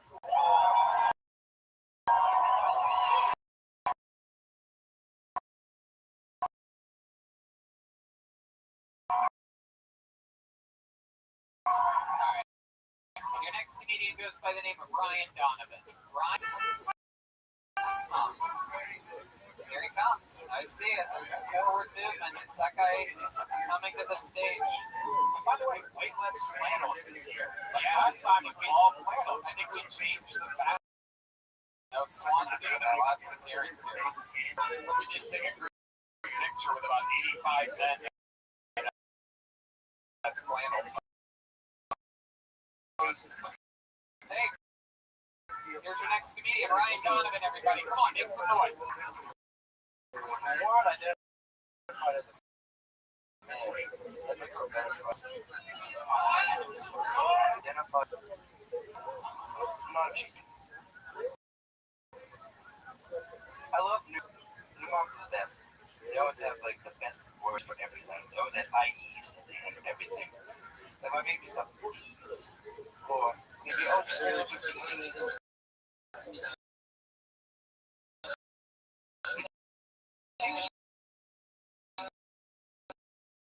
Once change that diaper, and that baby just fucking pooping all over the place. And my mom's like, "Oh my God, Mike, get in here, puppies."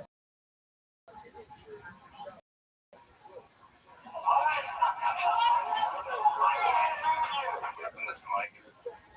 So are all handicaps Montana? Okay. Yeah. Remove it from its mic stand. Towards the middle of the stage. A few steps over there. Okay, so welcome, Ryan. How are you doing, sir? Pretty decent. Pretty decent. Having a good time. Fuck yeah, I'm glad that you're happy. So let's talk about it. That was your first time, as you said. Oh, definitely. Indeed. Which brings me to a good point that I'm noticing here. If you don't need to mention that, like you're in just need of sympathy if you say it during a 60-second set on this show. Tony, by the way, we can tell. Yeah, we can tell. Everybody here tonight is the first timers. I know in the last couple have said it before Big Brother said too, and instead of saying a joke, they said that it was their first time on stage. But it's okay. Welcome. You're totally one of the best looking lesbians I've ever seen in my entire life. Well, thank you very much. Ryan. Fuck yeah. You live here in Swansea? I'm cool on the shithole. Wow, the crowd goes wild. How is that going? Tom. Tom? Have you ever seen Star Wars, right? Yeah, I've seen You Star know Wars. what a tauntaun is? Tauntaun. Say that with a Boston accent. Bam! Right there. Hey, what the fuck? The crowd goes wild. I feel like I can stage dive right now. You're a real New Englander now. That was like Bill Burr, the Mandalorian. I love you guys were like shocked. You're like, wow, Tony's a quick learner. Yeah, you give me direction. I just do it. Pretty incredible, right? Just goes to show how stupid all these fucks like roll out of the bucket are. No, I'm kidding. I know what I am. No, I love it. So how long have you been a woman in an abusive relationship? So I've been talking for about 6 years. I love it. So Ryan, how old are you? I'm 30 years old. 30 years old. And what do you do for work? I'm a woodworker. A woodworker? Yeah, I make high-end gaming products for like Dungeons and Dragons. Oh, no shit. Wow. Look at that. Like, You need a new table. We make high-end tables. no, that's actually, they have different ones of these at every venue we go to. Yeah, or not. I know that we used to bring it to everything. Yeah, we used to always just check a table at the airport. And it turns out that they tend to have them at most of the venues we perform at. That is a good question. If we need a new table. So, Why Dungeons and Dragons? Because it's big like a lot of we started. Decided that. Showed up. One day my friend was just like, "Hey, you want to get the fuck out of the kitchen? TGI Fridays." Yeah, yeah. I eat that. Interesting stuff. So now you make Yeah, a lot of useless stuff. But it's like to roll dice and play a lot of tabletop games. right. I get it. How about for fun? Any hobbies or anything like that? Smoke a lot, watch a shit ton of Yeah. hang out with friends, my girlfriend. Yeah, I just girlfriends. Wow, how long you been with her? 3 years. Nice. What's your name? She got me to like cats. She got you to like cats. Yeah, I fucking hated cats. I'm allergic to them. I was like, no one can ever get me to like cats. She managed to do it. How did she do it? She do it? Yeah. Believe it or not, on Snapchat. She put a bowl of his food outside the door and then got the other side of the door. Wow.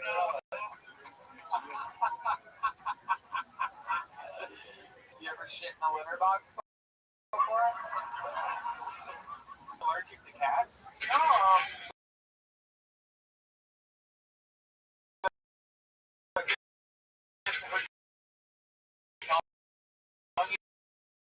About the cats, because you got allergic? no, I got Are you allowed to drink? Yeah. Girlfriend? Yes. You guys live in a one-bedroom apartment in Taunton? No, it's like a 2-bedroom one with a 2-bird, 1 dog, bro. Oh, you have a dog room as well. So you have a dog and a cat. Well, my dog. Beginning of Noah's Ark over here going on. Well, when I don't love the cats, because the dog. So, cats name? Fucking 4 of them. What? Name the cat. Talk about it. Cats, Orangey, Buster, Toby, George. Orangey, Buster, Toby, and George. What color is Orangey? How about the dogs? What's the dog's name? We got one named Aria and one named Stuart. Aria and Stewart. Why Stewart? This is 5 years old. Stuart Redmond. From what? Stand. Aria didn't get it, right? Yeah, Aria Bog. My goodness. Okay. Dogs and cats ever get in fights? Not really. Our German Shepherd is the best friend of the cats. She's weird. Huh. Yeah. German Shepherd's smart. That makes sense. Any kind of German likes something that will take a shit on its chest. So that's why they like little fur balls, their little furry friends. That's fun. So, what does your girlfriend do for work? She works in the bank. Oh, wow. What is her job at the bank exactly? I don't even know. She's not a teller. She's like a customer service person. Oh, wow. She deals with all the wonderful people in Taunton. Ah, the old fucking banking industry. You ever deposit a check into her? Wow, it's me around the bush on that one. Before the fucking boy is even fucking vacuum thing and you ever pull up the cat and fucking put the fucking table in the same people who did not commit a crime. And the process is the punishment. So do not be fucking intimidated by the demonstration.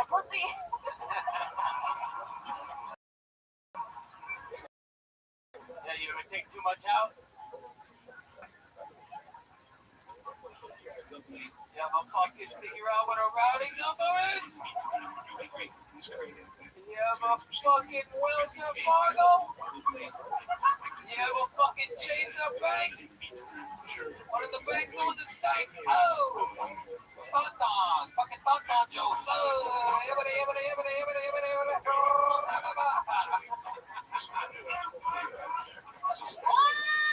Alright. Alright, gentlemen. My goodness. Tell the animals that we said hello when you get home tonight. Will do. Tell them you had a fun time on the Kill Tony show.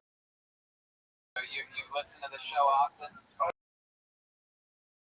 Is this something you've always wanted to do? Honestly, yeah.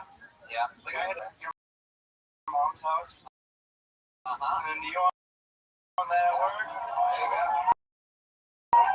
Oh, you guys listen to me on that? Did you say fucking Swansea? Anybody come to Swansea? Well, there you go. I'm glad I said it. You know, you can also, if you're a fan of the show, you can also listen to this show. And We've been talking about every episode, we announced the dates at the very beginning. Instead of fast forwarding through the dates and the ads like an asshole, you can pay some respect for the free content that we put out there. And I'll watch you guys on YouTube.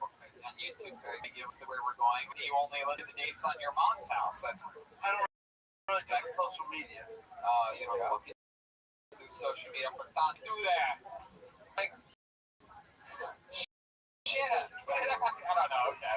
All right. There he goes, Ryan Donovan, ladies and gentlemen. Thank you very much. Look at that guy with a bonnet, had a fucking beard, suspiciously too large of jacket.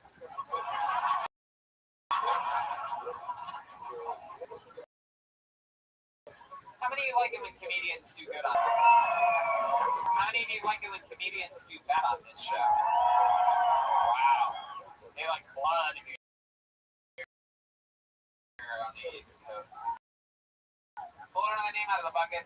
See what had happened, everyone. Sean Nolan, the bucket of destiny. Is your name.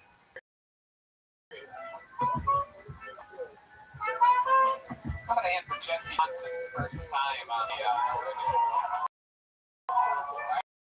Right, here he is. It's Sean Nolan, everyone. Back in middle school, we used to do the thing where you would measure dick to your hand. And if your dick was bigger than your hand, then you had a huge penis. And so you'd measure from the bottom of the palm to the tip of the middle finger, right? So me and I'll go home separately.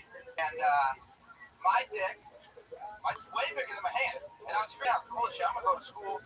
I'm going to have a huge dick. I'm going to tell my friends, right? Fuck all the teachers, all the girls, baby guys. And so I get to school, right? And we're sharing our stories, and my friends are like, I don't know. I was like, dude, I got a huge dick. Like, oh shit, Sean's got a huge dick. We're all dapping up, right? We're dapping. And I'm dapping them. And their hands are just.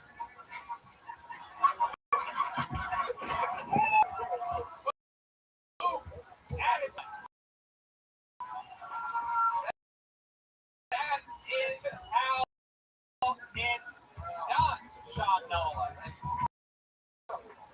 I could tell from the moment you got up here, like you had something to say, and it was great. It was exactly a minute long, a story with jokes peppered in between the story.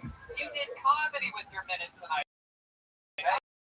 What a hand for Sean Nolan, everybody. Fucking awesome, dude. I almost forgot that people didn't be funny during their minute on Tell Tony. I got lost in this episode. I honestly worked so hard to make it a minute, like 3, and there was too much. Dude, well, that's exactly how to fucking say. You do it in a show, you don't need to do the 3-minute version. Keep it fucking tight. Keep it like that. Go in there and wreck. Just that. How long have you been doing stand-up for? 6 or 7 months? 6 or 7. You're on a Big dick energy, dude. Yeah. Yeah. How big is your dick? average. Average, like, but I do have small hands, so it is bigger. You from Boston? No, like Oxford, small town. Where's that at? Hey, we got Is that in between here and Boston? No, it's south of Worcester. I'm terrible with geography. That's right next to fucking Con. Anyway. Okay, Shia. That's awesome, dude. How old are you? 23. 23 years old. You're already on a great path. Man. 23, what do you do for work? My family and I have a Very cool. Absolutely. So your dad is your boss? my brother actually. Oh, okay. How much older than you is he? 2 years. Okay. He's 25, running the family. 20s, yeah. Does he ever meet you? I mean, you know, not mean, but actually.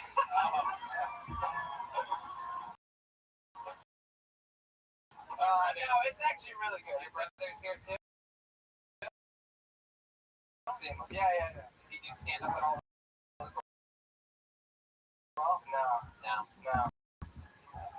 How about the rest of your family? So cheating on your mother.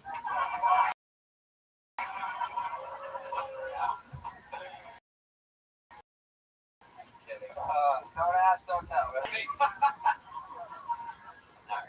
That's fun. What else do you do, Sean, for fun or like any fun hobbies or anything like that? You seem like the kind of guy that likes to run up a creek the wrong direction with a salmon. You look like you wait all year for Puerto Rican Day Parade.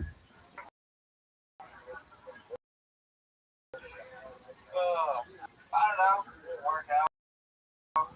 Yeah. What else do you do?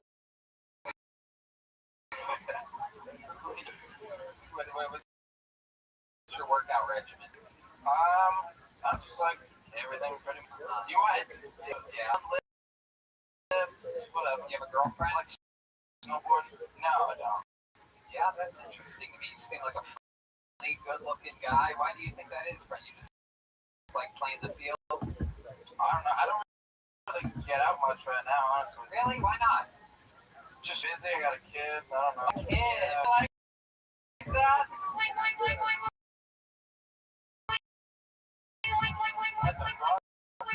How old's your kid? He's 4. 4 years. Wow. Yeah. That. So what night? When you were 18. Honestly, I have no idea. It was in college.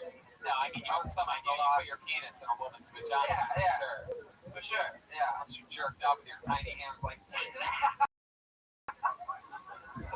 Just fucking threw it. It's cool. I've never met up. The wife just thinks I'm out doing sales. That's what his dad does. As for Jim, makes that noise of a joke. Doesn't work. So, like a one night stand. No, girlfriend for a while. Oh, okay. And you guys broke up after you had the baby. Jerry. And I knew. He's got your hand. Lives with you? Yeah, but pretty much it. Like custody or you split it? I mean, it's nothing like in court. We're just, you know, we can. Yeah. Just running it like any couple stuff, but what's the does? Yeah. Fucking scumbag lawyers a bunch of fucking money because we don't know how to have a fucking abortion. Alright? I ain't paying for that, I ain't paying for that, and I ain't paying for that. Let's fucking split it right down the fucking middle. Or else I'm taking you to fucking Superior Court. That's beautiful, man. That's beautiful. How about the baby mama? What does she do? She's a nurse out of prison right now. Oh, fuck yeah. Sounds like a place where you would drop the soap. You know what I'm saying? Fuck yeah. Nurse in a prison. My God. How does it feel knowing that hundreds of men marry your baby mama every day?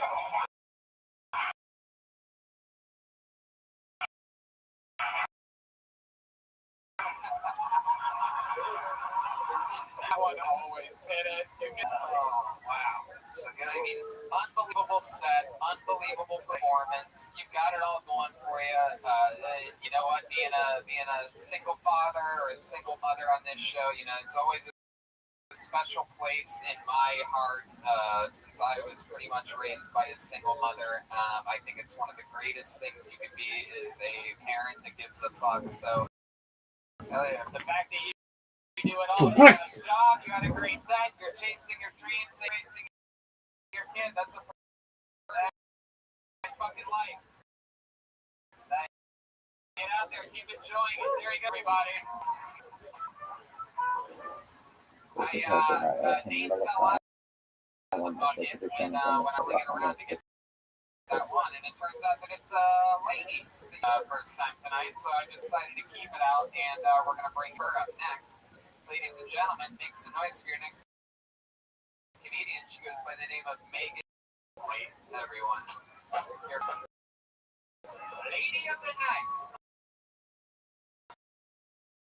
Megan Langley to the stage.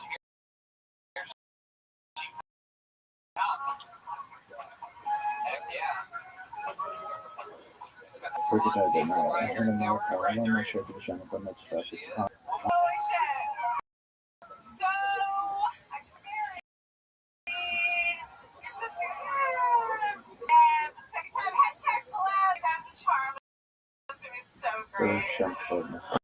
Anyway, no, really, I'm very lucky. I can't believe my notes, sorry. No, I'm really feeling good about this one.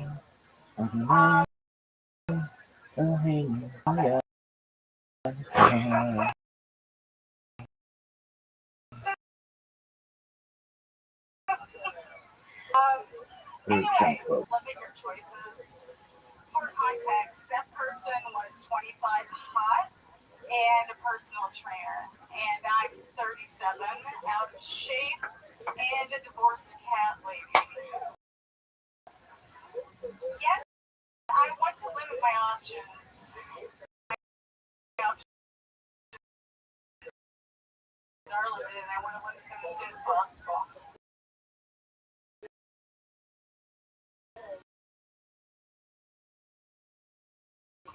Is that it? Do you have more? Is that it? I was gonna. My husband. Let's say Megan Langley. We'll probably get to Megan. I thought, Okay, that's all right. Look at them. You don't have to announce that you're going to look at your notes. Not only is it absolutely bliss, but it also it gets between your jokes. Like that second part of that joke was about getting married again, but it could have easily gotten confused for you looking at your notes. yeah. You understand? So you're like, hey, I got married for the sense of charm. I have to look at my notes. People think that this might, you know what I mean? Very true. So, a 25-year-old hot trainer married, No. right? No, I mean, if I said it totally fucked up, I'm sorry. She's a 25-year-old Trainer giving you advice. giving me advice, or, you know, like, oh my god, that's like, Right. look at those hot dudes, and it's like, Right. no, Right. like, aren't a lot of choices. Where did you meet this personal trainer outside of the gym?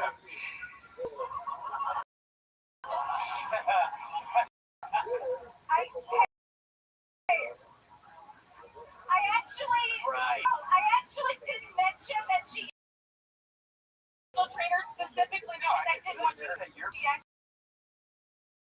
Would was my normally make that joke. Normally, I would make it. trainer, but I was like, if I say she's my personal trainer, I'll make a bad decision. Look at that pattern of you. What the fuck? Yeah, exactly. You guys have the exact same shape and clothing on right now for some reason as well. But So, the old I watch you guys a lot. I know the kind of joke she makes. So I was trying to I've been myself. very good. Never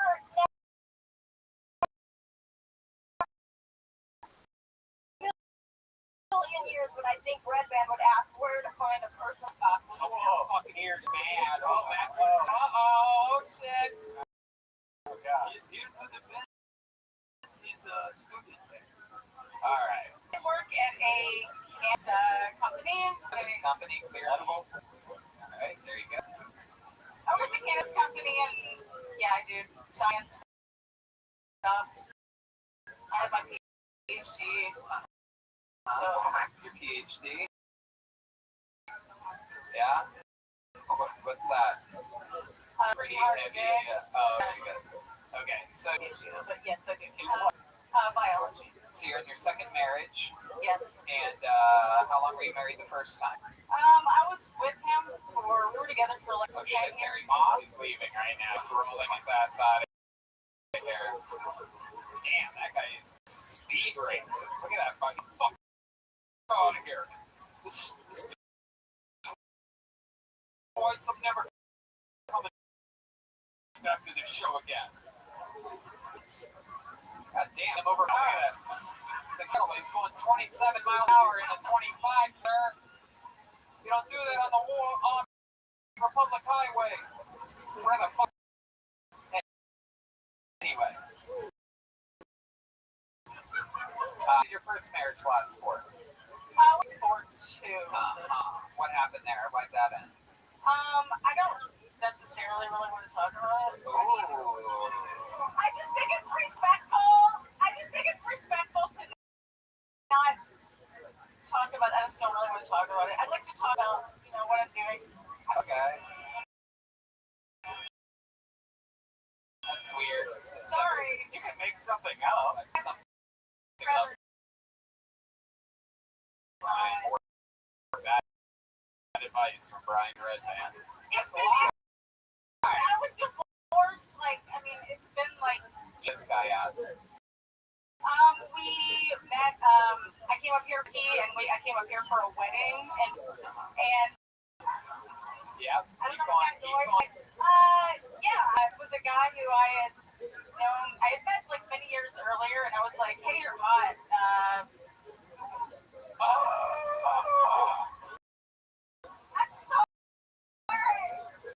Okay. but he's a really good drummer, and he came. Very good. That's good. This is the most boring comic strip I've ever read. Sorry. It's incredible. What's something interesting about you find interesting about, or find out about you, or how you were? Now that you just mentioned Kathy, I'm gonna say cats and knitting, and you're not gonna like that answer. So those are actually. You're not even the most interesting cat person we've had on the station. That's fun. How many cats do you have? 2. That's it. Turtle. I have a turtle and dog though. Oh yeah, what happened to the turtle? Dog ate it, then choked on No, it. The dog I died. have it. Oh, you said you had them. But you gave birth turtle? Fucked in a sewer by the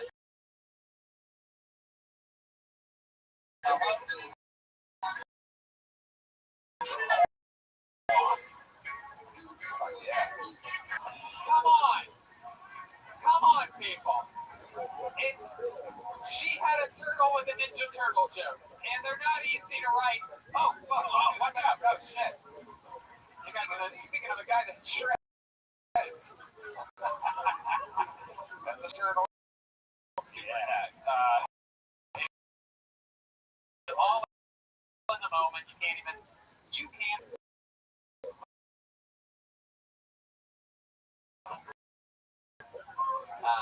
All right, Megan. Well, here we go. Go ahead.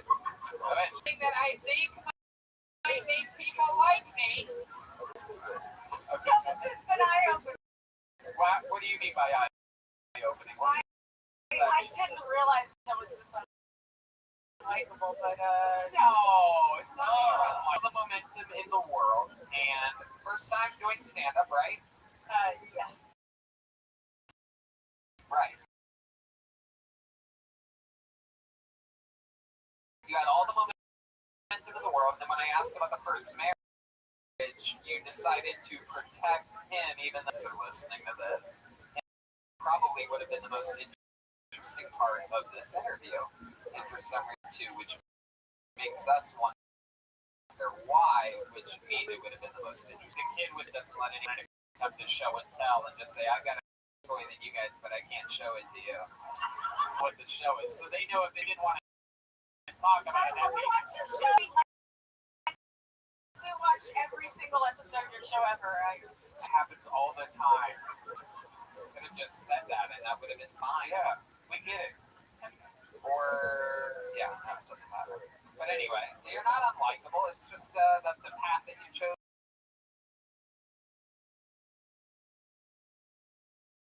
tonight wasn't the most likable route. You know what I mean? It's like you think I truly don't give a fuck. I really don't. I mean, I would have signed up anyway because I love my show and I watch all the time. I really hope that if me or my husband got picked, that you would let him come and do the Mexican drum off. we try to drum off. We don't do two Mexican drum offs. Part of my Even if they're way better than now. Go back to Revere. okay. I tried. No, He's so, a hot alien. all right, and I missed it. Anyway, All right. but no, listen, don't take tonight as a loss. Don't be upset at what happened here. Just, fucking memorize it. And if you have to look at your notes, don't say that you're looking at your notes. And if someone asks you a question, figure out a more interesting way to either answer it or avoid answer. You don't want to answer something like that. If you really listen to every single episode of this show, then you would have to. I was going to ask you about your first marriage. It's true. I guess I hope. It to work out for me. Megan Langley, everybody, there's Sonny.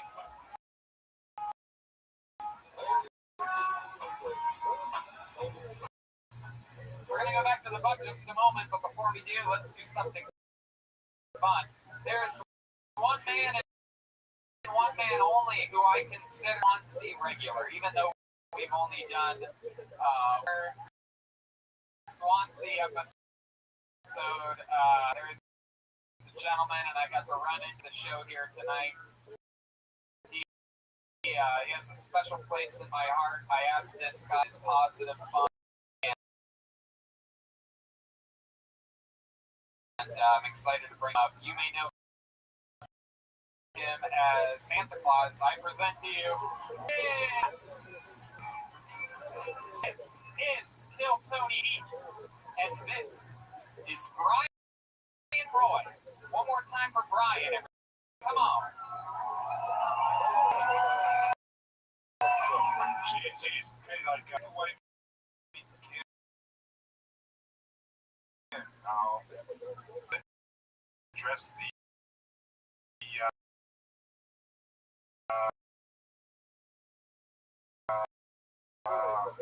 just right now address the reindeer in the room. Now about me doing it, they ask me questions. I've had a little about them. Like, what's the strangest thing a child has ever asked for? It was a voodoo doll.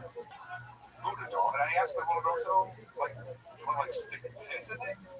And she said, no, it's because I'm a baby sister, and sometimes I want to strangle her, and in all, yes, it's not nice to strangle your sister, no, so the doll, I'm going to do about that. People ask me, okay, so the biggest thing people ask me, ever been pissed on? No, I don't do nudist colonies or, nothing like that. So, no, children always have the clothes on.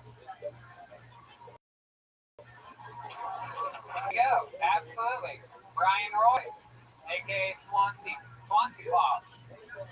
But yeah, my man. So glad to have you back here. It was a dream of mine since the last time we were here. My goal was to plan this return to Swansea around Christmas of this past Christmas and have you come on, but our Skype, yeah, I'm kidding, he's one of my best friends. Positive energy! That's right. That's right, Brody. Anyway, fucked up some of my scheduling last year due to his crazy decision. I'm glad because the next day. You're glad that Brody hung himself? No. Jesus Christ, he's hanging. They're supposed to be hanging stockings from the chimney with hair, not Brody from the chimney. Okay, go ahead. I had an 8-hour photo shoot, and I was unable. I'm glad it was not a time. So, Wait, what? I had it the next Saturday. I had an 8-hour private photo shoot as Santa. Oh, okay. It's coming late at night. I had to. So you can't pee when you're Santa? You have to stay in the seat, right? Or something like that? Do you ever get to take breaks or anything? You can take a bong rip or something like that? Or whack you up with some cookies? Ah, edibles. Fuck yeah. Absolutely. Some of those fucking baby carrots for the reindeer. That doesn't make any sense. Brody, this is like Beetlejuice. It comes out of nowhere. So how was this past Christmas season? Everything good? It was fantastic. A lot of kids were nice, not naughty. It's somewhat weird.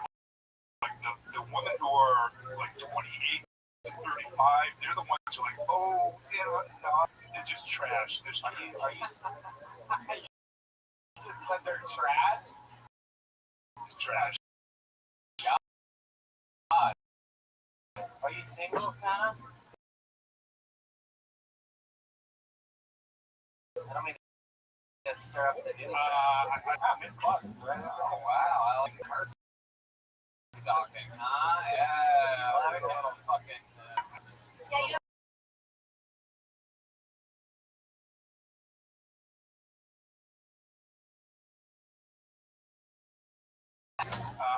I don't do Let's all. go back to this here.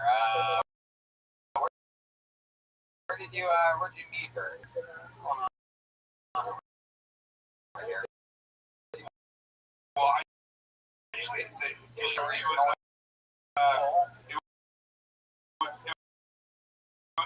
I swiped left. Is it true that you slay that pussy?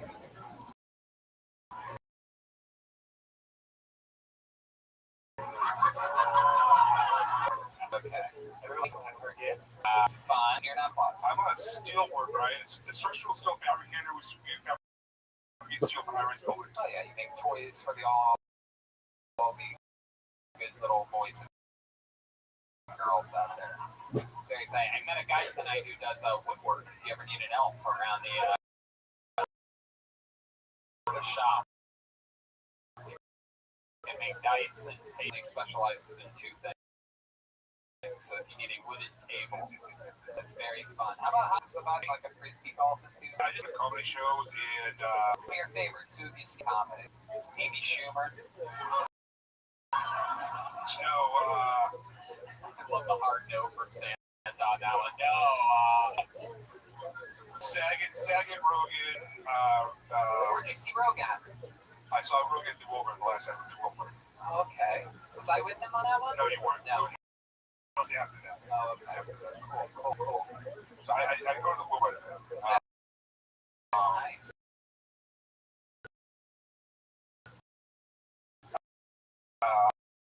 Did you go see him at the Boston Garden in Upstate?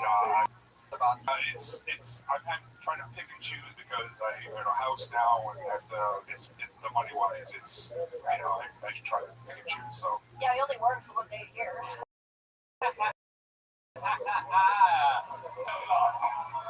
Phyllis walks. These people want to have something to chant, but they don't have. No, that can't be it. this is called, I'll let you know that.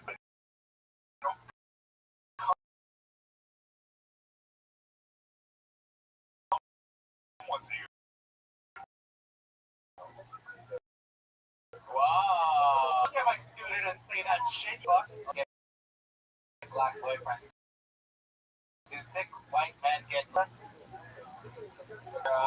Davidson comedy. You know what I'm talking about? A little Vixen. Yeah, Vixen. That's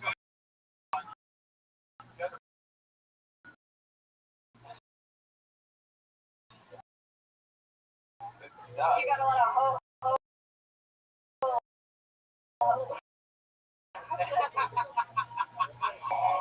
In different areas. Goats. Hey!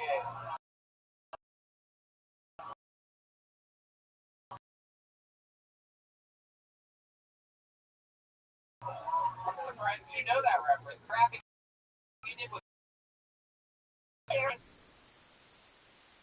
Skips, come on! Whoa! From the 80s, so 80s and 90s, yes. I'm a young Santa, so we Really? Young Santa, I like that. What's your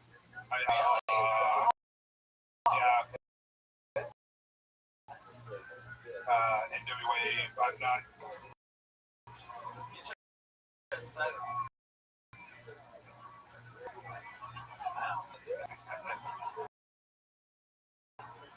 Well, that's fun. Anything else I should know about you? Something. Anything?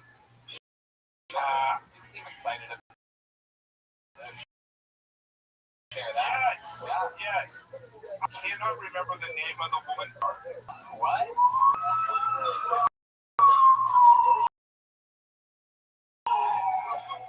I bought a house 2 years ago. Previous owners, their daughter passed away. Which was in the 50s, and her request was to be her remains to be in the yard. How many you want to go unburied? That's right. This is the first ever that includes taking excuse me years in their ears for this part. Is that even legal to bury somebody? Like maybe there's a body in the backyard? I asked my next door neighbor about a year later. I was like, yeah, do you know what this plaque is? It's like MDA. Like, it's her initials. And he said, oh, Brian, they should have told you. I'm serious. This person who owned the place before, and her initials, and those are her initials. They're supposed to have died in a house. In the house, it was issued. She got to tell a passion for ashes are in her in my backyard. Oh my god! I think you happen to have a hello.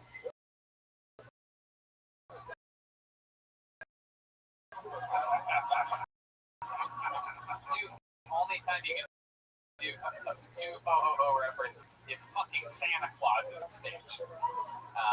Wow, that isn't. I should remember her name. She's dead in a shit.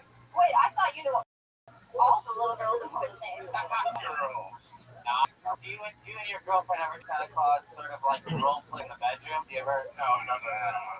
Did she ever leave out some fucking milk and cookies and you're like, oh.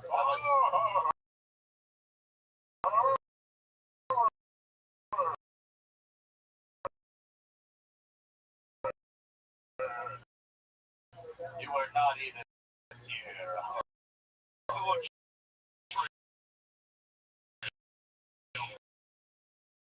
No trail. Yeah. You kissed my mom. Alright.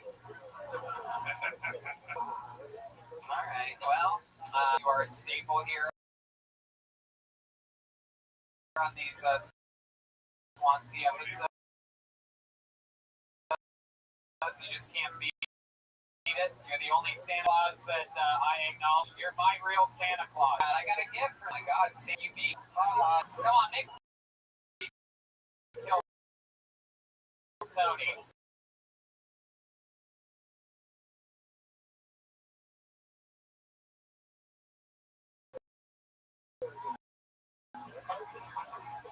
Shit.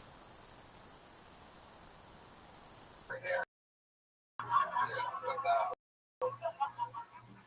you guys want to go to this bucket one more time?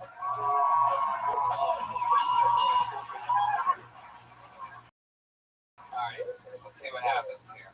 deep in it. I'm stirring it around. Okay. Here makes noise for Johnny Court, everyone. Johnny Court. Here he comes. On his way to the stage. One more time for your fun board. I really feel because my fantasies are really starting to change. Hundreds of beautiful women wanting to fuck me.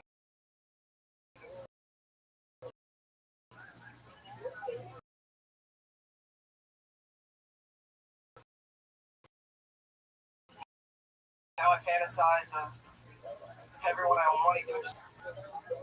I had a great experience in a public bath the other day. I had to take a piss. I stepped up to the urinal and I looked down and I noticed that someone missed the urinal. Take a shit.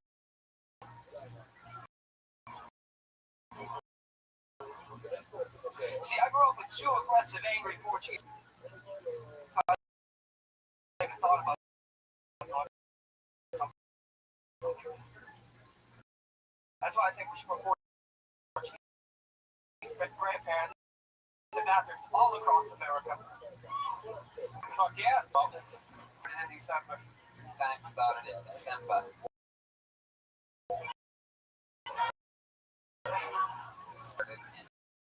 It starts in Absolutely. How long have you been a magician?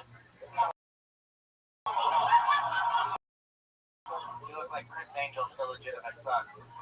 Red band disappeared.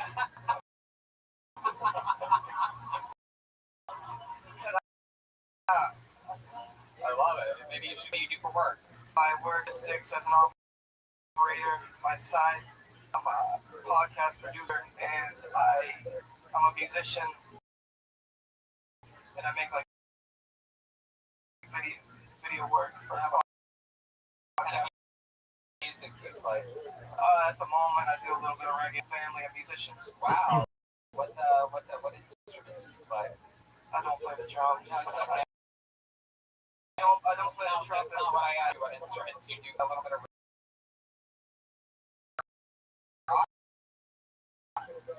A little bit of everything. Really? What are you just filling in for Jeremiah immediately by taking over as the host of the show? You didn't miss a beat there. Songs do you prefer to sing out of anything? Like if you were to do karaoke, what? I actually hate karaoke. I write my own music. Yeah. So it's weird. What's the name of your band? Like, are you on Spotify?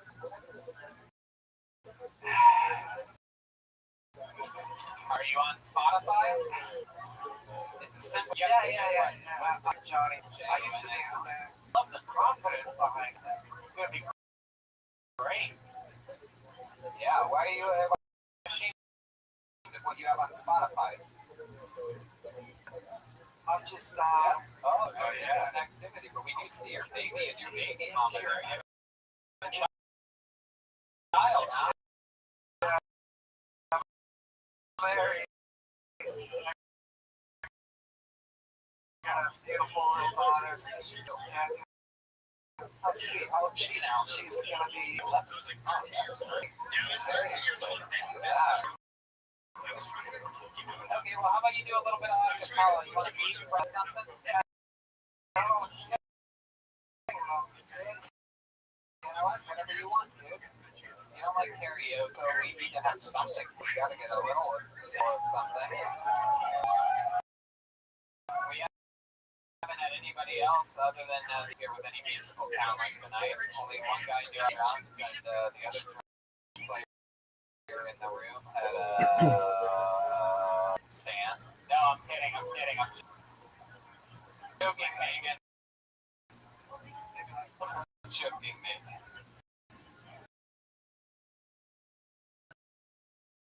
Oh shit! Look at this. Now, he went from.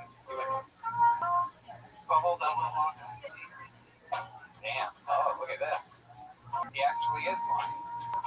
Giving us a little example of his music stylings, ladies and Johnny Betancourt. Play a little passive. I don't like the way you're talking. I mean,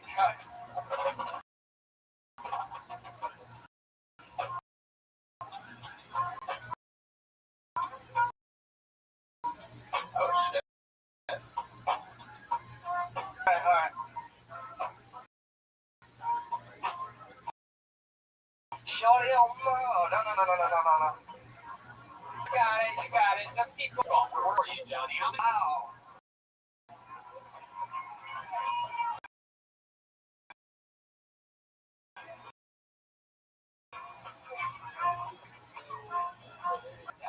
Figure it out. Give me a note. I'm gonna be flat. Give me a note. Sing a note. G. Sing a G. You sing. G. G.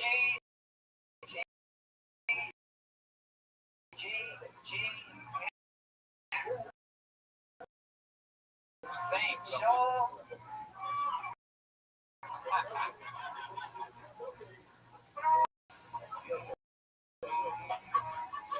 Alright, I'll do acapella. Oh my god. I'll do it.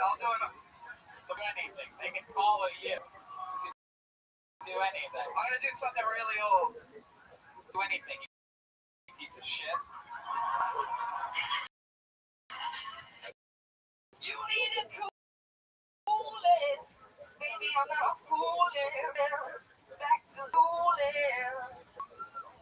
Way down his eyes. Tell me you need.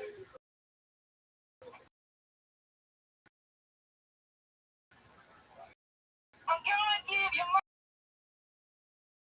love. I'm gonna give you my love.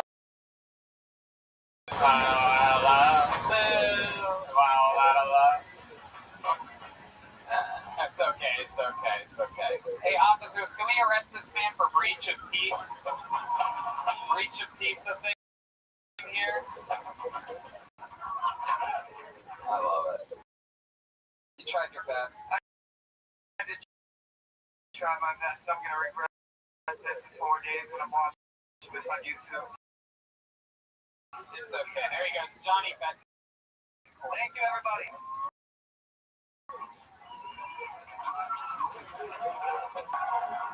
Name fell out of the bucket while I got last name out, and since the word music isn't going to bring him up, because I feel like we now sort of want something musically to happen here to bring this show to a close, but we're going to give him 60 seconds and then find out if he has any talent other than that whatsoever.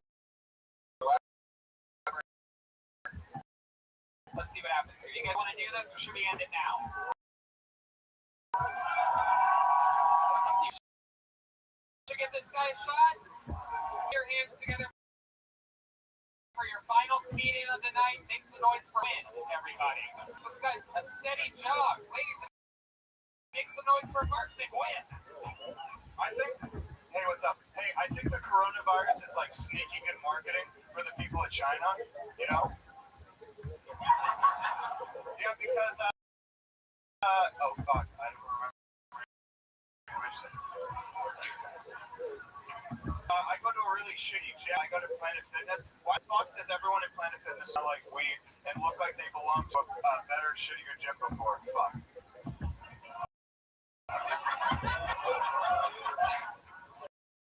I like to fuck with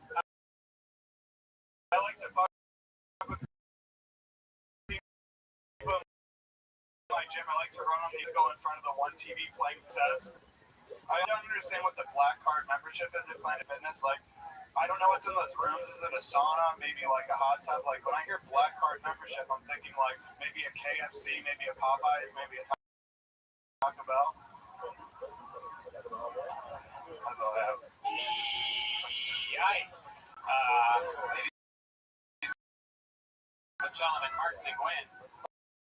Well, let's get to the real point here, because it says at the bottom of this, your social media handle is Gimme Noise Music. Are you a musician? What skills or talents? Musician, player. asked you if you're a musician and you said no. That's my music. Shows. Yeah. Yeah. Oh, douchebag. That I don't know if we've looked at a single person here tonight, but not exactly gym goers. The Swansea Tony face. Do you remember his joke was? It had something about China.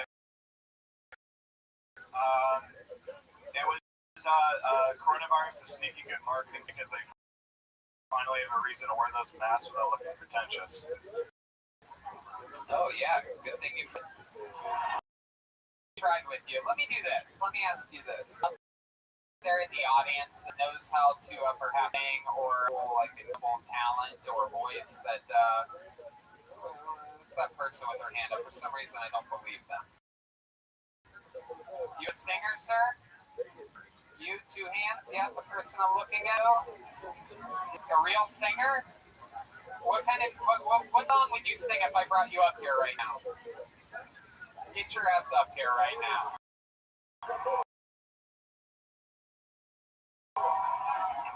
There's no way a Swansea dude with a is that last, but if you can. What? No, you don't have to be from Swansea. Okay, come up here, sing it. Next noise for it goes Mark Quinn. Yeah, there you go, Mark Quinn. Swansea, did you guys have fun here tonight?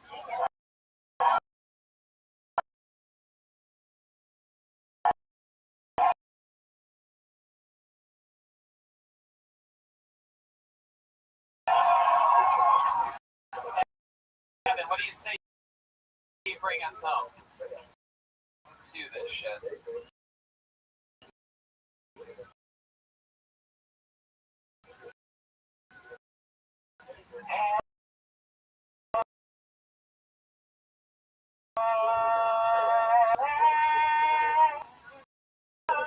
It's come along, over.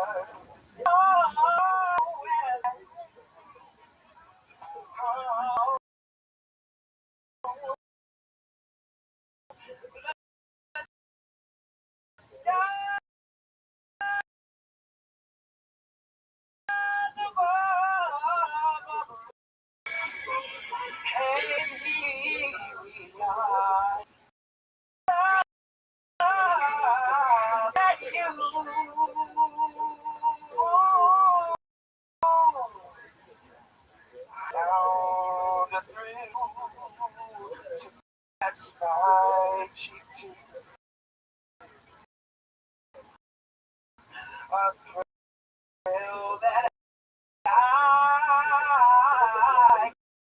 can call my own. I don't know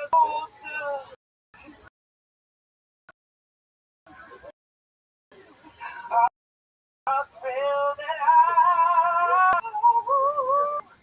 when you smile.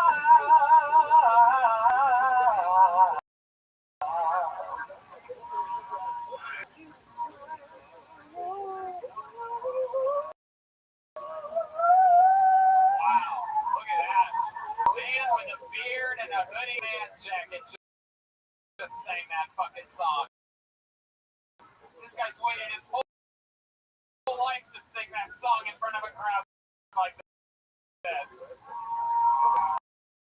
You don't just learn it last that day from the great Etta James.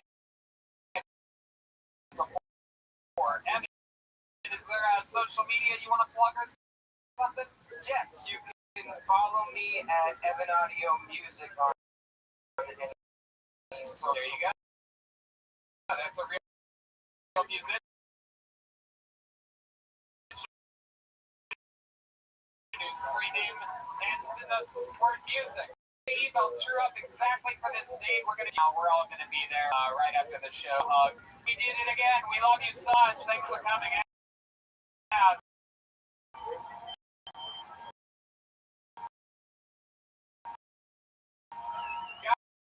Guys, history was made here tonight.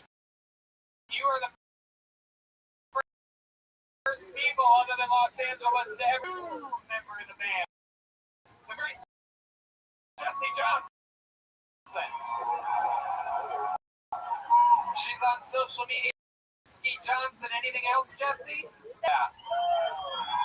You're one of the road shows that got released by a Mexican drama in this place skin for the great Joel Jimenez, huh? He's an official Ludwig artist, and he's on social media. To the Tonte family for making us feel like family here. Thank you guys. We love you guys. These are my people here at Swansea. The reason truly why we're one of the coolest, not one of, the actual coolest crew of fans is from right here.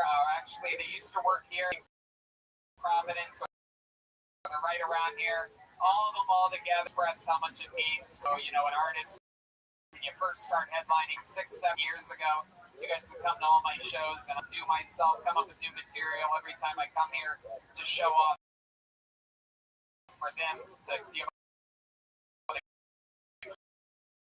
keep them as loyal fans as they are. So you all deserve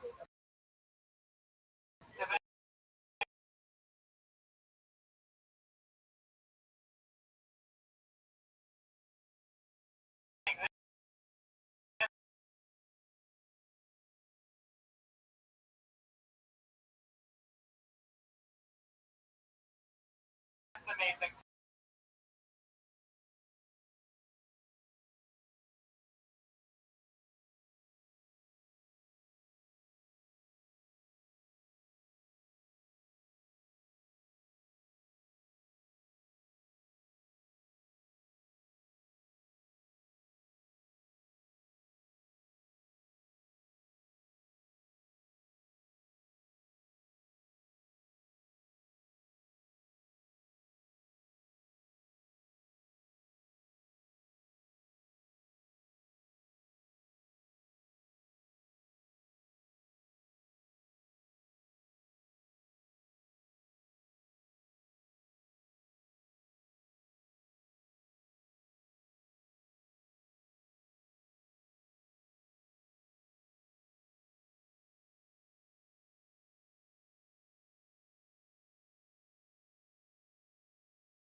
Big John.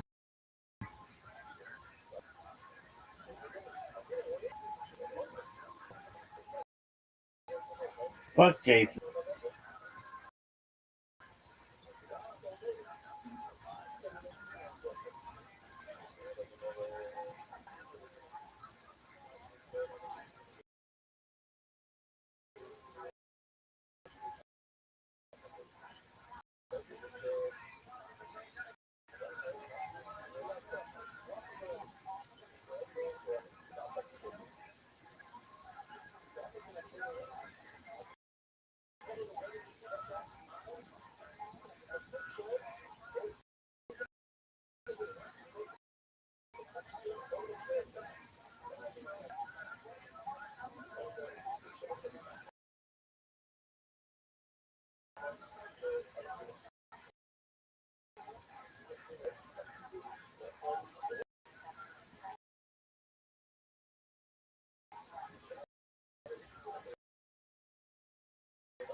June 21st.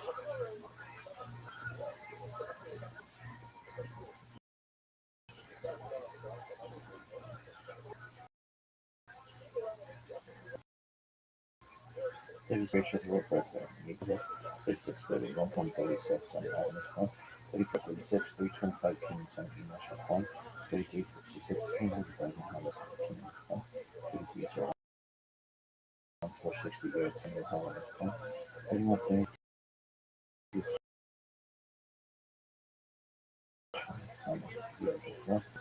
Sophia Servante, production of 102 1, 831, and 8 and 9. No, congratulations. Coffee drop on coffee.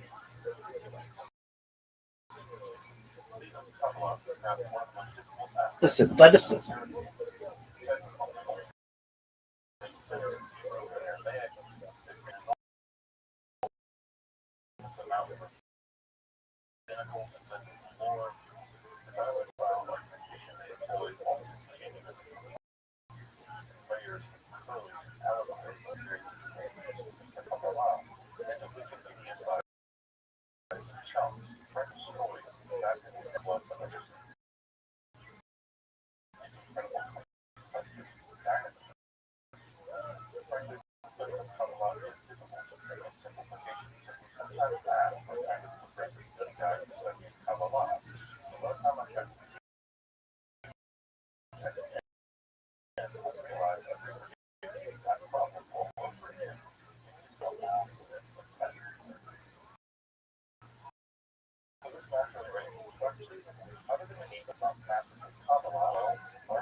references and studies of rhetoric, logic, texts and logic and rhetoric by Aristotle, and commentaries by Aristotle's full text in the medieval education system. And what's interesting in the couplistic study guide,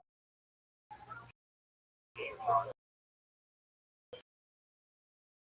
texts just alongside other Jewish texts in Solution 20, but Eleanor recommends that we begin to dedicate ourselves to the study of mathematics and geometry, and further to the study of astrology and astronomy. So it seems that by the age of 20, Eleanor has in mind that one can have a very solid grasp of the Bible and original Hebrew, along with very slight rhetoric, mathematics, and astrology and astronomy. Eleanor is recommending that we set for ourselves a very firm philosophy of abstract topics like metaphysics, mysticism, magic. The next 7 years, 24 abstract topics in philosophy. Here we're told by Eleanor to study physics and metaphysics, and Aristotle, Lecture, observe. It's also interesting that Eleanor urged players in political philosophy during this for the study of Plato and all mythology. During this time period, we'll be studying more abstract metaphysical ideas, the study of political philosophy, perhaps grounded. But it is in this third cycle that we begin to turn toward physical and specific physical concepts in the study guide. Here, Eleanor tells us that if we're interested in the concept of we should turn to types of subject. Interestingly, all three types that we recommend are by some writers. What exactly does Eleanor really means to cling to? And later has the idea of clinging to God. But of course, several hundred years in the future of Eleanor. So we have the idea of conjunction that could specifically used in specific contexts. Here, it seems to mean the idea of one's intellect soaring up through the various spheres of the cosmos to unite with what is at that time called the active intellect. Of course, the concept of the active intellect is one of the most complicated ideas in all the Middle Ages. It has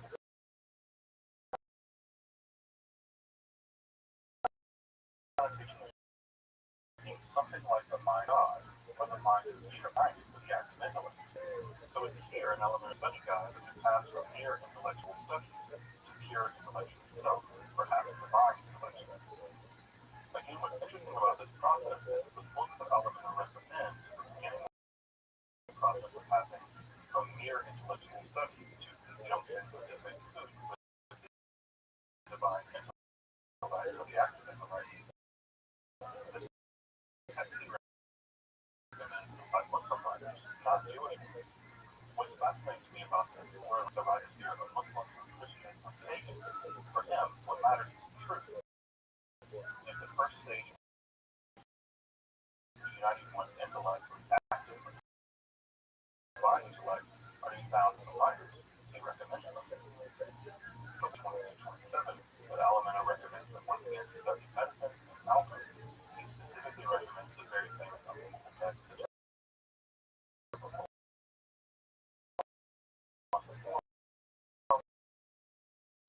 also says that one should learn the amendment. Of course, learning to chemical experimentation, but also, of course, distillation 20 to 27, passing from one intellect to the active intellect, and also here one begins to engage in alchemical methods. Eleanor's guide, one great provides one study of metaphysical concepts. Here,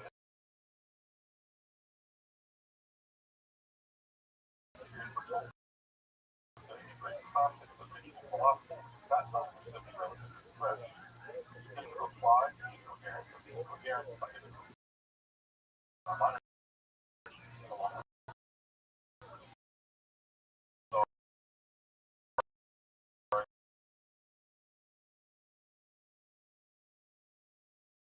From the legend, so told that we should study the great path, where there was a time period where we studied very science, it represents Jewish approach to understanding the biblical text, from radical rationalism versus someone like Christianity, all the way to something much more mystical, like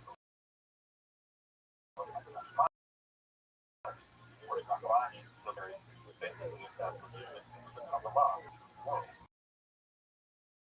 Further, we also have the kind of element between Al-Ghazali and Halevi, along with being in some level between the more Arab ideas of Maimonides or the Platonic ideas of Halevi.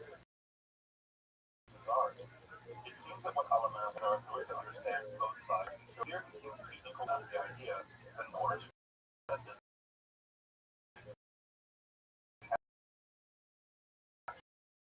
be able to think critically, not by studying both sides' traditions, we gain just as in Nisan, the month of Passover, and by holidays, the one begins to study the words of classical Kabbalah. Here we're told to study the intensely mystical commentary of the Nahum Hammadi, a text that I'm really important the works of the Yisrael Abbalatian, who developed a form of prophetic Kabbalah based on the divine name known as Jude with divine. Along with the sacred Yetzirah, which is like the Yetzirah, one of the most mysterious books in Kabbalah, describes the creation of reality and its golem through the use of the Sephiroth in the Hebrew alphabet. Of course, the sacred Yetzirah is one of the most difficult books in all of Jewish mysticism, despite its brevity, because it doesn't you represent sometimes 95% of the whole. An idea of just how difficult that can be. It's also tremendously important to note what's the missing element of study guide. There's no reference to studying the Sefer Zohar, typically thought to be the very backbone of the Kabbalah itself. While it's the mention of the Sefer Zohar and element of study guide, this should point us to the fact that there have always been several different competing schools, exclusive schools of the Kabbalah. There's never been one Kabbalah. There's always been multiple schools of Kabbalah. And here we have the authority on the more ecstatic prophetic Kabbalah rather than the more classical philosophical Kabbalah that most of us now understand as well. Of course, the shift from philosophical Kabbalah to ecstatic prophetic Kabbalah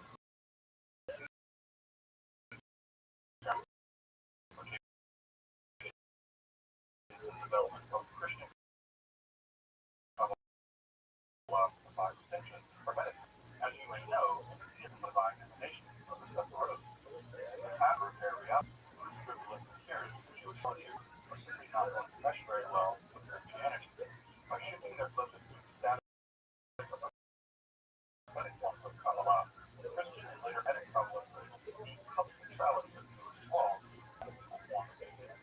Of course, this conception of Kabbalah is utterly unimaginable to the writers of the Talmud, because someone else can imagine it can't be done. Once this shift in focus was achieved, the Sephiroth themselves, although significantly changed in the way they appear in the Zohar. While in the Zohar, the Sephiroth themselves are constantly changing, systems of relation are flux. In the later form of Kabbalah, which stabilized, we're going to appear later prophetic ideas about God. Of course, this is the Sephiroth basically like the Renaissance in a Platonic way, grasping the Sephiroth kind of divine Platonic form. And in some sense, to this day, much Christian Kabbalah keeps at a certain distance the more philosophical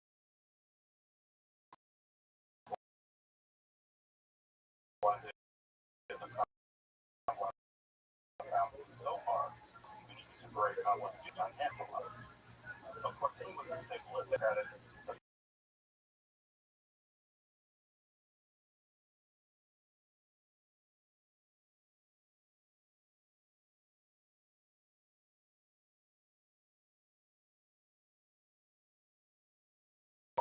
one that adherence to Jewish law actually changes the configuration of the Sephiroth themselves.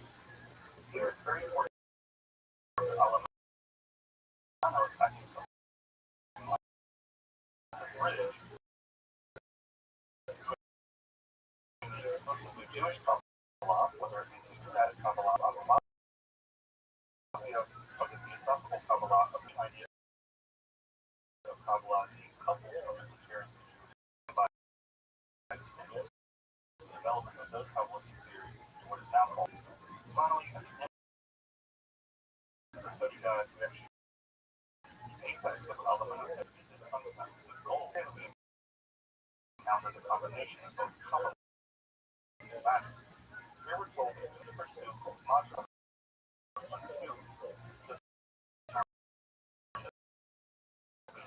like spiritual science or spiritual wisdom.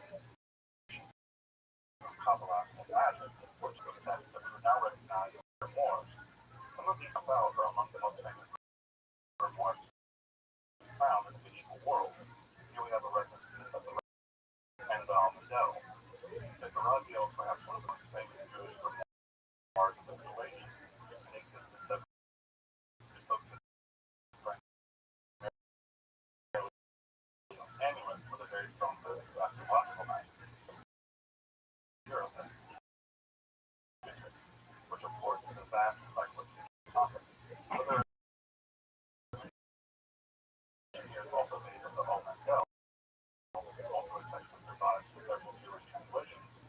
Of course, this text will go on to great extent directly influencing Dr. John Dee and Kelly through a Nokian's drawing session. This would also be edited together with several other texts, including Alicia, one of the less influential textbooks in occultism today. So it's very interesting that in the culmination of Almagell's study program, we're given a very clear definition. Yeah, that's good.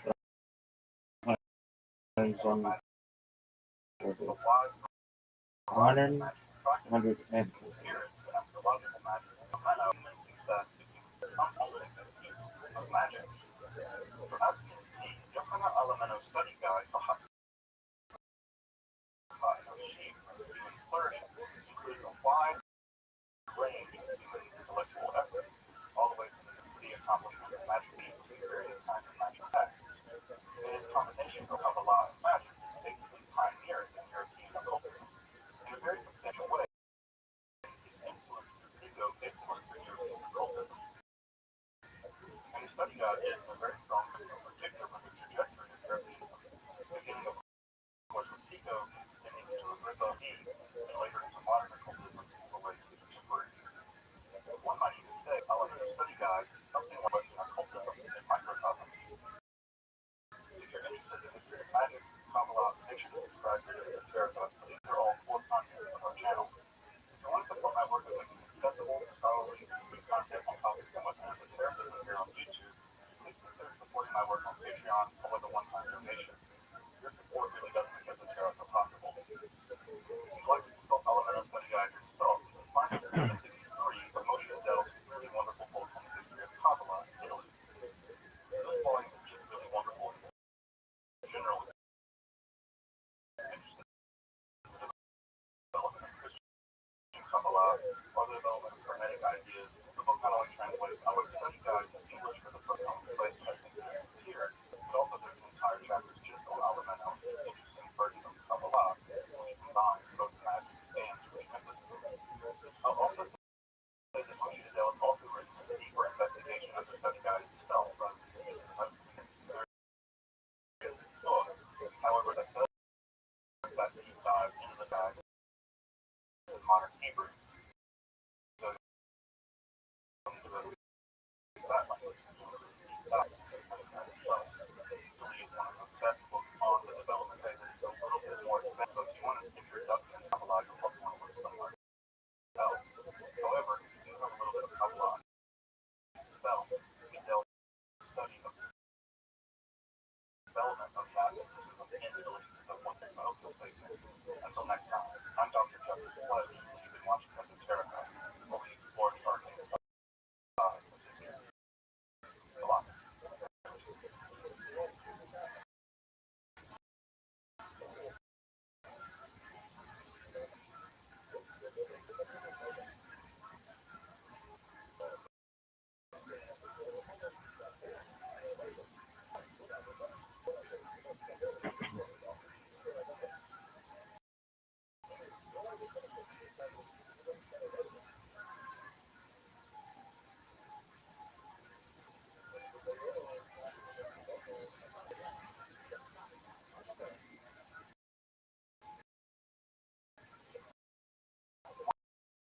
One might very well argue that Kabbalah has become the official theology of Judaism, Shekhinah, Islam, the cosmos was created for active tracking.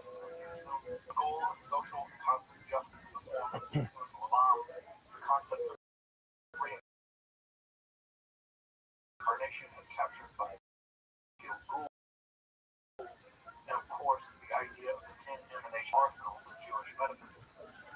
also become one of the foundational pillars of Western empiricism more generally. From Johann Wycliffe and Israel regarded, concepts of Kabbalah have decisively transformed Western esoteric spirituality. Despite this enormous exact origins of the Kabbalah remain very mysterious. In this first episode of the Eastern two-part series, Eastern Esoterica, we're going to explore some of the major texts and figures of the spirituality of the Kabbalah aspects of the Merkaba before the Kabbalah, and it's here in medieval southern France and Spain that we'll find the dynamic matrix of mystical civilizations, out of which the Kabbalah emerged. Welcome, Esoteric, where we explore the arcane history, philosophy, and religion.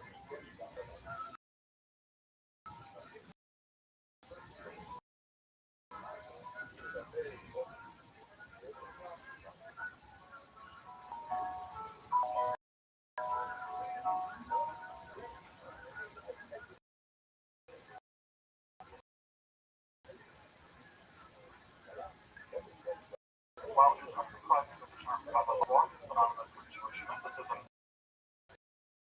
this is in some ways unfortunate. Simultaneously, the basic forms of mysticism which existed prior to Kabbalah in European myths, and also flattens out many of the real disagreements within Kabbalah itself. In fact, Kabbalah quickly collapsed as one that makes the matter very deeply. There are simply several competing, mutually exclusive schools of Kabbalah. There simply is not now the Kabbalah. Of course, there were several forms of Jewish mysticism prior to the rise of Kabbalah, including the Merkaba mysticism,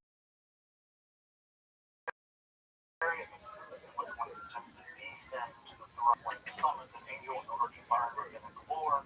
In addition, there's the cosmogenic speculation of the Sephardic Ra, in which the Olam, or reality, is said to emerge from 10 onto a mathematical alphabet. If you're interested in those forms of mysticism, take a look up. It will include a link to episodes on Kabbalah. There I cover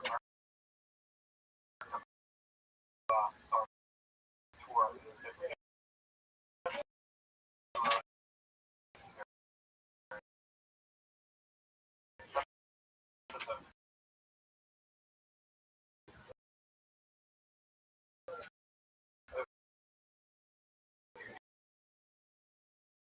Interested in those forms of mysticism, check out.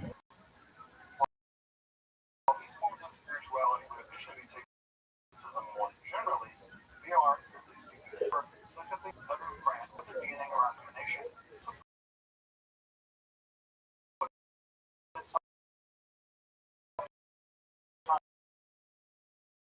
Around the beginning of the 12th century, all the way 13th century, typically 70 to 1280.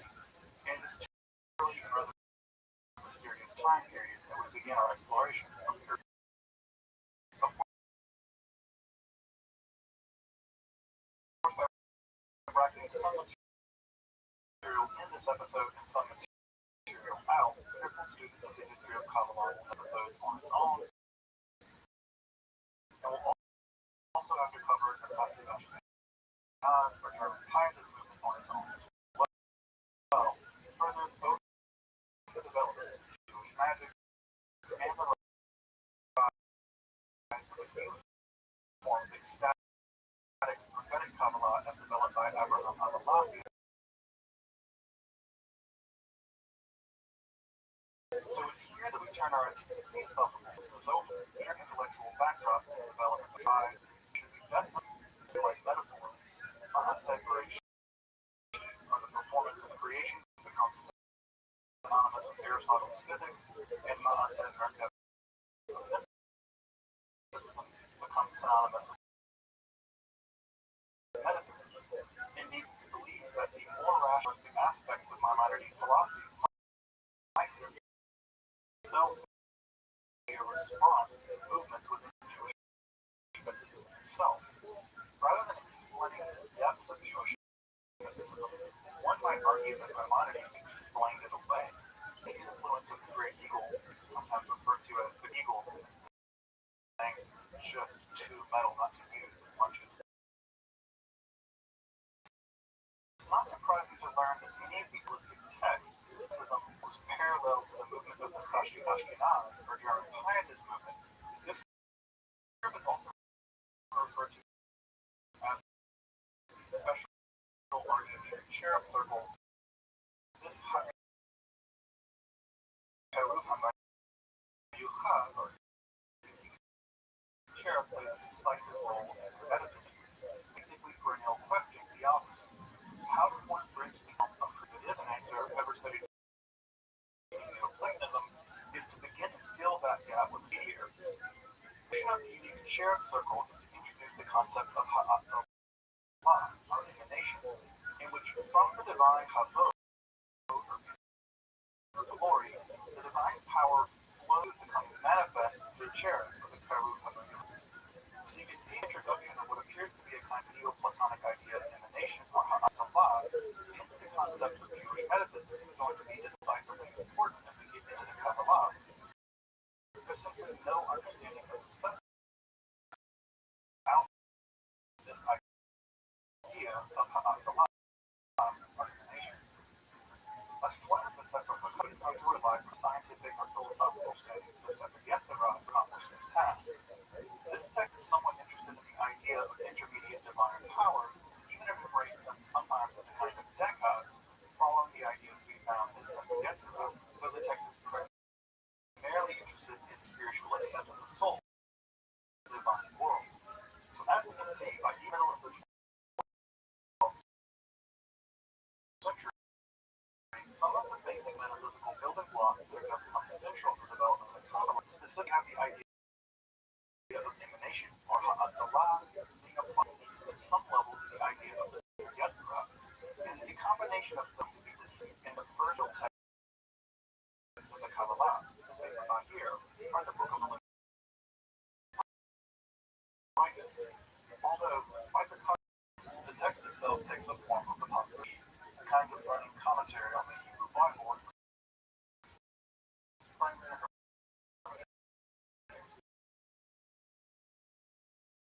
metaphor and allegory. So here, at the literary level, the Sefer Bahir is going to be impactful. As you probably know, Sefer Zohar Bahir is going to be influential in the development of the Kabbalah, just in the same way that the Sefer Bahir did to the ancient scholar Nehushtan ben Hakana. In the same way, the Zohar is going to be a similar kind of mystical midrash contributing to Shimon Bar Yochai. Even the form of literature by influential. It sets the stage for the Sefer Zohar at this level. Being traditionally attributed to Nehushtan ben Hakana, a first-century scholar roughly contemporary with Yohanan ben Zakkai, the exact author and the geographical place and comprehension of this text is unclear. However, I do think that Rodi Roth makes a very interesting argument out of possible Babylonian context of the writing of this text, based on their arguments given the theories out before the text are rather mysterious.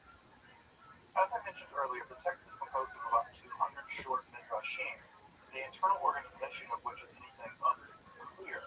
The old joke is that the writer must have taken the text, written it all out, thrown the pages into the air, edited them together based on how they fell. The text just makes that little sense in terms of internal organization. Despite this editorial jumble, the text does contain several important elements in the development of Kabbalah, from explicit theosophical speculation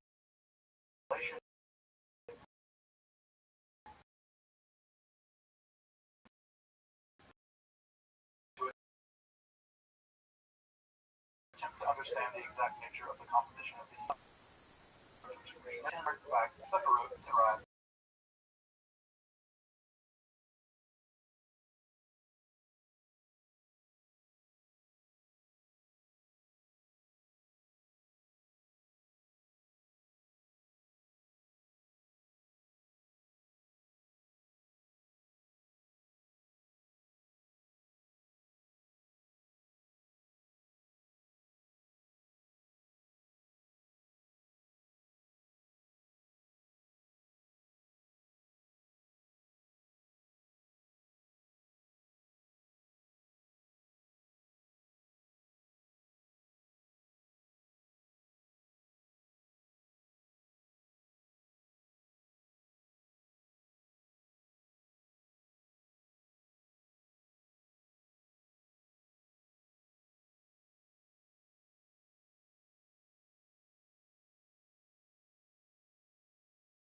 idea concretely introduced into Jewish mysticism.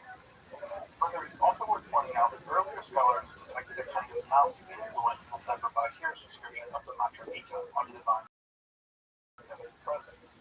She's described as an exile from the side of light, from a faraway land. And several earlier scholars detected the idea that this may be something of an echo from the old Sophia, the divine Matra Vita, is also coming from the romances and courtly literature. The Sefer Bahir comes with abounds of allegories and metaphors about kings, queens, and their court. And at this point in scholarship, terms like Gnostic are being used more sparingly with greater precision. While scholars search for about a century and a half now for any other literary connection between the Sefer Bahir and other so-called Gnostic groups, like Cathar, no definitive connection has been found. So the jury's out. Exactly how the Sefer idea of the divine Metronique remains ambiguous, mysterious, and unclear. Further, the Sefer Bahir is one of the first texts linking the idea of various kinds of Hebrew letters and divine power for the allegory of a kind of living tree, or a tree of life, with the limbs, trunk, root, and flowers representing various kinds of aspects of the divine world. Again, one of scholars link this idea of the divine fullness, especially using the metaphor back of the idea of the ancient Gnostic. Although, again, this idea is heavily contested in just exactly how the Sefer Bahir adopts and develops this idea, again, remains mysterious. Of course, the idea of the 10 Sephirot being arranged into the so-called Tree of Life configuration is going to become the dominant way in which the Sephirot are represented. However, caution, nested one upon the other is like Russian dolls. So it's important to note that in Kabbalistic texts, especially the Zohar, the Sephirot themselves are not fixed into one kind of configuration. They all exist in a kind of dynamic relationship with one another, depending on the conditions within the God that brings them here on our world. And so the idea is that the position of the Sephirot can change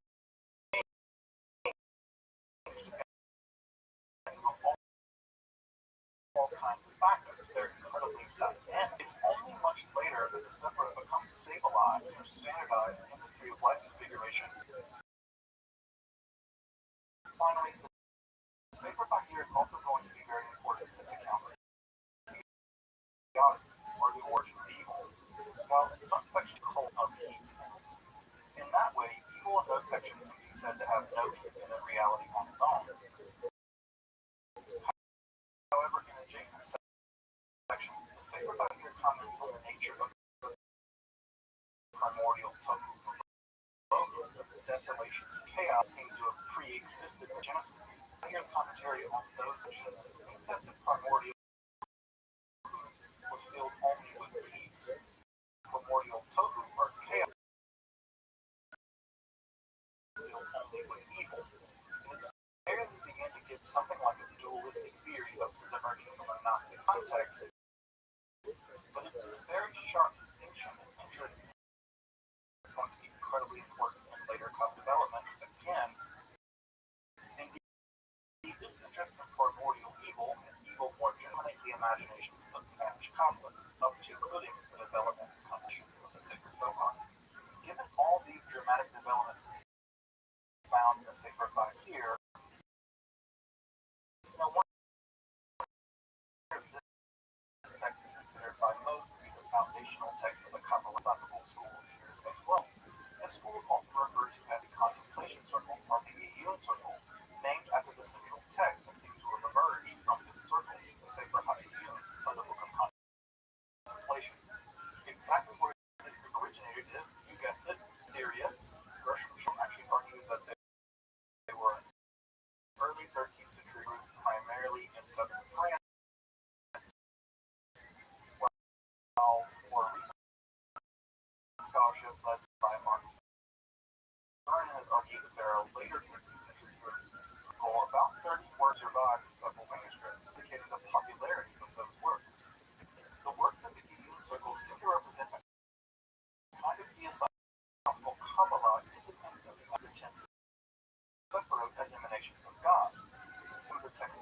the circle functioning much more like a sacred Yetzirah as ontological principles of creation. The Sefer HaEyun of the Book of Contemplation is attributed to a certain Rabbi Shammai who survives in several recensions. And in this text, we have a very detailed, although obscure description of the nature by which creation of power that it enumerates. In ways 13 rather than 10. In some sense, if one considers that in classical or medical Judaism, God is defined in 10 attributes. Of course, it's from the Sefer Yetzirah that this number 10 and of the Sefer emerges. So here, in the rather enigmatic Sefer HaEyun, we have another theosophical reality, but rather than 10, we have 13 divine powers. Of course, the Sefer HaEyun is a very mysterious text, very difficult to understand. And the fact there are several different non-exact recensions also add the more endearingly popular text to emerge from the Hebrew circle is the Ma'at Chokmah, or the Fountain of Liberty. This rather than text deals with a wide range of mystical topics, including the vowel vocalizations, the nature of the divine name, and the order of creation itself. And it positively abounds in images of light, fog, sparks. Indeed, one of the principal of the sparks thrown off by the blows of black that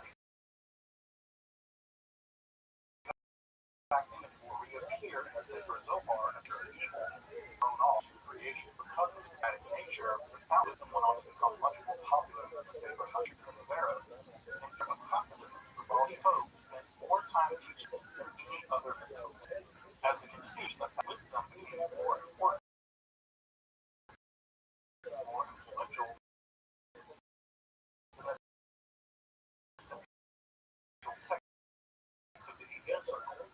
A final text in the Hebrew circle that's worth mentioning here, Shell Arba or Kyo, for the commentary name. In this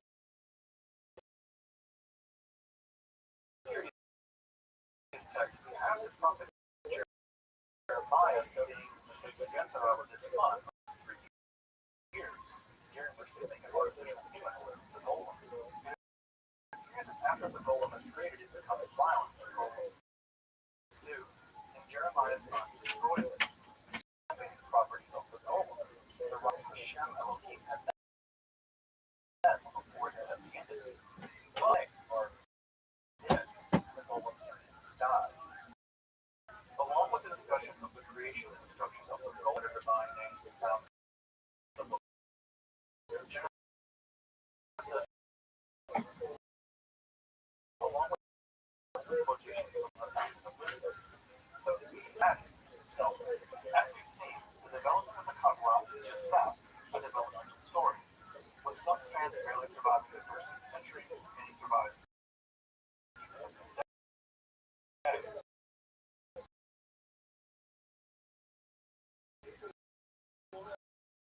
From the transition from rationalist philosophy to speculative theosophy, here insight. Kabbalah is going to have various beginnings in the exploration of the early Kabbalah. When our attention to the first tree, Rabbi Isaac the Blind, called Sagi Nahor in Aramaic, literally full from light, the circle of the Coen brothers, as steel. This exploration of the evil and the history of Judaism, of course, would be that reaches, so stay tuned for the next episode. If you're interested in the history of Kabbalah, its influence for Jewish magic, make sure to subscribe to the Esoteric. These are all important. Further, if you want to support my work making free, accessible esotericism, please consider supporting my work on Patreon or the one-time donation. Support making esoterica possible. As you probably know, then even when it is solid quickly, Kabbalah is a volume 5 that day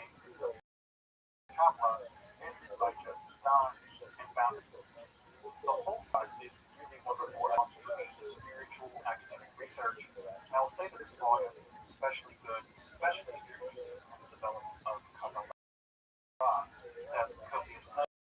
There's a wonderful introduction. So this is a really great introduction to many of the texts I've discussed in this episode of Kabbalah. The development of Kabbalah is relatively inexpensive and very much worth having. Further, if you're interested in the Hebrew circle, you absolutely have to check out Mark Berman's edition, where he translates many of the texts we found from that group. His translations are magnificent. He reproduces the original Hebrew text in various recensions, and the introduction and analysis are very, very solid. So again, if you're interested in the early Kabbalah, especially the circle, you absolutely check out this text by Mark Berman.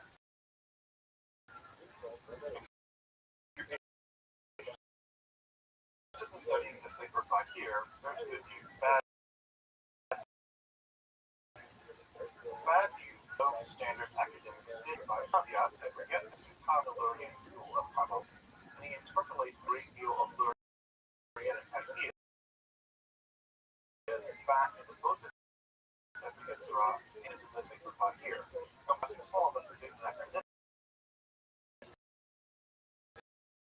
because of Lurianic Kabbalah.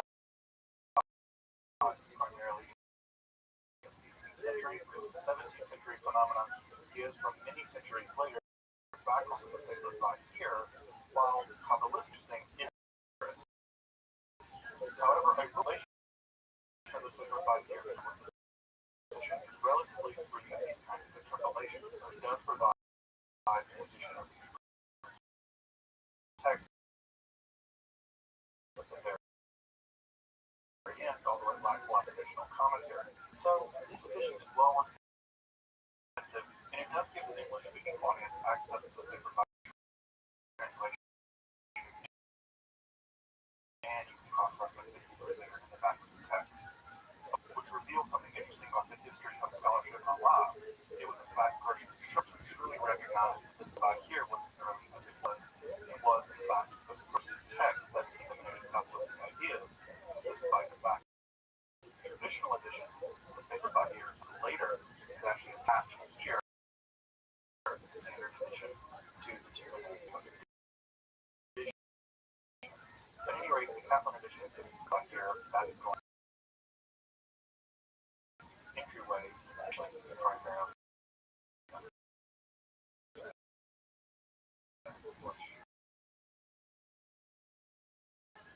Well, we have a decent other episode over before we use /. We'll be exploring the arcade side, history, philosophy, and religion.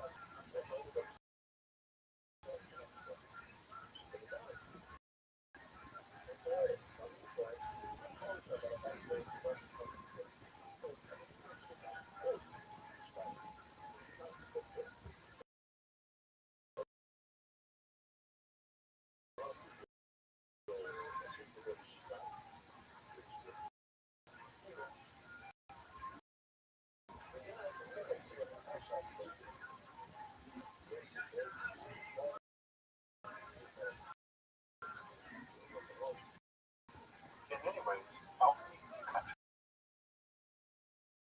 heaven. Both understand reality as a series of transformations, of course, basically everything else. The inner recesses of the head to a single blade of grass. Everything is connected in the vast, though as of yet, in perfect harmony. Of course, it was precisely the task of both Kabbalistic alchemists to transform and heal this a combination of metallurgy and Messianism. Further, both alchemy and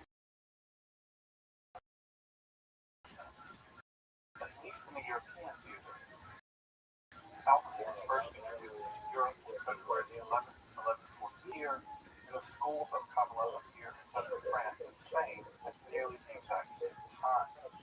Indeed, the crown of the Kabbalah, the sacred Zohar, or the Book of Radiance, appears toward the end of the 13th century in the first European alchemical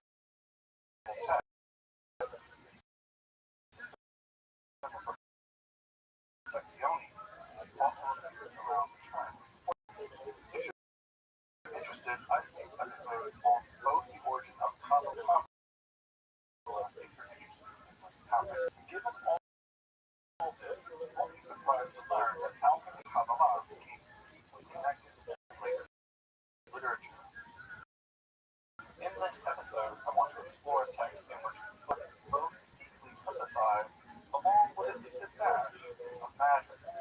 This text is the wonderful Eish Betzareh by the Refiner's Fire. Here we find explorations of metallic promises of divine nation for the separation. The idea that they one another in one vast totality. Come join me as we explore this wonderful Betzareh. I'm Dr. Joseph Sledge, and welcome to the Arcane History.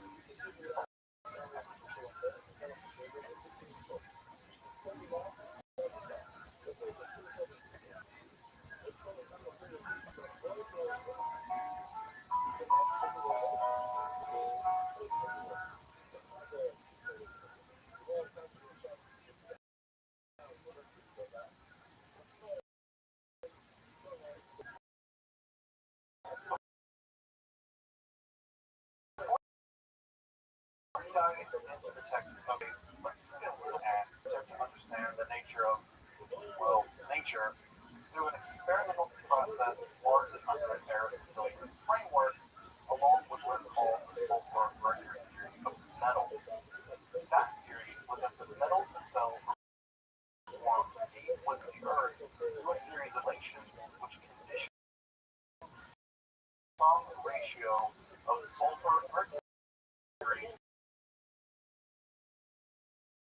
resulting in the various metals, various states of impurity, such as lead and certain states of silver and gold. The task that unlocks the secret of this process is the ability to transmute metal another to create universal solvents like alchemy greatly extend. What I mean by Kabbalah, a form of beautiful speculation about the nature of the divine, the various realms of existence, and especially the relationship of the divine in this realm. This form of theosophy is especially interested in the 10 Sephirot, or a series of dynamic divine emanations which serve as both moments in divine dynamism and bridge between the utterly transcendent divine and the divine immanent to our realm of existence. Importantly, Kabbalah is very tied to Jewish scripture, down to the very letter, really down to the very shape of singular letters of the Hebrew. So scripture is not only a narrative of history or legal code of the divine dynamism itself. To be sure, both alchemy and Kabbalah are much more complicated than this, but I hope these speculative definitions can help us get on the same page. Frankly, much of what passes for both alchemy and Kabbalah these days has basically nothing in historical text and running. Let's call it fact-free and don't do it. As I mentioned in the introduction, alchemy and Kabbalah are, in many ways, ideally suited to be combined, or at least put into conversation with one another. In fact, I put Kabbalah as really best the Zohar, great, the most important text of the Kabbalah. There we have a sustained passage which provides, based on the cardinal directions inherent to the state ounce of the Kabbalistic twist. And so far, going 23 base to 24 base, learn that there are four primordial, or Kagna A. There are four elements of this being: fire, water, air, and dust, which basically correspond to the basic metals, gold, silver, copper, and iron. Well, not earth, you might ask, because anything required is dust, or the adamad, out of which the human being emerges. Thus, the term has a sense of economy. So far, it is the dynamic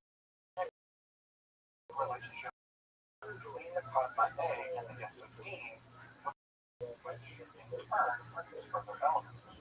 Our understanding of the origin of the metals is that it's all about the dynamic series of relationships rather than a single moment of fixed state or perfection in volume 1 to 9 base that talks about how South became so immensely wealthy. In this account, David affected the moon by singing with it, thus causing it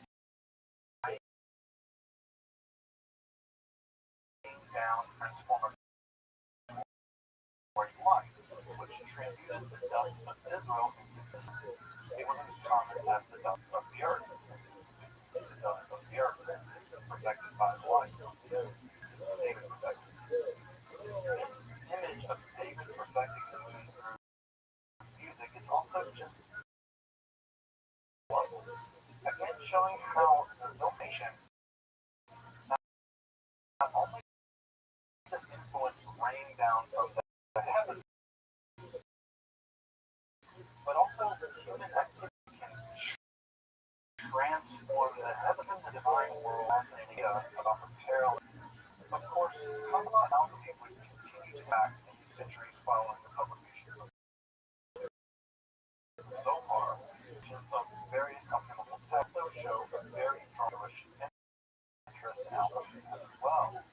Though unsurprising, as early as Pseudo-Democritus and Zosimus of Panopolis, Jewish interest in alchemy was well established. Zosimus really attributed a lot of alchemical wisdom to the Jewish book, of course. Tess was also Jewish. She's gonna get her own episode, so doubt it. Of all the texts which combine alchemy and Kabbalah, I'd like to argue that none are more technically or theoretically Metzarate, on refined fire.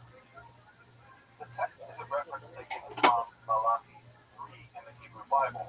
I use the Hebrew name here because the name Malachi just has 6 children of corn fiber. Also, Malachi is much more likely to be a title than a name, something like my messenger or even my angel. Chuck on the corn aside,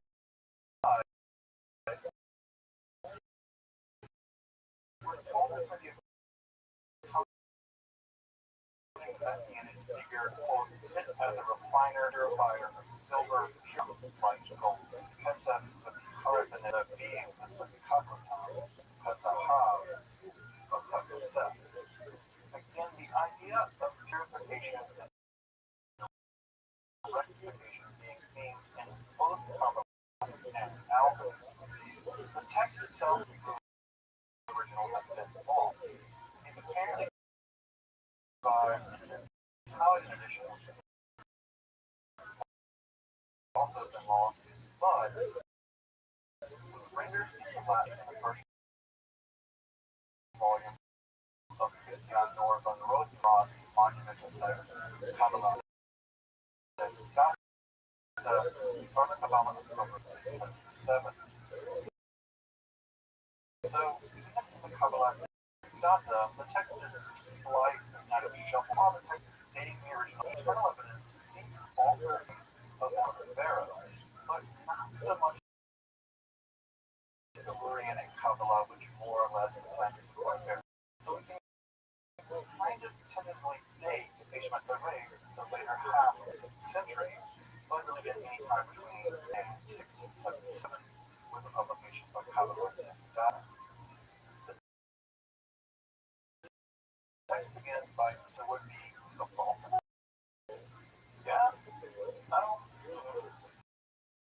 At any rate, they have to emulate the prophet Elisha in his disdainful worldly wealth, thus becoming like the primeval nature or total invoice wisdom of both Kabbalah. We're reminded that both Elisha's name and the word tohu are equal to 11, which may be information for some of you.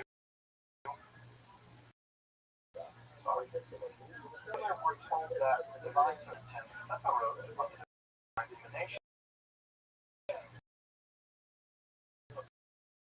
here as all the reality from the soul of Astyaga are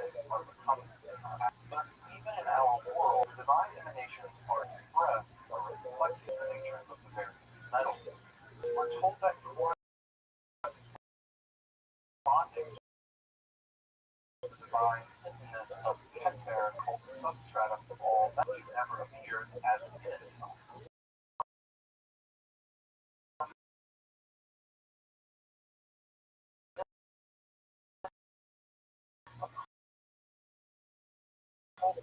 Metal flows lead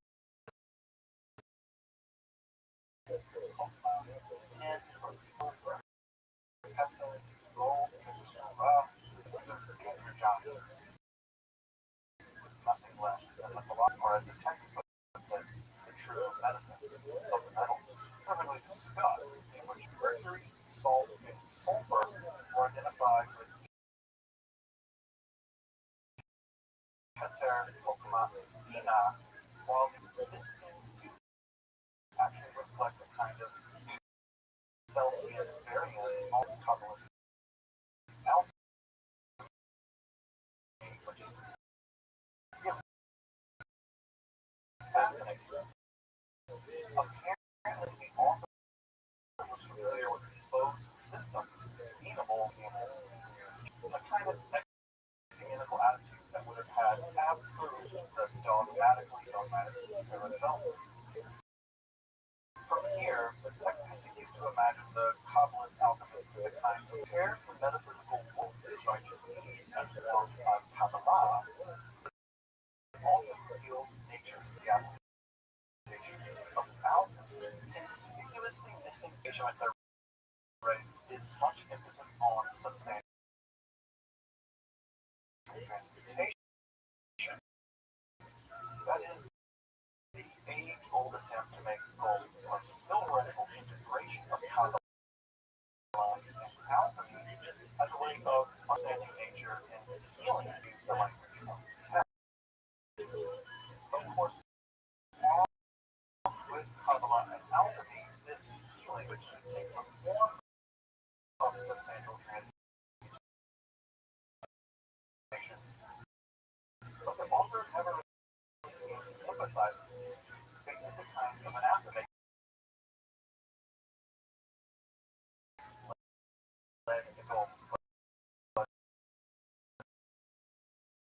What's really important for the ancient array is understanding the very substructure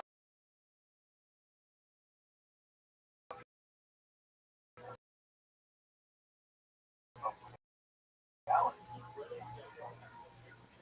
From here, and by extension, El Chai, God, is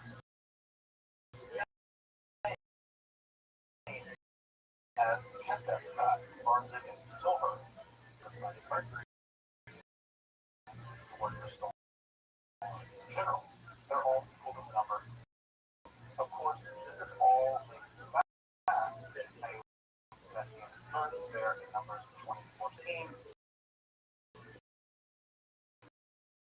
and a star after Jacob. Thus, both the messianic and transformative power of mercury and alchemy. Just in the same way that the Kabbalists read the Bible through Dynamism and God-man, the Asian and Kabbalistic literature into a kind of alchemical text.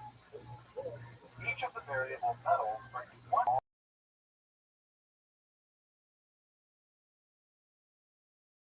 somewhat complicated analysis of learning that connected with the word yes, the word for greenness, as both have the value of 110 in Yamada. Of course, this wonderful reference to the most famous alchemical image of all time, the green lion. This substitution of nitrated and hydrochloric acids, or aquagia, is capable of having gold and produce a kind of greenish tint as it does so. Hence, all the images of lion reflecting the sun in so much alchemy. Here, the analysis of this most famous alchemical process, adjunct of magic, text as well. We're doing well in this esoteric birth. At any rate, several of the Kabbalistic metal analyses also contain magical squares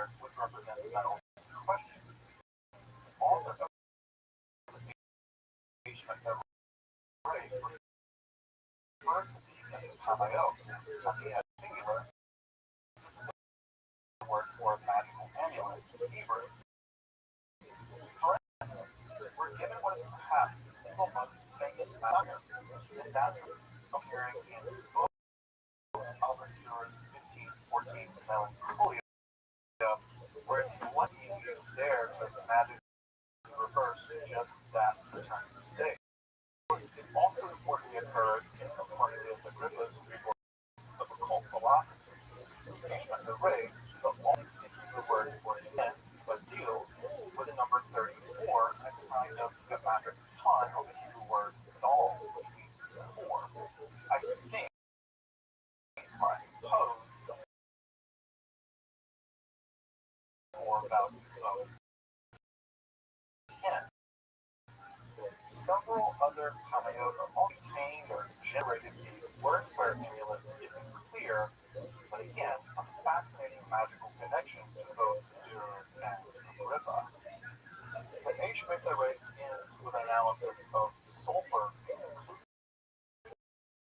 with a kind of Kabbalistic alchemical for the Book of Proverbs, but a treasure in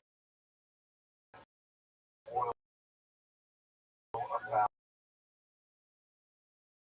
among the lives. Of course, the treasure here could be riches as a result of alchemical transmutations, or like the wisdom overall tenor of the luxury. So has a kind of messianic, perhaps pointing to the word,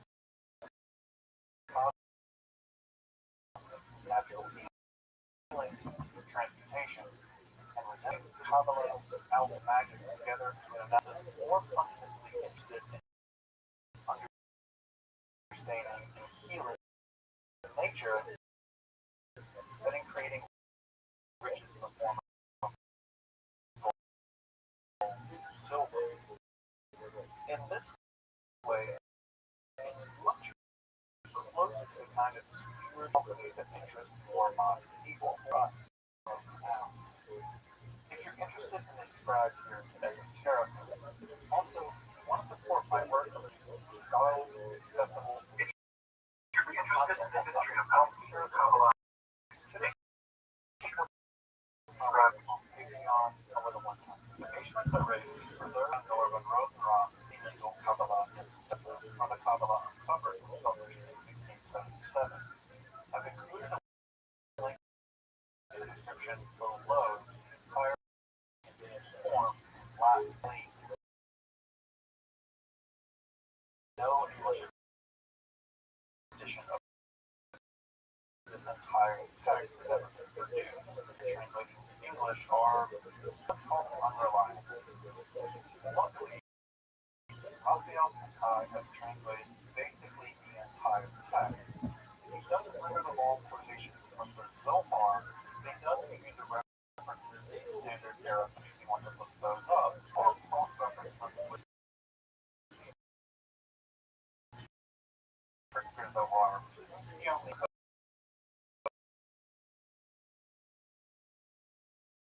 I really recommend. These are all given with helpful notes in chapter 26 of his very private. If you want in detail, I was there. This is also extremely helpful, but the H. isn't presented in the Kabbalah. That's one thing, because the incredibly important work of reassembling the text in order, work that we should all be grateful for.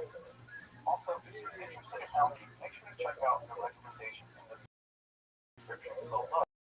So, for a collection of scholarly, reliable primary and secondary sources about alchemy for database. Until next time, I'm Dr. Watson, where we explore arcane history, philosophy.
Oh, the great Brian Ray fans here.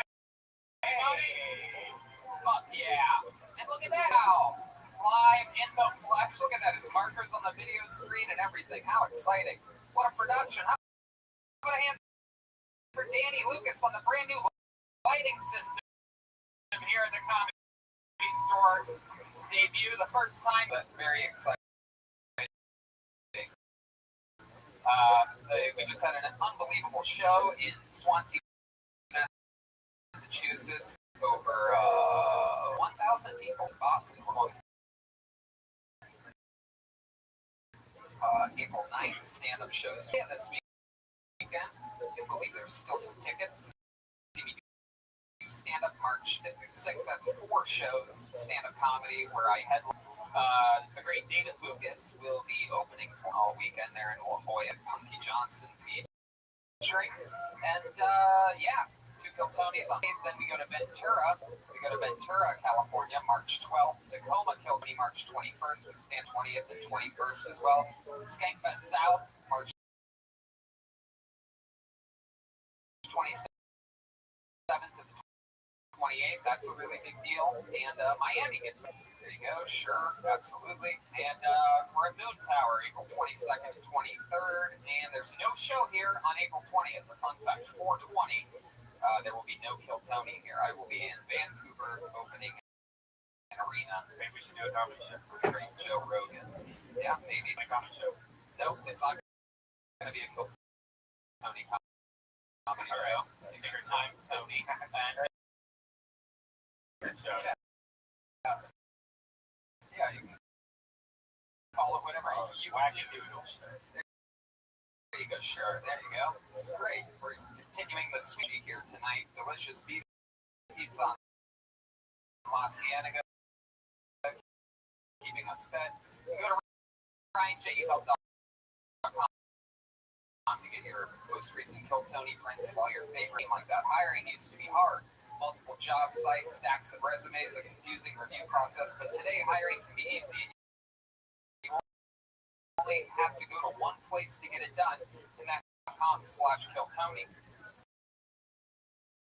Right, Brian? Yeah, ZipRecruiter sits over 100 of the web's leading job sites, but they don't just, with their powerful technology, ZipRecruiter scans thousands of resumes to find what the right one is, what the best experience you can have, and invites them to apply to your job. Yeah, what else? You can also add screening questions to your job list. You can filter candidates and focus on the best ones. Yeah, you can find someone that knows how to read. Yeah. ZipRecruiter is so effective that 4 out of 5 employers who's on ZipRecruiter get a quality candidate in the first day. Now, listeners can go to ZipRecruiter.com/KillTony. That's ZipRecruiter.com/KILLTONY. ZipRecruiter.com/KillTony. ZipRecruiter. The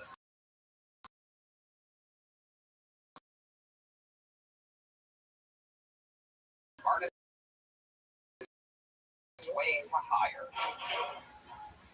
Postmates, breakfast for you. You've made all of it. Postmates is your personal food delivery, grocery delivery, what kind of delivery service you need all year round. And it's anything you're craving, Postmates takes delivery. Like we were in a hotel in Swansea, and there was no restaurants anywhere near the place. I just got Postmates, got some great lasagna.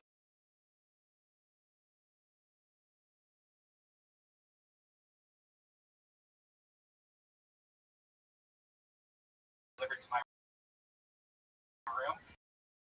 It's amazing. It's open 24 hours a day, 365 days a year. That's every, you know, if you think about it. Postmates will bring you what you need within the app. And deliver. Download browser runs a business limited time. Postmates records. Download the app. That's Postmates. All more work for $100 of free delivery credit. You need anytime you need it. Postmate it. Download Postmates and save with the code KillZone. Yeah, you guys ready for tonight's episode, huh? Comedy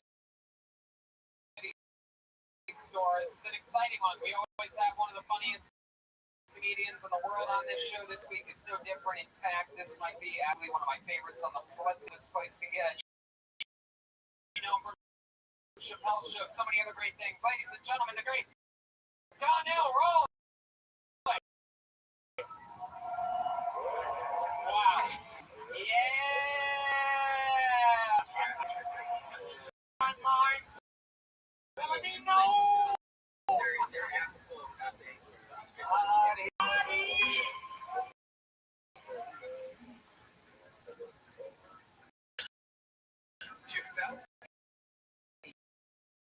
Chat right now. He's just like a full straight. Yeah. He's like they're apropos. Just shoot. What are we? Yeah, of course. Lingo. You found this thing.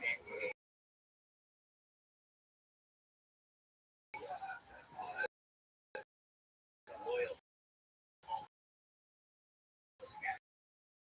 You should let this one in there. Put this in there. Our channel specifically.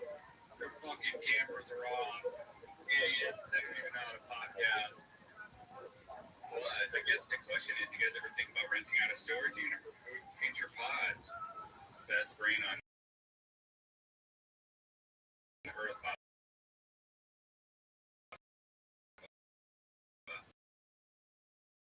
I mean, podcast, probably some issues with doing that. I would imagine some sound issues, some stuff like that. It wouldn't be my first choice. I would like a little more of a sound place, but hey, man, I think they did that because I saw they were thinking they could do, car stuff with podcasting. I actually don't think it's a terrible idea if you're thinking of two different lanes. You're merging the two ideas together. I don't think they've done a lot of the car stuff. Maybe it seems like a stupid idea. They made it for better or worse. They made it work. Other questions you want to answer? Well, it hasn't. I really think it could have been done better. There's so many moving parts that go into it. And Shane has had to do it. He's done great what he's been given. And it's not easy. And I think they're doing it on a very, they're doing it scruffy as opposed to, we can put a ton of money. We can get all the people. You can obviously make a set like fucking Avatar if you want to, but I think they have a budget to it a year or two, and they're making it work, and they're keeping the shows live, and I don't think it looks terrible. I think obviously it could look better, but it's not terrible. Did everybody hype the video? I hope so. Shout out Apex Twin. I don't know if you love us or you hate us, but I hope they love them. They love us. Good. Apex Twin is he's a combat buddy. He's a warrior. Yeah. I'm showing you guys the place I'm staying at. Check this out. Oh yeah. Hopefully the service comes up. But but so far so good. Dude, imagine that's your actual place. It was so nice. I know, it's not. I think it's like the Google 3 mil. I mean, one day maybe we put a lot for our money together.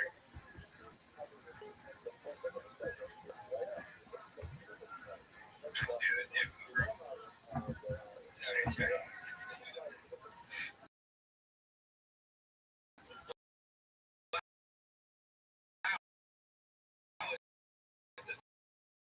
Skinny pool. Oh, you're already open.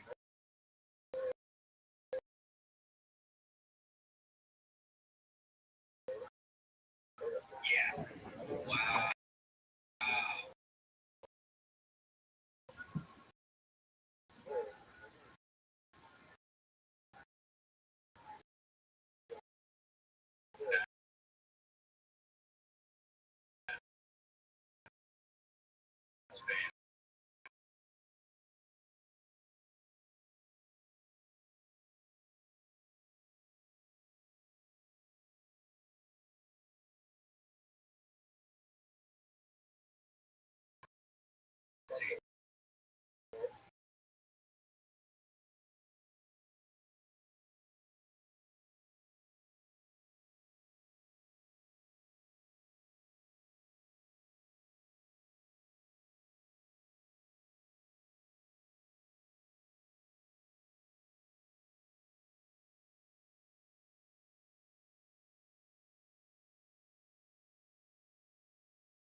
logistics, flying in and shit. I'd rather just talk to you guys.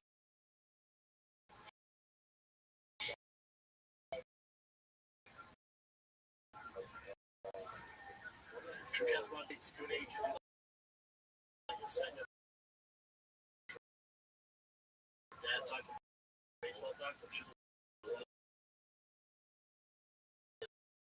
Dad's like, I would love that. Yeah, it's tough because they don't have, so I gotta figure that out. Ratchy, where you at, Black? I know, dude, what you do?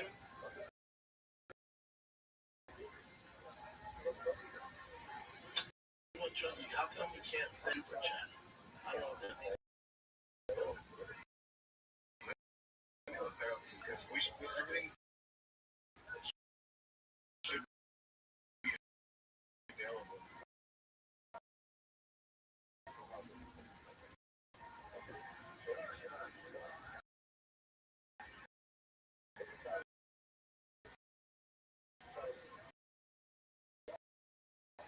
True Cats also just following up Chin somehow send the Austin call for it.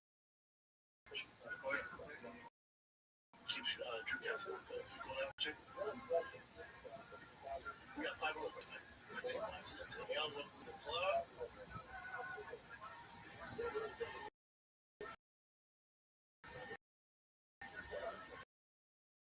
Okay, yo, stop your excursion on freaking that's a miss. So fully put up this thing. Ryan City Ranch.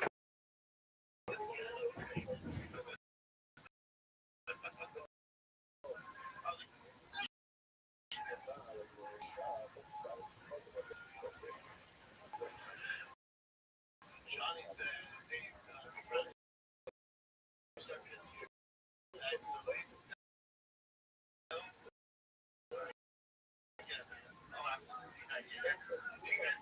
just learned the thing is I feel like I miss the time. One of the things after watching last episode, I'm trying to get the red light that we get to see by start drilling the PS. When I count,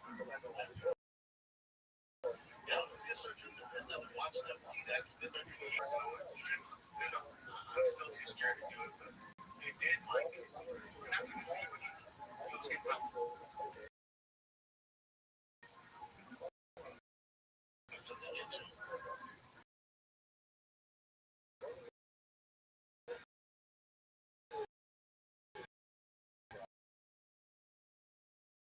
Mike Straits.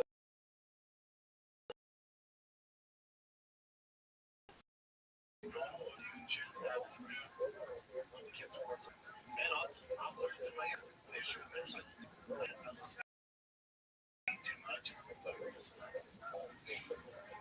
You should make it fair. What is the matter? If I go, you say, like,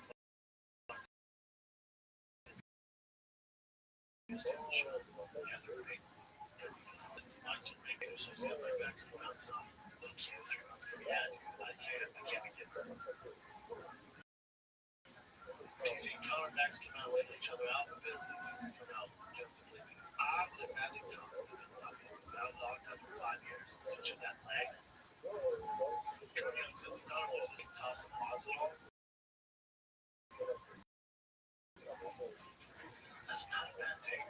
It's not a bad take at all. I can see that. Again, girl. You're here. Live. Brendan Chop still eats out Chip brought on the casuals and then the podcast. And Chop.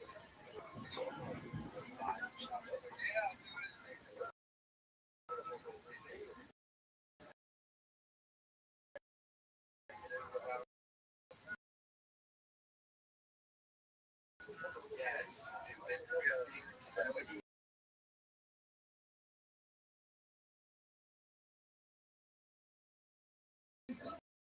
The second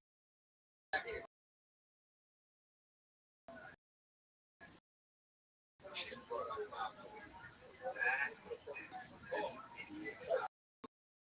A lot of people going. So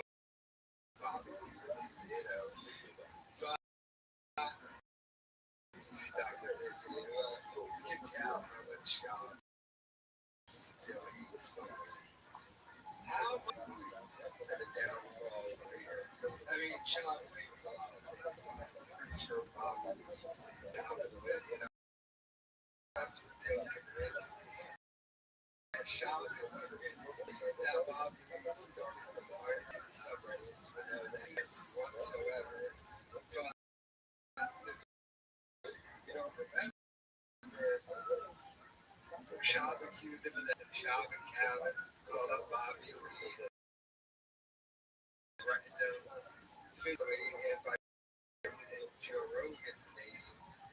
And, you know, in recent time, people ask him about Bobby Lee, and he's always just said, I'm okay with Bobby, but they're not friends. And nor will they be friends, but you can tell Sean still hates him, still believes him. He blames everybody but himself. God forbid that he's an idiot sitting inside that. So it's obviously very close.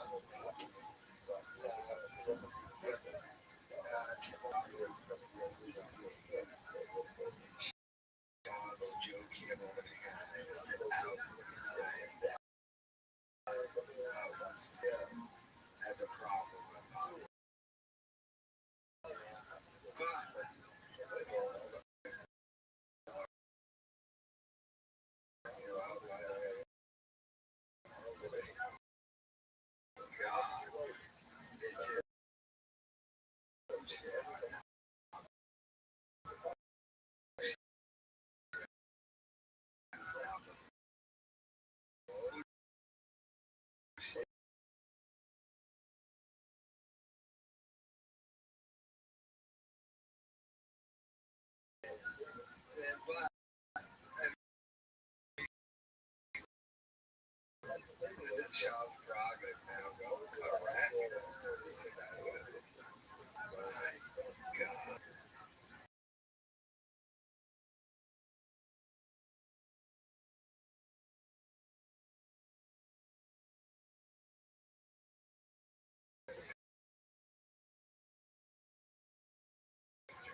lot of stuff there. Make some noise for the band. They're white trash tonight for sure. I know when their boat is full, I can just see it. Remind me of your name again, baby.